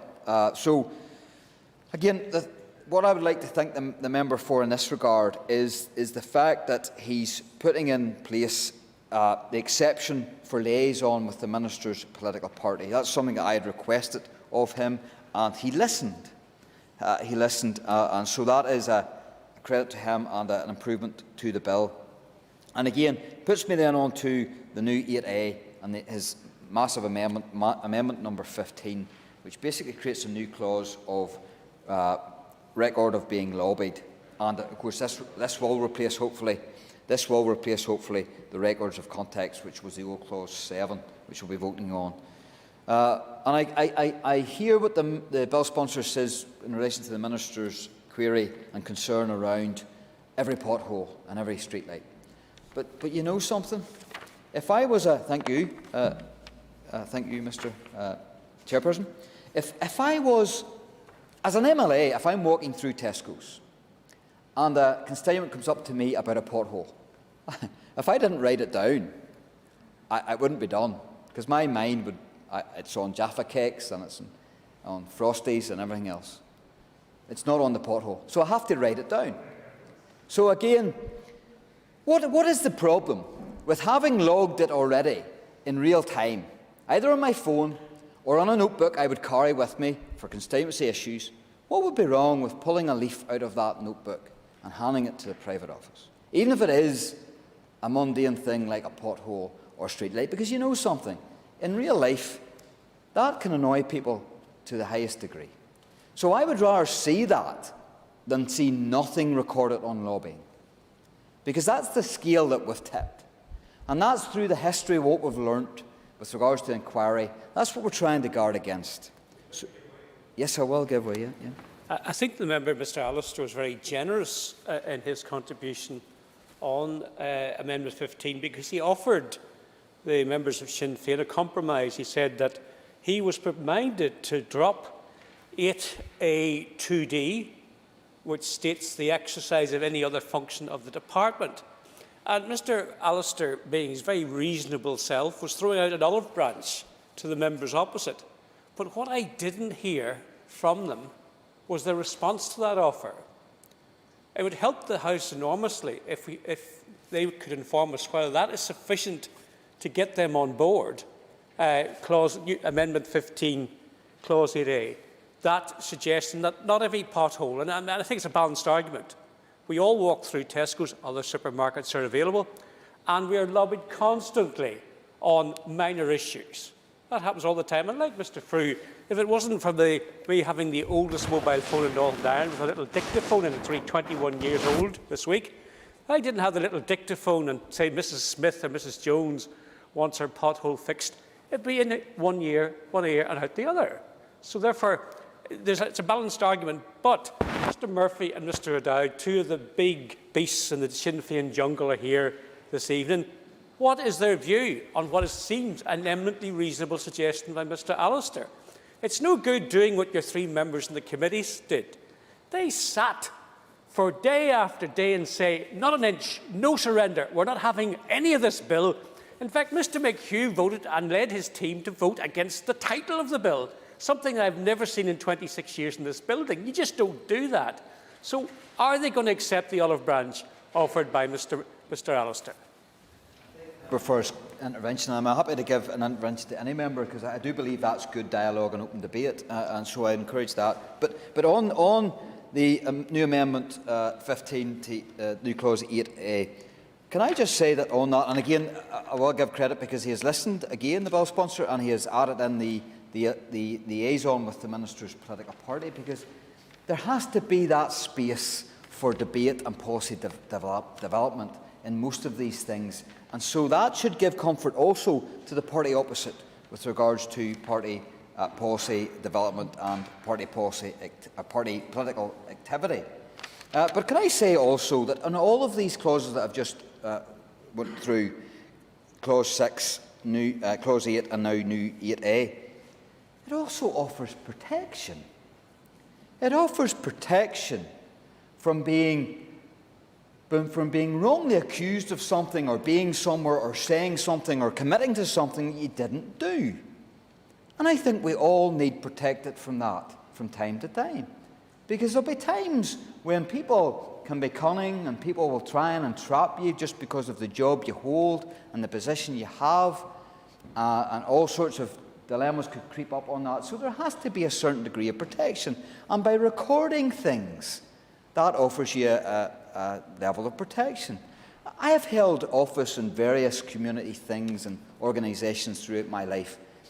And if I thought, say, as a treasurer's post, if I thought I was £1 out with regards to accounts at the end of the year, I would be horrified. So I would want to keep a record of everything, every expenditure, every incoming, to ensure that I was correct. And I would have to do that all year round to make sure that I would seek the confidence to know that I could truthfully tell a report, read a report out to a committee or an organisation, and I would be thorough and truthful and accurate. Well, surely the record keeping of a ministerial department by a minister, a SPAD or an official is incredibly important. It's incredibly important. So I have no problems, no issue supporting these amendments to these clauses. And again, then I come to the offences that's created. And can I say that, again, the bill sponsor listened, because he has completely changed clause 9 to one where it would have been an offence, even if you had made a mistake and emailed something on a private account. Now, we all have... Now, I know that ministers should have their own personal or their own business phones or apparatus or laptops. But I know that in my private phone here I have two accounts, my MLA account and my personal account. And there's many a time when I've formulated an email and I've hit send, when I've realised then that I've sent it through the wrong email. It's easy to do, and it shouldn't be a crime. But the easiest thing to do then is to forward that on to your official email account so that your staff could pick it up. So what would be wrong if a SPAD, a minister or a permanent secretary had to, or by mistake sent an email from their personal account, and then, having realised they'd made that mistake, because it's a genuine mistake, then forwarding that on to their official email account, Mr Deputy Speaker. And that's it logged, because you've got it through the system. And it's as simple as that. And you have to ask the question, why would you not then log or register or forward on that email? Well, why would you not? Why would that not be reasonable to expect that official, that minister, that SPAD to do that? And then that is where doubt creeps in. And that's where transparency needs to take over. And again, it's as much for protection for that official, that minister, that SPAD, as anything else. And it's so that things can be retrievable and for information to be retrieved so the public can get access to it. It's as simple as that. It's as plain as that. But what I would say is I think the member also, he has put a time limit on that, 48 hours or soon after is reasonable practical. So you can see in the formation of this Amendment 16 where he has given the person every opportunity to correct the wrong. And again, I think it was Mr Jim Wells who said earlier on in a sentence that reasonable and Jim Allister was two that didn't really always go line to line in the same sentence. But let's give credit where credit's due. It's reasonable what the bill sponsor has done here, produced here. Again, I support it because he has also added in a defence of public interest. And again, I support that. A register of interests, no one. Clause 10, no one should be against a register of interests. Because of, it's clear that we are in a privileged position. As MLAs, we are. We have a hard job, tough job, and we're servants to the people. But we also have privileges and we have access to things and to people, powerful people, ministers, permanent secretaries, all of that. So it's right that we have a public register of interests. But why not so then a minister or a SPAD? So to me that's just common sense and adding to the transparency and the accountability of government. And then on the other offence that's created, it is completely and utterly improper for a minister, a civil servant or a special advisor to communicate directly or indirectly official information to another for the financial or other improper benefit of any person or third party. There's no leeway there. There's absolutely no leeway. It is wrong to do that for improper benefit of any person or third party. And there needs to be a deterrent. That could be a contract, and you have completely skewed that contract to allow one company over the other. And it's not fair, and it shouldn't be. And so I do welcome this amendment and clause 11. And again, the minister, or the bill sponsor has listened, because he's completely changed this also. And he has listened also to other members who were concerned and worried about the level of tariff. So he has reduced that from 5 years to 2, which I think is proportionate. And again, can I just say, I don't want to see anybody convicted of any of these offences. I don't think there's a need of it, and I hope that nobody falls foul to it. Why should they? Why should they? Because this should be a standard that's set. Everybody should know the parameters, and everybody should abide by the standards that this Assembly sets. And these are not unreasonable standards. These are not draconian standards. This is common sense in many ways. So I support the offences being created in this bill. I do believe it will add to the deterrent. And I do believe that it will make people think, as the bill sponsors already said, and rightly so, it will make people think twice about what they do in this place. And you know, there'll be times when there's pressure on. There's times when the press are hounding people for a policy development piece or a direction that a minister has taken or a department is going in. And there'll be pressure from press and from MLAs. And rightly so, because we must ensure that this system of democracy is as robust as possible, is as transparent as possible, because you know what? Democracy is fragile. Surely we in this House know that. Surely we know that, having been out of this place for 3 years. For what? Let's make it better. Let's improve on what we already know. And let's bring confidence back to this House and to our people, all of our people. This is not orange and green. This is good government. Let's embrace it. Let's take it on and let's improve it. This is the first step, Mr. Deputy Speaker, on a long road of reform that this Assembly must take, that this Executive must heed for our people and for our children and for the betterment and prosperity of that people. Thank you, Mr. Deputy Speaker. I call Philip McGuigan. Last can call you caught me whilst Googling the opposite of the big beast, so I wouldn't be offended if I interrupted by Jim Wells over there. So anyway, I stand as a meek kitten to make my contribution. Last can call La Fada August Jasperak Fada Inu Tammy Turshuk Anish August Marshin J Bay Morad Garage. It's been a long day, a long debate, some long contributions, and by this stage I'm tired. I'm weary of the promise of my party colleague, so I will try and keep my contributions short. I won't be exaggerating by saying that I've heard little in the debate that has been anything other than predictable. A lot of the subject matter discussed and debated, as the Minister in fact has pointed out, is actually based on a different time frame, a time period that led to RHI, and not as the situation is now. And as colleagues of mine have said, the bill isn't about good governance or improving the functioning of government, as the title would benignly suggest.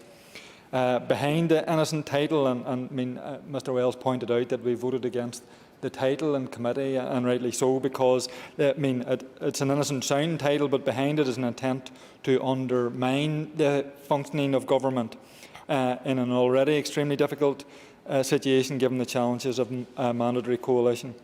So this bill is about undermining the Executive, the Assembly, and about making it more difficult to deliver for people. Am I surprised that this would be the approach of Mr. Allister? No. Despite the claims that this is about better government, I'm not naive enough to believe that the sponsor of the bill, Mr. Allister, and keeping the biblical quotations flowing from earlier, has had a road to Damascus epiphany. I don't see that he wants to see our Executive working better. I don't believe that he is motivated by a new love of power sharing. Mr. Allister's contribution in this institution is based on his relentless negativity about it. He is unapologetic in his opposition to the Executive, in his opposition to power sharing, in his efforts to undermine the Good Friday Agreement, the peace process that built that historic agreement.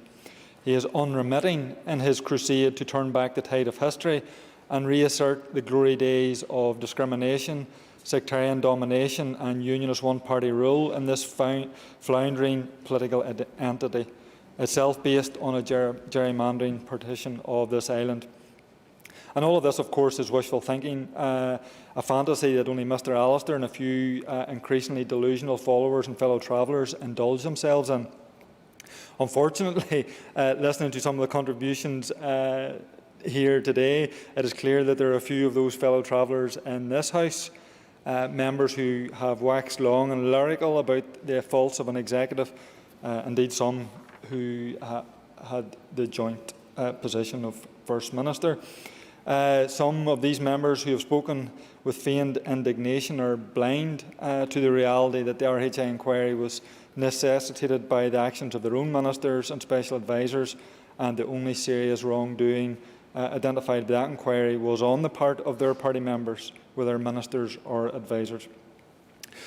So I'm not sure that this bill will save New York from another late rendition of Breakfast at Tiffany's, though if it did, it might give some purpose to its otherwise unnecessary and vexatious piece of legislation.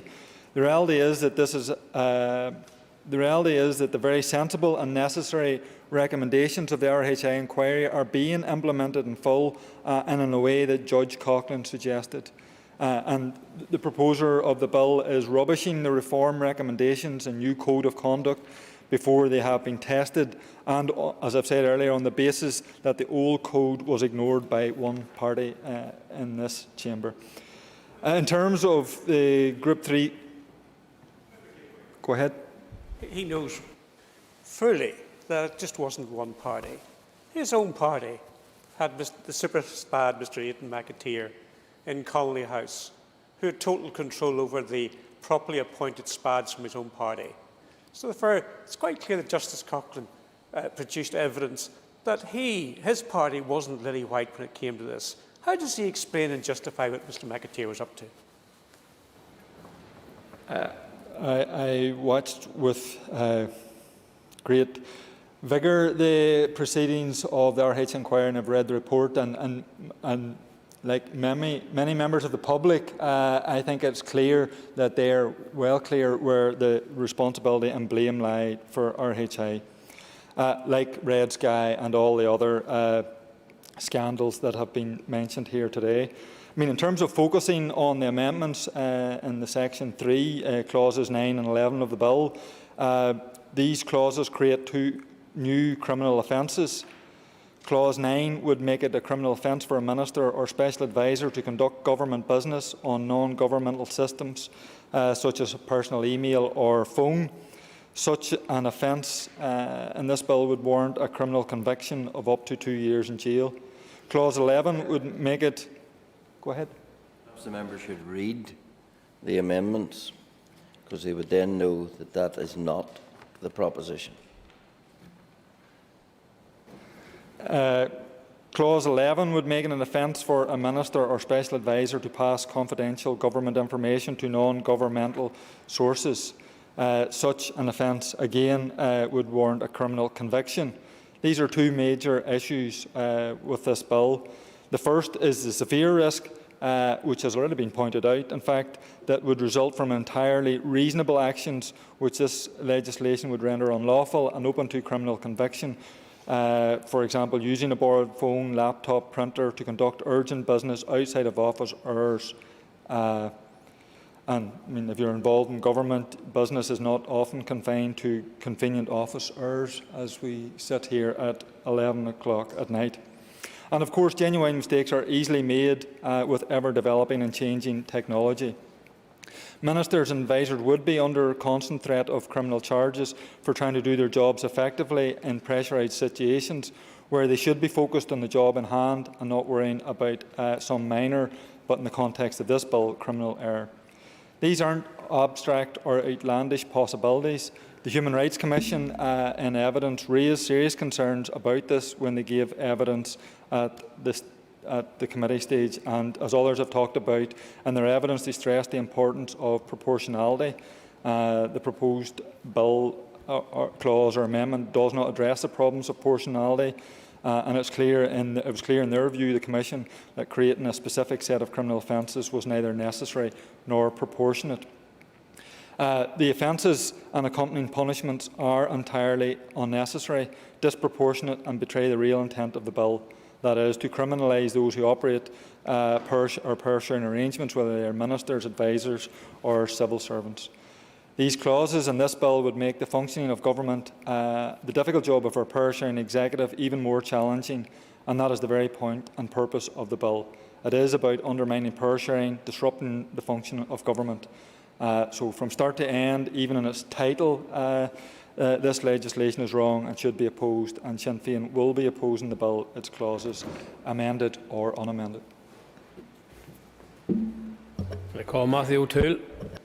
Thank you, Mr. Speaker. We're slowly getting there. I think it's first worth saying, Mr. Speaker, just in response to the last speaker, and I've sort of made this point a couple of times now, the suggestion that everything in this bill is somehow about the bill sponsor. Well, clearly an absurd proposition, and in a strange way, there's a strange sort of irony here, which is that the suggestion that by supporting the majority or part or even all of this bill, we won't be obviously supporting all of this bill.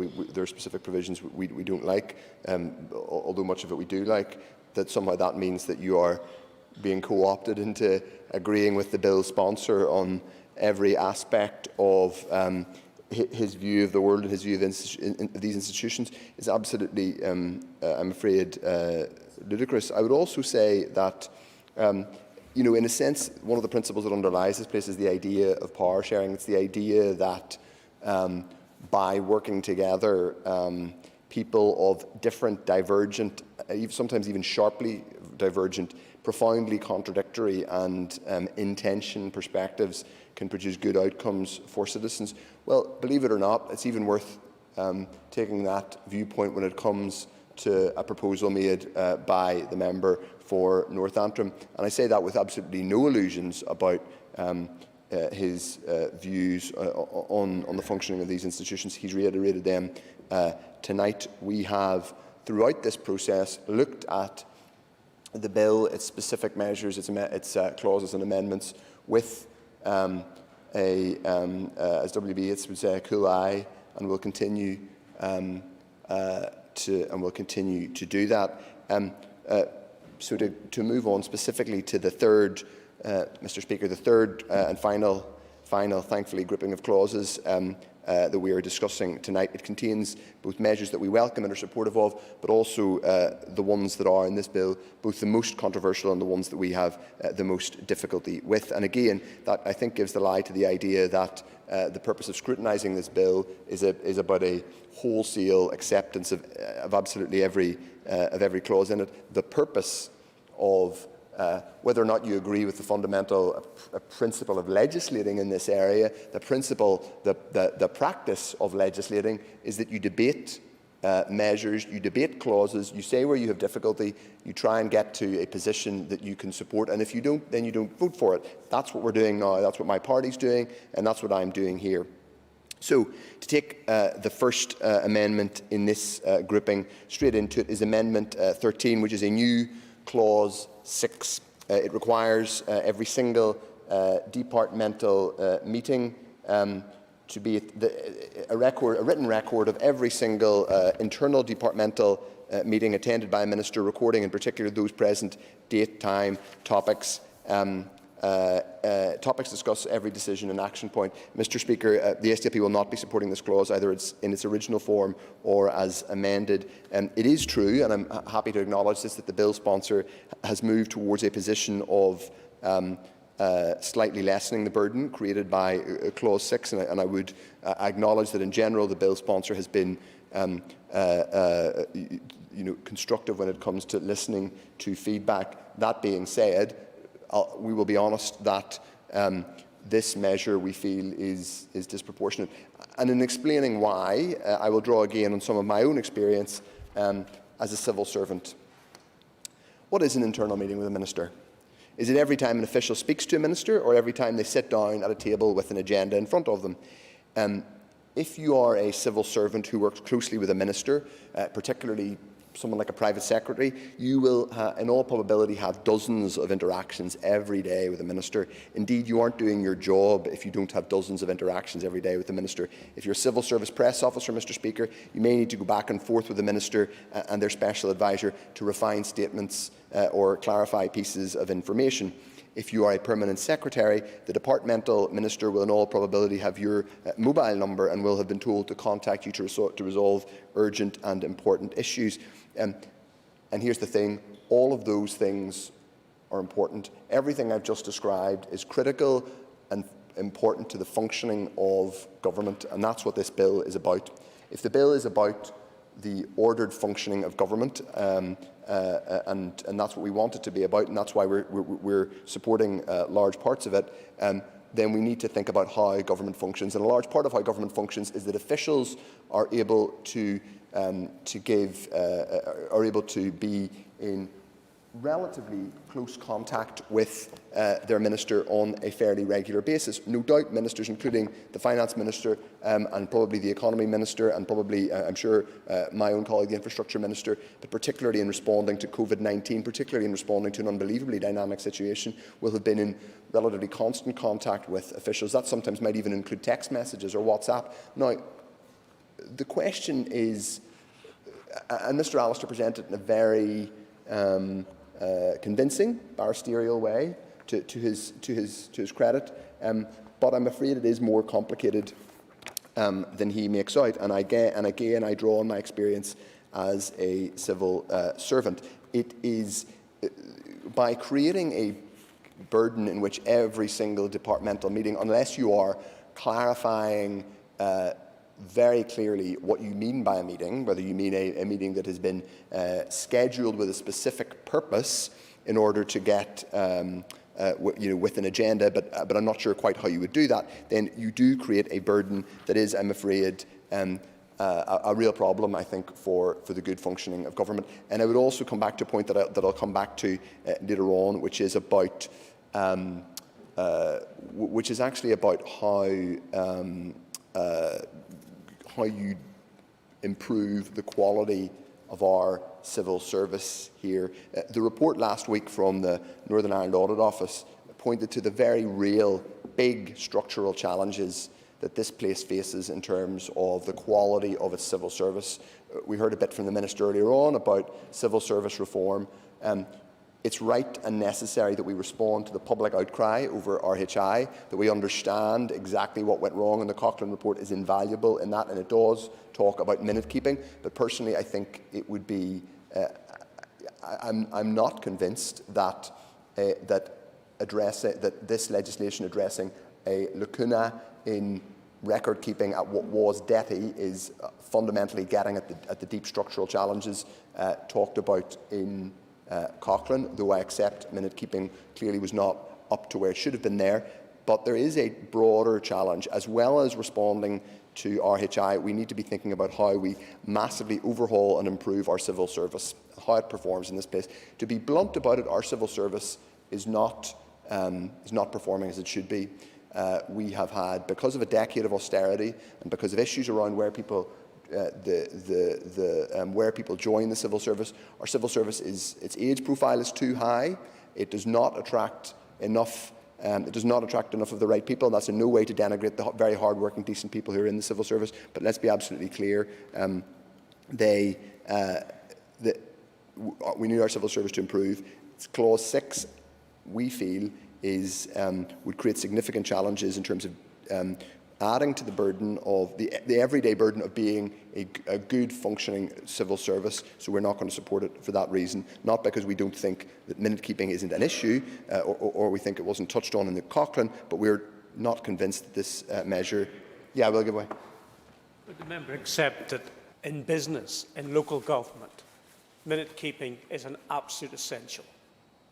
Why then is he going to try and torpedo an amendment which would make that compulsory at the highest level of our civil service in Northern Ireland? Well, first of all, I'm not trying to torpedo the idea of minute keeping. What I'm saying to the member is that the current clause as drafted is very, very onerous. He mentions, it's worth saying actually, I've worked in both the private sector as well as the civil service.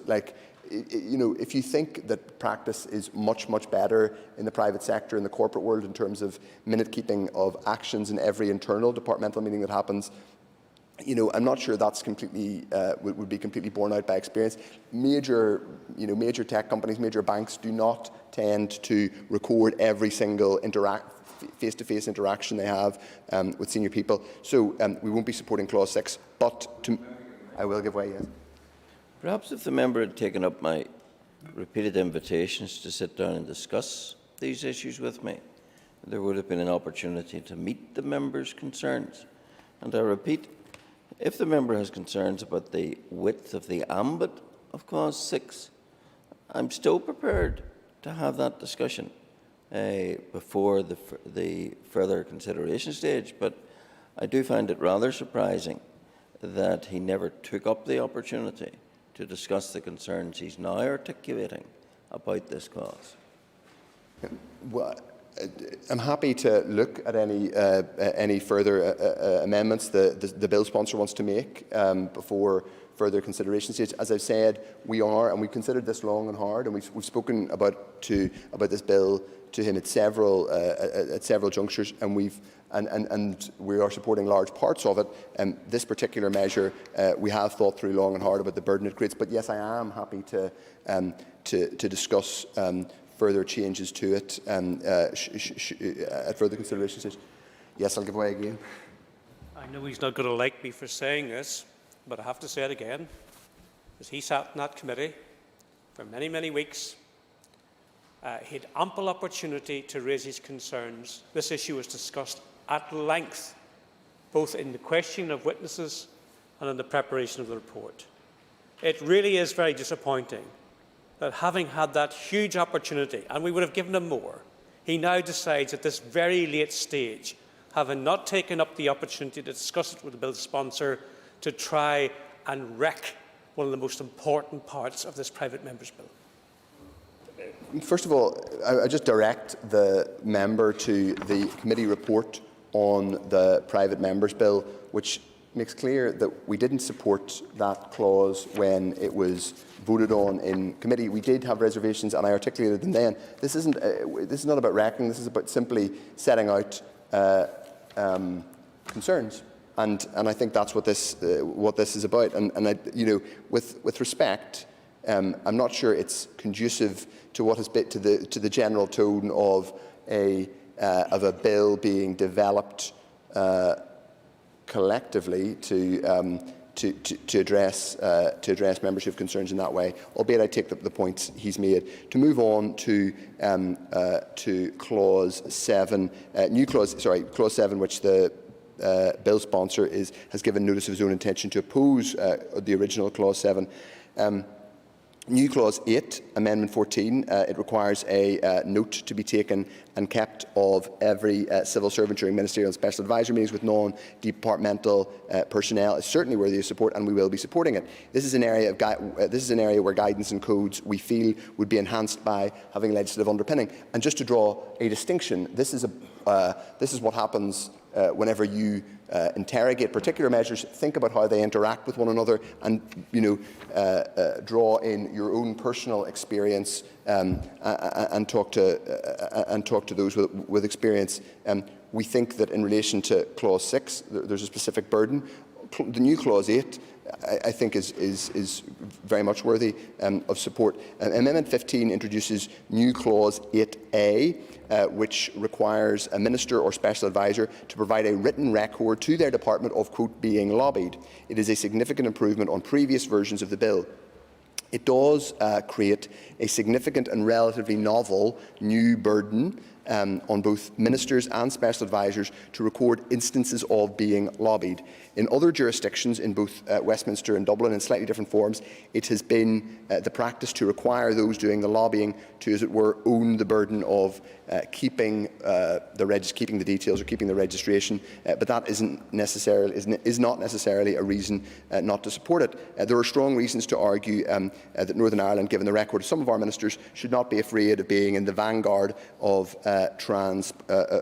transparency laws. It is, however, worth noting that this new clause did not have as much scrutiny at committee level as the committee chair said, given it was introduced relatively late. That's not a criticism of the bill sponsor. It was introduced that way because he was responding to feedback. But there are specific vital questions that we would like to engage with the bill sponsor as we consider this, and that it could be something for further consideration stage. So, questions we'd like to engage with are on protections from vexatious complaints, and actually some of this was touched on by the Minister. There are still questions around this. I think they are ones that could be addressed in terms of clarifying language. He's already indicated around subsection 2D. That's interesting. We'd like to discuss that in further, because we think there is real merit in what's being said here. Why are we putting another question is in a sense an explanatory question of whether it's the right thing to do, and it may well be the right thing to do, but it's something worth teasing out as we further explore whether putting the burden of disclosure on ministers when others have, why we're doing that when others have sought to place it on those doing the lobbying. I'm not saying, by the way, that the latter is the right approach. So we appreciate the strength of the rationale around this amended clause, but we are keen to understand more details before we're able to commit to finally supporting it as currently drafted, but we won't be opposing it, obviously, tonight. On Clause 9, as we did in committee, we will not be supporting the new criminal offence relating to the use of non-official email systems. I'm afraid, even as a summary offence, our view is that it is disproportionate and would have a chilling effect on lots of civil servants. The reason is contained in my own phone. I would be guilty of, in a sense, lots of crimes, because still in my Hotmail I have evidence of me using my phone for official business. Now, the bill sponsor will say, in many ways, reasonably, that this is covered by the 48-hour get-out clause that he's introduced in his amendment. I think, having considered this long and hard, and to be genuine and honest with the bill sponsor, we did consider it. We've considered it as a party. We've discussed it in committee. We still find that it doesn't meet our test for being a proportionate response to an issue. I'm not saying that people should be at complete liberty to use personal systems. The question we've asked is a very real one, and I think he made it himself in a debate on one of the justice bills in the last few weeks, that the most serious thing a legislature can do is create a context where they're depriving someone of their liberty. We have to be really, really careful about that. We thought about it long and hard, and we can't support Clause 9 as it is, and won't be supporting that offence. Clause 10, in fact, I'll just cover Clause 11, the second criminal offence clause. Clause is one of the second of the two of them. Now, Clause 11 of the two proposed criminal offences, we think this is the one where there may be more merit. The reason for that is, from our perspective, it is clear that the offence of disclosure of information specifically for the benefit of a third party is a very clearly, in a sense, a more egregious offence than using unofficial systems. I think. Yeah, happy to give away. Thank you very much indeed. Again, one of the things that I think we looked at but didn't get any details on was the investigation of what the crime of insider trading would be. And the tariff indeed for the crime of insider trading was somewhere in the region of about 7 years, along with some other sort of criminal sort of penalties to do that as well. But obviously, if you look at sort of some of the issues that have been raised, particularly in reference to the RHI inquiry, that could very clearly be seen as insider trading, and there is definitely a requirement, I think, in that case, to look specifically at sort of where we are at the tariff.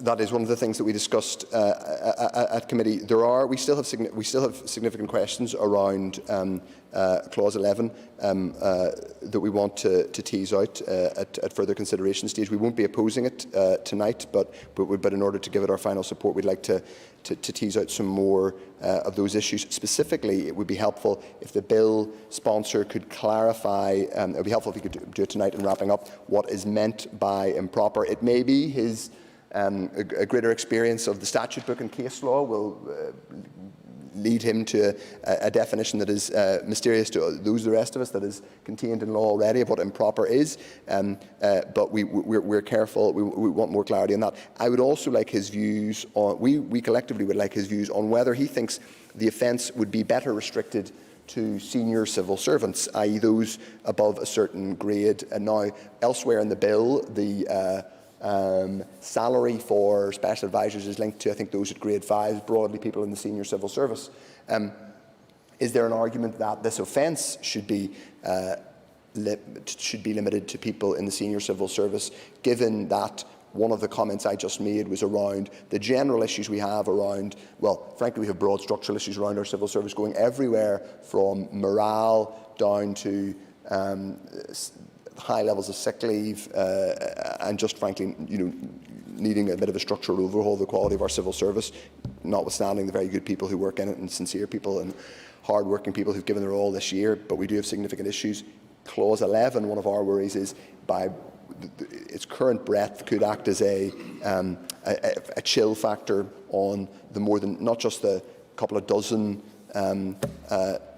ministers and special advisors who operate in this place, or indeed the relatively small but very powerful number of senior civil servants, but the more than 20,000 members of the Northern Ireland Civil Service who would theoretically be captured by this potential offence. So it would be helpful to get his views on that. And we welcome that he has introduced a similar exemption for communications for a minister's own political party. I think that's useful, and again acknowledge the bill sponsors' constructive approach on that. Just to go back to clause 10, which we are supporting. So I don't need to talk about it in any more detail, which is good because I've lost my notes on it.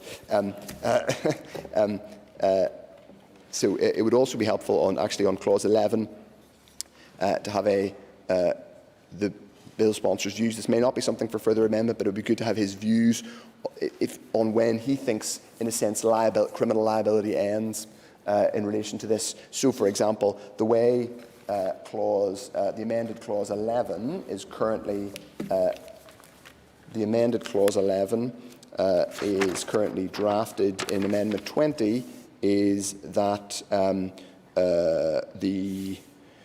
it shall be an offence for a minister, civil servant or special advisor to communicate directly or indirectly official information for the financial or other improper benefit of any person or third party. The question it would be helpful to get an answer to is when in the chain that ends. For example, if a special advisor or minister gives that information to, in good faith, to for example, business lobbyist from a representative group in good faith, and that meets the test of it not being improper, but the second person in that chain, as it were, improperly passes the information on to a party that they know, is the person who, in good faith, shares the information, i.e. the SPAD, civil servant or minister, are they? When does their liability end? Is my question. It would be good to get some clarity on. As I said, we would like some more clarity on these points before we were able to support this clause. We will not be opposing it at this stage. Let's be clear. We strongly sympathise with the intent of creating a real deterrent to serious malfeasance. And we don't have a problem with that. Not only do we not have a problem with it, we think there's a real argument for it. But as I said, potentially capturing everyone from an administrative officer, someone working in a benefits office, up to a permanent secretary is a high bar, so we need to understand more about it. And I've already talked about issues around the Northern Ireland civil service. Mr. Speaker, in concluding, I want to say my remarks in Group 3, I want to say that we are sympathetic to many of the reforms in this bill and several in this group.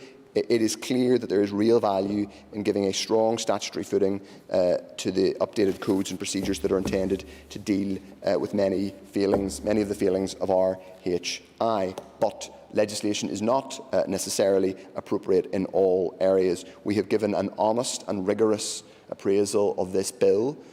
We are debating it now on the floor, where we differ from the bill sponsor, where we differ from where we differ from other parties, including Sinn Féin, we're open and we're upfront about saying so. The bar to create criminal offences should be necessarily very, very high.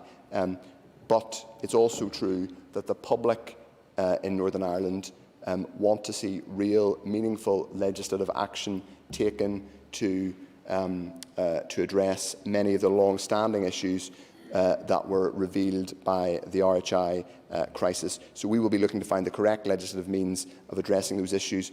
Lots of them are in this bill, and we look forward to exploring them in more detail. Thank you, Mr. Speaker. Thank you, and I call Andrew Muir. Thank you very much, Mr. Speaker. I rise on behalf of the Alliance Party to speak on the amendments and clauses in Group 3 on administrative reform and governance.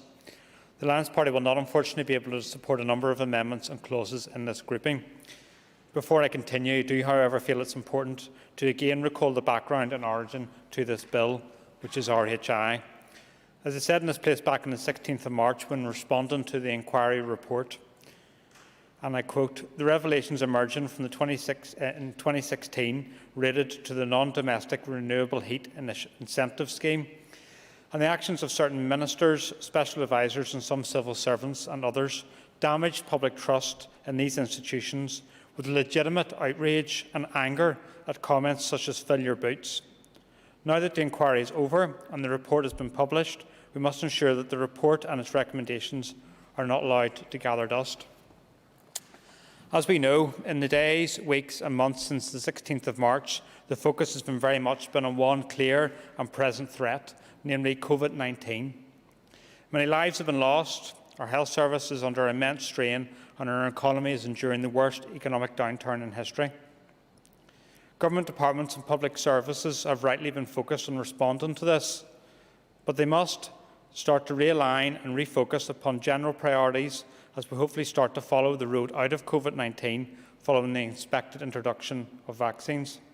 A key element of this work that must be progressed apace is all the recommendations arising from the RHI inquiry report.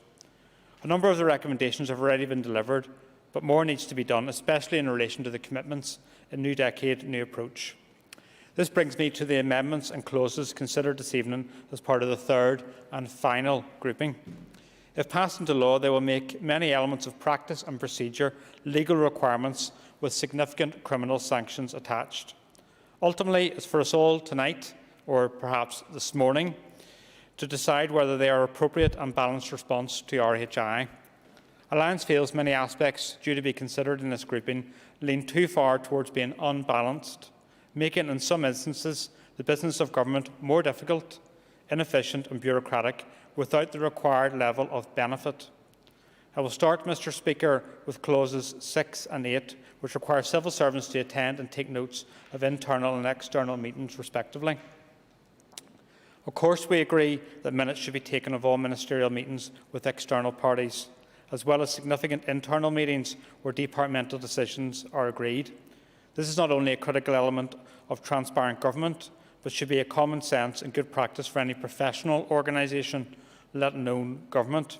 Sir Patrick Coughlin's report was rightly damning about the failure to take or retain minutes of key meetings leading up to RHI. The Alliance Party cannot agree more with the inquiry's view in relation to this. However, St Patrick's report did not propose legislation to address this issue. Administrative tasks in the civil service, such as ensuring that minutes of relevant meetings are taken, should, I argue, not be dealt with by legislation. Legislation is not the appropriate vehicle for this particular task. As was recently confirmed to me in response to a written Assembly question from the Finance Minister, responsibility for ensuring minute taking takes place as requested under this bill already formally rests with private and permanent secretaries, and with the revised Northern Ireland Civil Service Code of Ethics placing this very explicitly as a requirement. Such a requirement will form part of the terms and conditions of employment. For these reasons, Alliance is unable to support the legal changes proposed as a result of these clauses.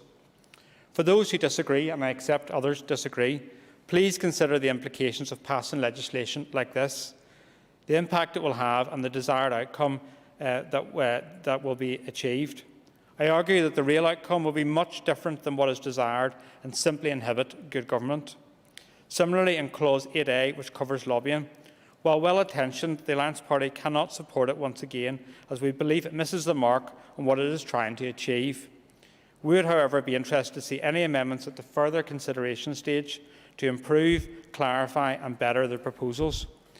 Transparency with regards to lobbying of ministers is absolutely essential, and the RHI inquiry showed the depth of a certain firm's influence over ministers' decisions that the public were rightly disgusted by. Whom a minister is meeting with and what they are being lobbied on is a matter of public interest and should absolutely be a matter of public record.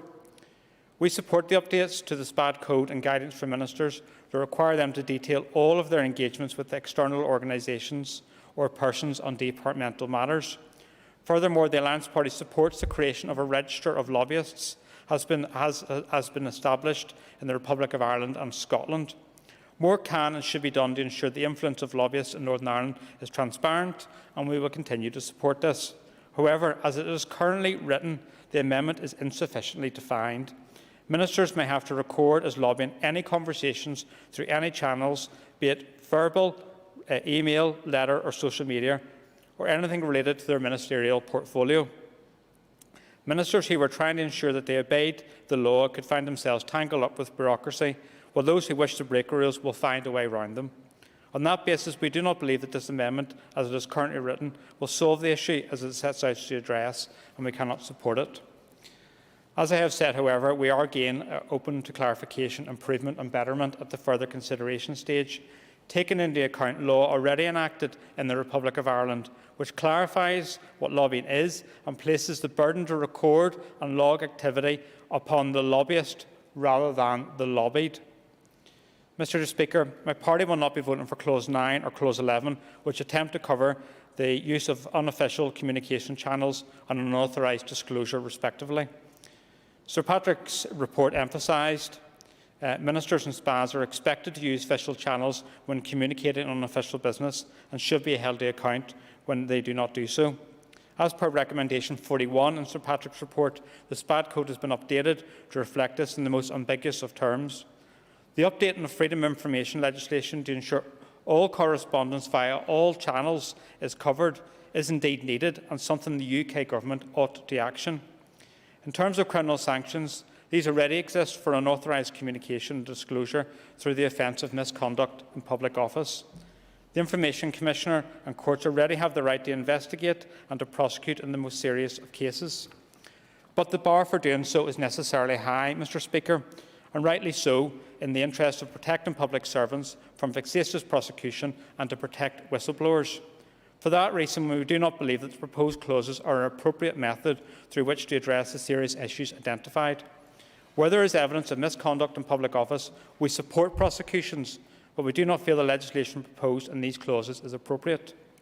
The failure to get prosecutions desired of certain persons isn't a sufficient evidence base to make this law desired. I will now speak on our opposition of Amendment 18 and our support for Clause 10, provided that Amendment 18 falls, before some closing remarks on behalf of the party. Clause 10 of the bill proposes that the Minister for Finance create a publicly available register of interests for ministers and special advisers. We note that ministers are already required to declare their interests when appointed, and that special advisers are required to declare their interests through the revised Special Advisers Code. However, we have no objection to putting this requirement in the legislation and giving responsibility to the Minister for Finance. The RHI inquiry exposed significant conflicts of interest held by SPADs when dealing with RHI, and the public was rightly appalled at what they heard. A register of interest helps ensure transparency regarding the interests of those charged with ministerial responsibility and also their advisers. However, we believe that the proposed Amendment 18 is a mistake and would undermine the effectiveness of the clause as a whole. The amendment removes the word close from the requirement to register family members' interests. It is not reasonable, I argue, to require a minister or special adviser in law that they register the interests of relatives who they may not have spoken to for many years and have no meaningful relationship with. The bill as proposed would not only require members to register the interests of all their siblings, aunts, uncles, nieces and nephews, but also those of their spouse or civil partner. This could run into triple figures, Mr Speaker, and is clearly not a reasonable argument that we should be committing into legislation for something that is a serious conflict of interest. Far better to keep the term close in the bill as per the original wording. In closing the consideration stage remarks of the Alliance Party, Mr Speaker, my party takes the issue of transparency and good governance incredibly seriously. On that basis, we have looked at each clause in the bill in detail and given it full and due consideration as whether it would improve the functioning of government in Northern Ireland. And I say that sincerely because this bill has taken up many days of my life. In the majority of cases, we believe that the full implementation of the recommendations of Sir Patrick Coughlin's report is the more effective way to respond to the appalling behaviour of ministers and special advisers throughout RHI. Furthermore, in the majority of cases, we have found that the provisions in this bill, however well-meaning, could make the functioning of government worse rather than better in Northern Ireland. And finally, in closing, I must say that at midnight tonight, as someone who's new to this place, I find the way we make legislation in this place something we need to examine and we need to consider. And we also heard lots of quoting from Scripture, and some of the contributions were short, brief and succinct, and others were long. And I have a quote from Proverbs in closing. Whoever restrains his words has knowledge, and he who has a cool spirit is a man of understanding. Thank you very much, Mr Speaker. Thank you. And I call Jim Wells. Mr Speaker, I find this last couple of hours extraordinarily disappointing. We have spoken at length this evening about how the committee has worked well together to amend and revise Mr Allister's legislation. And now we find we've been ambushed with changes which could easily have been brought up at the committee and dealt with. Some of the concerns simply are based on a lack of understanding of the bill. Some of them could have been brought up months ago. Now, for instance, Mr O'Toole, and I must say I've been very disappointed in what Mr O'Toole said. He mentioned about at what level of the civil service should be liable for the punishment if they step out of line. Why, oh why, did he not raise that at the committee? That is something that could have been sorted out months ago. It's one thing for Mr Muir, who has a defence, who wasn't on the committee, and maybe it was a defect that we didn't have a member from his party on the committee. And I suppose he can argue that he didn't have the opportunity to cross-examine officials and to speak at length to the bill's sponsor. But the SDLP don't have that excuse. I certainly will. Can I ask, what are we doing here? This is consideration stage. How dare the members stand up and lambast me for raising legitimate questions about a bill that I'm scrutinising? To be perfectly honest, it's not a reasonable thing to do. If the member regards himself as the sort of watchdog of what questions are asked when at committee stage, I'm afraid that's not a productive way of approaching any of this. We are entitled to ask further questions at consideration stage. That's what it's for. Mr Muir makes the point, why are we standing here at 11:45 still debating this? Part of the reason is that issues that could have been sorted out weeks ago by the honourable member and others are being raised at this very late hour. He has raised legitimate points. Mr Wells, I certainly will. I just want to make the point that there's not a lot of point in rehashing who said what when. Please address the amendments in front of you in this group. It is midnight. There are a lot of staff in here who are working today as well as MLAs, and that's what they're here to do. But show a wee bit of respect and stick to the group of amendments in front of you. You don't need all of the anecdotes or the cross-argument, and that goes for Mr O'Toole as well. Mr Speaker, with all due respect, I can't accept what you're saying. Sorry, Mr Wells. I don't want to hear that because I don't want to have a row with you. I'm certainly not going to parry anything with you tonight. I'm just making a point. There are a group of amendments in front of us. Please stick to the group of amendments. And we'll have no further discussion on the matter. Mr Speaker, what I'm saying to you is that there are a group of amendments before us. Members have expressed concerns about those. What I'm saying is that the best place for those to have been dealt with were during the committee stage of the bill, when there are hours of opportunity to tease out the concerns that are being expressed tonight. What I don't appreciate is, having sat through every minute of the scrutiny of those amendments at the committee stage and in the formation of the committee's report, out of nowhere, like rabbits out of the hat, they're being produced tonight at this very late stage, when many of the concerns could have been dealt with. Now, Mr Muir wasn't on the committee, but equally, Mr Allister's door was always open, as were other members of the committee, to discuss these issues. Certainly will. As Mr Allister knows, we have engaged on a number of occasions, and there have been respectful engagements.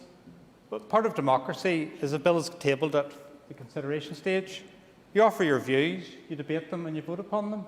It's democracy. And that's what we're doing. They're legitimate views. Mr Allister's got views I disagree with, but they're legitimate views. He holds them, but we debate them, and do you know something? We vote upon them. Mr Muir can't complain then about it stuck here at almost midnight if he's raising issues.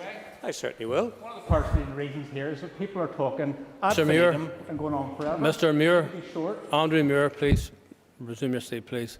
Can we return to the debate in hand? Thank you. The only thing I agree with Mr Muir tonight, he's wearing an orange tie, and that's about the only redeeming factor about what he has said. When he has said an orange sock, so that's good. That's as close as the Alliance Party will ever come to anything orange. But what I'm saying, it is frustrating that here we are at this late hour raising issues very late on in the day, particularly when Mr Allister has moved so far to try and accommodate the legitimate concerns that have been raised. How further could he have gone to meet those concerns, and yet still here we are at this unearthly hour of the night? Now, I was going to use this opportunity to dig deep into my experience of dealing with SPADs, but I am conscious of the fact that it's now 5 to 12, I believe, and I could keep members here to 2 in the morning giving my views on how the system of special advisers works in this Assembly. I am concerned when I hear people like Mr Muir saying, oh, but we don't need the legislation, we don't need the amendments because we have codes. He's a new boy to this Assembly. He's only here less than a year. He will know just how effective those codes have been since 1998. If those codes had worked, we wouldn't need this debate tonight. We wouldn't need Mr Allister's legislation. What the RHI report showed very clearly is that special advisers from all parties ran a coach and horses through those codes and totally ignored them. That's why we need the underpinning of legislation. And really the meat of this bill and the important aspects of the bill is the legislative underpinning. If we don't have that ultimate sanction, then I'm afraid it will greatly weaken the bill. Now, there's still a last opportunity, the opportunity of the further consideration stage. And I would say to the DUP and the Ulster Unionists, you've behaved entirely honourably. Strangely, I would also say so of Sinn Féin, because Sinn Féin made it absolutely clear at every stage of this bill that they would oppose every line, jot and tittle of it. They would oppose the short title, the long title, and even the colour of the cover of this bill. They were not having any of it. So we knew exactly where we stood with Sinn Féin from the word go. Unfortunately, with other parties, we thought we had them on board. We thought we'd dealt with all the questions they had. And now we find at midnight that concerns have suddenly been produced like a rabbit out of a hat. So I'd urge them to take the advantage of the further consideration stage and to speak to Mr Allister and try and find if there's ways of meeting their concerns. That's the whole process. That's the procedure that's adopted. And I think it's that lack of a dialogue with various members that has been the problem here. Because what I'm hearing are based on a lack of understanding of what the bill's intent is. And in some cases, a lack of the understanding of the actual content of the bill. And that's very unfortunate at this late stage. So, Mr Speaker, I had many notes prepared, but as I say, I would like to get home before 2 in the morning, so I'm not going to take this any further. But I do leave this building tonight with an intense sense of disappointment. Thank you, Mr Wells, and I call Jerry Carroll.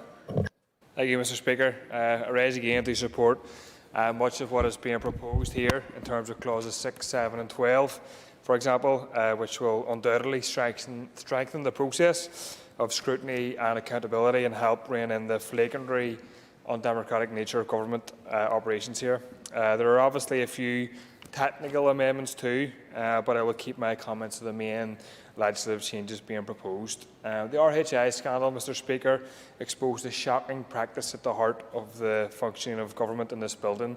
One thing that was obvious was the complete lack of democratic accountability among politicians and their untouchable spads, who at times seemed to regard public funds as play money to be handed out among friends and relatives.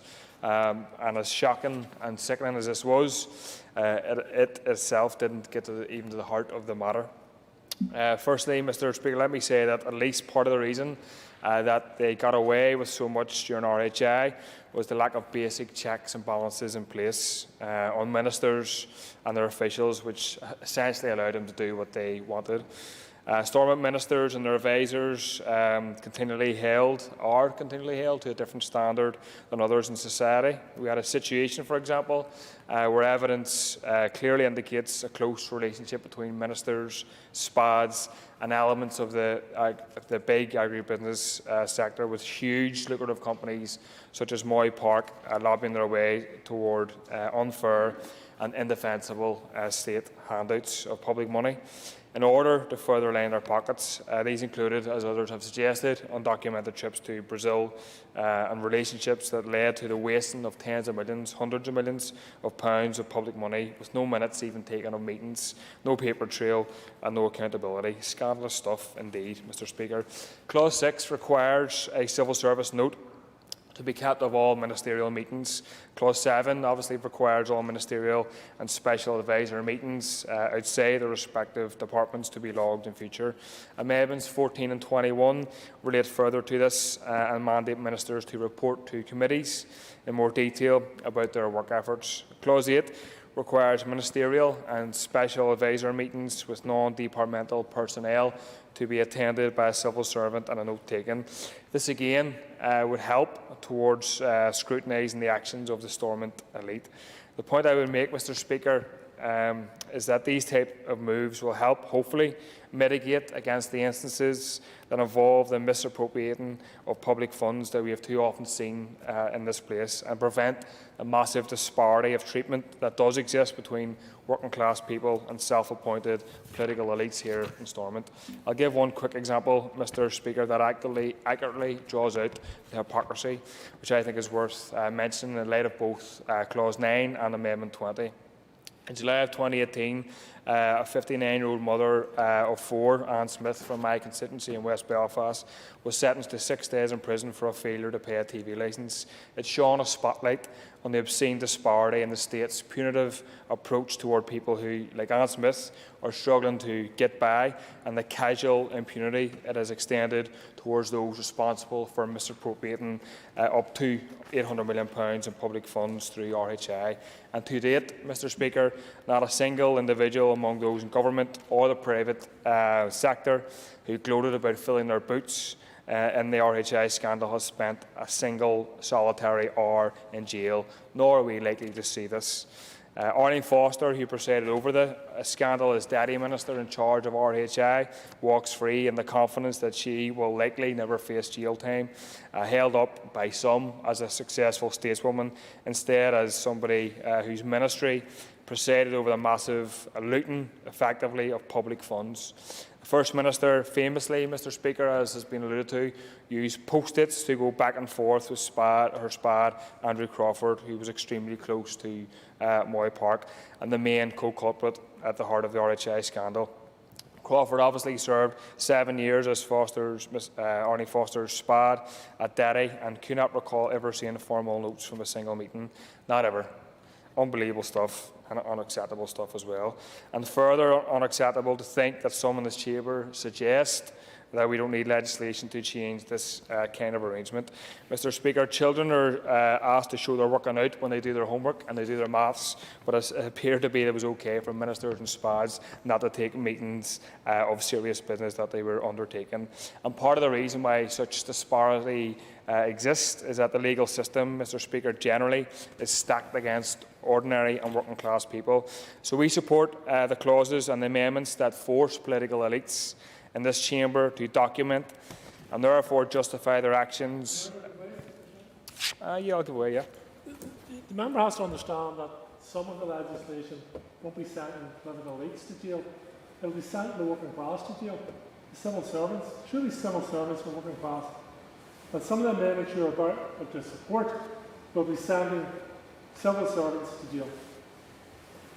Say to Mr. Carroll that your microphone isn't always picking up, so you might maybe need to make sure you're speaking to the mic. Yeah, I just find it remarkable that all the stuff being outlined by myself and others about the scale of RHI and Mr. O'Dowd and his colleagues can't support changes to document further actions of SPADs and ministers. Quite remarkable stuff indeed. So I don't know how that punishes the working class at all. It's obviously designed to target SPADs and ministers as well. So, Mr. Speaker, if it's good enough, like I said, for working class people to be hauled in front of courts over TV licences, and it's good enough for Stormont ministers for potentially facilitating much bigger crimes. Clause 12 establishes a process whereby the First Minister and Deputy First Minister shall report every 2 years on the functioning of government and initiate improvements. As a member who sits in the opposition bench, I would particularly welcome this.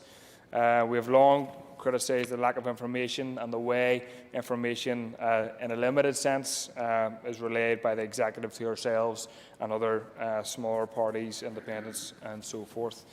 So this would be a welcome change from our perspective. Finally, Mr. Speaker, I want to say something brief on Clause 11, which makes a specific criminal offence for a minister or special advisor, not the working class, to communicate confidential government information to a third party. I did have issue with this and how it was originally worded, Mr. Speaker, because it was broad sweeping and unqualified.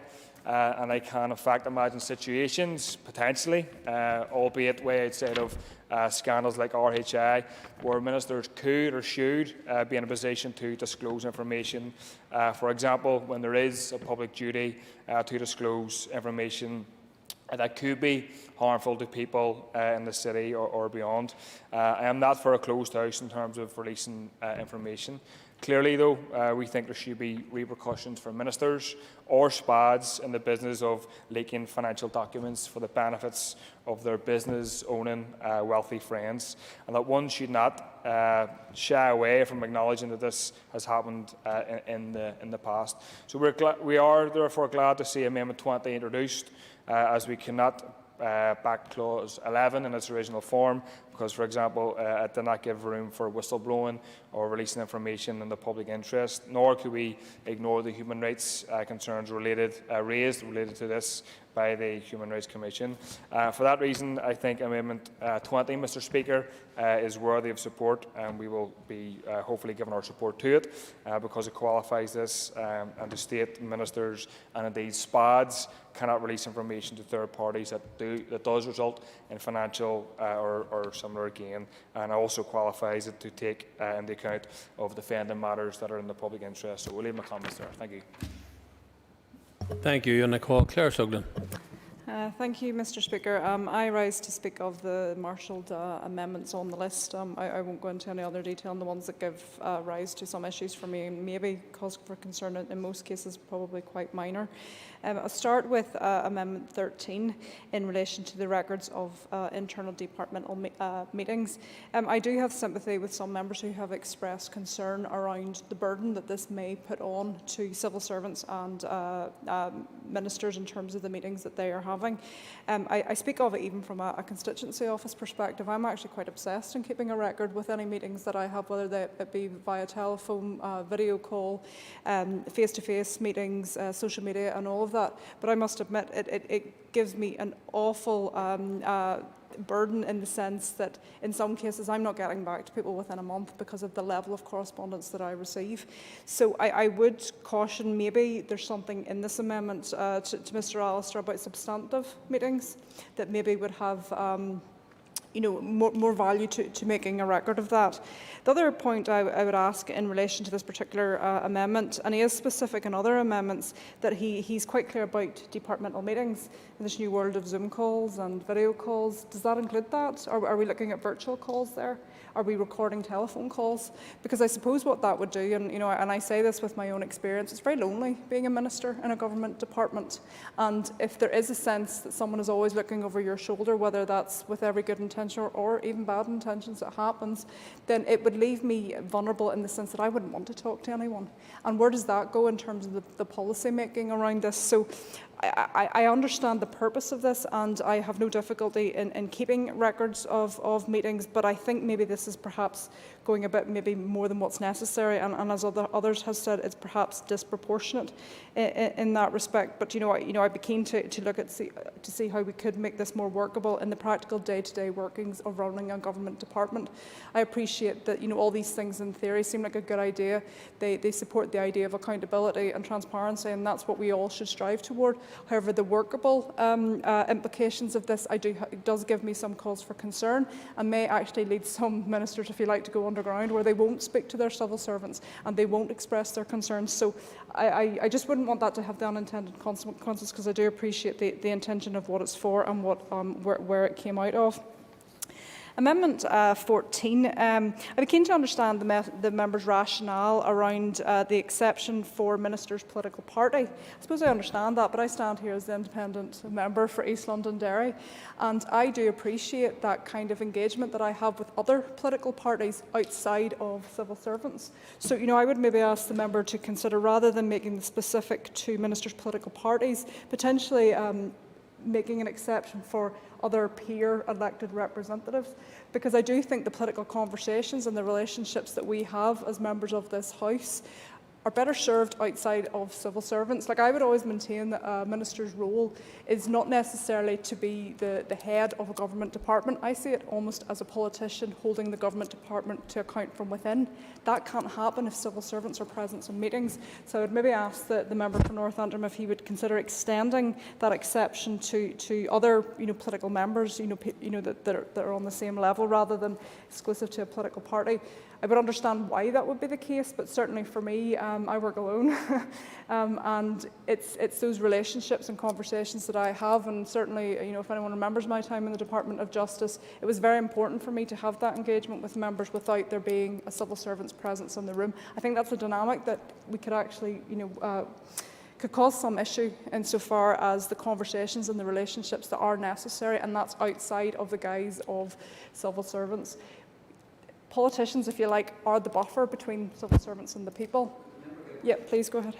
Actually, also pick up the scenario where a minister standing here at the box at question time, and then with their head fried, walking down the corridor to their office, and then bold Jim or bold Paul bounce up on them and say, "Minister, can you do A, B and C for me?" And then they walk in with their head fried into their office after a question time. Yeah, no, I absolutely. Even from my own experience this past weekend, I was in conversations with some government ministers in relation to the restrictions related to COVID-19. And, it's not that I would feel uncomfortable that they would go back to the department and say I was speaking with, Claire Sugden over the weekend. But I think there is something in being able to engage and being able to lobby. The two corridors either side of us are called lobbies for a reason, and that is an opportunity where members can lobby the ministers within that space. So I think we're overstepping a little bit when we start to bring civil servants into holding ministers to account and politicians. I certainly wouldn't want to be holding, I wouldn't want to be held to account by a civil servant as a backbench member of this Northern Ireland Assembly. I don't think that's appropriate, and I think that's what this potentially is suggesting. The record of being lobbied, I do find this an interesting one. I think Andrew Muir raised the point in that the emphasis in other jurisdictions would be about the person who's doing the lobbying rather than the person who's being lobbied.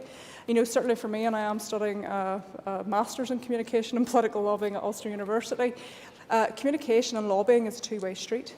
And how do we draw a line over the hundreds thousands potentially of people that contact us on a daily basis. Do we have to make a record of that, even if that was unsolicited in any way? I think, and again, I appreciate the member has given consideration to potentially limiting that. But I think it's unreasonable to accept that every time someone contacts you, and again, what does this mean? Is it contact on a face-to-face basis? Are we going to include the DMs on Twitter? Are we going to include private messaging on Facebook or social media?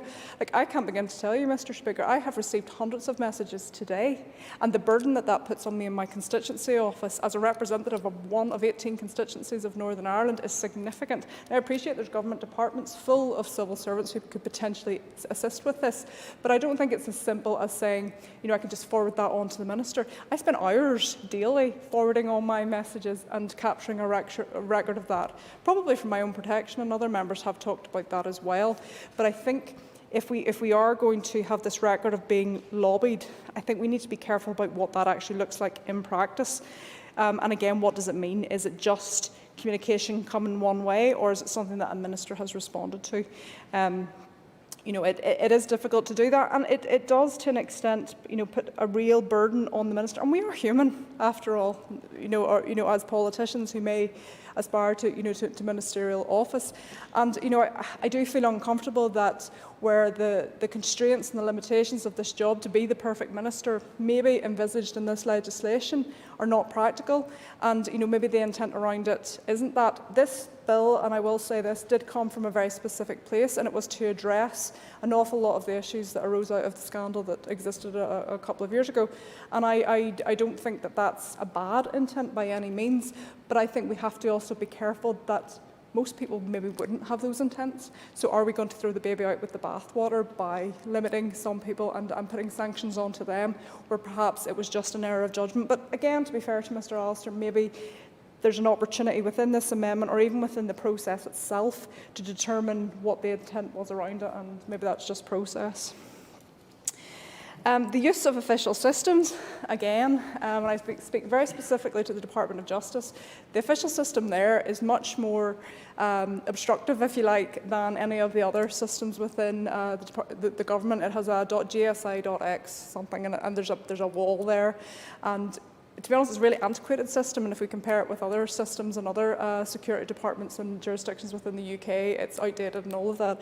So if we were basically supporting Mr Allister's amendment in relation to the systems, we need to upgrade those systems for a start. We need to make it workable. It wouldn't be possible for me to forward those messages, to CC those messages in the Department of Justice, because it's just not possible.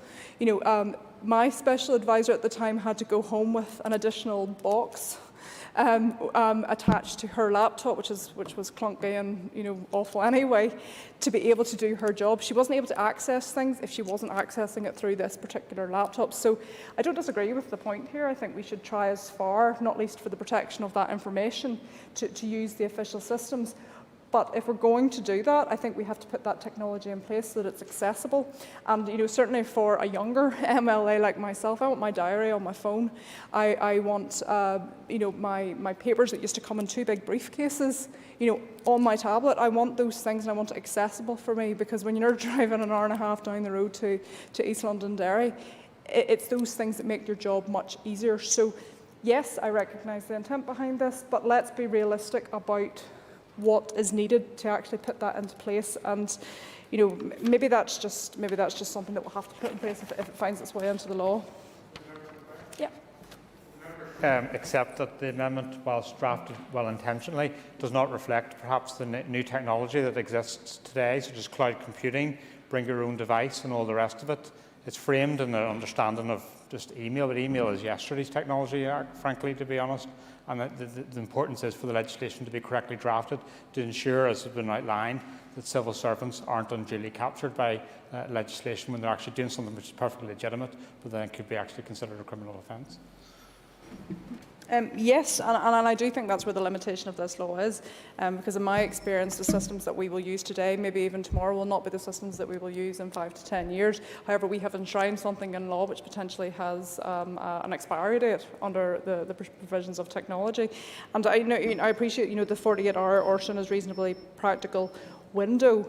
However, is it reasonably practical? I will be the first to admit that I am finding myself, given the level of correspondence I'm receiving, taking up to a month to get back to constituents, because that's how busy I am and that's how much my workload is. So whilst 48 hours seems reasonable, and maybe if you're in a government department, you prioritise those things, but my goodness, I'm prioritising everything at the minute and it's still not getting to people as soon as I would like. So I think, again, we need to be mindful that in practice, these things may not necessarily work out, and are we really going to criminalise people for that? I probably would never become a minister again if that became the sense, because I'm being held to account on something that I don't believe was my intent to do that. But again, maybe this amendment will help explore those things if they ever were held to account on that. Amendment 17 deals with the Register of Interests. I have no difficulty with that. I would have assumed that as MLAs, or sorry, to become a minister, you have to already be an MLA, and that Register of Interests would already be in place. And certainly when I publish my Register of Interests, I look across the wide remit of every government department. So if I were to find myself in the Department of Justice or in the Department of the Environment, those would already be disclosed in some sort of way. So I'm not against it. Again, special advisors absolutely extend to them, particularly if it is a political appointment. And if anything, it just keeps everyone right. It ensures that your pursuit is within the confines of what anyone wants to think of what it's for.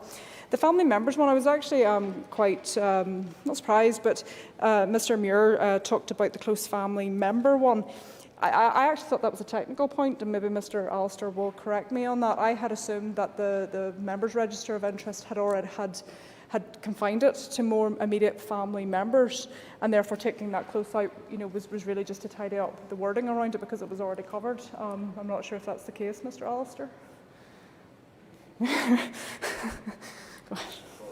I must say, as I sit here, I think I've been persuaded by Mr. Muir that Amendment 18 may not be as appropriate as I thought it is, so I was minded in the wine to indicate that at least until I give it further consideration, I was not going to move Amendment 18. But I think we still do have to have some definition of what is close family member. Yeah, and I would concur with Mr. Muir and Mr. Allister on that point, because we live in Northern Ireland, everybody's related to everyone, and and I think if we were start to giving rise to records around extended family members, then essentially we would be here all day and we wouldn't get any business done. So I think we do need to limit ourselves in terms of what that means. I did feel that it was already expressed in the standards within. For MLAs, particularly in relation to financial interests. But maybe that's something we want to consider before making that a necessity. Insofar as the criminal offence around the improper benefit to any person or third party, yes. I really don't think there's anything more to say on that. If it's improper and it's intentional, then people need to be held to account on that, particularly when it's dealing with government information and the disclosure of that. And that's not appropriate. We can't on one hand say that we can't take records of meetings, because of the development of policy, and then we find ourselves in another, disclosing this information for other purposes. So I'm quite happy to support that. Everything else I'm supportive of, and I would look forward to Mr. Allister's response on some of the points that I have made. Interesting with record keeping, as we all know as MLAs, we're already governed by a certain level of law around data protection, GDPR. I'd be interested to know if what Mr. Allister has drafted is compliant with those current laws that are already in place. So, for example, the amendment in relation to the lobbying. If you're taking record of people's details, do you have to let them know that you've done that? Do you have to dispose of it within a certain time frame? Is it appropriate to even keep that information if you're not going to use it because maybe the lobbying intent really didn't have any value to it? So those are a couple of areas where I have some concerns, and I look forward to Mr. Allister addressing them. Thank you, Mr. Speaker. Thank you, and I call Finance Minister Conor Murphy. Margaret Cancora, and raised to finish my own contribution to this debate, and it's obviously been a very long and detailed one. And it's been framed a lot of times in the discussion on the premise that all of this bad behaviour, which we're all very much aware of, that happened in relation to RHI, and indeed before it, in relation to Red Sky and NAMA and a range of other scandalous issues that came to public attention, happened, and they happened because procedures and processes were inadequate. Although I think the inquiry found that it was the observation of some of those that were inadequate as well, and that really nothing has happened since, and that all of this could happen today because there's nothing has happened in between time to protect any of it, and therefore the only thing that really gives, as Mr. Allister would say, the teeth, the bite to all of this, the ability to inflict punishment as a consequence of these things not being met, is legislation such as he has drafted. And funny, since we've got to, I suppose, the meat end of this particular debate at the latter end, we've spent a lot of time in the last number of speakers in particular talking about the law of unintended consequences in relation to all of this. And then that brings you to the question, that the central question that Mr. Allister posed, as whether this House has decided that this legislation is necessary, can do what is needed, or where he sees the deficit in the approach that the Executive has agreed, the 5 parties who make up the Executive agreed, and the Executive has agreed since through, and to bring to a conclusion next month, whether that process is correct and appropriate, or whether that's deficient and can only be enhanced by the teeth that Mr. Allister, with his legislation, is going to bring through. And I suppose that law of unintended consequences was probably most summed up for me listened by Mr. Carroll, who said that this was only really intended, the harsh bits, the bite bit of this, the bit that was going to punish people, was only intended for the elites. And I've been called many things in this assembly, but being part of the elite has never been one of them.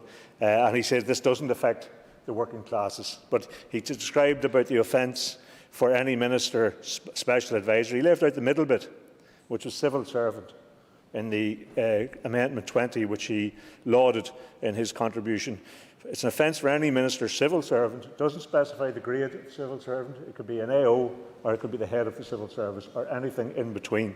It's an offence which is punishable by jail for them to directly or indirectly communicate official information for another for financial and proper benefit for any person or third party. And so that law of unintended consequences is probably best summed up by his contribution, because clearly he thinks that this is going to hit the people who he thinks should be punished, and there's a natural instinct for people to say, you know, post-RHI, we want to see heads hanging on the gate at Stormont, we want to see the people who are responsible punished. But then you bring forward a blunt instrument like this, and the people who Mr. Carroll thinks he's protecting in terms of ordinary civil servants are suddenly in the frame for all of this. And then the hand-wringing would happen if somebody was caught up in this that wasn't intended, wasn't really the one that we wanted to see caught. So we have to make sure, if we're going to bring forward legislation which involves penalties such as imprisonment, I think Mr. O'Toole said in his contribution, that's the one area when you're legislating where you have to be ultra careful, because you're depriving people of their liberty, working class people potentially of their liberty. Then you have to be sure that what you are supporting here does exactly what you think you want it to do. And from my listening particularly to the last section of this overall debate, the third section of the debate, it's quite clear that quite a number of people here have different outlooks on what they think this is going to achieve Concordia. So I have said before, and it's not that I don't see any value in enhanced scrutiny, absolutely see a value in enhanced scrutiny. That's valuable at any time in any legislature. And particularly building on the experiences of the RHI and the inquiry and its recommendations, it's not only valuable, it's essential, absolutely essential, that there is increased scrutiny, there's increased accountability, increased responsibility, and ensuring that those practices cannot happen again. And I absolutely and utterly support that. And that's why I have taken the lead on behalf of the Executive in trying to improve these matters with the support of other Executive ministers. But I see no virtue or value in legislating in the way that has been proposed in this piece of legislation. Good administrative practices are better set out in guidance and codes, which can be updated and adjusted as necessary. And I would put on the record the amendments that the bill sponsor has tabled have made significant improvements in some very unfortunate drafting. And without these amendments, the bill's clauses could have had a profoundly damaging impact on good government. But I'm still determined to oppose these clauses, even as amended, because they cut across good practice. The Chair of the Finance Committee asked, was the Department's view in relation to Clause 6 was still too specific? Yes, the view is that specifying the contents of the minute of a meeting does not appear an appropriate matter for primary legislation and does not take account of the appropriate application of judgment. Amendment 13 clarifies who is responsible for minute and ministerial meetings and what those minutes must include. And to illustrate the mistake of legislating for such a matter, I pointed out that the provisions as drafted do not define a meeting. A number of contributors, I think, referred to that. They do not define what a meeting is. It might include a conversation in a corridor, as members have alluded to. It could include a conversation with a taxi driver when you're travelling to some meeting. It might include the minister addressing, for instance, the education minister addressing an assembly hall full of students about education policy matters that affect their lives. And they would render unlawful any record of a meeting that failed to include every decision taken without any reference or relevance or significance of that decision. It would render unlawful any minute that did not record the name of every person present. So does the Secretary have to compile a list of all 500 school children that attended that meeting with the Education Minister in an Assembly Hall? We listened to him talking about education policy, with the opportunity to question him in relation to that policy, to lobby him in relation to education policy and how it affected their lives. And how does that recording of that information square with the data protection consequences of the Department storing the details of 500 children for no other reason than the law says they must? Amendment 14 looks equally unwieldy. Logically, it would require a civil servant to be present and taking a note wherever a minister might happen to meet a person other than another minister or official, just in case they began to discuss official business. And that might be in the constituency office, in the canteen of this building. For all we know, it could be a chance meeting in the supermarket or after church. This issue should not be in legislation. Good practice guide is where it belongs, so officials can apply their judgment and take the context into account. And Mr Wales asked, in relation to the suggestion that Mr Allister had made, when I asked him, I was illustrating the absurdity of this idea of what constituted a lobby. And he accepted that it was an absurdity to have to record if somebody stopped you on the street and asked you to get a street light fixed. Of course, that could expand that out slightly. If somebody stopped you on the street and asked you to get 6 street lights fixed, you might think, well, that's reasonable. But that might be the thing, as you would know, that makes a development an adopted development or not an adopted development. So where does one draw the line? Is it 1 street light or 2 street lights? 1 pothole or 2 potholes of the resurfacing of a estate, which allows a contractor to get his bond back? Where does this definition end? I'll give way to Mr Wales. It makes a valid point. So if Mr Allister was to come up with a form of wording which would deal with that, would he then support that particular amendment? That's the point I was going to get to. Even should he remove the exercise of any other function of the Department, above that is any contract or other agreement, any grant or other financial assistance, any licence or other authorisation. I mean, that is so expansive as to include any one of those issues that I mentioned, that no, I would not support I would not think that the withdrawal of that, quite obviously ludicrous and used for a purpose of example of how ludicrous this gets in terms of trying to define what is lobbying and where it is constituted then. Clearly, I would not support that. The whole clause as drafted brings us into all of that territory at any stage. The Amendments 16 and 20 have attempted to narrow down the effects of clauses 9 and 11. Those clauses, as originally drafted, would, as the bill sponsor clearly now knows, have a devastating impact upon government. But these amendments do not detract from the fact that the bill seeks to criminalise activity in such a way as to do serious damage to the effectiveness of government. Why should any official or minister have the threat of criminal proceedings hanging over their communication using their own telephone or using a home printer after the office is closed? Why should an official or a minister be threatened with legal action to determine whether their briefing of the press or talking to a constituent was for anyone's improper benefit? Of course, the clauses of amended set out all sorts of protections to defensible breaches, but I cannot see why the courts should have the final say whether an official is guilty of poor practice. And I can't allow for the possibility that a junior colleague might one day be in the middle of a test case where the margins of this imprecise law are explored. Finally, Amendments 17, 18, 19 all relate to Clause 10, which is a good example of unnecessary provision. The register of ministers and special advisers' interests are already required. The latter register in special advisers was published I think in July this year already, was published. I know certainly not only am I obliged to the guidance for ministers requires publication of a statement of relevant interest twice yearly, and I think the intention of that is to ensure that is published as well. But of course, each minister is an MLA, and our register of interests are published with all of the other 90 MLAs. So that is clear. If there's some discrepancy with what I declare as an MLA and what I declare as a minister, then I think that should be a matter for public concern and investigation. So legislating for these things is superfluous and adds no value. Cancórla, as I've said throughout this debate, I am all and absolutely for proper and improved scrutiny and accountability.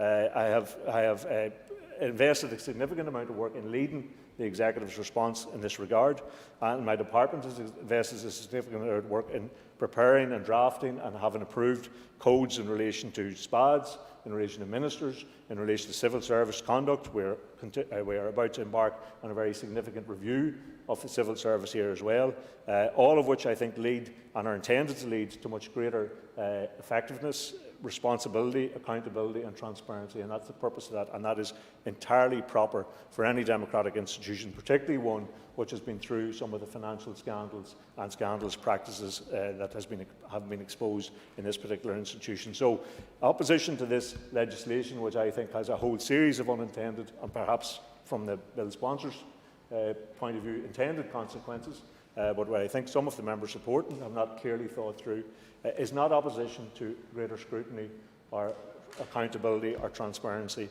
It is actually saying that this can be done in a much better way, and that's the course which the Executive and the parties to the Executive designed over that summer of 2019 and have been following through ever since.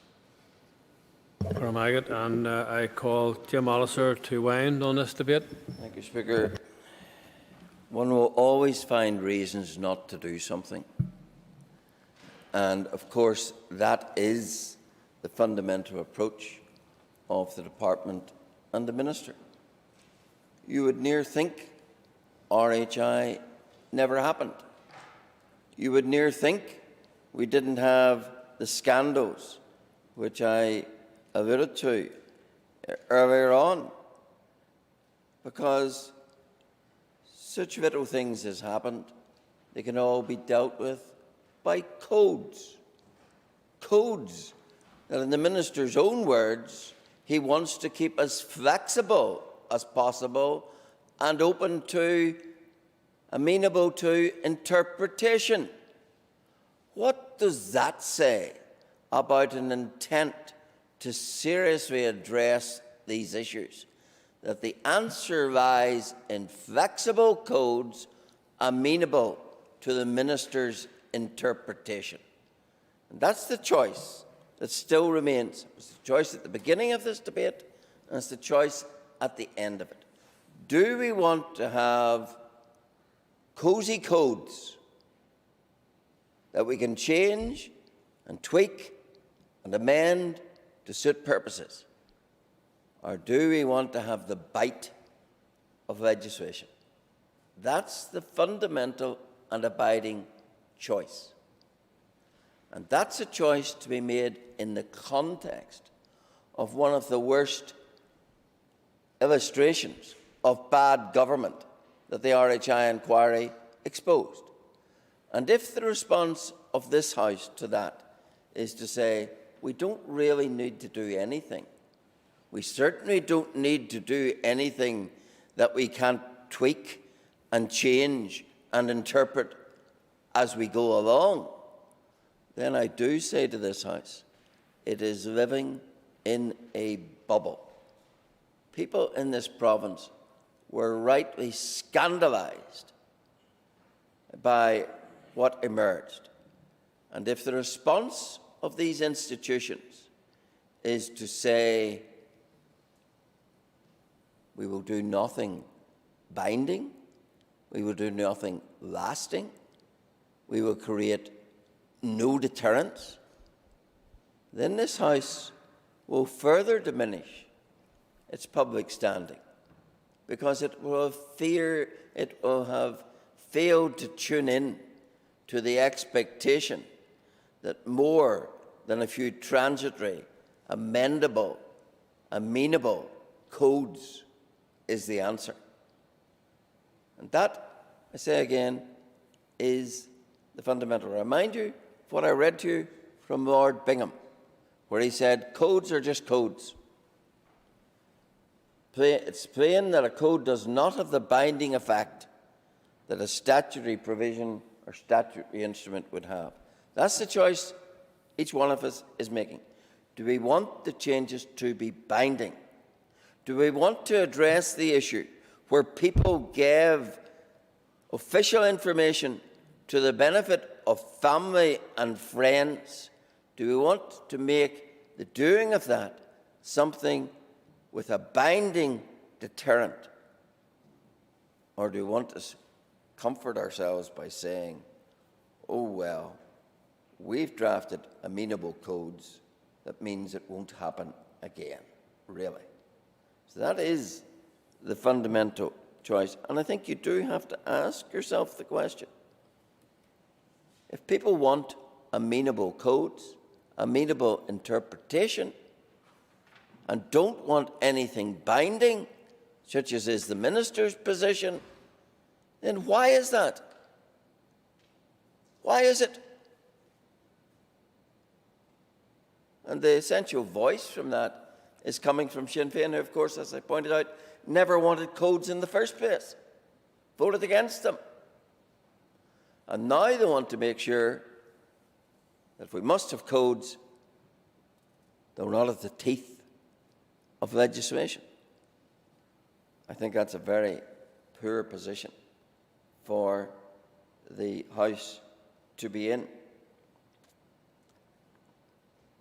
I have listened carefully to this debate.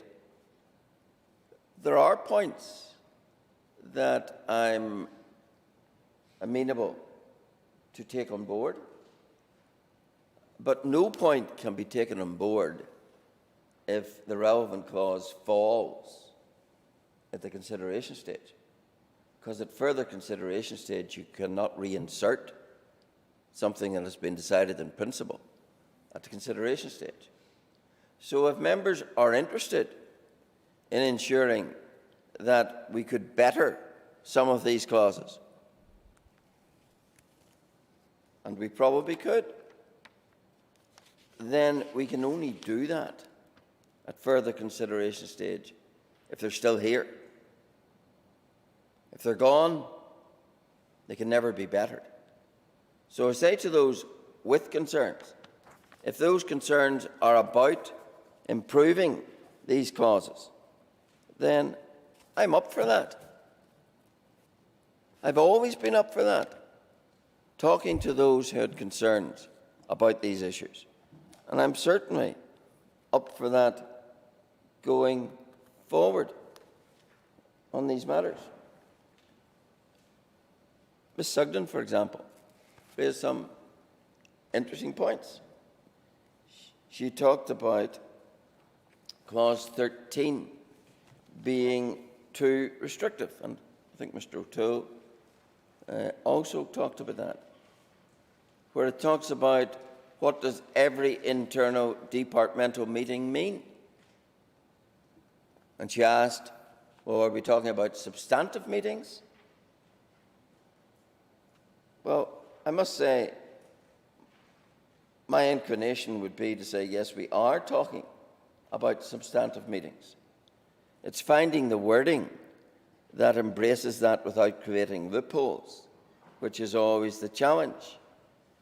But I don't think that it's the whispered meeting down the hall. This Clause 6 and Amendment 13 are talking about where the department gathered together with Minister and Special Advisor inside the department, settling, making decisions, deciding actions.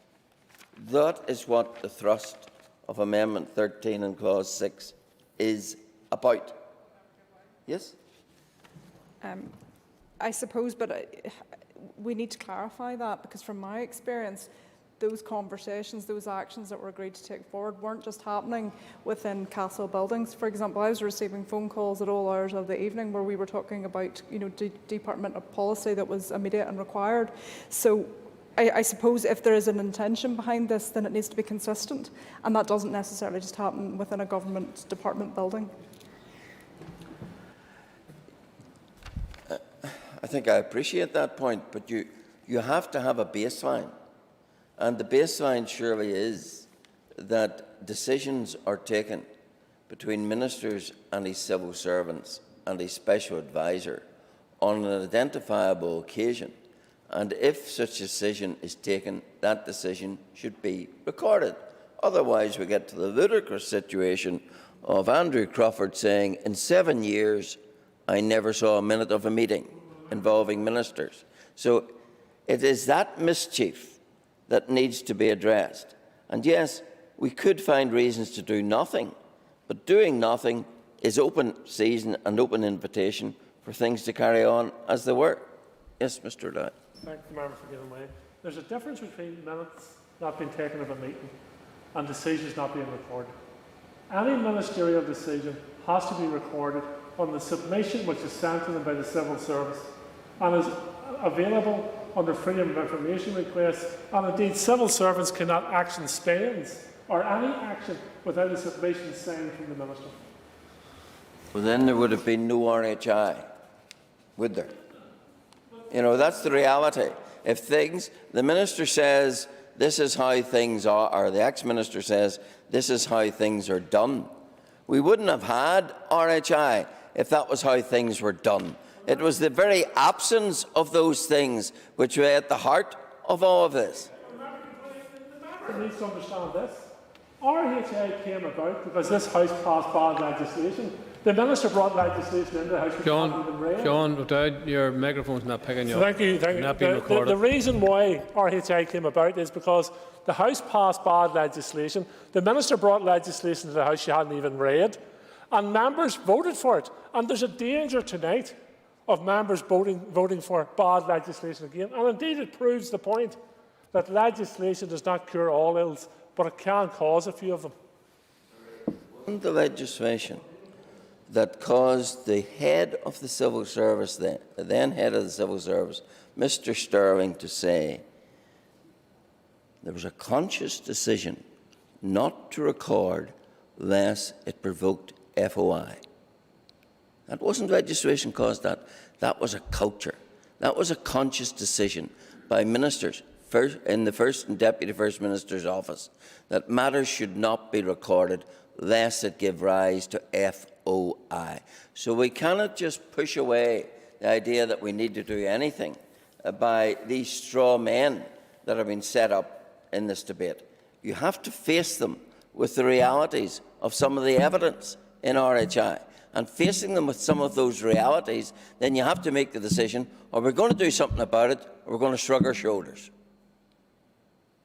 If we're not going to shrug our shoulders, then we need to do something about it. And it starts with the recording of decisions taken.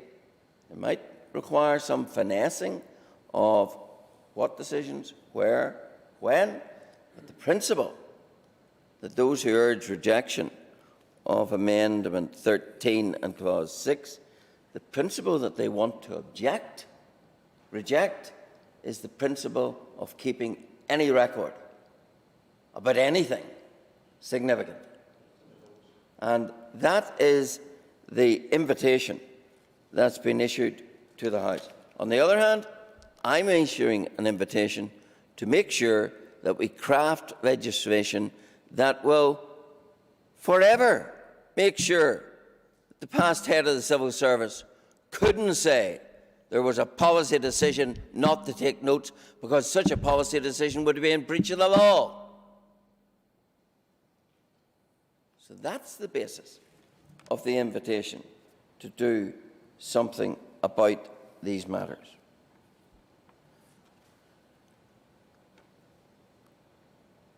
Ms Sugden raised a point about whether the political exemption should be wider.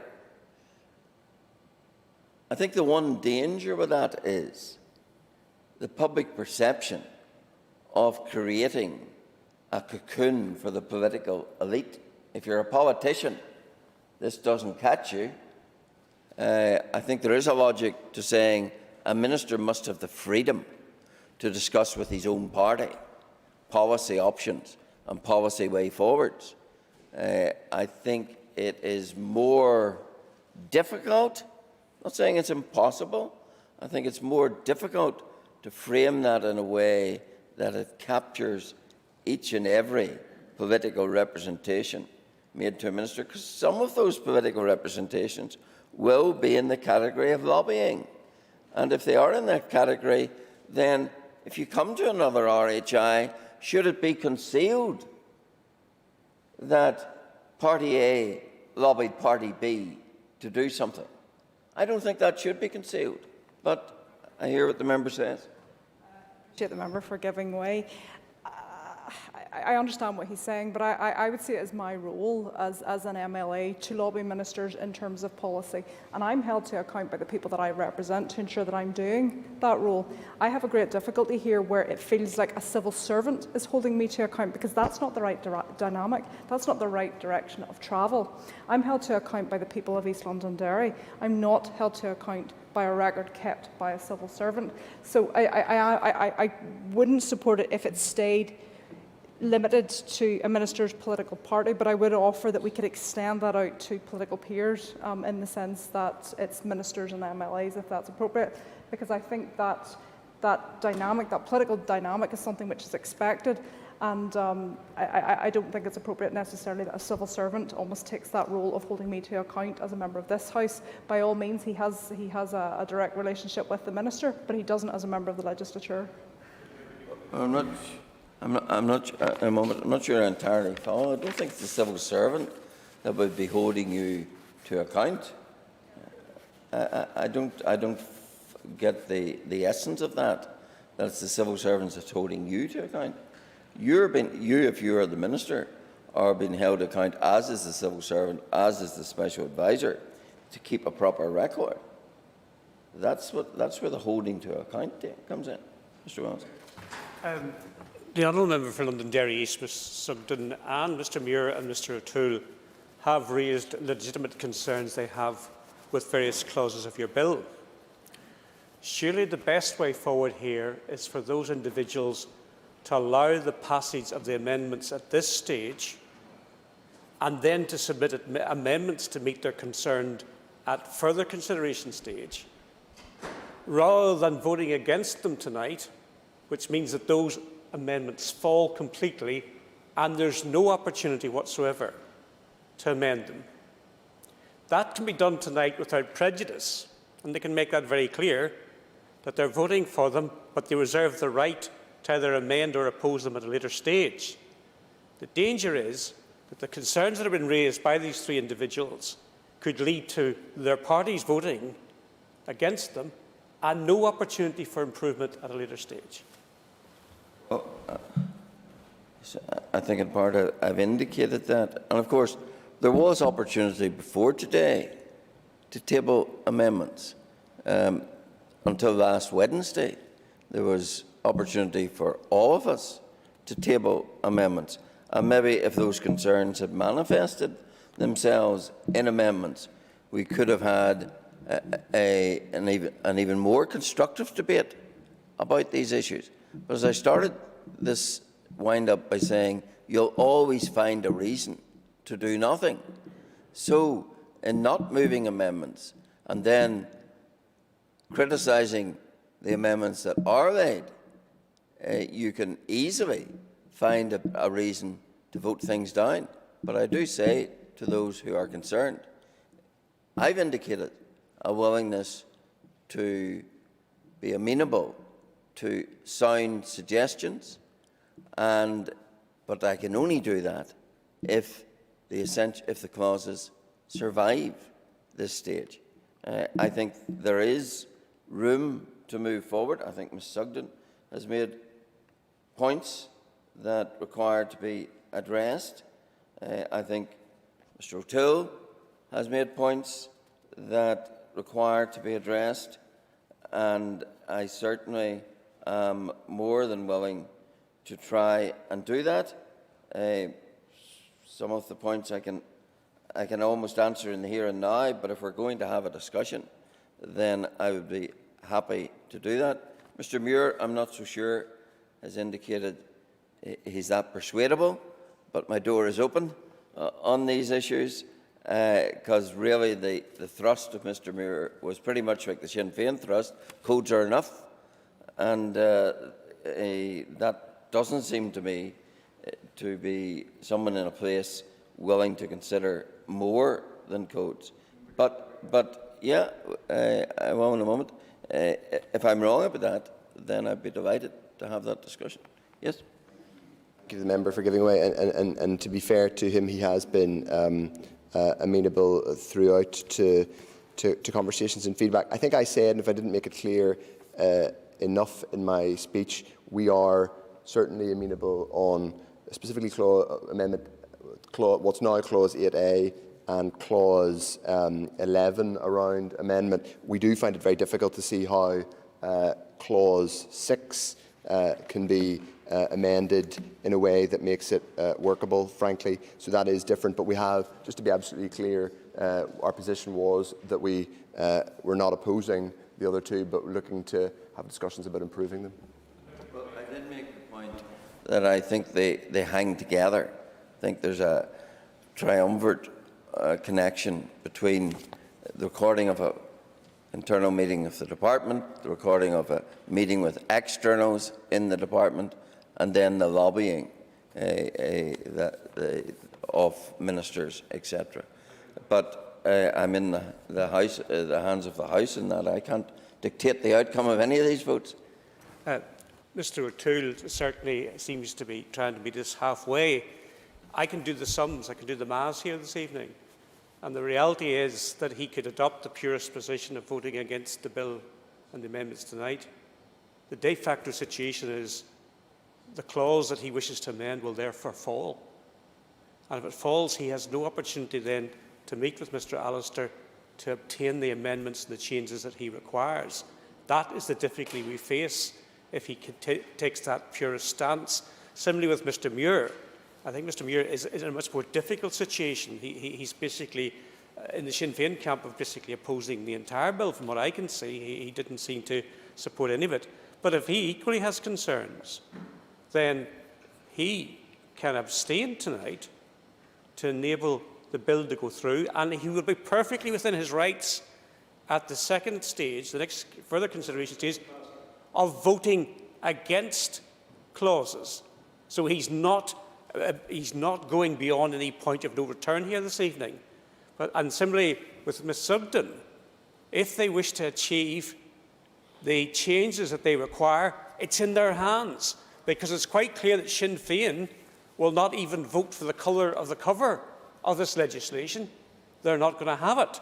So therefore it rests with them whether they can obtain the decisions, and they will not be held at this further consideration stage. We're not going to say, because you supported it tonight, that you're duty bound to support it at the further consideration stage if you don't get the changes you require.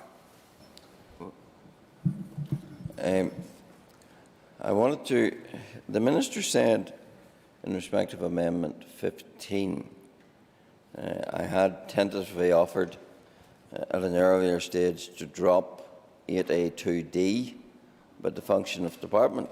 The Minister then said, well, no, all the rest of it is far too wide. Well, sorry, that's the definition of lobbying in the UK Parliament's legislation.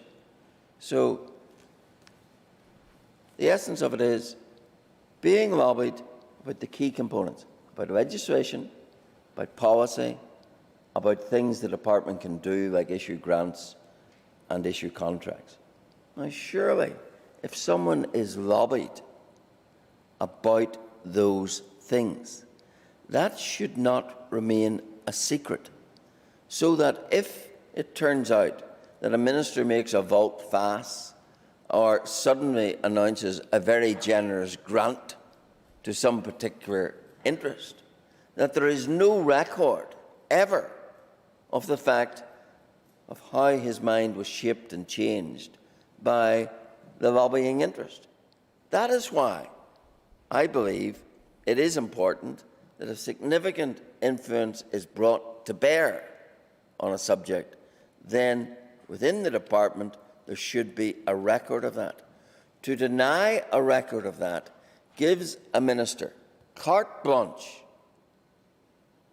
to have his mind changed by vested interests, and no one can ever be the wiser about it. It's quite clear from RHI, my park was a very active lobbyist about tariffs, when they should be increased, when they shouldn't be decreased, all of that. Yet there's not a word of it recorded in that department. Now, was that right? I would say it wasn't. And I'm trying to remedy that situation by requiring that if my park comes lobbying again about those issues, there has to be a record. The choice is no record and leave yourself open to the same scenario again. Yes, I'll give away. Of course, it's not the choice. And we've made that clear. Not only is there a requirement for records to be met, minutes to be kept of meetings, interest to be declared, interest to be published, all of that's there. So it's not a straight choice between he's back to the premise that RHI happened and nothing has happened since, and that's clearly not the case. And I mean, I'm just struck the last number of exchanges with his trusty sidekick, Mr. Wells, riding wingman on this piece of legislation, that this piece of legislation has been through the second stage debate. It's been through a very lengthy committee stage debate when all of these issues have been up and down and talked around, and here we are at almost 1 o'clock in the morning in the consideration stage, and there's a frantic attempt to stick and plaster over all of the very obvious holes that have become apparent in this piece of legislation over the course of this debate. And I mean, if that's what people have to offer, then I'm glad that we're not biting on it. Point of order, Mr. Speaker. It is now 5 to 1 in the morning. This debate has been going on for approximately 9 hours. It has been well debated. The proposer of the amendments has had an ample opportunity to propose and respond. I propose that the question is now put. Well, we have the last speaker actually on his feet, and if we have no more interruptions, we may be able to get to the end of the contribution from the person who's winding this debate. So I'm not going to move any further on that. Thank you, Mr. Speaker. I think I am drawing to a close. I've reiterated the points that there's a fundamental choice to be made here. Do you want registration or not? And if you don't, I think you have to explain why you don't.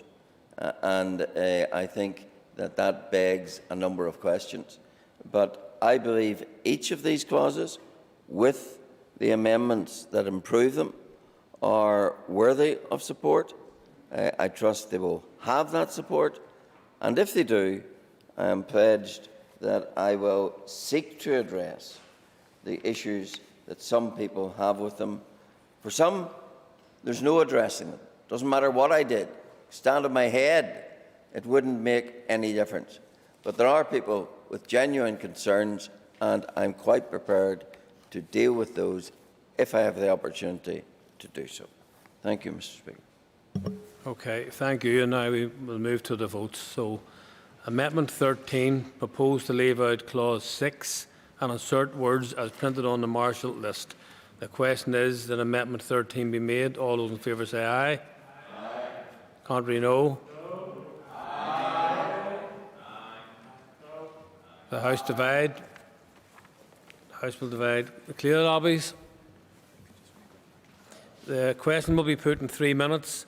And I would remind you that we should continue to uphold social distancing, and the members who have proxy voting arrangements in place should not come to the chamber. Clear the lobbies.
Okay, members. Before I put the question, I would again remind those members that if possible it would be preferable if we could avoid division. But we move on. The question is that Amendment 13 be made. All those in favour? Aye. Contrary, no? No. Okay. Do we have tellers? Yeah. The tellers have been appointed as follows. Tellers for the ayes are Steve Aiken and Jim Wells.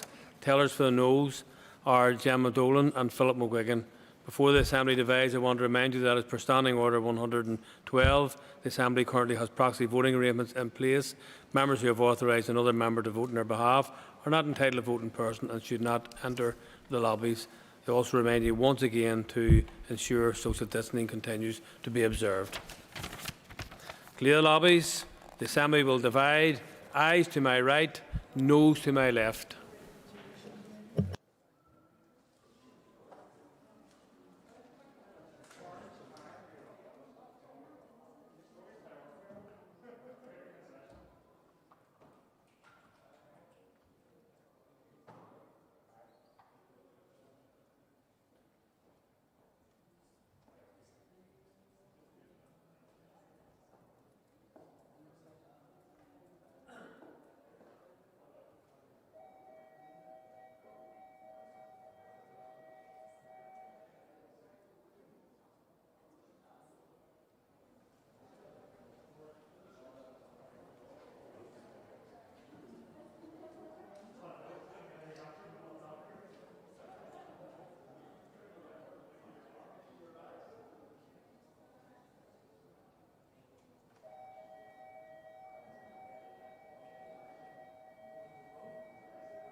Okay, secure the doors.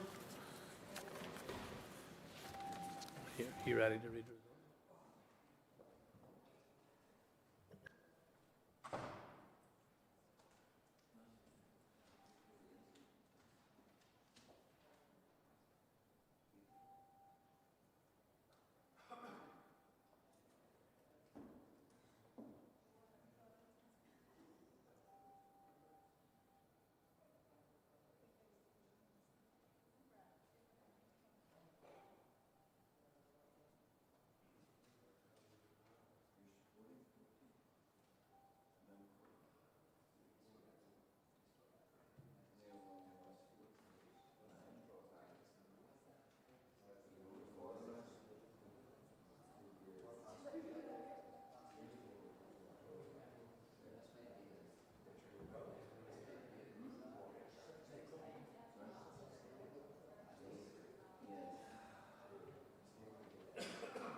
Okay, order, members. Members Clerk, please read the result. 86 members voted. 42 members voted aye. 44 members voted no. The amendment falls. The amendment falls. And moving on, the question is that Clause 6 stand part of the bill. All those in favour say aye. Aye. Contrary, no. All those in favour say aye. Aye. Contrary, no.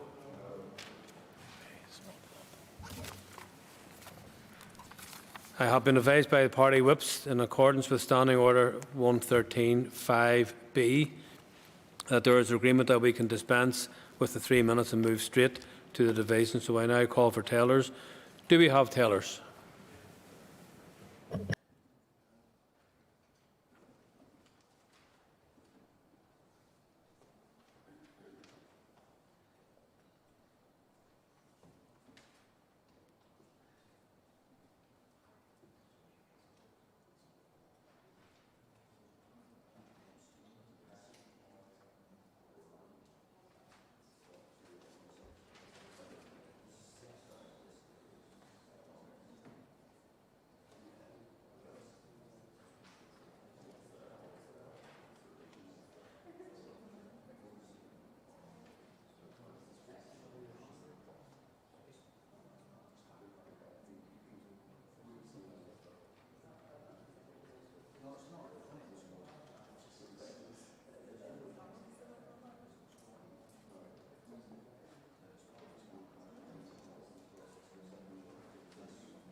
Okay, members, order. Tellers have been appointed as follows. Tellers for the ayes are Steve Aiken and Jim Wells. Tellers for the noes are Gemma Dolan and Philip McGuigan. Clear the lobbies. The Assembly will divide. Ayes to my right, noes to my left.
Secure the doors.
Order, members.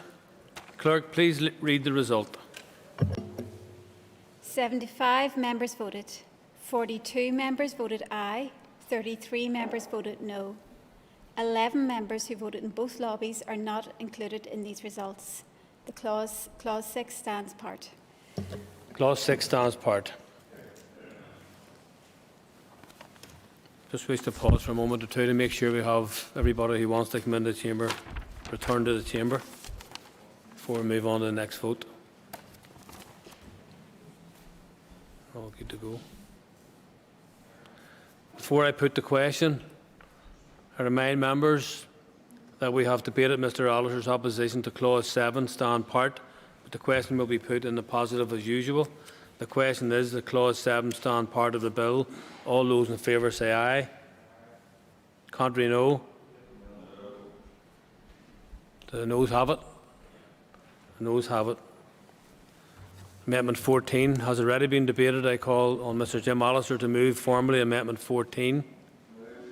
Amendment proposed to leave out Clause 8 and insert words as printed on the Marshall list. The question is that Amendment 14 be made. All those in favour say aye. Aye. Contrary, no. Okay. The House will divide. Do we clear the lobbies?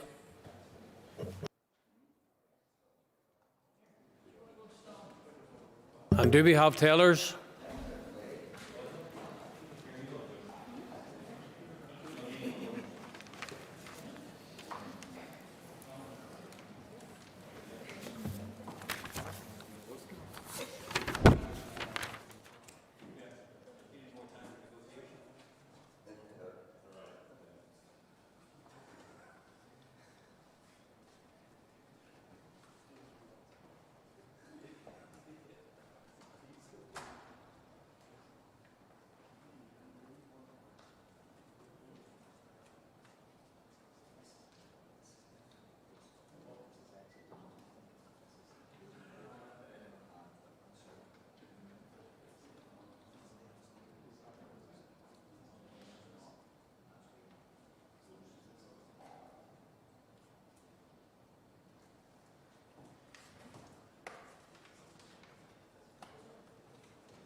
Okay, members. Tellers have been appointed as follows. Tellers for the ayes, Jim Allister and Jim Wells. Tellers for the no, Gemma Dolan and Philip McGuigan. Clear lobbies. The Assembly will divide. Ayes to my right, noes to my left.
Secure the doors.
Okay, order, members. Clerk, please read the result. 86 members voted. 53 members voted aye. 33 members voted no. The amendment is carried. The amendment is carried.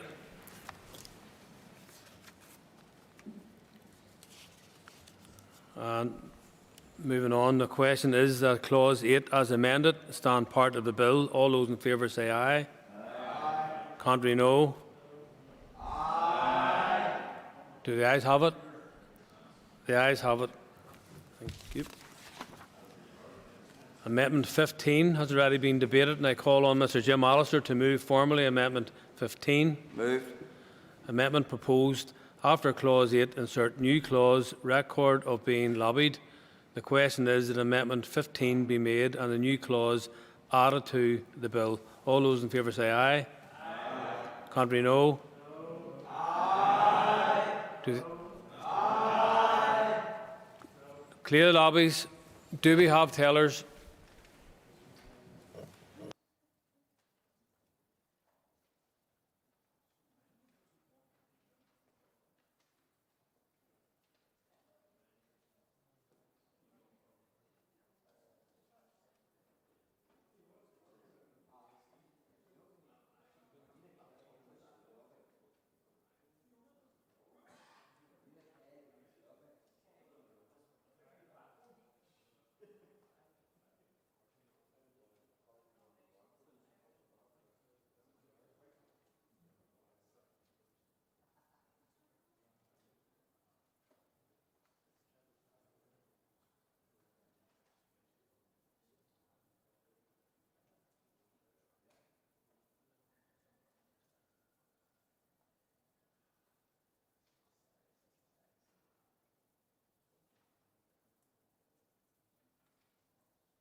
Order, members. Tellers have been appointed as follows. Tellers for the ayes are Jim Allister and Jim Wells. Tellers for the noes are Gemma Dolan and Philip McGuigan. Clear lobbies. The Assembly will divide ayes to my right, noes to my left.